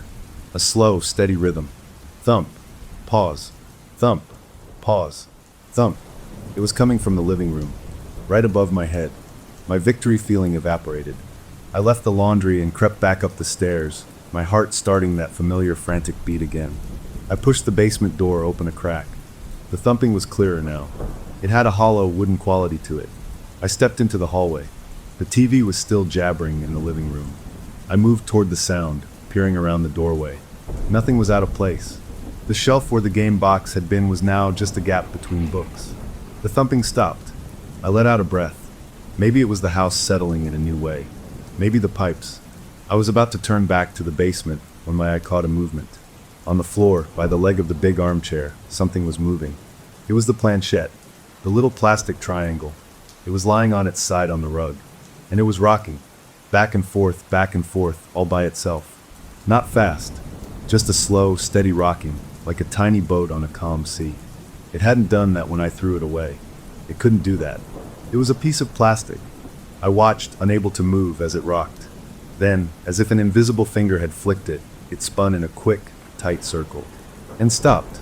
The point of the triangle was aimed directly at me, across the room, through the doorway, pointing right at my heart. A cold sweat broke out all over my body. I had thrown it in the trash, in the kitchen. How was it here? I forced my legs to move. I walked over, my shadow falling across it. I bent down and picked it up. It was just plastic, cold from the floor. I clenched it in my fist, the edges biting into my palm. This wasn't about ghosts or voices. This was about me. It was targeting me. It was showing me it could move things in my world, that my actions didn't matter. I needed a different kind of help. Not the police. Not a priest. I needed someone who understood systems, who understood how data and signals could be messed with. I thought of a guy from work, a tech specialist who fixed our computer problems. He was a friend, sort of. We got lunch sometimes. He was smart, and he believed in logic. I went to my laptop on the kitchen table. I didn't call him. I emailed him. That felt safer, more distant. I lied. I wrote that I thought my home network was being used for something weird, maybe a botnet or something, because my devices were acting up, phantom texts, security camera glitches. I asked if he could take a quick, unofficial look from his end, see if my home IP address was pinging any strange servers. I hit send. It felt good to involve another person, even under a lie. It made me feel less alone. While I waited for a reply, I did something else. I got a screwdriver from the tool drawer. I went to the wall plate for the old landline phone. I unscrewed it, pulled it from the wall, and disconnected the old, coiled cable from the jack. I took the whole phone off the wall and put it in the closet. No more surprise calls from that thing. Then I went to the baby monitor. I took out the batteries. I unplugged its base. I put it in the closet too. I was cutting the lines of communication. Let it try to talk to me now. My personal phone buzzed. An email reply. It was from the tech guy. He wrote, "Hey, that's weird. I ran a couple traces. Your home IP is definitely active in some strange places. But here's the really odd part. It's showing up pinging against our internal firewall at the 911 center. Not trying to break in, just knocking. It's like your house is trying to identify itself, as one of our own dispatch terminals. That shouldn't be possible. You got any work equipment at home? I stared at the email. My house was trying to log into my workplace. The entity wasn't just using phones. It was using my internet, my connection, to reach back to the one place it found me. It was learning. My work phone, which was also on the Wi-Fi, buzzed on the table. Not a call, a system notification. It was the same kind of alert I got at work when a major call came in. The screen lit up, priority alert, audit log flag. I opened it. It was an internal system message, the kind IT sends. It read, 2347 HRS, caller ID spoof initiated. Source, home_server. Target, dispatcher terminal 14. Terminal 14 was my station. The call that started all of this, the one from the payphone with the whispering girl. The audit log was saying it hadn't come from a payphone at all. According to this message, it had been faked, and the fake call had originated from a server called home_server. My home network. The entity had sent the first call to me. It had created the emergency that started it all, from inside my own house. The room seemed to tilt. It had never been about a child in the woods. That was just the story it used to get my attention. This was about a connection. It had reached out from my house, to my job, to hook me, and now it was reeling me in. A new sound started. It was a low, mechanical hum and a rhythmic thump whir. I knew that sound. It was the printer in the home office, the cheap one we use for coupons and boarding passes. It hadn't been turned on in months. It was printing something. I walked slowly to the small office room. The printer was spitting out a single sheet of paper. I waited until it finished, until the machine went quiet. I pulled the paper out. It wasn't gibberish. It wasn't a creepy message. It was a perfectly formatted 911 call for service report.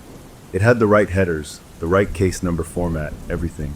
The incident location was my home address. The caller was listed as J. Board. The narrative section contained only the GPS coordinates from the first call.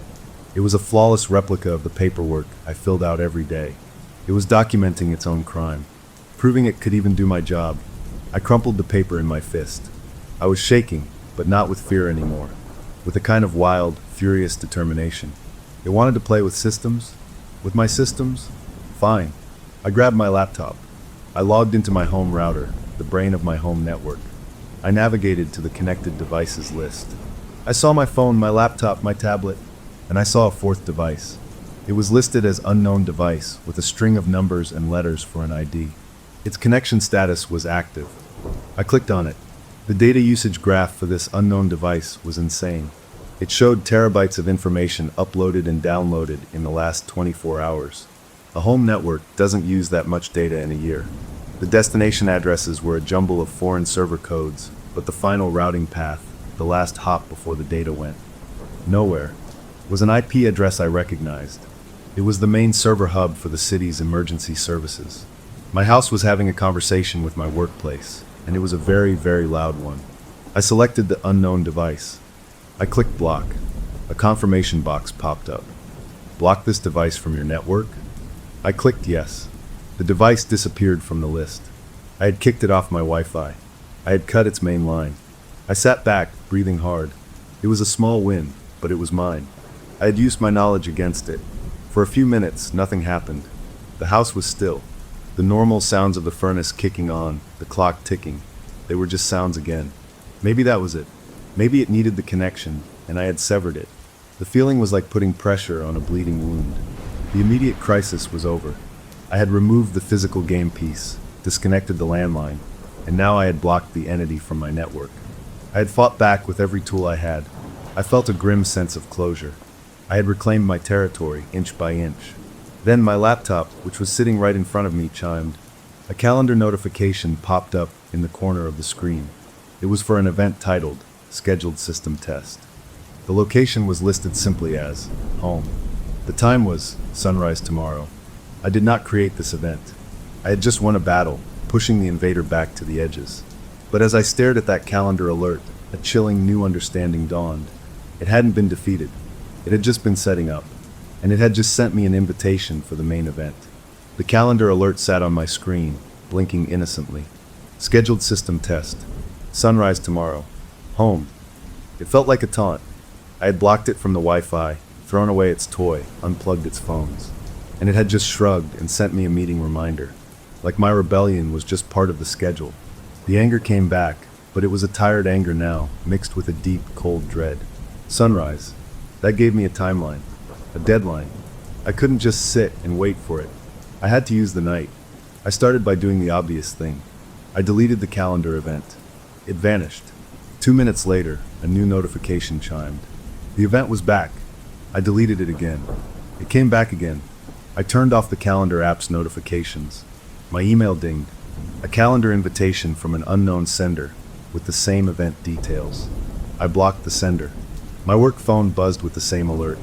It was seeding itself everywhere like a virus. I couldn't delete it faster than it could copy itself. Fine. Let it have its stupid appointment. I had more practical problems. My partner was due to come home from their business trip tomorrow afternoon. I could not let them walk into this. I called them. They answered, sounding tired from their flight. "Hey you," they said. "Everything okay?" I made my voice light normal. It was the hardest acting job of my life. "Hey. Yeah, listen, something weird happened. A pipe in the basement wall sprang a tiny leak. Nothing major, but the water damage guys need to come in tomorrow morning to assess it. And they said the place is going to be a mess with fans and dehumidifiers all day. It's going to be really loud and chaotic." I paused, my throat tight. "I think you should extend your hotel stay one more night. Let me deal with this mess. Come home the day after, when it's cleaned up." There was a pause on the other end. "A leak? Are you sure you're okay? You sound stressed." "I'm just annoyed," I said, forcing a laugh. "And I don't want you to come home to a disaster zone. Please, just one more night. I've got it handled." I could hear their reluctance, but they finally agreed. "Okay, if you're sure. Call me if you need anything." "I will. Love you." I hung up, a lump in my throat. I had just lied to the person I loved most to keep them safe from something I couldn't even explain. The isolation wrapped around me like a blanket made of lead. I was truly alone with this now. The tech guy from work emailed me again. "Hey, that home_server thing is getting weirder. It's not just pinging us.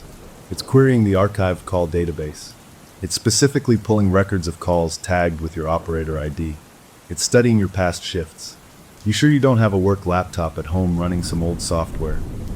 I wrote back a quick "Nope, no idea, thanks," and signed off.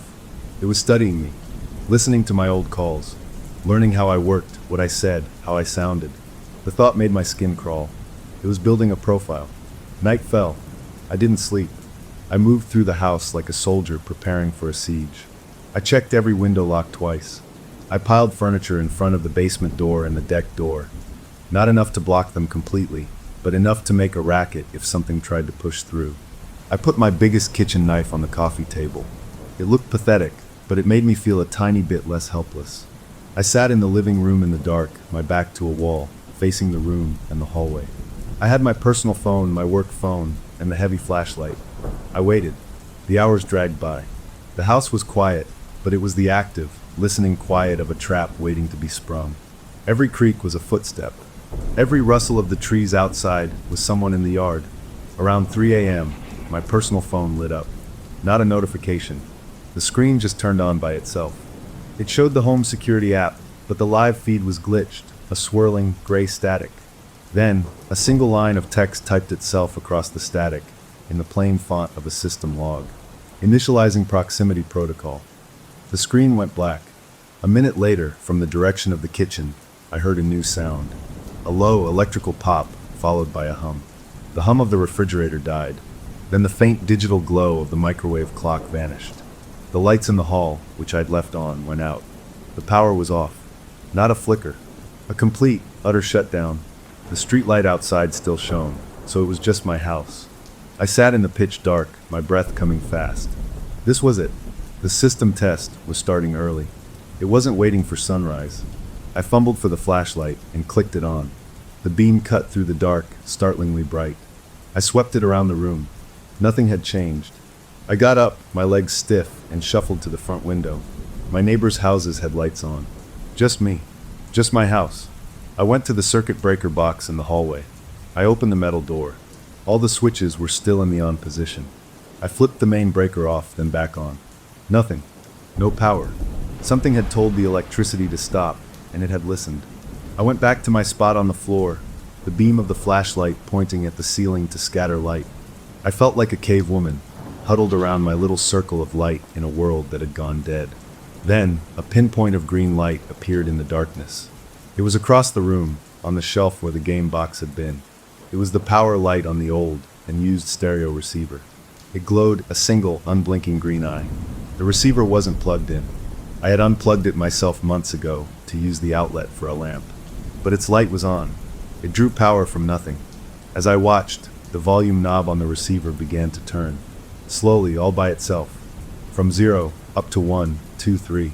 The speaker cones made a soft popping sound as they activated, and then sound came out. Not music. It was the sound of a phone ringing, the electronic, digital ringtone of a modern cell phone. It played once perfectly, then the sound of the call connecting, and I heard my own voice from a call I had taken weeks ago, talking to an elderly man about his chest pains. My professional, calm voice filled the dark living room from speakers that had no right to be working. "Sir, I need you to stay on the line with me. Help is on the way." The recording played for 10 seconds, then cut off. The volume knob turned again, up to 5, then 6. The next clip was my voice from a different call, a domestic dispute. "Ma'am, are you safe? Can you get to a room with a lock?" Clip after clip played, a greatest hits album of my career trauma. My voice, always calm, always in control, now sounding hollow and strange, echoing in my dark house. It was showing me it had all of me. My past, my work, my voice. The knob turned all the way up to 10. The speakers buzzed with strain. The next clip wasn't my voice. It was the guttural, wrong voice from the first call. It boomed through the living room, so loud it vibrated in my chest. "We are in the walls." And then, the receiver's power light went out. The sound died, but the last word seemed to hang in the air, clinging to the dark. I was shaking, my hands pressed over my ears. It wasn't just in the walls. It was in the wires, in the current, in the bones of the house itself. My work phone, which had been sitting dark on the floor beside me, suddenly glowed. The screen showed a simple text interface, like an old computer terminal. White letters on a black background. A cursor blinked, and then letter by letter, a message typed itself out, as if someone was typing it very slowly from the other side. "YOUTURNEDOFFTHEWRONGSERVER." It was talking about me blocking the device on my Wi-Fi. That was just a toy. The real server was the house, the structure, the electrical grid in the walls. I had no way to block that. The text cleared. A new message appeared. "TESTINGEME or GENCYBROADCASTSYSTEM." My work phone buzzed violently in my hand. Not a text. It was initiating a call, but not an incoming call. It was dialing out. The screen showed it was calling 911. I tried to cancel it, my fingers jabbing at the screen. It didn't respond. The call connected. I heard the ring on the other end. 1, 2.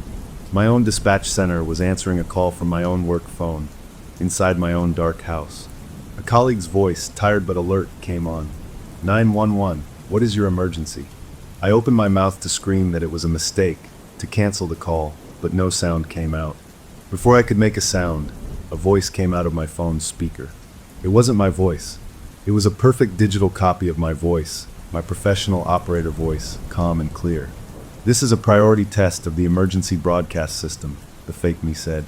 "Please disregard. This is only a test." And the call ended. I stared at the phone in pure horror. It had just impersonated me. To my own workplace. It had access to my phone's systems, my voice print, everything. It could call anyone, say anything, and it would sound exactly like me. The phone screen went back to the black terminal. A final message typed out.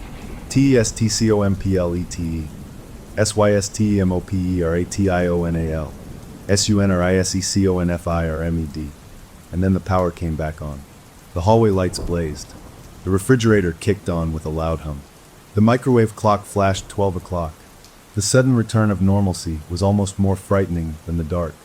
It was showing me it could flip the world on and off like a light switch. The immediate, terrifying demonstration was over. The lights were on, the phones were quiet, the awful broadcast had ended. I sat there in the electric light, surrounded by my normal furniture, and I felt more disconnected from reality than ever. I had weathered the night's test.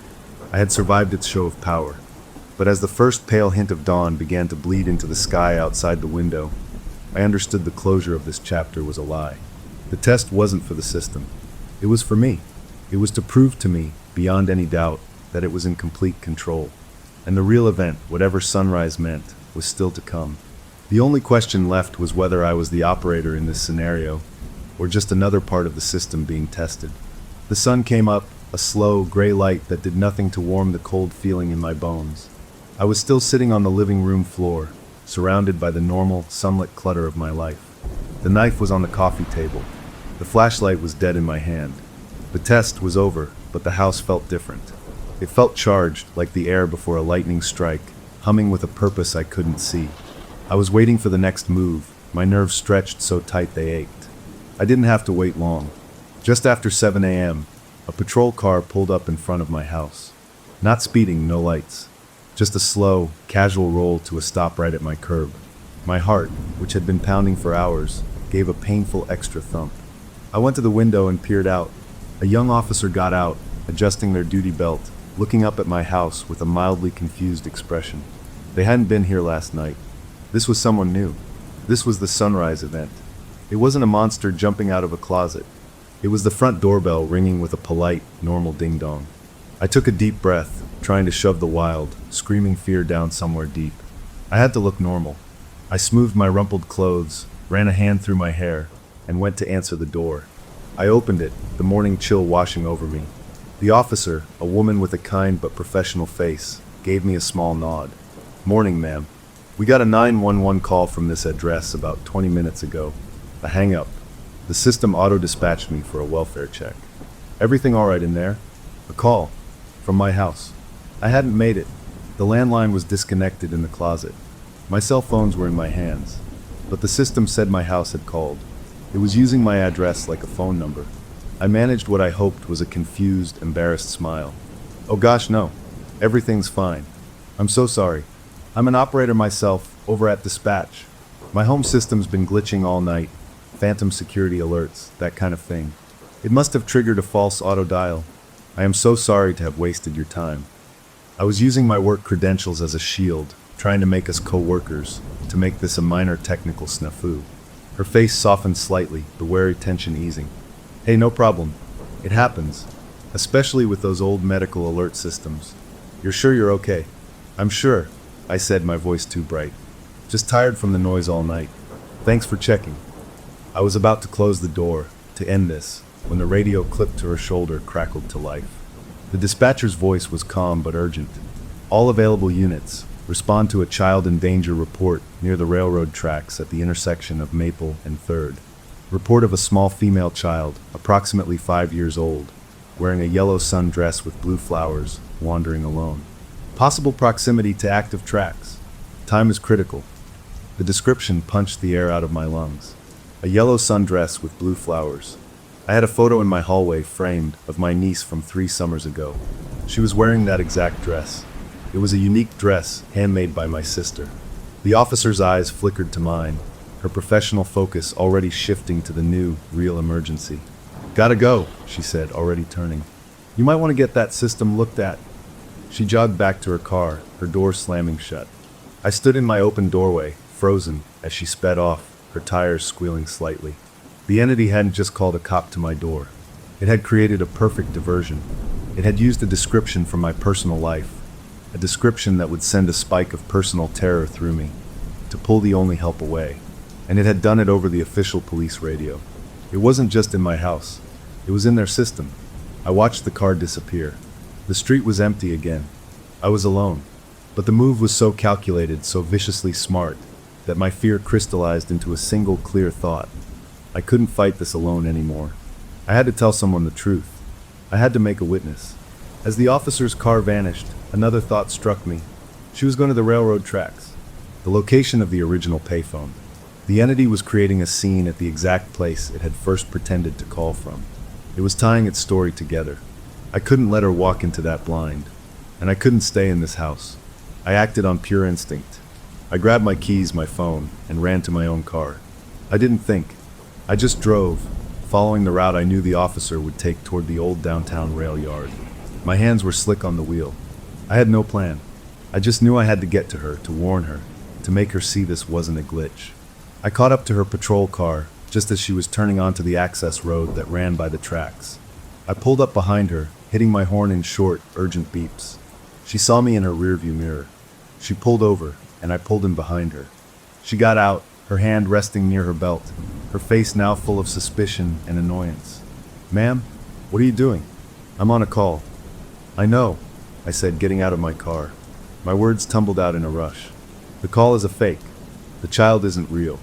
The description, the yellow dress, it's from a photo in my house.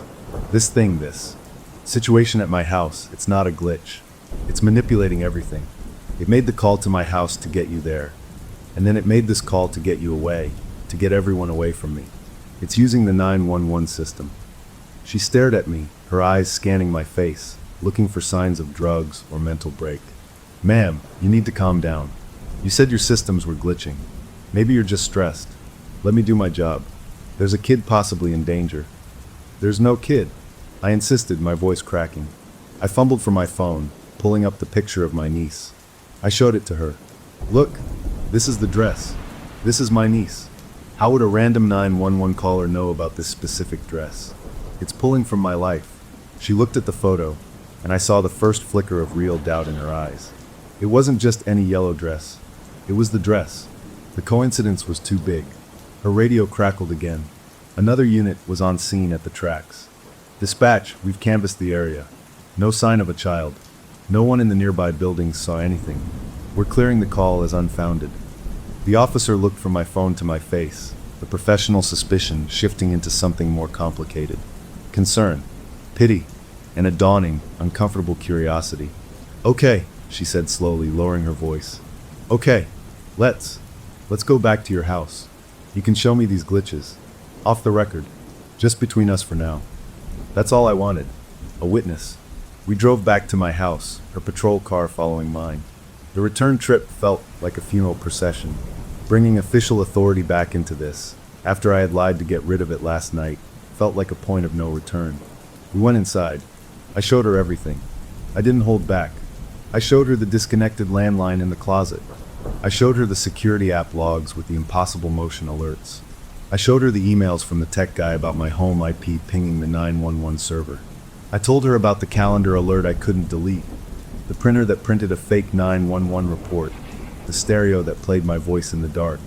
I showed her the dirt imprint by the fence. She listened, taking notes on a small pad, her face growing more and more grave. She didn't call me crazy.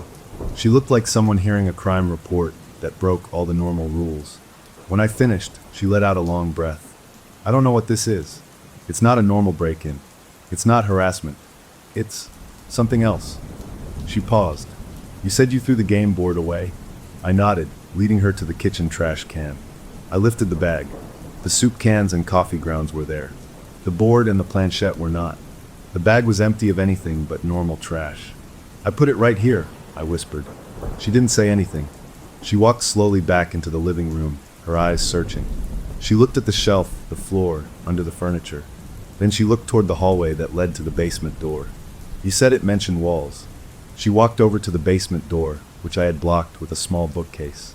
"Has anyone checked the crawl space? Not just the basement, the low space under the house itself." My stomach dropped. "No, the officers last night hadn't." I hadn't. "Who looks there?" "We should check," she said. It wasn't an order. It was a suggestion, but her voice had that cop tone that meant it was happening. Together, we moved the bookcase. She opened the basement door and led the way down, her heavy flashlight brighter than mine. The basement felt colder than usual. In the far corner, near the foundation wall, was a small, dusty door about 3 feet high, the access to the crawl space. It was held shut by a simple, rusty latch. She looked at me. "You have gloves?" I fetched some work gloves from a toolbox. She put them on, unhooked the latch, and pulled the small door open. A smell wafted out, damp earth, cold stone, the old, dry smell of a space never meant to be entered. She got on her knees, shining her light into the black opening. The beam swept over dirt, concrete piers, a tangle of insulation hanging between floor joists. Then the beam stopped. It focused on a spot about 10 feet in, right near the center of the house, where the dirt met the foundation. There, sitting neatly on the bare earth as if it had been placed there with care, was the Ouija board. The planchette was sitting in the center of the board, on the star symbol. It hadn't been thrown away. It had been moved. Here. to the literal foundation of my home. The officer let out a soft sound, not quite a word. She leaned further in, reaching with one gloved hand to grab it, to bring it out as evidence. As her fingers brushed the edge of the board, her body camera, a small black lens on her chest, emitted a sharp, painful burst of electronic feedback, a screech that made us both flinch. And from the tiny speaker of that body camera, a voice spoke. It wasn't the little girl. It wasn't the guttural voice. It was a flat, digital tone, but the words were clear and horribly specific. It said, "Officer Riley, your wife is sleeping. Her breath is so quiet." The officer, whose name I now knew was Riley, jerked back from the crawl space as if she'd been shocked. She stumbled to her feet, her face bone white under the basement's bare bulb, her eyes wide with a terror that was no longer professional, but deeply, utterly personal. She stared at the body camera on her chest, then at me, then back at the dark hole in the wall. The entity had done it again. It had proven it wasn't just my problem. It could reach into the life of anyone who touched this. It knew her name. It knew about her wife. It knew intimate details it had no way of knowing. The violation was now shared. We stood there in the basement, the crawl space door yawning open, the board just visible in the gloom. The immediate mission was over. We had found the physical heart of the haunting, the object it had anchored itself to. Officer Riley was now a believer, a fellow victim caught in the net. But as she looked at me, her hand instinctively covering the body camera on her chest, the shared horror in her eyes reflected my own. We had closure on the mystery of the missing board. We had proof, but the hook it had set was now in both of us. It knew her. It had our attention, and the unspoken question hanging in the dusty air between us was terrifyingly simple. What does it want with her? Officer Riley stared at the body camera on her chest as if it had grown teeth. The color hadn't returned to her face. The professional mask was completely gone, replaced by the raw, wide-eyed look of someone who has just had the rules of their world ripped up. "How?" she whispered, not to me but to the air. "My wife. That's not in any database. That's not linked to my duty gear." I knew that feeling. The feeling that the threat isn't just around you, but inside your head, knowing things it shouldn't. "It's watching," I said, my own voice sounding hollow in the basement. "It doesn't just read files. It watches. It listens." She looked from the camera to the open crawl space, to the board sitting on the dirt. A new kind of tension straightened her spine. The fear was still there, but her training was reasserting itself, channeling the panic into procedure. "Okay," she said, her voice tighter now. "Okay, this is now evidence. Of something." She took a deep breath, her eyes going hard. "I need to call this in." My stomach clenched. "What will you say?" She shook her head, already pulling her shoulder radio mic toward her lips. She didn't key it. She thought for a second. "I'll say I found suspicious items during a follow-up welfare check. I won't mention the voice. Not yet. They'd think we're both having a shared psychotic break. But this," she pointed at the crawl space, "this is a physical thing. I can bring that in." She keyed her radio. "Dispatch, this is Unit 12. I'm at that previous welfare check address for a follow-up. I've located some unusual items on the property. I'm going to need to bag them and bring them in for safekeeping. No other units needed. The scene is secure." The dispatcher acknowledged. Officer Riley looked at me. "Do you have a large plastic bag? Like a trash bag?" I nodded, numb, and went upstairs to get one. When I came back down, she had already put her gloves back on. She moved with a deliberate, careful slowness, like a bomb tech. She didn't reach into the crawl space with her body turned. She knelt to the side, stretched her arm in, and carefully picked up the Ouija board by its very edges. She lifted it out. The planchette stayed put in the center, not sliding off. It was like it was glued there. She placed the whole thing into the open black trash bag I held. As the board left the dirt, I saw something I'd missed before. In the spot where it had been sitting, the dirt wasn't flat. It was pressed in a pattern of tiny, precise circles, overlapping each other, like dozens of little coils or tiny footprints all compressed together. It wasn't a pattern made by any animal I knew. She saw it too. Her jaw tightened, but she said nothing. She just sealed the bag with a twist tie, the plastic crinkling loudly in the quiet basement. The board was now official, in a way. It was in police custody, sort of. It felt both like a victory and a terrible mistake. "You can't stay here," she said, turning to me. "Not with this activity. You need to come to the station with me. We'll file a proper report, get you somewhere safe." Leaving the house. It sounded like heaven. To be in a bright, noisy police station, surrounded by people under fluorescent lights. But a deep, gut instinct told me it was wrong. This thing was tied to the house, yes, but it was also tied to me. It had followed me into the 911 system, into my phone, into my personal history. Leaving might make it angry. Or worse, it might just follow me, and then it would be in the police station. I can't, I said. If I leave, it might escalate, or it might just come with me. It's in my data, my work profile. It might be safer if I stay here, where I can see what it's doing. She studied my face, seeing the exhaustion and the stubborn fear. She didn't argue. She understood being trapped by a situation. Then at least let me stay with you. Wait for a detective. You shouldn't be alone. You have a wife, I said softly. It knows about your wife. You should go home. Check on her. The mention of her wife made her flinch. I saw the war in her eyes. Duty to a citizen versus the primal urge to protect her own family from the unknown thing that had just whispered her name. The entity had calculated this perfectly. It had driven a wedge between us before we could even become allies. Her radio crackled again. Dispatch, telling her to wrap up and return to service when ready. The normal world was pulling her back. She made a decision. I'm taking this to the station, she said, hefting the bag. I'll log it into evidence myself. I'll talk to my sergeant, feel him out, see how much of this I can tell without getting us both committed. Then I'm going home. You have my card. Call me anytime if anything else happens. And I mean anything. It was a compromise. She would be a lifeline, but not a shield. I walked her to the front door. The morning was bright and sunny now, a cruel contrast to the gloom in my house and in my head. She paused on the porch, the black bag looking absurd and sinister in her hand. My grandma had one of these, she said, her voice low.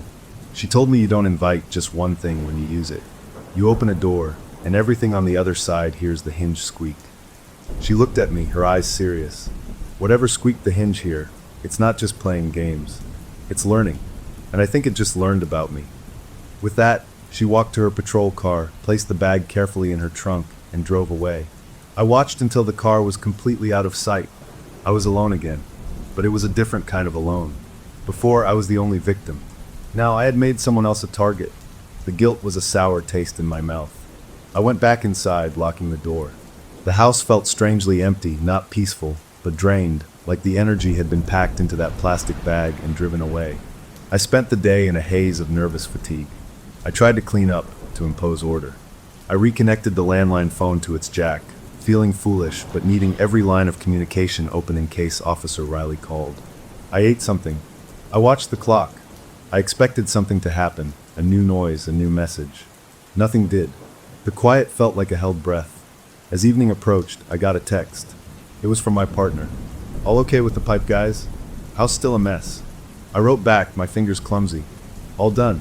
Just airing it out. See you tomorrow. Can't wait. Every lie felt like another brick in a wall between us. Just after dark, my personal phone rang. It was Officer Riley. Her voice was tense, but controlled. Hey, just checking in. I logged the item. It's in the evidence room. My sergeant thinks I'm chasing ghosts, but he humored me. I'm home now. Everything is. Quiet here. I could hear the unspoken question in her voice. Was it just my problem? Had bringing the board to the station done anything? Quiet here too, I said. Maybe containing the object helped. Maybe, she said, but she didn't sound convinced. Just keep your phone close. We hung up. The night deepened. I tried to sleep on the couch, but every little sound jerked me awake. Around 11 p.m., I gave up. I got my laptop and decided to do the one thing that always made me feel in control at work, review logs. I remotely logged into the 911 system's non-secure guest portal, the one for viewing basic call timelines. I couldn't listen to recordings, but I could see call logs and dispatcher notes. I pulled up the log for the first call, the one from the payphone. I'd looked at it a dozen times before. This time, I noticed a tiny new icon next to the call entry. It was a little paper clip indicating an attached file. That wasn't there before. Attachments aren't part of standard call logs. With a sinking feeling, I clicked it. It opened a video player. The video was black and white, slightly grainy. It showed a room I knew, the evidence room at the police station. The camera angle was from high in a corner, looking down on rows of shelves with boxes.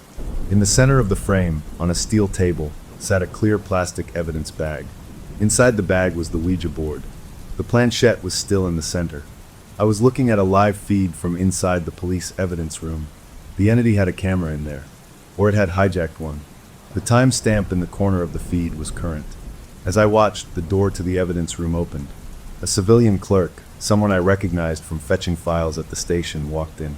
He went to a different shelf, pulled a box, checked a number, and left. He never even glanced at the bag on the table. The door closed behind him. The room was still again, just the board in its bag under the harsh fluorescent lights. Then, inside the sealed evidence bag, the planchette moved. It didn't slide. It turned. A slow, deliberate quarter rotation. Then it was still again. It was alive in there, in the heart of the police station. And it was showing me. The video feed window minimized itself on my screen. A chat box, the kind used for internal IT help, popped up. A message appeared. Containment failed. Parameters expanding. I couldn't breathe. I had thought taking the board away would contain the problem.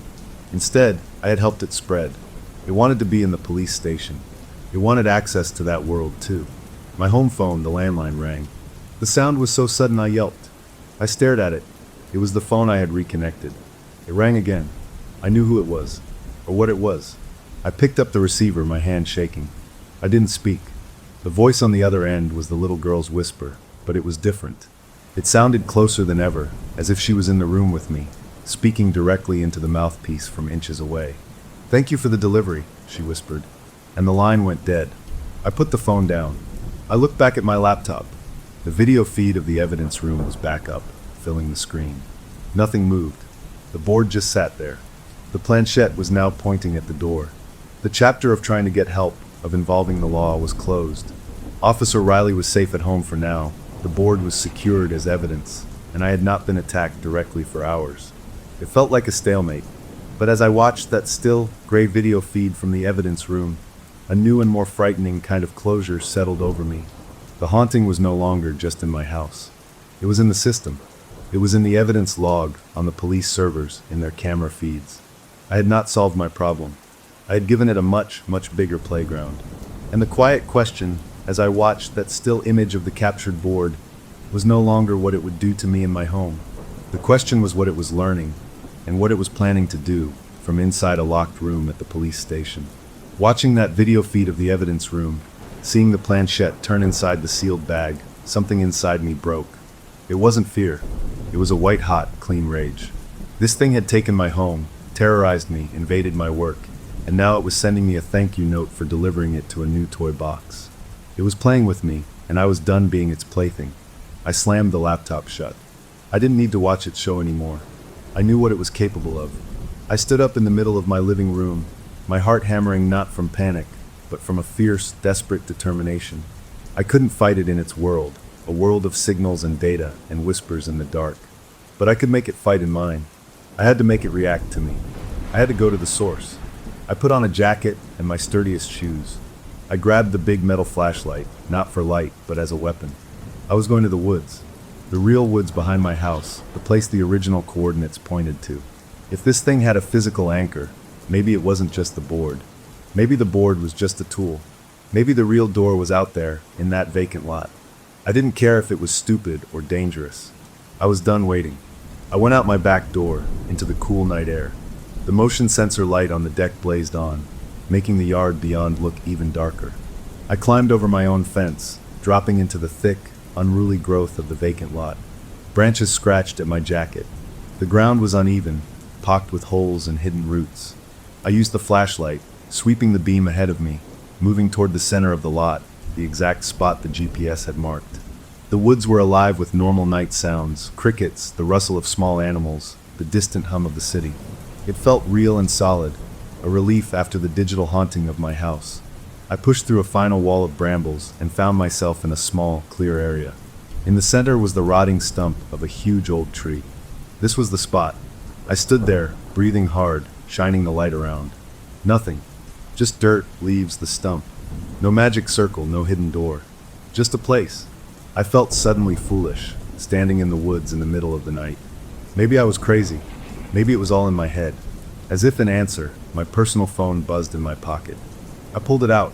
The screen showed a new text from my partner. But the words were all wrong. Sarah, why did you send those pictures, you monster? She's just a child. I'm calling the police. My blood ran cold. Pictures? What pictures?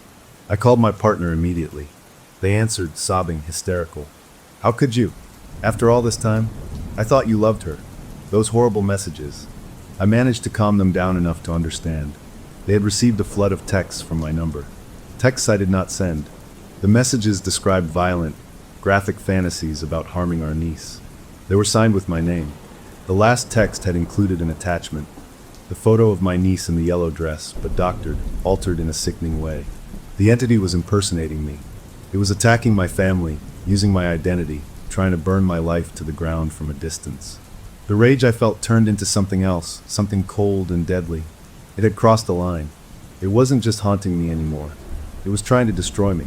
I spent 20 minutes talking my partner off the ledge, convincing them it was a malicious hack, a deep fake, a cruel prank by someone with a grudge. I sounded calm, logical, even as my insides were screaming. I promised to call the FBI, to get new phones, everything.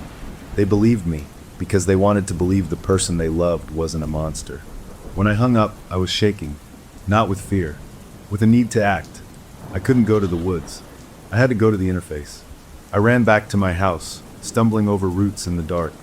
I burst into the kitchen, went straight to my laptop, and opened it. I didn't open the video feed. Instead, I dug out my old work headset from my bag, the one with the good microphone. I plugged it into the laptop.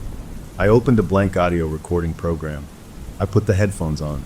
I sat in the dark kitchen, the red recording light glowing on the screen. And then I screamed into the microphone. I let out all the fury, the fear, the frustration, the betrayal. What do you want? I yelled, my voice raw and cracking in the empty house. What is it you want from me? The sound echoed in my own ears through the headphones.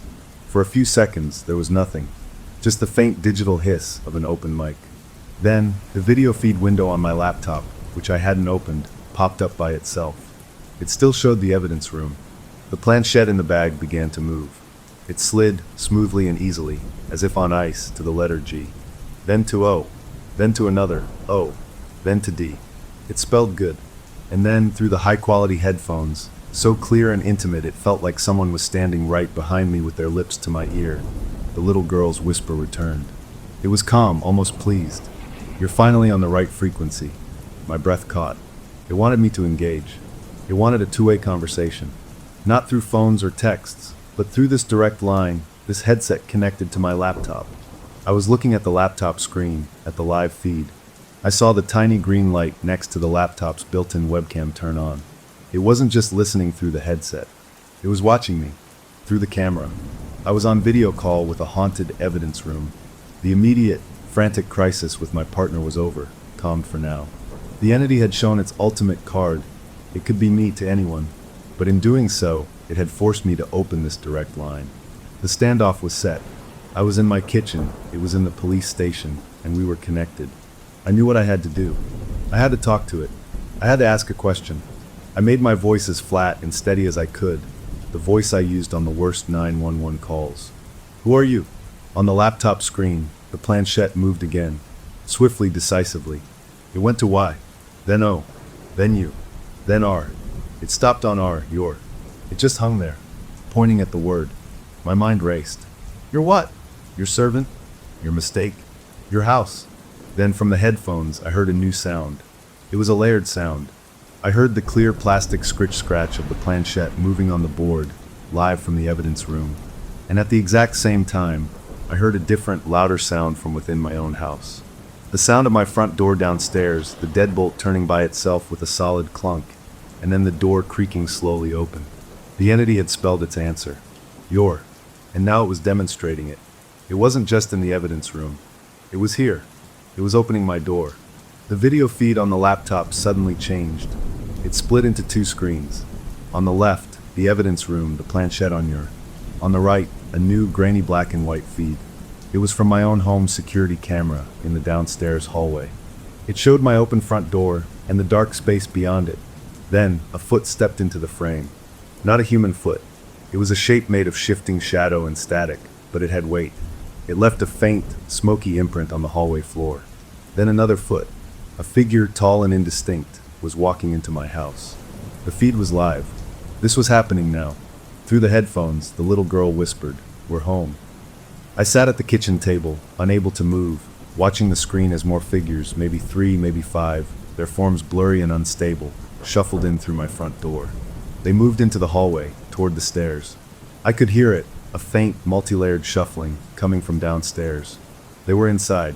They were coming up. The headset, the laptop, the open line. It was no longer a connection to a distant room. It was the intercom system of my own nightmare.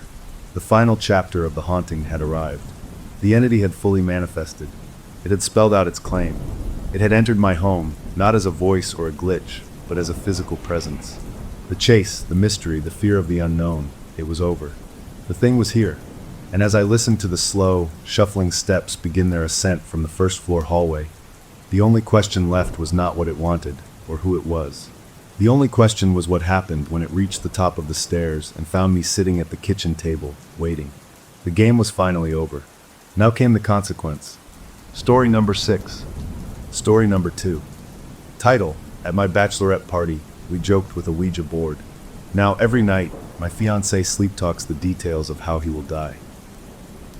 My name is Olivia, and right now my finger is shaking as it hovers over the delete button on my phone screen. Because if I erase this audio file, did any of it ever really happen?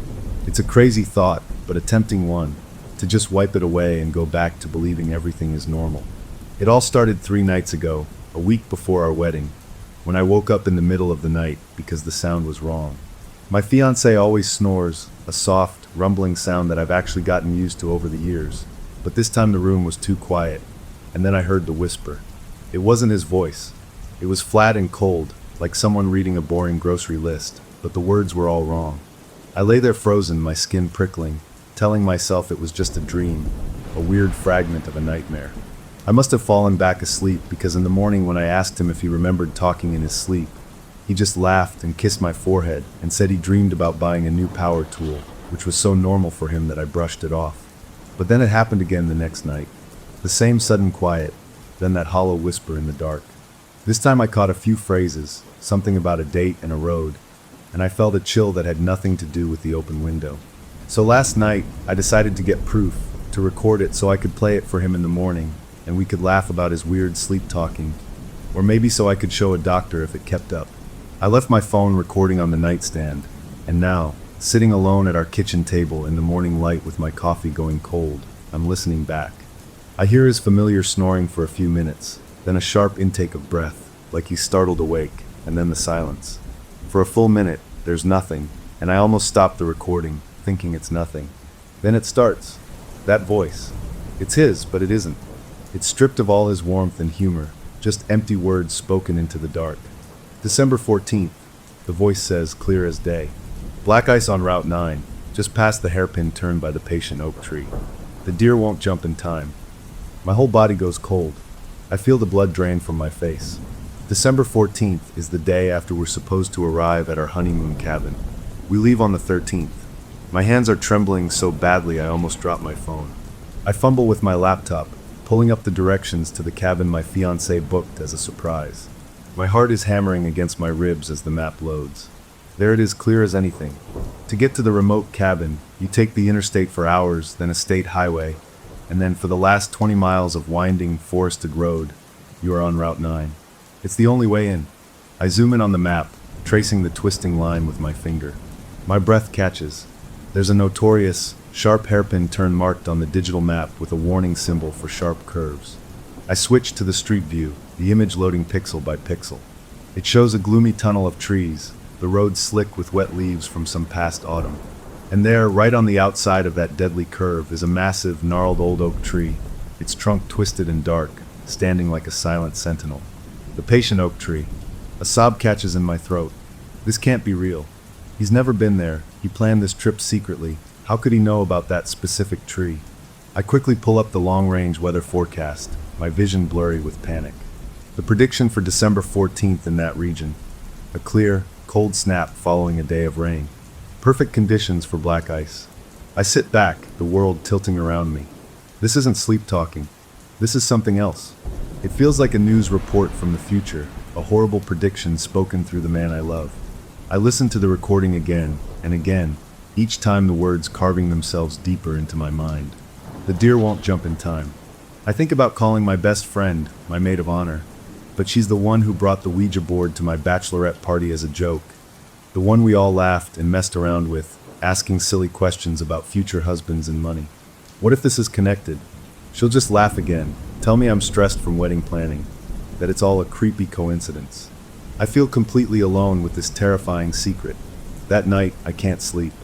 I lie next to him, listening to his gentle breathing, watching the rise and fall of his chest in the moonlight, and all I can think about is that other voice living inside him. I am rigid, a statue in our bed, when suddenly his breathing stops. He goes perfectly still. The air in the room gets colder. Then that flat, alien whisper cuts through the dark, right next to my ear. You're listening now. Good. My eyes snap open wide, staring at the ceiling. I don't dare move, don't dare breathe. After a few seconds, his soft snoring starts again, as if nothing happened. But something did. The thing, whatever it is, knows I heard it. It's aware of me. The next morning, I'm a wreck. He wakes up smiling, his own sweet, normal self, and rolls over to hug me. You okay, baby? He asks, his voice full of sleepy warmth. You look like you didn't sleep at all.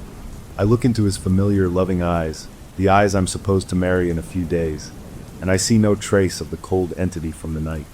The gulf between his waking self and his sleeping self feels like an ocean I'm drowning in. I force a smile, my face feeling like a stiff mask. I'm fine. I lie, my voice sounding strange to my own ears. Just pre-wedding jitters. I slept like a rock. He believes me, because he always believes me, and he gets up to make us coffee.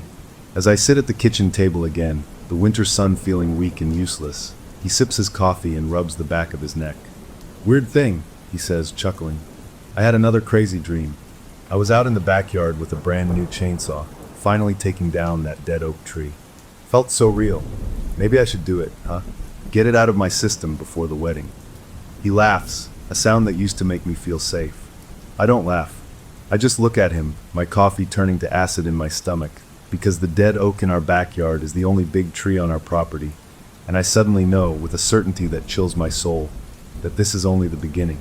The wedding plans should have been a happy distraction, but they just became another layer of dread.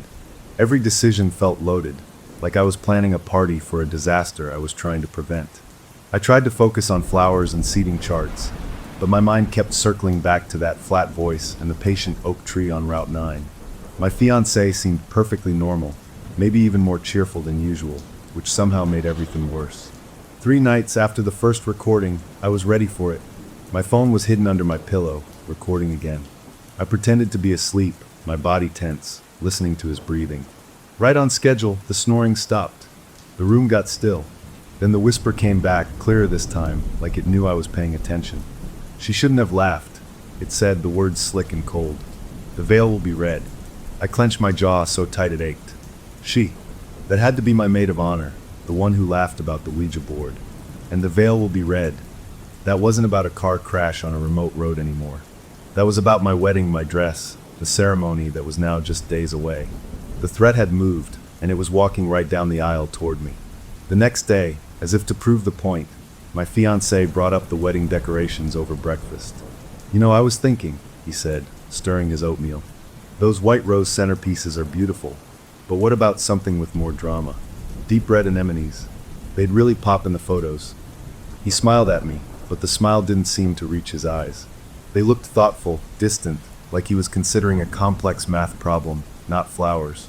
I felt a lump of cold fear in my throat. Red, I managed to say. I don't know, white feels more traditional. Just a thought, he said, shrugging, but the suggestion hung in the air, poisonous. I spent the afternoon in a frantic internet spiral. I looked up sleep disorders, psychological possession, curses, anything that could explain what was happening. I read stories about Ouija boards and angry spirits, about how mocking them or not closing a session properly could invite something in, could make it latch on. It was all just creepy stories on forums, but they gave a shape to my terror. My best friend's joke now had a terrible, logical consequence. I had to try something. In a moment of pure panic, I took the ancient Ouija board from the back of my closet, a cheap cardboard thing from a toy store, and I drove to a remote crossroads outside of town late that night. It felt stupid and desperate, but I had to do something. I got out of the car, the wind biting through my jacket, and I lit the board on fire with a lighter, whispering into the dark, "Please leave us alone. The connection is broken. Go away." The flame seemed reluctant at first, licking weakly at the corners before finally taking hold. I watched it burn until it was black ash, and I drove home feeling hollow and silly, but with a tiny flicker of hope. As I drove, I turned on the car radio for comfort. It was on a static-filled talk station. I hit the scan button, and the radio whirred through snippets of songs and commercials before landing, with perfect clarity on a local traffic update. The announcer's voice was bright and clear. And just a heads up for early morning commuters, we're getting reports of possible black ice formation on secondary roads, especially Route 9 near the state forest, so slow down and take it easy out there. I jerked the wheel, pulling over to the shoulder, my heart racing. It was the middle of a clear, cold night. There was no rain. The forecast was dry, but the radio said it. Route 9. Black ice. I turned the radio off and sat there in the dark, the last of my hope extinguished. The thing wasn't just in my bedroom. It was in the airwaves, in the world, shaping reality to fit its script. A few nights later, I woke up and he was gone. The space next to me in bed was cold and empty. My pulse skyrocketed. I got up, my bare feet quiet on the floor, and crept out into the dark living room. There he was, standing perfectly still in the middle of the room, illuminated by the faint blue light from a street lamp outside. He was facing the big glass coffee table, his back to me. He wasn't moving, just standing there. Then, slowly, he raised his hand and began to trace something with his finger on the dusty glass surface. It was intricate, careful, like he was drawing a map or a symbol. I stood frozen in the hallway, watching this sleepwalking ritual, too scared to speak. After a minute, his head snapped towards me. His eyes were open, but they were blank, empty holes in the moonlight. In that same flat whisper from the recordings, he spoke, but it wasn't about the wedding. "The patient oak tree waits," he said, each word precise. "Its roots are deep. Its time is coming." Then, as if a switch flipped, he turned and walked silently past me, back to bed, where he lay down and immediately began to snore softly. I stood there shaking for a long time, before I found the courage to turn on a lamp. I looked at the coffee table. In the fine layer of dust, his finger had left a clear pattern. It wasn't a map. It was a symbol, a series of interlocking circles with jagged lines cutting through them, like a twisted knot or a barbed wire crown. I'd never seen it before, but it looked intentionally made, and it filled me with a deep, primitive revulsion. I grabbed my phone and took a picture of it before wiping the table clean, trying to erase the evidence, but I knew I couldn't erase it from my mind. The final straw was my last dress fitting. My wedding dress was perfect, a simple, elegant gown. The veil was a soft cascade of ivory lace. The seamstress, a sweet older woman, was pinning the hem when she frowned. "Dear," she said, her voice concerned, "I don't remember this flaw." She pointed to a spot on the veil, right where it would rest against my forehead. I leaned in to look. There, woven into the very lace, was a faint, rust-colored stain. It wasn't a smudge of dirt. It looked old, like dried tea or something worse, and it was shaped in a subtle, vein-like pattern. It hadn't been there the week before. I touched it, and it felt slightly stiff, like old glue. The veil will be red. I left the shop with my dress bagged up, feeling numb.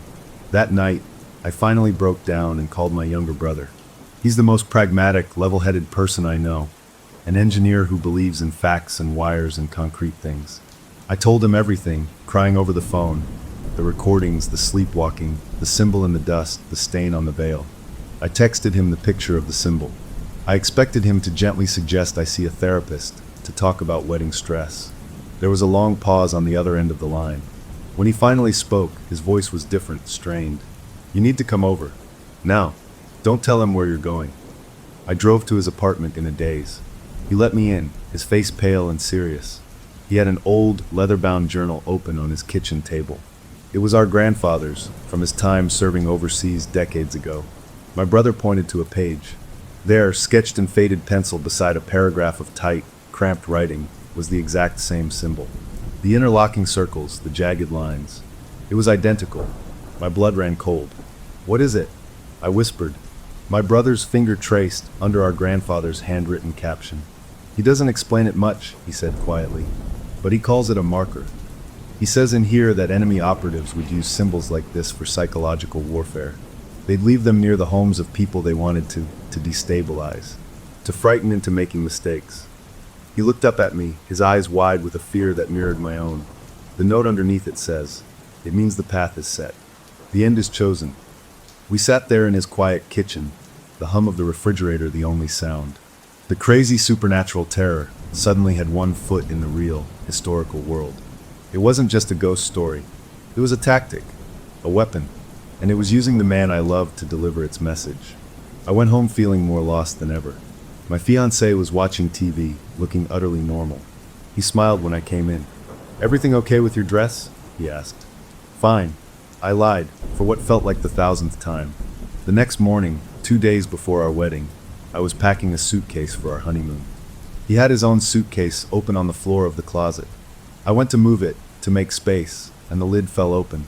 Neatly folded on top of his clothes were 2 items that stopped me dead. One was a heavy-duty ice scraper with a long brush, the kind you'd need for a serious frost. The other was a hunting knife and a leather sheath, a knife I had never seen in my life. My fingers trembling, I found a crumpled receipt in the bottom of the bag. I smoothed it out. It was from an outdoor supply store. The date on the receipt was for tomorrow, and the printed purchase date at the top was for December 14th. The sound woke me with a jolt, a raw, grating roar that ripped through the quiet morning. It was the sound of a chainsaw. I stumbled out of bed, my heart already hammering, and went to the window. There he was, in the backyard, standing under the skeletal branches of the dead oak tree. He had on his old work coat and safety glasses, and he was holding a brand new bright orange chainsaw. But he wasn't looking at the tree. He was staring directly up at the house, at our bedroom window, at me. His face was a blank mask, completely focused. When he saw me, he didn't smile or wave. He just gave a single, slow nod. Then he turned, yanked the starter cord, and the saw roared to life again, biting into the thick, gray bark of the trunk. He was doing it. He was taking down the oak tree from his dream. I watched, frozen as when chips flew. This wasn't a man just doing yard work. There was a grim, methodical energy to it, a sense of purpose that felt all wrong. Later, when he came in for lunch, he was jovial, sweating, and buzzing with an excitement that made my skin crawl. "Got it on sale," he said, gesturing with a thumb towards the backyard where the saw sat. "Just like in my dream. Gotta get this project out of my system before the big day, you know." He laughed and kissed my cheek, his skin cold from the outside air. I tried to smile back, but all I could think was that the entity's words were no longer just whispers in the dark. They were shopping lists, and he was checking items off. That's when I started seeing the symbol everywhere. It was subtle at first. The morning after the chainsaw, I got out of the shower and saw a pattern in the condensation on the glass door. It was the interlocking circles and jagged lines from the dust on the coffee table. I wiped it away with a trembling hand. The next day, a thin layer of frost coated my car windshield, and there it was again, etched as if by an invisible finger. I scraped it off so violently I nearly cracked the glass. At a coffee shop, distracted and sleepless, I looked down at the foam in my latte and saw the shape swirling in the milk. I pushed the cup away, my stomach turning. The thing wasn't just talking through him.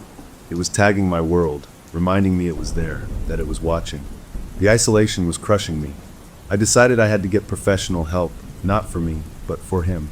I convinced him it was just for a checkup, that his new sleep-talking habit was worrying me. He agreed amiably, which somehow felt more frightening than if he'd refused. We sat in the clean, bright office of a sleep specialist. He was charming and articulate, describing his vivid dreams about trees and roads and tools with such calm detail it sounded completely rational. The doctor, a kind-faced man with glasses, listened and took notes. "It sounds like hypnagogic utterances, possibly linked to stress from the upcoming wedding," the doctor said, offering a reassuring smile. "Very common. I wouldn't be overly concerned." We thanked him and left. In the parking lot, walking to the car, my fiancé suddenly stopped. He turned to me, his expression still pleasant, but his eyes looked thoughtful, distant. He spoke in his own voice, but the words were all wrong. "He doesn't understand," he said very clearly. "The tree is in my roots now." Then he blinked, shook his head slightly like clearing a fog, and smiled his normal smile. "Lunch?" he asked. I just stared, my mouth dry. The thing inside him had spoken to me in broad daylight, without the cover of sleep, and then slipped away again. My trust in him, in the man I knew, was crumbling. When he hugged me now, I had to fight not to flinch, wondering what was moving behind his eyes, what script was being written in a place I couldn't reach. I broke. I went to my brother's apartment again. a place that was starting to feel like the only sane ground in a tilting world. I told him about the daytime speaking, the symbol, the chainsaw. I showed him the picture on my phone of the frost on my car. He listened, his face growing graver. He pulled out our grandfather's journal again, flipping past the page with the symbol to sections we hadn't read. The writing was about tactics, about fear, about breaking a person's will without ever touching them. "There's a mention here," my brother said, his finger tracing a line. Granddad wrote about how they'd sometimes have to sever a mark if one of their own got tagged. It's vague. It talks about a willing choice from the marked person, a fight from the inside, and something about a sacrifice, something belonging to them, offered by blood. It sounded like medieval superstition mixed with war stories. But it was a thread, the only one we had. "We need to understand what we're dealing with," my brother said. "We need to know if this is just in his head, or if there's something else." He proposed a plan. He would follow my fiancée, just casual surveillance, to see if he did anything else strange, out of rhythm. I hated the idea, the deceit of it, but I was desperate. So the next day, when my fiancé said he was going to the hardware store for more chainsaw oil, I texted my brother. He called me an hour later, his voice tight.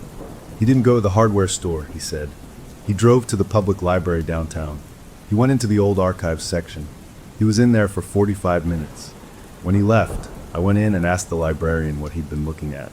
She said he'd requested old local topographic surveys and property maps for the area around Route 9 and the state forest. My brother paused. She said he was very interested in the locations of old, large trees. That night, I confronted him. Sort of. We were washing dishes, and my nerves were frayed beyond belief. "Why were you at the library today?" I asked, trying to sound casually curious. He didn't look up from the plate he was scrubbing. "Just wanted to look something up about soil density for the tree stump," he said easily. "Why?" "No reason," I mumbled, but the lie was another brick in the wall between us. The sleep-talking that night was different. It wasn't a prophecy. It was a monologue. The flat voice droned on about patience, about roots sinking deep into stone, about the inevitability of gravity and the perfect angle of a cut.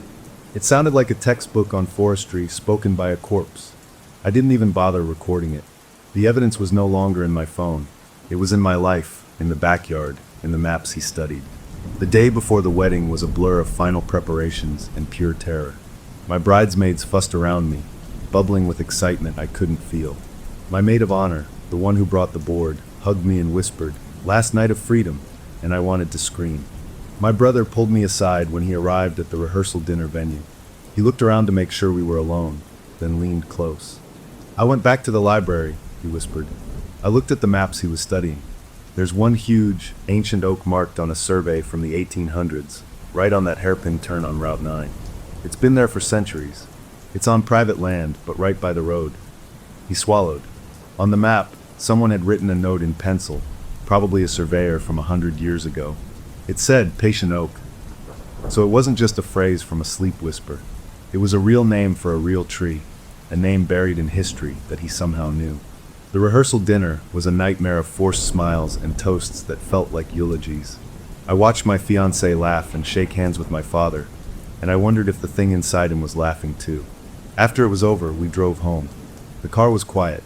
He reached over and took my hand, his grip warm and firm. "Tomorrow's the big day," he said, smiling. "Then it's just you and me, on the road to our new life." He said it kindly, lovingly, but all I heard was "on the road." That night, I couldn't even pretend to sleep. I lay awake, listening, waiting for the whisper. But it never came. Instead, something worse happened. Long after midnight, I felt him shift. He turned towards me in the dark. I could feel his eyes on me. I kept mine closed, breathing slowly, feigning sleep. Then I felt his breath on my cheek as he leaned in. His lips brushed my ear, and he whispered, so softly it was almost just a thought in the air. "You'll see it tomorrow. At the altar. A spot of red. Just a little one. The first drop." He settled back on his pillow. A minute later, he began to snore softly. I lay there, tears leaking from the corners of my eyes, staring into the blackness. The threat was no longer about a future car crash. It was about my wedding ceremony, happening in just a few hours. The entity had given me a new prediction, a closer one, and I had no idea what it meant, only that it promised something horrible. The path was set, the end was chosen, and I was walking straight toward it in a white dress, completely alone. The morning of my wedding dawned bright and clear. A stupidly beautiful winter day that felt like a personal insult. I woke up alone. He'd insisted on the old tradition of not seeing the bride before the ceremony, staying at a hotel with his friends. The first thing I did, before coffee, before anything, was to check my veil. I'd hidden it in the back of my closet, inside a plastic garment bag. With trembling hands, I unzipped it. The rust-colored stain from the fitting had spread. It wasn't just a spot anymore. It had grown into a web of dark, vein-like patterns spreading from the center, like a leaf skeleton pressed into the ivory lace, or like cracks in dried mud. It looked ancient and deliberate. A sob hitched in my throat. The veil will be red. I couldn't wear this. It was a banner announcing the horror.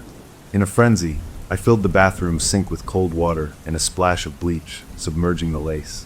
I watched, praying for the stain to fade.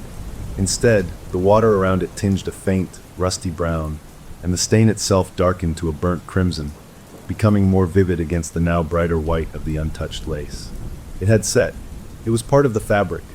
Defeated, I hung it to dry, the grotesque pattern glaring at me. My bridesmaids arrived in a cloud of perfume and happy chatter, and I had to become an actress. I smiled, I nodded, I drank the champagne they offered, feeling it burn a hollow path down to my frozen core. When it was time to get dressed, I put on the gown, which felt like a costume for a play I never auditioned for.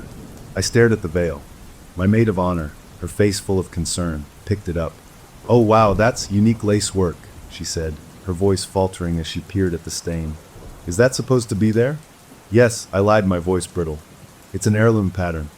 I couldn't tell her.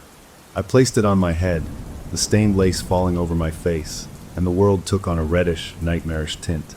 At the church, waiting in the little side room with my father, the minutes crawled by. My father, a big, gentle man, squeezed my hands.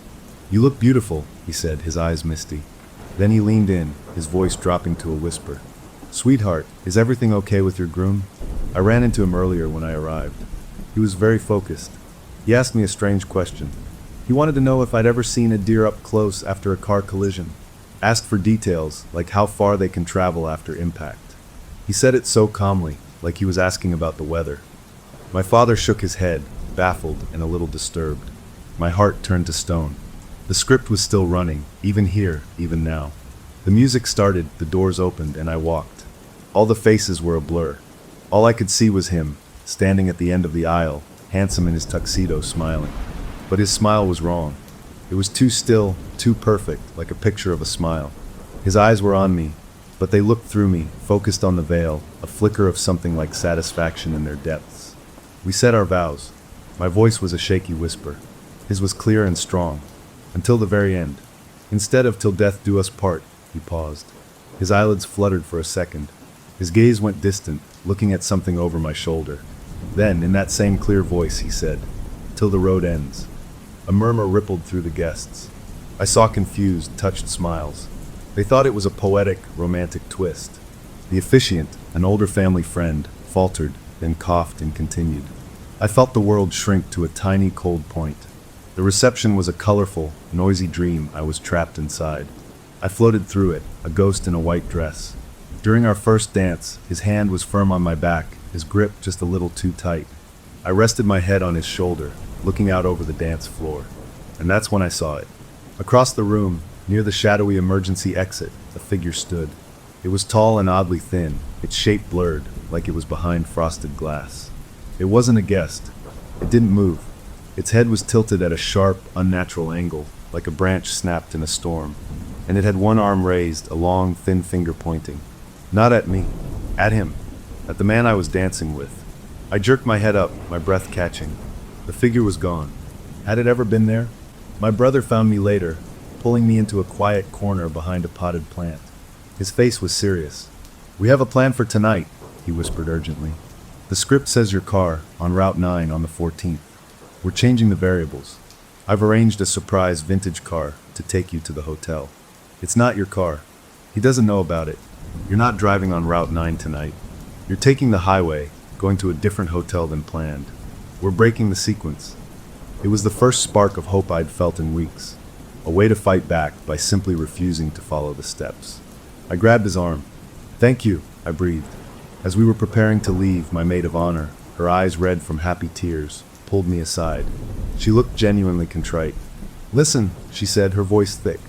I felt awful about that stupid Ouija board thing. It was a dumb joke. I just wanted to give you this. She pressed a small, wrapped box into my hand. For safety on the road. An old family thing. Consider it an apology. She hugged me tightly before I could open it.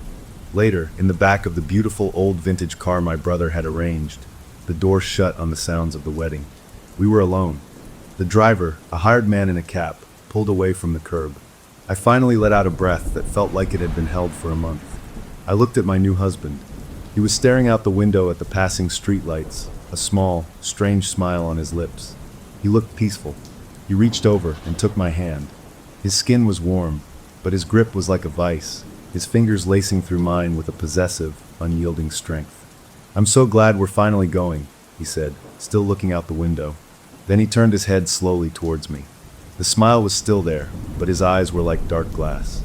He leaned closer, his voice a soft, intimate murmur meant only for me. I can hear the tires losing traction already. He said it with a kind of longing, like someone describing their favorite song. My blood went cold. I looked out the window. We were on the smooth, dry city streets, miles from Route 9, moving steadily in light traffic. There was no ice, no reason for skidding. But he'd heard it. The entity had. It knew we were moving, and in its mind, the script was already playing. The fragile hope my brother had given me shattered. Changing the car, changing the route, it didn't matter. The thing wasn't attached to a vehicle or a map. It was attached to us, to him, and it was bringing its prophecy with us, like a carried storm.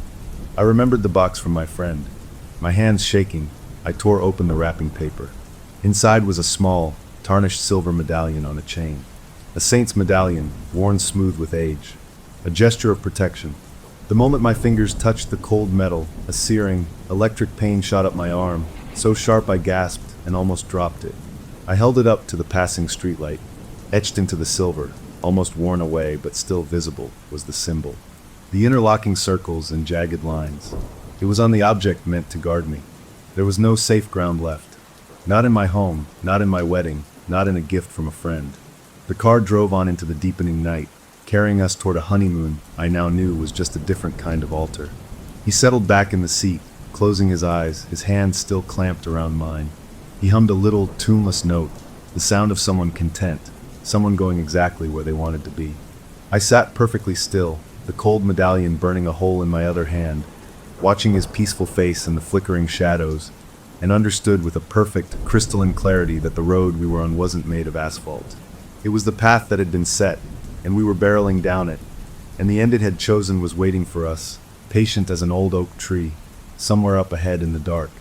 We never made it to the luxury hotel my brother booked. In the vintage car, my new husband just shook his head when the driver started to turn toward the city center. "Take us home," he said, his voice pleasant but leaving no room for argument. "We need to get our own car and our things. We're leaving for the cabin tonight." The driver, confused, looked at me in the rearview mirror. I gave a tiny, helpless shake of my head. The plan had lasted 20 minutes. We went to our house, now littered with the debris of the wedding morning. He moved with a brisk, eerie efficiency, packing the car with our suitcases, including the one with the ice scraper and the knife. "But it's the middle of the night," I pleaded, trying to sound tired, not terrified. "We can go in the morning. We're exhausted." He paused, looking at me with a patient expression, like I was a child who didn't understand a simple rule. "I just have this feeling we need to be there by the 13th, he said, his tone gentle but final. "Ahead of the weather. It's important." The script was adapting. December 14th was the predicted day, but now we had to be in place early. I couldn't fight him without screaming the truth, and I was too scared of what that truth would do. So, in the pre-dawn darkness, we set off. The roads were empty. He drove with a steady, focused calm that felt more robotic than human. I pretended to doze, my mind racing. About an hour into the drive, on a long, lonely stretch of two-lane highway that would eventually connect to Route 9, a large buck deer stepped out of the woods and onto the road ahead. It stood majestic and still in our headlights, a beautiful, frozen statue. My instinct was to gasp, to brace for a swerve. He did neither. His foot pressed down on the accelerator. The engine growled, and we surged forward, aimed directly at the animal. At the very last possible second, the deer leapt, a graceful arc over the ditch and into the trees on the other side. I let out a strangled cry. He eased off the gas and let out a soft sigh. It wasn't a sigh of relief. It sounded like disappointment. "They're so unpredictable," he murmured, almost to himself. The sun was coming up as we turned onto Route 9. The trees closed in, tall and dark even in the morning light. Every curve felt familiar from studying the map. My stomach was a hard knot. Then we saw the cabin. It was picturesque, a little A-frame with a steep roof, nestled in the pines. It was perfect, and directly across the narrow, one-lane width of Route 9, looming so close its branches seemed to reach for the roof, was the tree, the patient oak. It was even more massive in person, ancient and gnarled, its trunk wider than our car. It wasn't just near the hairpin turn. The cabin was its neighbor. The destination was right in the shadow of the prophecy. We unpacked in a daze. I had one desperate card left to play. While he was inside, I popped the hood of our car. I'd looked up online how to disable a vehicle. My hands were slick with cold sweat as I found the fuse box and pulled out a specific one for the fuel pump. I hid it in my pocket. Without it, the car wouldn't start. We'd be stranded, safe, forced to call for help and leave. An hour later, he went out to get more firewood from the shed. He tried to start the car to move it closer. It cranked but didn't turn over. My heart leaped with a wild, fragile hope. He got out, opened the hood, and peered inside. He stood there for a full 5 minutes, just looking. Then he went to his suitcase, rummaged in a side pocket, and returned with a little plastic case of spare fuses. He found the empty slot, inserted a new fuse, closed the hood, and started the car with a smooth purr. He had packed spare fuses. For our honeymoon, he backed the car up to the woodpile, got out, and gave me a small, knowing smile as he passed me on the porch. "Good thing I'm handy," he said.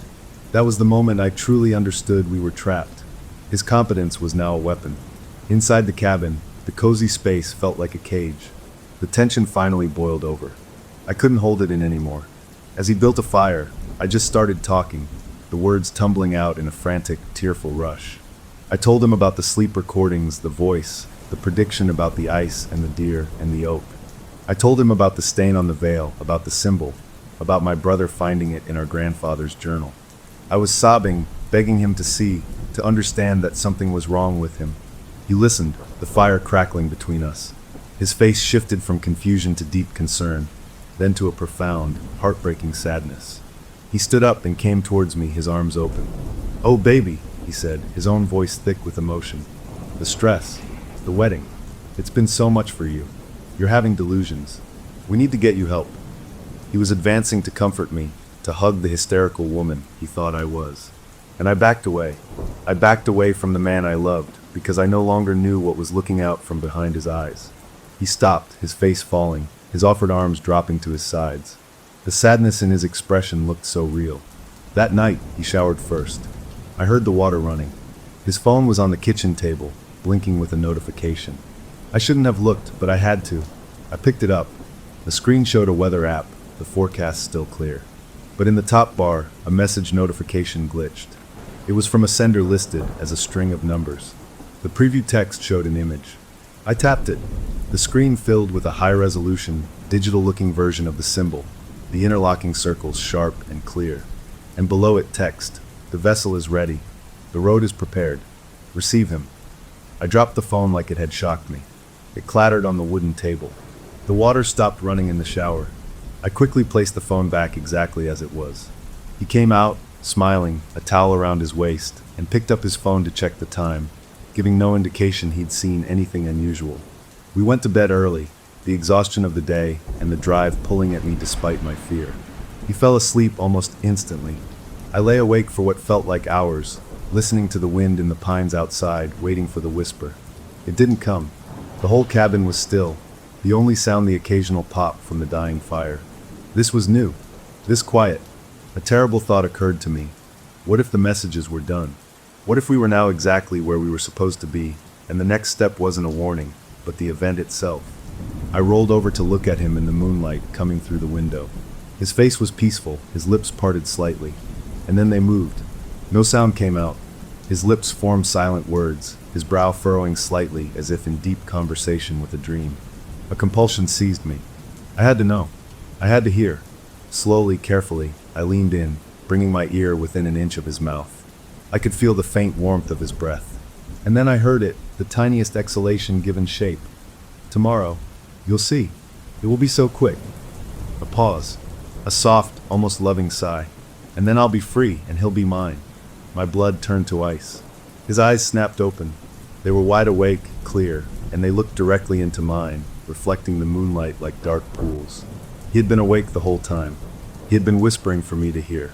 A small, serene smile touched his lips before he closed his eyes again, as if settling back into a pleasant sleep. I didn't move. I couldn't. I lay there paralyzed, my ears still hovering near his mouth, the truth finally crashing over me with the weight of the mountain outside. This wasn't just possession. This was a negotiation. The entity wasn't just using him. It was promising him freedom in exchange for something. For his life. For mine. He'll be mine. The thing had plans for him, for after. And tomorrow, December 14th, was the delivery date. I finally understood the true, full shape of the horror. I wasn't just trying to prevent an accident.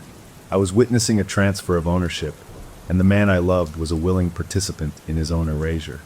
The moonlight slid across his now sleeping face, and I realized the fight was no longer about changing the future. It was about deciding who, or what, walked out of this cabin when the sun rose. The morning of December 14th arrived not with a storm, but with a brutal, beautiful clarity. The sky was a hard, cloudless blue, and the sun shone, sparkling on every surface. My desperate, foolish hopes surged again. The prediction was wrong. There was no black ice. We had beaten it. I rushed to the window, ready to wake him and insist we leave immediately, that the spell was broken. The words died in my throat. Outside, the world was glazed in a thick, crystalline layer of pure white frost. It coated the roof of our car, every branch of every pine tree, the entire winding ribbon of Route 9 in front of the cabin. It looked like a fairy tale, but it was a trap. The frost was impossibly deep, glittering with a vicious intensity. And it stopped in a perfect, straight line at the edge of our property. Beyond the mailbox, the road was dry, dark asphalt. The sun shone there too. The frost existed only here, for us, a stage dressing for the promised accident. He walked out onto the porch behind me, barefoot on the frozen wooden planks. He didn't flinch at the cold.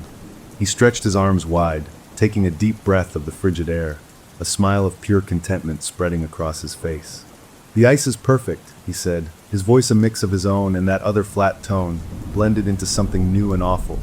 Just as promised.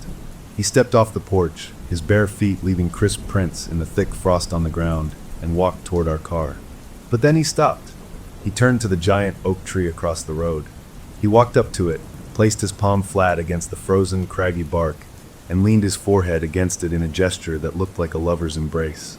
The tree's branches seemed to shift in a wind I couldn't feel, creaking lower, as if to encircle him. A engine sound broke the spell. My brother's truck came skidding to a halt on the dry road, just beyond the frost line, spraying gravel. He jumped out, our grandfather's journal in his hand, his face a mask of determination and fear. He saw me on the porch, saw my husband by the tree. "Stay there," my brother yelled, and he ran toward the tree toward him. The thing wearing my husband turned its head, watching my brother's approach with an expression of mild curiosity. My brother didn't tackle him. He stopped a few feet away, his chest heaving. "Fight it, Mark," he shouted into the frozen air. "You have to choose to fight. That's what the journal says. A willing sacrifice from the marked one's own blood. A choice to sever the mark." The thing smiled my husband's smile. "The connection isn't to him," it said, the voice now clearly not his at all, a dry, rustling sound like leaves scuttling on stone. "It's to the promise, the vow made on the board. A death was asked for. A death must be received." It looked past my brother, directly at me. "You asked a question about future husbands. The answer was not a name. It was a description. Already dead. It marked the position. It promised a death to fill that role. He is just the most convenient candidate." The words landed like physical blows. The Ouija board hadn't cursed him. It had cursed me. It had declared that the role of my husband was a position for a dead man. My fiancé, the man I loved, was simply the nearest living person slated for that role, chosen to be made empty so the promise could be kept. My brother, understanding flashing in his eyes, lunged. Not to tackle, but to grab, to pull him away from the tree. The thing inside my husband didn't resist. It let my brother grab his arm, and as my brother's fingers closed around his wrist, it leaned in and whispered something into his ear. My brother froze. His face went slack, then drained of all color. He stumbled back, releasing the arm as if burned, looking at me with eyes full of a new, horrified understanding. "It knows," my brother choked out. "It knows about Dad. He's on his way here. He was worried, and it knows my route home." The thing wearing my husband nodded, a polite, almost gracious gesture. "You can run," it said to me, its voice conversational. "You can take him far from this road. But the promise remains. The road is set. Another will take his place if he falls. Your father on his way here. Your brother on his way home." It tilted its head, the gesture inhuman. "Or, you can choose the vessel. Give the promise what it wants. One death. One specific death. Then the path closes." It held out its hand, his hand, toward me. But not toward the car. Its gaze and the gesture were directed at the space on the frost-covered ground between us. There, lying where it must have fallen from his suitcase, was the new hunting knife in its leather sheath. The ultimate, horrifying choice was laid bare. Not how to save him, but who to sacrifice. Let the entity have him in a staged accident, or give it another death to fulfill its contract. My father's or my brother's. Or take the knife and offer the one specific death it was now asking for, its own vessel. Me. I looked at the knife. I looked at my brother's terrified face. I looked at the man I loved, standing patiently by the oak, a willing participant in his own destruction for a chance at freedom he couldn't possibly understand. The entity waited, a grotesque calm in the center of the glittering, unnatural frost. In that stretched-out moment, a sound cut through the woods, the sudden, sharp crash of underbrush, the snap of branches. A deer, panicked and blind, burst from the tree line and scrambled onto the glazed road, its hooves skittering wildly on the ice, heading straight for the patch of frost in front of our cabin. The promise was here, and it was hungry. The choice was now. Story number 7. Story number 1. Story title: We used a Ouija board in our new apartment's storage locker. Now my sleepwalking son keeps whispering, "The man in the walls is hungry." Okay, let me tell you about the day we moved in. The real estate agent, she had this big smile that showed all her teeth, and she kept saying the place had character. I should have known right then. My wife, she was just over the moon. Our son, he was a little shy, holding onto my leg, but his eyes were wide looking at the big empty rooms. Me, I'm Liam, and I just felt a huge weight lift off my shoulders. We finally did it. Our own place. No more landlords, no more sharing walls with strangers who blasted music. This was ours. The sunlight that afternoon was pouring through these big windows, showing every dust speck floating in the air, and it just felt like gold. It felt like we had climbed a mountain and planted our flag. The first thing my boy wanted to do was pick a color for his room. He picked this bright sky blue. Not my taste, but who cares? I spent the whole next day painting it for him, cutting in the edges while he sat on the floor telling me about where his bed would go and where his action figures would live. My wife, she unpacked the kitchen boxes, humming, and she hung up this little wooden sign that said "Home Sweet Home" right by the front door. It was corny, but it made her happy. It made all of us happy. We ordered pizza that night and ate it on the floor, and it was the best meal I'd ever had. The place wasn't perfect, of course. It was an old building, and the floors creaked in spots you didn't expect. The faucet in the kitchen sink had a drip, and there was this one door in the lobby we hadn't really noticed before, down a short flight of concrete stairs. The super told us it led to the shared storage basement. He said every unit got a locker down there. We didn't think much of it until the weekend. We had a few boxes of holiday decorations and old books we didn't need upstairs, so I suggested we go check out our locker. My son, he didn't want to go. The basement door was heavy and metal, and it was dark on the other side. I felt the same little kid nervousness, to be honest. But I puffed out my chest and said, "Come on, we're explorers. This is our secret mission." That got him. I found the light switch a single bulb, hanging on a wire way down at the end of the hallway flickered on. The air was cool and smelled like concrete and something else, something old and closed up. Our locker was just a metal cage with a padlock. It was full of junk. I mean full. The last people, or maybe the people before them, had just left everything behind. There were moldy cardboard boxes, a broken lamp, a stack of yellowing newspapers. My wife made a face. "What a mess," she said. But my son, now he was into it. It was a treasure hunt. He pointed at a box. "What's in there, Dad?" So we started pulling stuff out, just to see. Most of it was trash. But then my fingers hit something flat and solid under a mildewed blanket. I pulled it out. It was a game board, but not like Monopoly. It was wood, with a smooth finish, and it had the alphabet carved in a big arc across the top, and the numbers 0 through 9 below it. In the corners were these strange symbols, and the words yes and no were in the top corners. Ouija board, my wife said, her voice flat. A talking board. I'd heard of them, seen them in movies. This one looked old and kind of fancy. With it was this little heart-shaped piece of wood with a clear window in the middle, on 3 little legs. A planchette, that's what they call it. It had a crescent moon design on it. My son reached for it. Cool, he said. My wife immediately said, no, put that down. That's not a toy. She had a superstitious streak. I laughed it off. It's just a piece of plastic and wood, honey, I said. It's from a party store. It's nothing. I was trying to be the rational one. I saw the look on my son's face, that disappointment. And part of me, I have to admit, was curious. So I said, tell you what, we'll take it upstairs and get rid of all this other junk. We can even try it out as a joke after you go to bed. See if any ghosts want to talk. I winked at him. He laughed, a little nervous laugh. My wife shot me a look that could freeze fire, but she didn't say no. So we took the board, along with a box of our own stuff we were storing, and left the rest of the junk. That night, after our son was asleep in his new blue room, we were both wound up from the move. We couldn't sleep. We were sitting on the living room floor, the carpet still smelling new, sharing a bottle of wine. The Ouija board was leaning against the couch. My wife nodded at it. Go on then, Mr. Brave. Let's see it work. She was challenging me. So I got it. I put it on the floor between us. The wood felt smoother than I expected. I put the little moon-shaped planchette in the middle. The rules were printed right on the board. You put your fingertips lightly on it. I did. She hesitated, then put just her fingertips on the other side.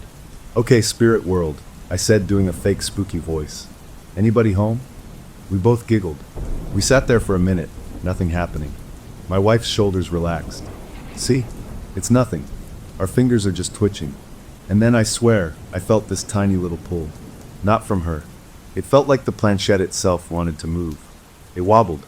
Then it slid just a little toward the G. We both stopped laughing. You're pushing it, she whispered. I'm not, I whispered back. Are you? Her eyes were wide. She shook her head slowly. The planchette drifted, then stopped. We were both dead quiet now. My heart was starting to thump in my chest. This was stupid. It was a game. But the air in the room felt different, charged, like before a thunderstorm. Let's ask a question, I said, my voice low. Is there anyone here with us? For a long moment, nothing. Then the planchette began to move. It wasn't a wobble. It was a slow, deliberate slide. It went to the H, then to the E. L, another L. Oh, hello. A chill shot straight down my spine. My wife gasped and snatched her hand away. You did that, she hissed. I didn't. I said, my voice louder than I meant it to be. We both looked down the dark hall toward our son's room. No sound. We looked back at each other. I saw real fear in her eyes, and I knew she saw it in mine. But a bigger part of me, the part that fixes things and solves problems, kicked in. It's the ideomotor effect, I said, trying to sound confident. Our subconscious muscles are making tiny movements. We're doing it without knowing. It's a science thing. She didn't look convinced, but she wanted to be. She slowly put her fingers back on the planchette. Okay, she said, her voice trembling. Let's ask who it is. I swallowed. My mouth was dry. I asked, what is your name? The planchette didn't hesitate this time. It shot across the board, fast and smooth. L, my breath caught. E, my wife made a small sound. Oh, it stopped. Leo, our son's name. We both jerked our hands back as if the wood had burned us. The planchette sat there, pointing at the... Oh, we suggested that, my wife said, but her voice was thin, weak. We were thinking about him. We made it happen. I wanted to believe her. I needed to believe her. But it had moved so fast. Too fast. We weren't pushing it. We were trying to hold it still. And then, from down the hall, from the direction of our son's new blue bedroom, we heard it. A solid, unmistakable thump. It wasn't a creak. It wasn't the building settling. It was a single, firm knock, coming from inside the wall. We froze. We didn't even breathe. We listened with every cell in our bodies. Nothing else. Just the sound of our own hearts pounding. After a full minute, I got up, my legs feeling like jelly. I crept down the hall, my wife right behind me. I pushed open his door. The night light was on, casting a soft glow.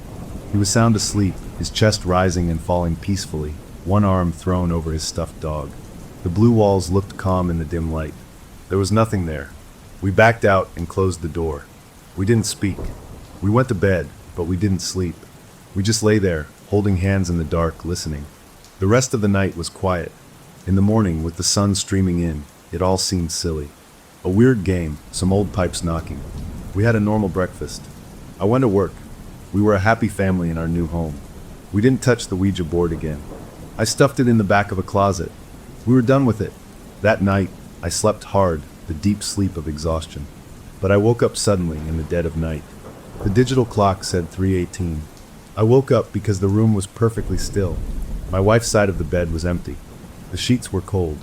A jolt of fear, different from the silly fear of the game, went through me. I got up and padded out into the hallway. And there she was. My wife was standing frozen, just outside our son's bedroom door. Her hand was clamped over her mouth, and she was shaking. I followed her gaze. Our little boy was standing in the hallway. He was sleepwalking. His eyes were open, but they were glassy, seeing nothing. He was facing the wall, the one that separated his room from the living room. The wall we had heard the knock from. Slowly, deliberately, he lifted his small hand and placed his palm flat against the wallpaper. Then he leaned in, until his lips were almost touching the plaster, and he began to whisper. It wasn't words at first. It was a string of numbers, spoken in a soft, monotone voice that didn't sound like his at all. 7, 3, 9, 1, 4. Over and over. A code. A message. Or maybe just a random list. But the way he was saying it, into the wall, like he was telling a secret to someone on the other side, that was the moment I knew the game wasn't over.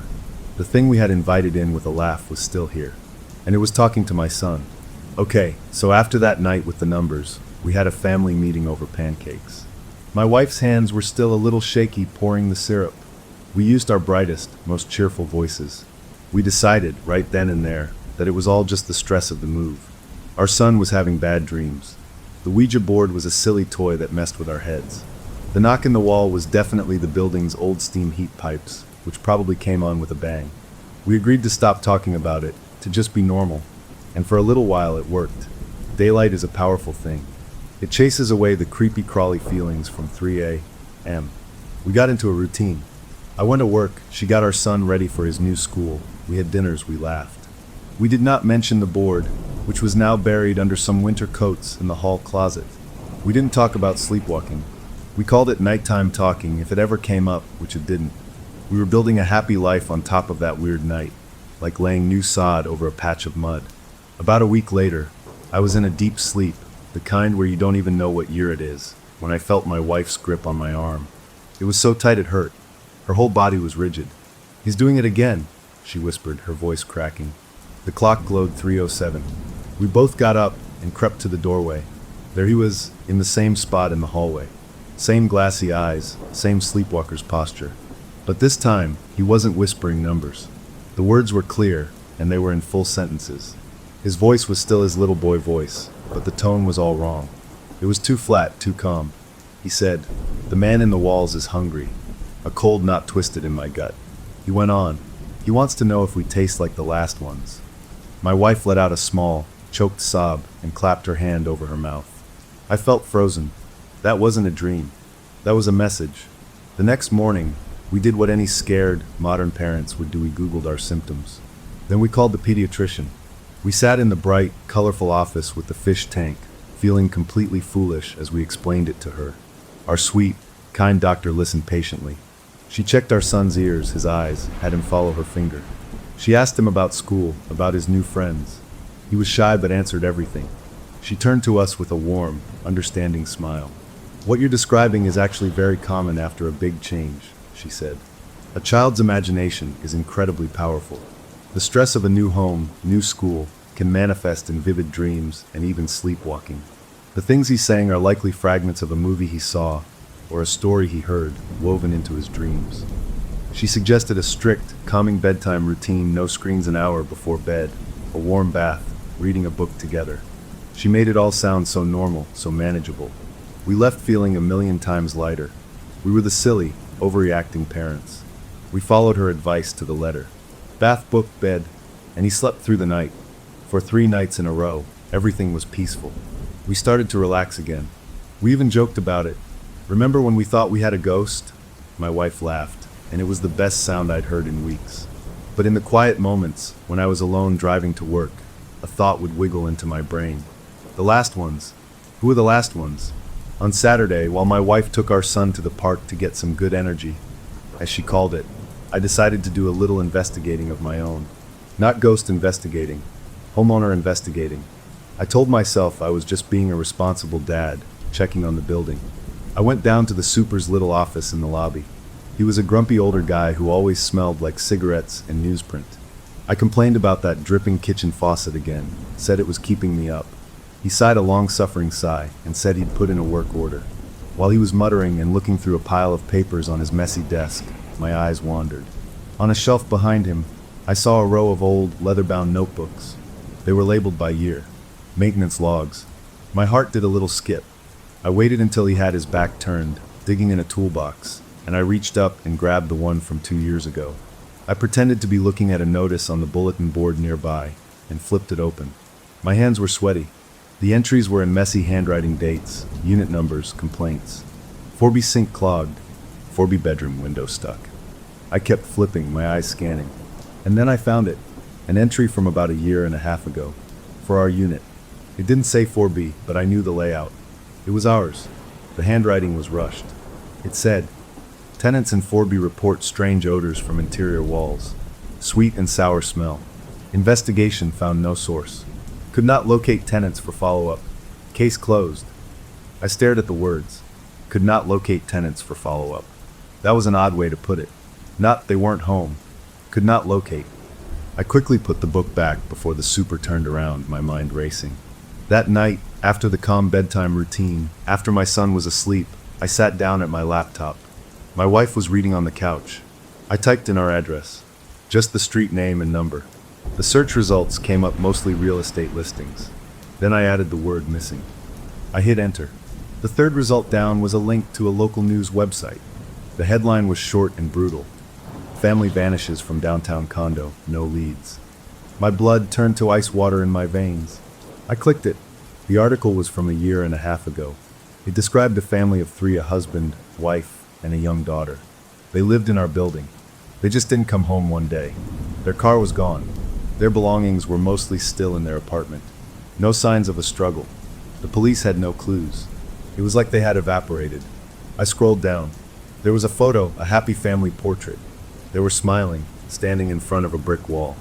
And in the background, on a shelf in what looked like a living room, was a blurry shape. I zoomed in. My breath caught. It was a rectangular box. The shape was unmistakable. It was a Ouija board box. The same vintage style as ours. A dizzy wave of nausea hit me. This wasn't imagination. This wasn't stress. The last ones were real. And they were gone. I didn't tell my wife.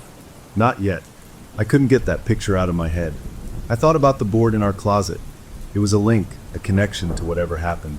I had to break that link. On Sunday, I announced I was going to finally clear out our storage locker properly. Get rid of the last of the old junk. It was a bright, sunny day. Birds were chirping. I hauled a big trash bag down to the basement. I emptied the locker, throwing away the mildewed blankets, the broken lamp, everything. I saved only the Ouija board to bring upstairs. I was going to throw it in the outside dumpster, not even our building's trash chute. I wanted it gone. I carried the box through our living room. My wife was in the kitchen. As I passed the sofa, heading for the front door, every single light in the apartment flickered. Not a power outage. It was a quick, violent flicker, like a camera flash. The overhead light, the lamp, the little light over the stove. All of them at once. The box felt suddenly hot in my hands. I fumbled, and it dropped to the floor. The cardboard flap came open, and the wooden planchette, that moon-shaped piece, rolled out. It spun on its little legs for a second, and then came to a stop. It was pointing straight down the hallway, pointing directly at my son's bedroom door. I snatched it up, my heart hammering against my ribs, shoved it back in the box, and practically ran out of the apartment to the big green dumpster in the alley. I threw the box in, heard it crash among the other bags, and slammed the lid shut. I stood there for a minute, breathing hard, feeling the sun on my face. I had done it. I had broken the connection. I went back inside, told my wife I'd finished cleaning, and tried to have a normal afternoon. We watched a movie. We ordered Chinese food. I felt good. I felt in control. We went to bed early, exhausted from pretending everything was fine. I fell asleep almost instantly, and then I was jolted awake. Not by a sound, but by a scream. My son's scream. A raw, piercing sound of pure terror that tore through the apartment. We both bolted out of bed and ran. We threw open his door. The nightlight was on. He was sitting straight up in bed, his eyes wide open and full of a fear I'd never seen in him before. He was gasping for air, trembling all over. He wasn't looking at us. He was staring, horrified, at the wall opposite his bed. And there, on his blue comforter, right at his feet, was a small wooden object. It was dusty and had a little smudge of something grimy on it. It was the moon-shaped planchette, the one I had thrown in the dumpster hours ago. It was back. That was the moment we stopped pretending. The planchette on his bed, covered in dumpster filth, ended all discussion about stress or imagination. We were under attack. Something from outside our understanding wanted our attention, and it was using our son to get it. We didn't sleep. We started keeping watch. We became guards in our own home. The first thing I did the next morning, after a tense, quiet breakfast where our boy just pushed his cereal around the bowl, was go to the electronics store. I came back with a baby monitor, but not the cute, music-playing kind. This was a high-sensitivity audio and video monitor with night vision. I set the camera up on his dresser, pointing at his bed. The little screen sat on our nightstand. That screen became our whole world. We stopped watching TV. We just watched the green, glowing image of our son's room. We were like scientists observing a dangerous animal, or maybe terrified priests at an altar waiting for a sign from a god we prayed didn't exist.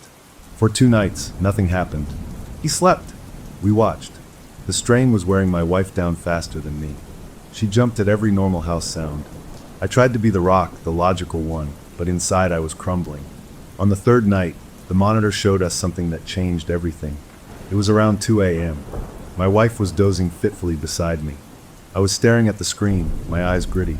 Our son shifted under his covers. Then he sat up. His eyes were open on the screen, reflecting the little red night vision LEDs like an animal's. They were blank, empty. This wasn't the confused look of a sleepwalker. This was vacancy. He didn't stand up. He moved off the bed in a way that made my skin crawl. He crawled. On his hands and knees, he moved across the carpet to the wall, the same wall he'd whispered to before. He pressed his ear flat against the wallpaper. He was listening. On the screen, I saw his little head nod, once, as if someone on the other side was giving him instructions. Then he whispered. The monitor picked up every word, crisp and clear in our dark bedroom. "Yes," he said. "In the master bedroom closet, behind the panel." My wife was awake now, gripping my arm, her nails digging in. My own blood was roaring in my ears. "Master bedroom closet. Our closet." There was an old wooden access panel in the back, a piece of plywood covering a space where pipes might run. We'd never opened it. I was about to leap out of bed and run to his room, to shake him awake, but then his head tilted on the screen. His jaw went slack, and a sound came out of his mouth that I will hear until the day I die. It wasn't his voice. It was a low, wet, grating sound. A man's voice. It sounded like it was made of gravel and mud, and it dripped with a horrible, fake kind of sweetness. It said just 2 words. "Good boy." I was moving before the words were finished. I threw off the covers and ran. I didn't turn on lights. I burst into his room. He was still kneeling by the wall. I scooped him up. His body was limp, his head lolling back. His eyes were closed now. He was deeply asleep, like a doll. I carried him to our bed, laid him between me and my wife, who was crying quietly. We wrapped ourselves around him, a human shield. We didn't sleep another wink. When morning came, he woke up like nothing happened. He was tired, but himself. He didn't remember anything. The daylight felt like a lie. After I got them both out of the house to a movie, a deliberate attempt to act normal, I went to the hardware store. I bought a crowbar, a big flashlight, and a pair of thick work gloves. My heart was a drum solo in my chest. I went into our master bedroom and stared at the closet. I took everything out, shoes, boxes, my wife's clothes, until the back wall was exposed. There was the panel, a square of painted plywood held in by a few old nails. I put on the gloves. I didn't know what I was doing, but the thing had given a location, and I had to see. I had to know what it wanted us to find. I wedged the crowbar into a seam and pulled. The wood groaned, and the nails screeched. With a final crack, the panel came loose. I pulled it away. A wave of air washed over me. It was cool, and it carried a smell. That sweet and sour smell from the maintenance log. It made my stomach turn. I shone the flashlight into the hole. It was a dark space between the walls, maybe 2 feet wide, running up and down. I could see dusty wooden studs, bundles of electrical wires wrapped in old cloth, cobwebs that looked like gray lace. I poked my head in, moving the beam of light around. At first, I saw nothing but construction junk. Then the light caught something that wasn't wood or wire. It was a small, dark lump, tucked into a nook between 2 studs about level with my knees. It was wrapped in what looked like crumbling, yellowed plastic. My mouth was dry as dust. I reached in, my glove brushing against the cobwebs. I pulled the object out. It was heavier than I expected. I backed out of the closet, into the light of the bedroom, and unwrapped the plastic. It fell apart in my hands. What was inside was a single, small leather shoe. A child's dress shoe, black, with a little strap and a buckle. It was old-fashioned, the kind a kid might have worn decades ago. But that wasn't the worst part. The shoe wasn't dry and dusty. It was damp, clammy. It glistened in the light from the bedroom window. The leather was dark with moisture, and the inside looked wet, as if it had been used recently, as if something had been carrying it around or chewing on it. I dropped it on the carpet, my whole body recoiling. I just stared at it, this awful, pathetic thing. A trophy, a connection to some other child, from some other time. This was what it wanted us to find. Proof. I heard a noise then. A soft, dry sound. Not a knock. Not a voice. It was a scratching. Very faint. But it wasn't in the walls this time. The sound was coming from inside the closet. From the ceiling of the closet, inside the open wall cavity. I stood frozen, listening. It was a slow, deliberate sound. Like a fingernail, or something harder, dragging across the inside of the wooden ceiling. Scratch. Drag. Scratch. It was moving. It traced a path from directly above where I'd found the shoe, across the ceiling of the closet, heading in a straight line. Heading toward the other side of the wall. I knew the layout of our apartment perfectly. That straight line, through the ceiling space in the walls, led directly to the other side of our son's bedroom wall. It was following a path. It was going to him. Without thinking, acting purely on a father's panic, I grabbed the crowbar again. I didn't care about the walls, the damage, the security deposit. I ran into the hallway, and to my son's room. I stood facing the wall where he whispered, where he listened. I located the spot where the sound would have ended up.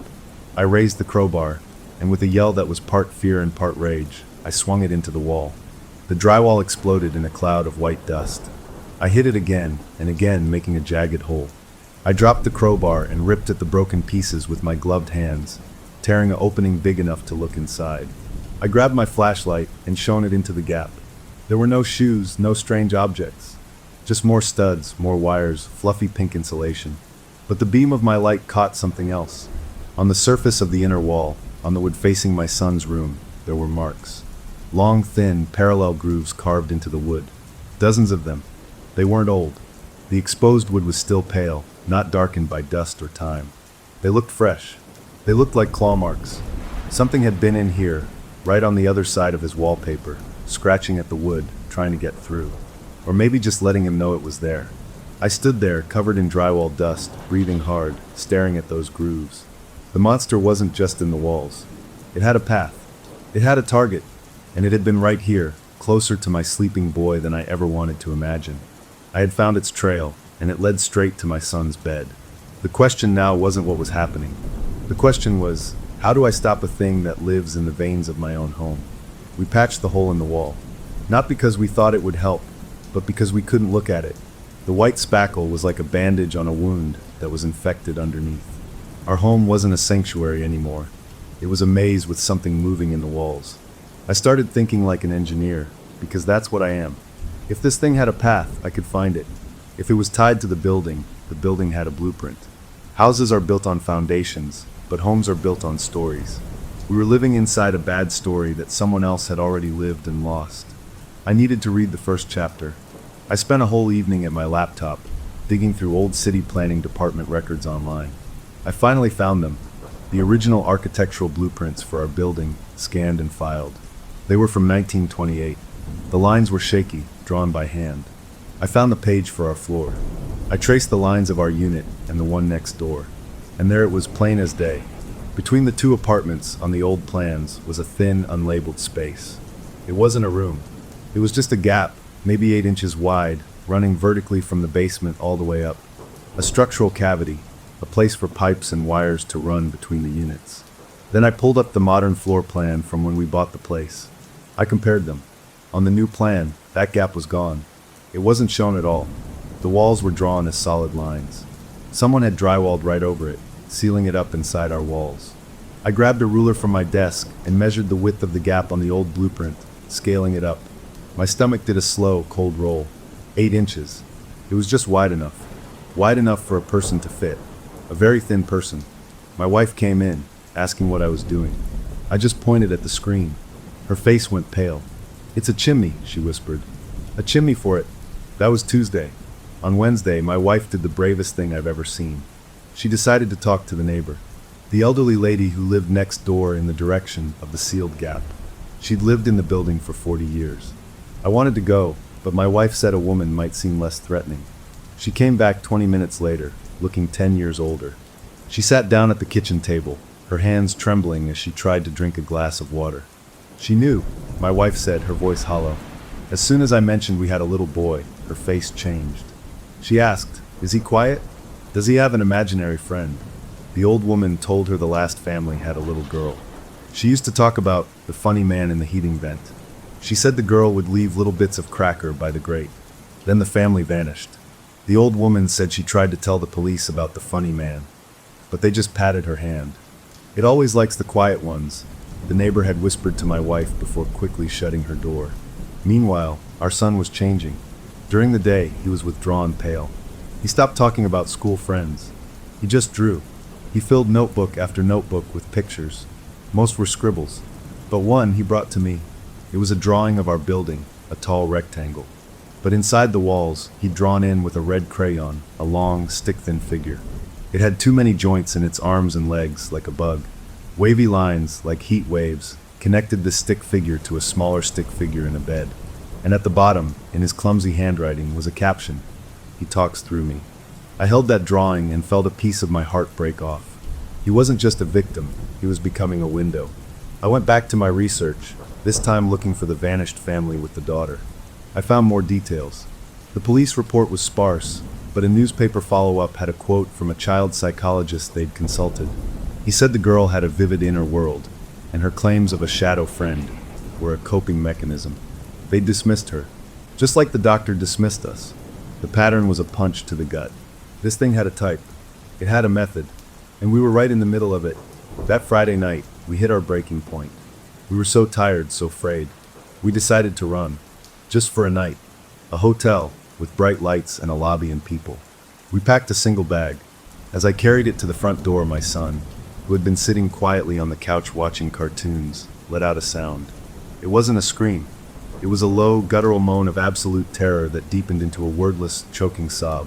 He pointed a shaking finger at the door. He couldn't catch his breath. Between ragged gasps, he forced the words out. He says, "If we leave, he'll make us quiet, like the others." He was staring at the door as if a monster was standing right outside. He knows the car. He knows the way. The bag slipped from my hand. We didn't go. We unpacked. We were trapped. We started sleeping in shifts. One of us would stay awake, watching the monitor, while the other tried to sleep. It was during my wife's shift, deep in the night, that she heard the new sound. She woke me up, her hand over my mouth, her eyes wide in the glow of the monitor. "Listen," she breathed. At first, I heard nothing. Then I caught it. A faint, wet, rhythmic sound. A soft, squelching crunch. It was the sound of chewing, but not like an animal with a bone. It was slower, stickier, and it was moving. It seemed to come from inside the wall by the living room. Then, over the course of a minute, the sound traveled. It went along the wall, past the doorway to our room, continuing down the hallway, heading toward our son's room. It was the sound of something feeding on the dampness in the walls, on the old wood, on the fear in the air. We listened, helpless, as the wet chewing sound moved past us and stopped right outside his door. Then it stopped altogether. The next morning, my son was listless, almost gray. He picked at his food. I tried to talk to him, to pull him back to me. "Buddy, what do you feel like? What can Dad do?" He looked at me with eyes that were too old for his face. "He's not in all the walls," he said, his voice a tiny thread of sound. Just the wet ones. He showed me. There's a wet path. He slid off his chair and took my hand. He led me not to his room, but to our bathroom.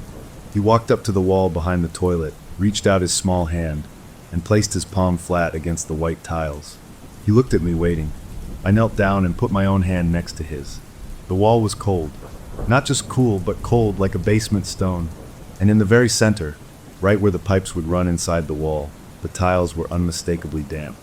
Not soaking, but slick with condensation in a way no other wall in the house was.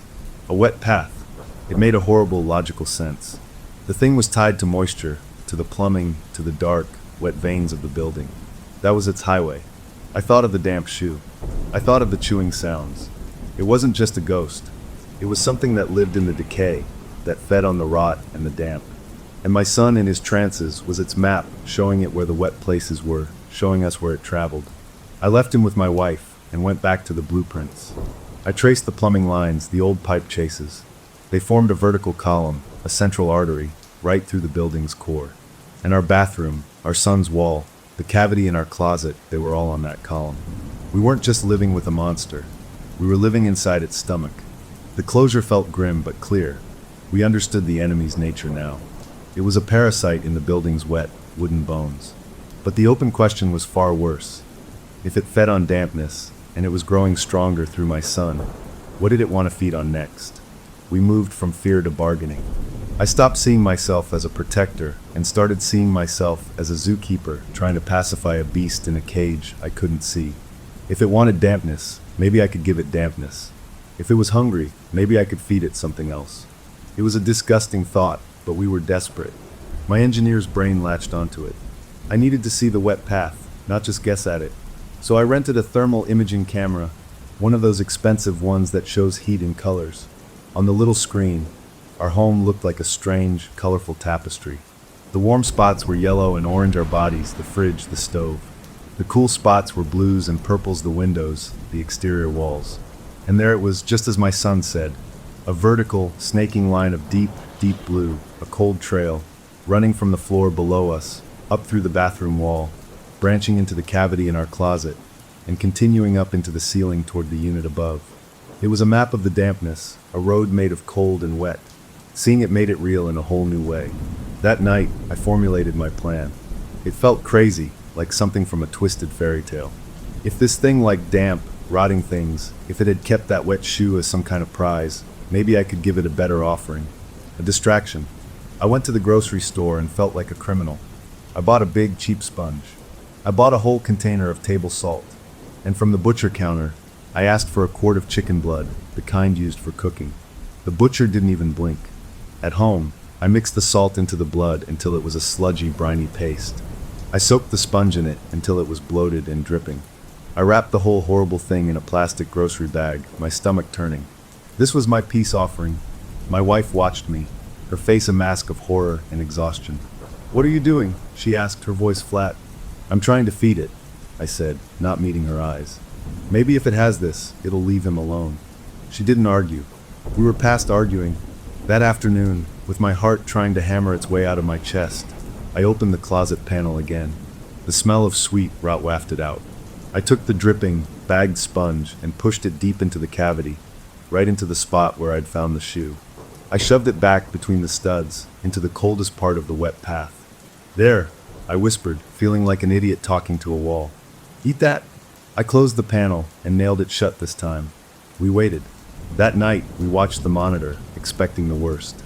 But nothing happened. Our son slept. Really slept, the kind of deep, peaceful sleep we hadn't seen in weeks.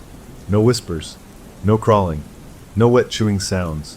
The next night was the same. A profound, unbroken quiet settled over the apartment. We woke up on the second morning and actually made a real breakfast. We laughed, a shaky, disbelieving laugh. My wife made pancakes. We talked about maybe seeing a movie over the weekend. We let ourselves hope. We started to believe we'd outsmarted it. We'd found a disgusting truce. My son seemed better, too, but in a different way. He wasn't scared, but he was listless, like a battery running down. He said he felt empty. I told myself it was just exhaustion, his little body finally catching up on rest. I pushed away the darker thought that maybe the thing was full for now, and its connection to him was weaker. On the third day of peace, curiosity got the better of me. I had to know. Was the offering gone? Had it worked? I got my crowbar, and while my wife took our son to the park again, I pried the panel open once more. The cold air rushed out, but the smell was different. Less sweet. More metallic, like old blood and salt. I shone my flashlight into the cavity. The space between the studs was empty. The spongy, bloody package was completely gone. A wild, relieved grin started to spread across my face. It worked. It took it, but then the beam of my light caught something else. Lying neatly on the dusty floor of the cavity, arranged in a small, deliberate triangle, were 3 small, white objects. My smile died. I reached in, my fingers trembling, and picked one up. It was smooth and hard. It was a human baby tooth, a little molar with tiny, jagged roots. I dropped it like it was a hot coal. I stared at the other 2, glinting in the light. They were a payment, a trade. It hadn't just accepted my offering, it had left a message, a history. These were from a child, maybe the little girl next door, maybe from someone even older. This thing collected pieces of children. I stumbled back, my mind reeling. The monitor, the thermal camera was still set up, still recording to a memory card when it detected motion in its field of view. It was pointed at the wall in our son's room. A notification dinged on my phone, still in my pocket from earlier. It was an email alert from the camera's software. Motion detected, 2:14 a.m.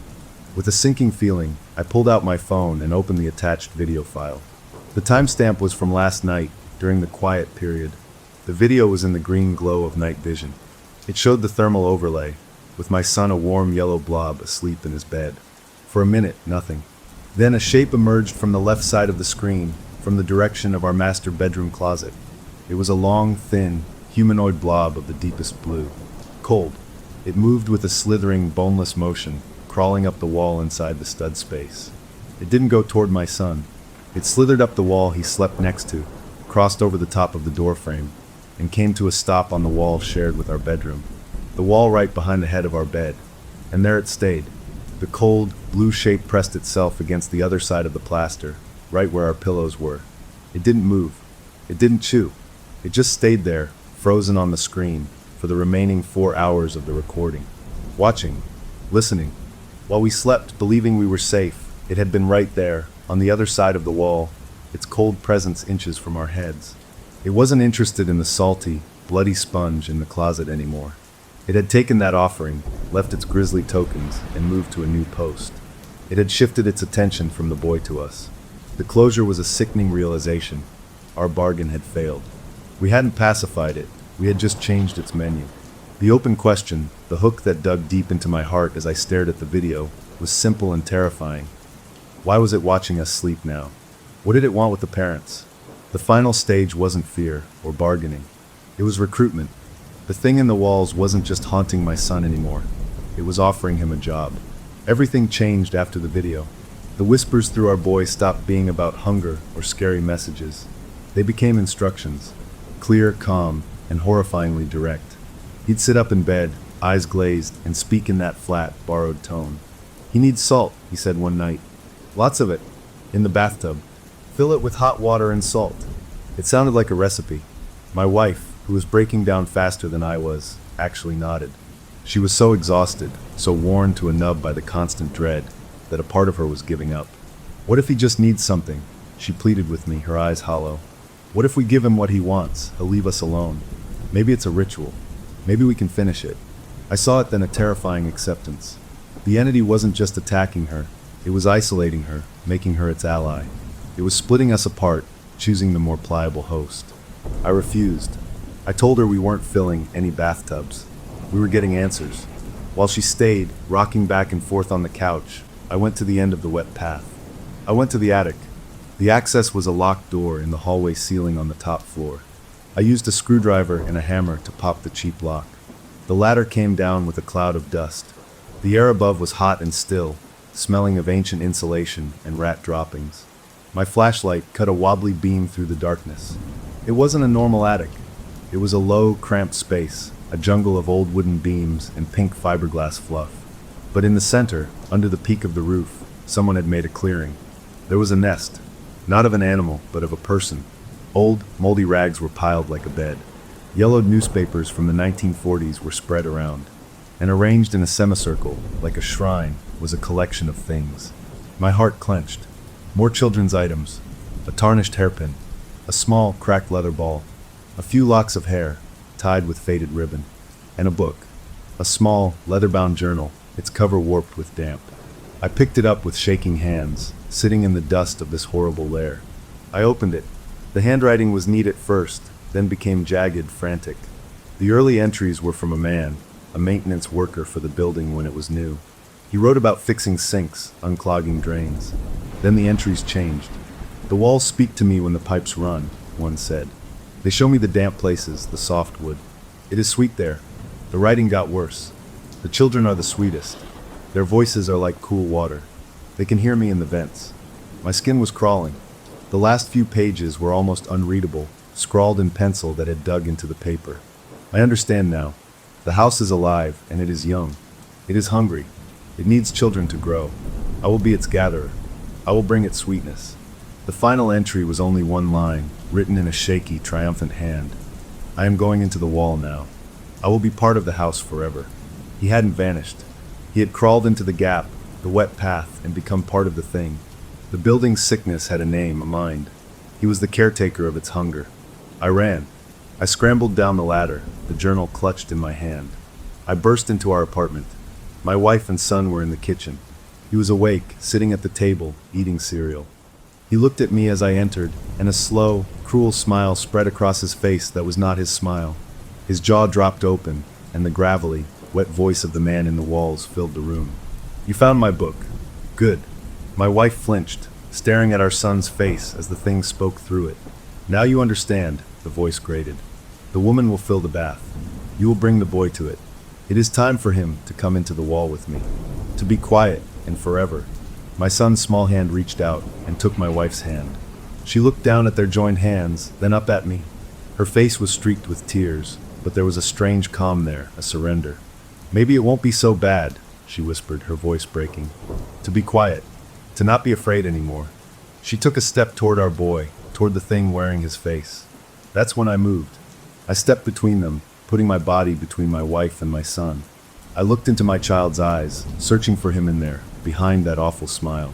You can't have him, I said, my voice low and steady, though I was shaking inside. The smile on his face widened, and then the building answered. From every direction, from the air vents, the water pipes, the walls themselves, came a sound.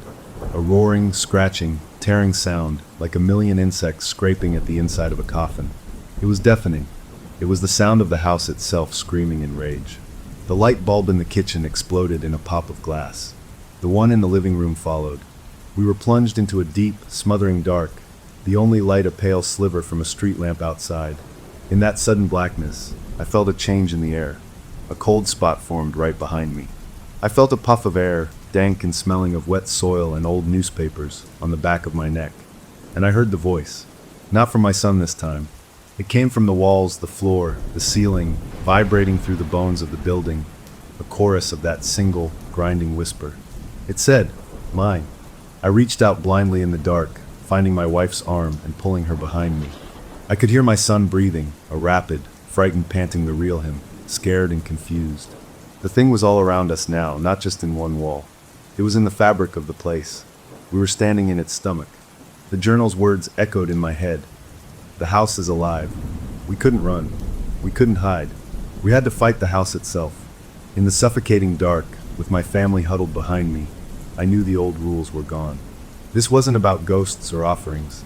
This was a war for my family's souls, and the battlefield was the home I had bought to keep them safe. The story ends here with a fierce, desperate stand.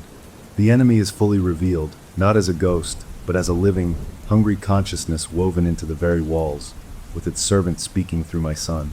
The closure is the final, shocking understanding of what we're truly up against. The open path forward is the fight itself. How do you battle a building that is also a predator, when your own home is the enemy's body? Story number 8. Alright, let me tell you about the weirdest week of my life. My name is Dr. Evans, and my job is to fix sleep.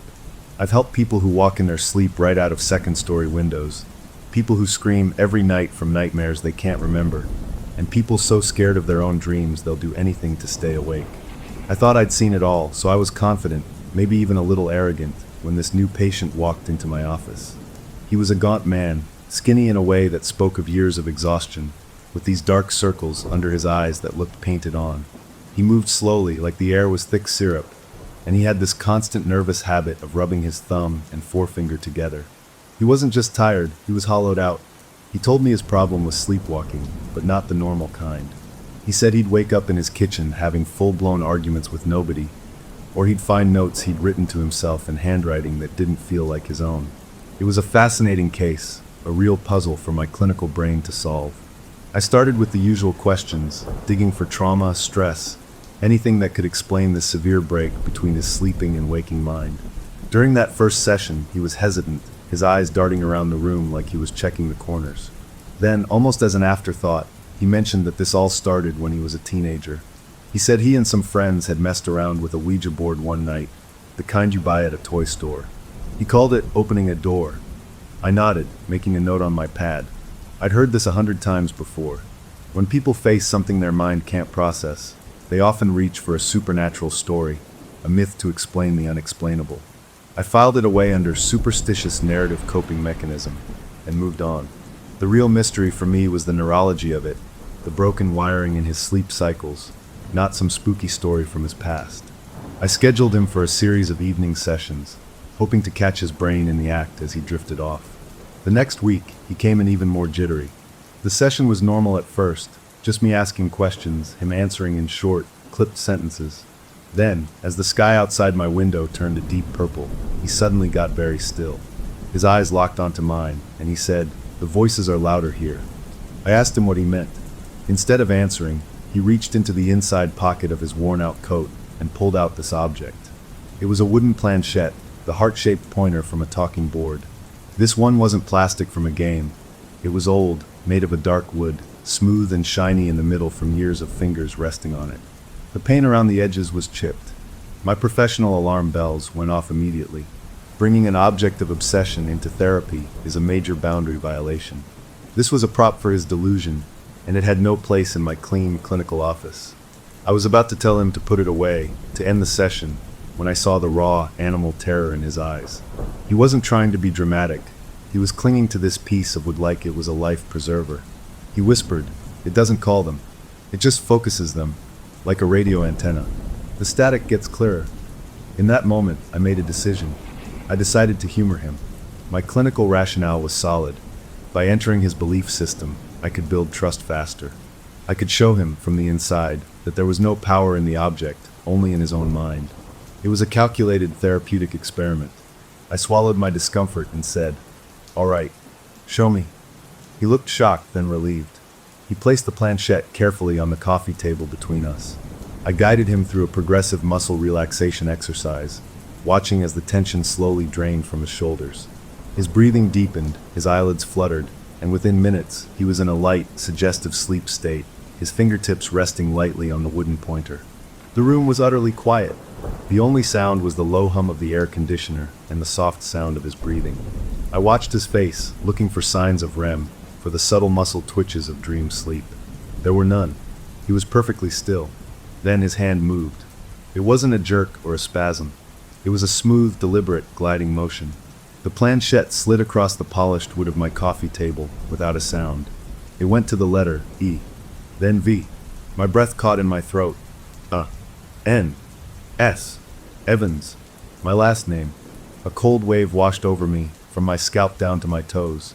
This wasn't happening. The pointer didn't stop. It moved down to a new line on the imaginary board. Why? My mind was screaming. O. U. R. I tried to look at his face, but my eyes were glued to that piece of wood. T. U. R. N. Your turn. The planchette stopped, centered on the moon symbol at the bottom of the board. I sat there, frozen. My clinical mind scrambled for an explanation. Unconscious muscle movement? A sophisticated form of sleepwalking where he accessed knowledge of my name? A complex, shared hallucination triggered by suggestion? I looked at him. His eyes were still closed. His breathing was deep and regular. He was genuinely asleep. For that smooth, purposeful movement to happen, he would have needed conscious control of fine motor skills. It was physically impossible. A minute passed, maybe two. I finally found my voice, a dry croak. Session is over. I said it too loudly. He stirred, blinking awake, looking disoriented.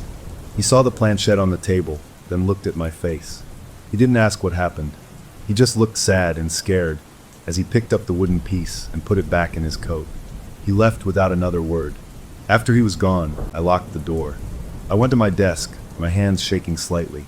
I took the key and opened the bottom drawer, the one where I keep spare notepads and old files.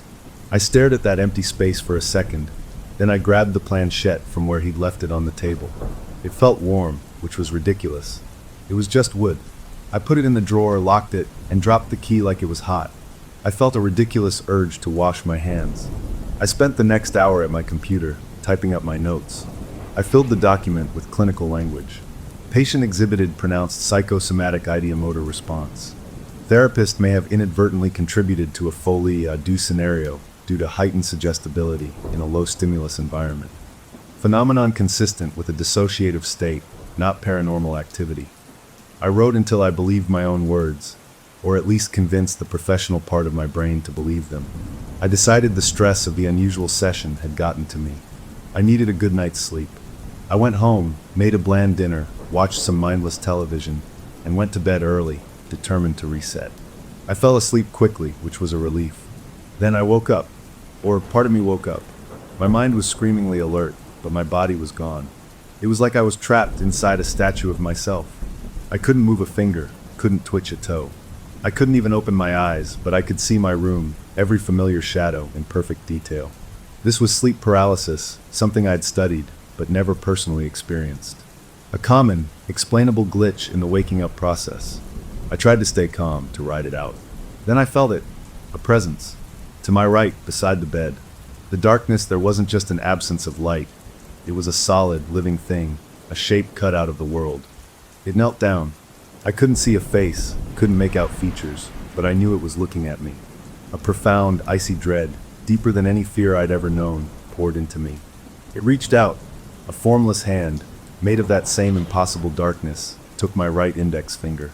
My finger was still paralyzed, still part of the statue, but it moved under this thing's touch. It pressed my fingertip into the mattress. Slowly, with a terrible, deliberate pressure, it dragged my finger across the sheet. It was writing. I felt the lines and curves form into letters against the fabric. C-A-S-E-F-I-L-E. A space. 2-3. My mind, the part that was still a doctor, recognized it. That was his file number. The new patient. Case file 23. It started a new word. H-E-K-N-O-W-S. He knows. The pressure stopped. The presence lingered for a heartbeat, and then it was simply gone. The spell broke. I sucked in a huge, ragged gasp of air, my body jolting as if electrocuted. I scrambled back against my headboard, fumbling for the lamp, flooding the room with light. I stared at the spot where it had been. Nothing. I looked down at my mattress. The sheets were rumpled, but I could see the faint, sweaty impression where my finger had been dragged. I traced the letters with my own, now trembling finger. They were there. Case file 23. He knows. I sat there until the sun came up, the words repeating in my head. I was a rational person, a scientist of the mind. I had explanations for everything: shared hysteria, somatic stress manifestation, a hypnotic state triggered by the day's events. I had a whole textbook of explanations. But as I sat in the growing dawn, my finger aching with a phantom pain, one thought pushed through all the clinical noise. I had humored a delusion, and now something was humoring me back. The puzzle was no longer in his file. It was in my bedroom, and I had no idea what the rules were. Okay, so after that night, I had to get a grip. I was a professional. I knew all about the power of suggestion, about how the brain can spin a whole terrifying reality out of stress and a bad day at the office. I told myself the sleep paralysis was a classic psychosomatic reaction. My subconscious had latched onto the patient's spooky story and decided to give me a personal demonstration. It was creepy, sure, but it was just my own mind playing tricks on me. To prove it, I decided to double down on clinical mode. I went into work early, made a strong pot of coffee, and pulled case file 23 from the cabinet. I was going to review every single note with cold, hard logic and find the real hook, the psychological seed that had planted itself in my brain. I read about his childhood, his insomnia, his detailed descriptions of the static in his head. I focused on the facts, ignoring the chills trying to crawl up my spine. When he came in for his next appointment, I was ready to be the calm, collected expert. But the moment he walked in, my whole theory wobbled. He looked different. Not completely rested, but the desperate, hunted look was gone. The bags under his eyes were lighter. He moved easier, and he even offered me a small, tentative smile as he sat down. "I slept," he said, his voice holding a note of wonder. "A whole week. No walking, no talking. The voices, they're just whispers now. More like a radio turned down low in another room." He looked right at me, his expression earnest. That session with I think it worked something out. He should have been thrilled. I should have been thrilled. This was the goal, the breakthrough. Instead, a cold little trickle of dread started in my stomach. It felt too fast, too neat, like something had been resolved, but not by me. I conducted the session, asking all the right questions, but my focus was split. Part of me was listening to him talk about the quiet in his head, and the other part was screaming that this was wrong. After he left, promising to return next week, I felt exhausted, drained in a way coffee couldn't fix. I decided to lie down on the couch in my office for a quick power nap. I drifted off almost instantly, and the paralysis hit me like a truck. But this was different from the bedroom. This time, I wasn't just locked in my body. I felt like I was floating above it, looking down at myself lying there on the couch. The shadow was there too, in the corner of my office. It didn't approach me. Instead, it pointed. A dark, shapeless arm extended towards my bookshelf. My floating vision, which felt horribly real, zoomed across the room like a camera. It focused on one specific shelf, on a plain, black leather journal tucked between two thick textbooks on sleep disorders. My dream diary. My private, handwritten journal where I scribbled down my own weird dreams and personal thoughts. No one knew about it. The message was crystal clear. I am here in your workplace. I know your secrets. I woke up with a gasp, bolting upright on the couch, my heart trying to punch through my ribs. The office was normal, quiet. I stared at the bookshelf. Without even thinking, I walked over to it. My hand reached out. The dream diary was there, but it wasn't tucked away neatly. It was sticking out about an inch, like someone had pulled it out and shoved it back in a hurry. A cold sweat broke out on my back. I never left it like that. I always made sure it was hidden. I yanked the book out, flipping through the pages. Nothing seemed out of place, but the feeling of violation was overwhelming. Then I remembered the drawer. I stumbled to my desk, fumbling with the key. I unlocked the bottom drawer and pulled it open. The planchette was gone. It wasn't there. In its place, right in the center of the empty space, was a single dead fly, its legs curled up. I slammed the drawer shut and backed away, my mind racing. This wasn't suggestion. This was physical evidence. Things were moving. I went back to case file 23 with a new, terrible purpose. I wasn't looking for psychological hooks anymore. I was looking for clues. I read the line about his teenage years again, about opening a door with his friends. This time, I zeroed in on a detail I'd brushed off before. He mentioned one friend, a kid who had held his hands on the planchette the longest. After that night, this friend, he said, stopped sleeping entirely. He claimed he knew things, little things, before they happened. What happened to him? The patient had said, his voice flat. They put him away by the time he was 19. He couldn't handle what was coming through. This friend, the one who held the door open longest, was the one who knew things. The words from my mattress echoed, he knows. Was it talking about the patient? Or was it talking about this other kid, this first victim? The pieces were starting to fit together into a picture I didn't want to see. That's when I stopped writing in his official file. I opened my personal journal, the one from the shelf, and I started writing there. My notes changed. They weren't about his symptoms or treatment plans. They were about the phenomena. Times, dates, sensations. The temperature drop in the room. The feeling of static in the air. The behavior of the shadow. I was no longer treating a patient. I was cataloging a haunting. I was studying it, and that felt like the most dangerous thing of all. My clinical curiosity, the very thing that made me good at my job, was now pulling me deeper into the mess. I decided to fight fire with fire.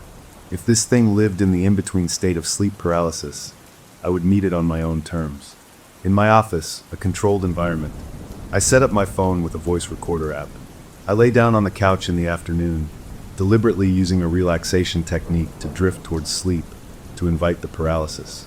It was a stupid, reckless thing to do, but I had to know. It worked. Almost instantly, the weight settled on my chest, the shadow formed by the window. This time, I didn't feel pure terror. I felt a grim satisfaction. I tried to speak, to ask a question, but my mouth was sealed shut. The shadow just watched. When I finally broke free, gasping, I grabbed my phone. I played back the recording. There was my own strained, wet breathing. And then, underneath it, so faint I had to turn the volume all the way up, was a whisper. It wasn't my voice. It was a dry, rustling sound, like pages turning. It said 3 words. Good. You're learning. I deleted the recording. I felt sick. This wasn't a haunting. It was a tutorial. I was being guided. The next week, the patient arrived for his appointment, but he wasn't alone. An elderly woman, his mother, was with him, holding his arm. She beamed at me, her eyes bright with tears. "Doctor, thank you," she said, clutching my hand. "Whatever you did, you cured my boy. He's sleeping like a baby. He's got his color back." She patted his arm. He smiled at me, a wide, serene, empty smile. It didn't reach his eyes. "I'm discharging myself from your care," he said, his voice calm and final. "I feel clear." I was stammering, saying something about follow-ups, about the importance of continuity, but they were already turning to leave. The mother thanked me again. As they walked out the door, the patient hung back for just a second. He leaned close to me, and in a whisper so low only I could hear, he said, "The door needs a new keeper. It gets bored." Then he was gone, following his mother down the hall. I stood in the doorway of my empty office, the words freezing me in place. New keeper.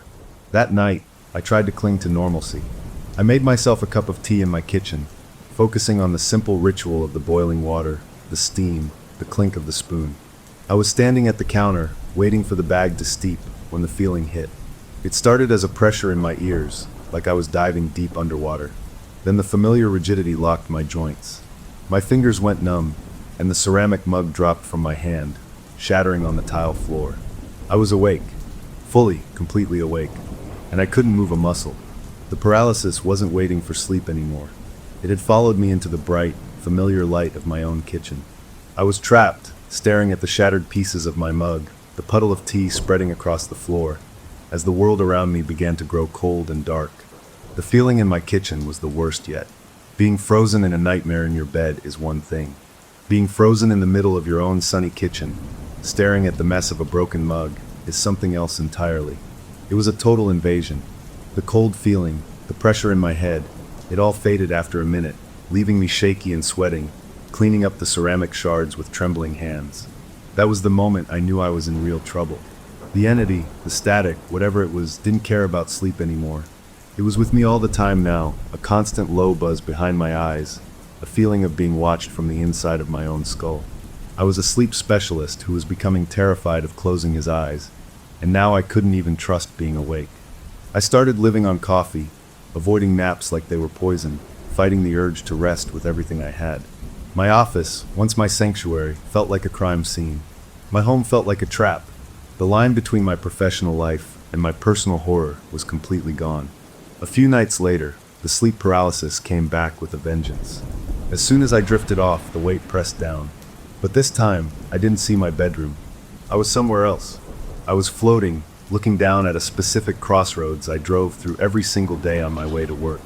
The view was incredibly clear, like a high-definition movie. I saw the stop signs, the cracked pavement, the old oak tree on the corner. Then I saw the cars. A red sedan, a little beat up with a distinct dent on the left side of its bumper, was coming from the west. A silver minivan with a baby on board sticker in the back window was coming from the north. The red car didn't even slow down.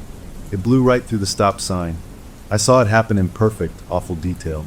The red car smashed into the side of the minivan with a sickening crunch of metal I could feel in my teeth. The minivan spun, the side door caving in. Glass glittered in the air like rain. I could smell gasoline and something coppery like blood. My floating viewpoint zoomed in on the red car's license plate as it came to rest crooked against the curb. The letters and numbers were sharp, AJK7L2. Then, with a jolt, I was back in my bed, sucking in air, the taste of gasoline still sharp in my mouth. The next morning, I was a wreck. I sat at my kitchen table, hands wrapped around a coffee mug I'd bought to replace the broken one, trying to logic my way out of it. This was it, the final proof I was losing my mind. Extreme stress. A hypnopompic hallucination, a vivid dream that sticks right as you wake up. My brain, overloaded by the patient's stories and my own fear, was cooking up dramatic scenes to process it all. It made perfect sense. To prove I was still in control, I made a decision. I would not drive my usual route to work. I would take the longer way, the bypass, and avoid that crossroads completely. It was a small act of defiance, a way to tell my own brain that its scary movie didn't dictate my reality.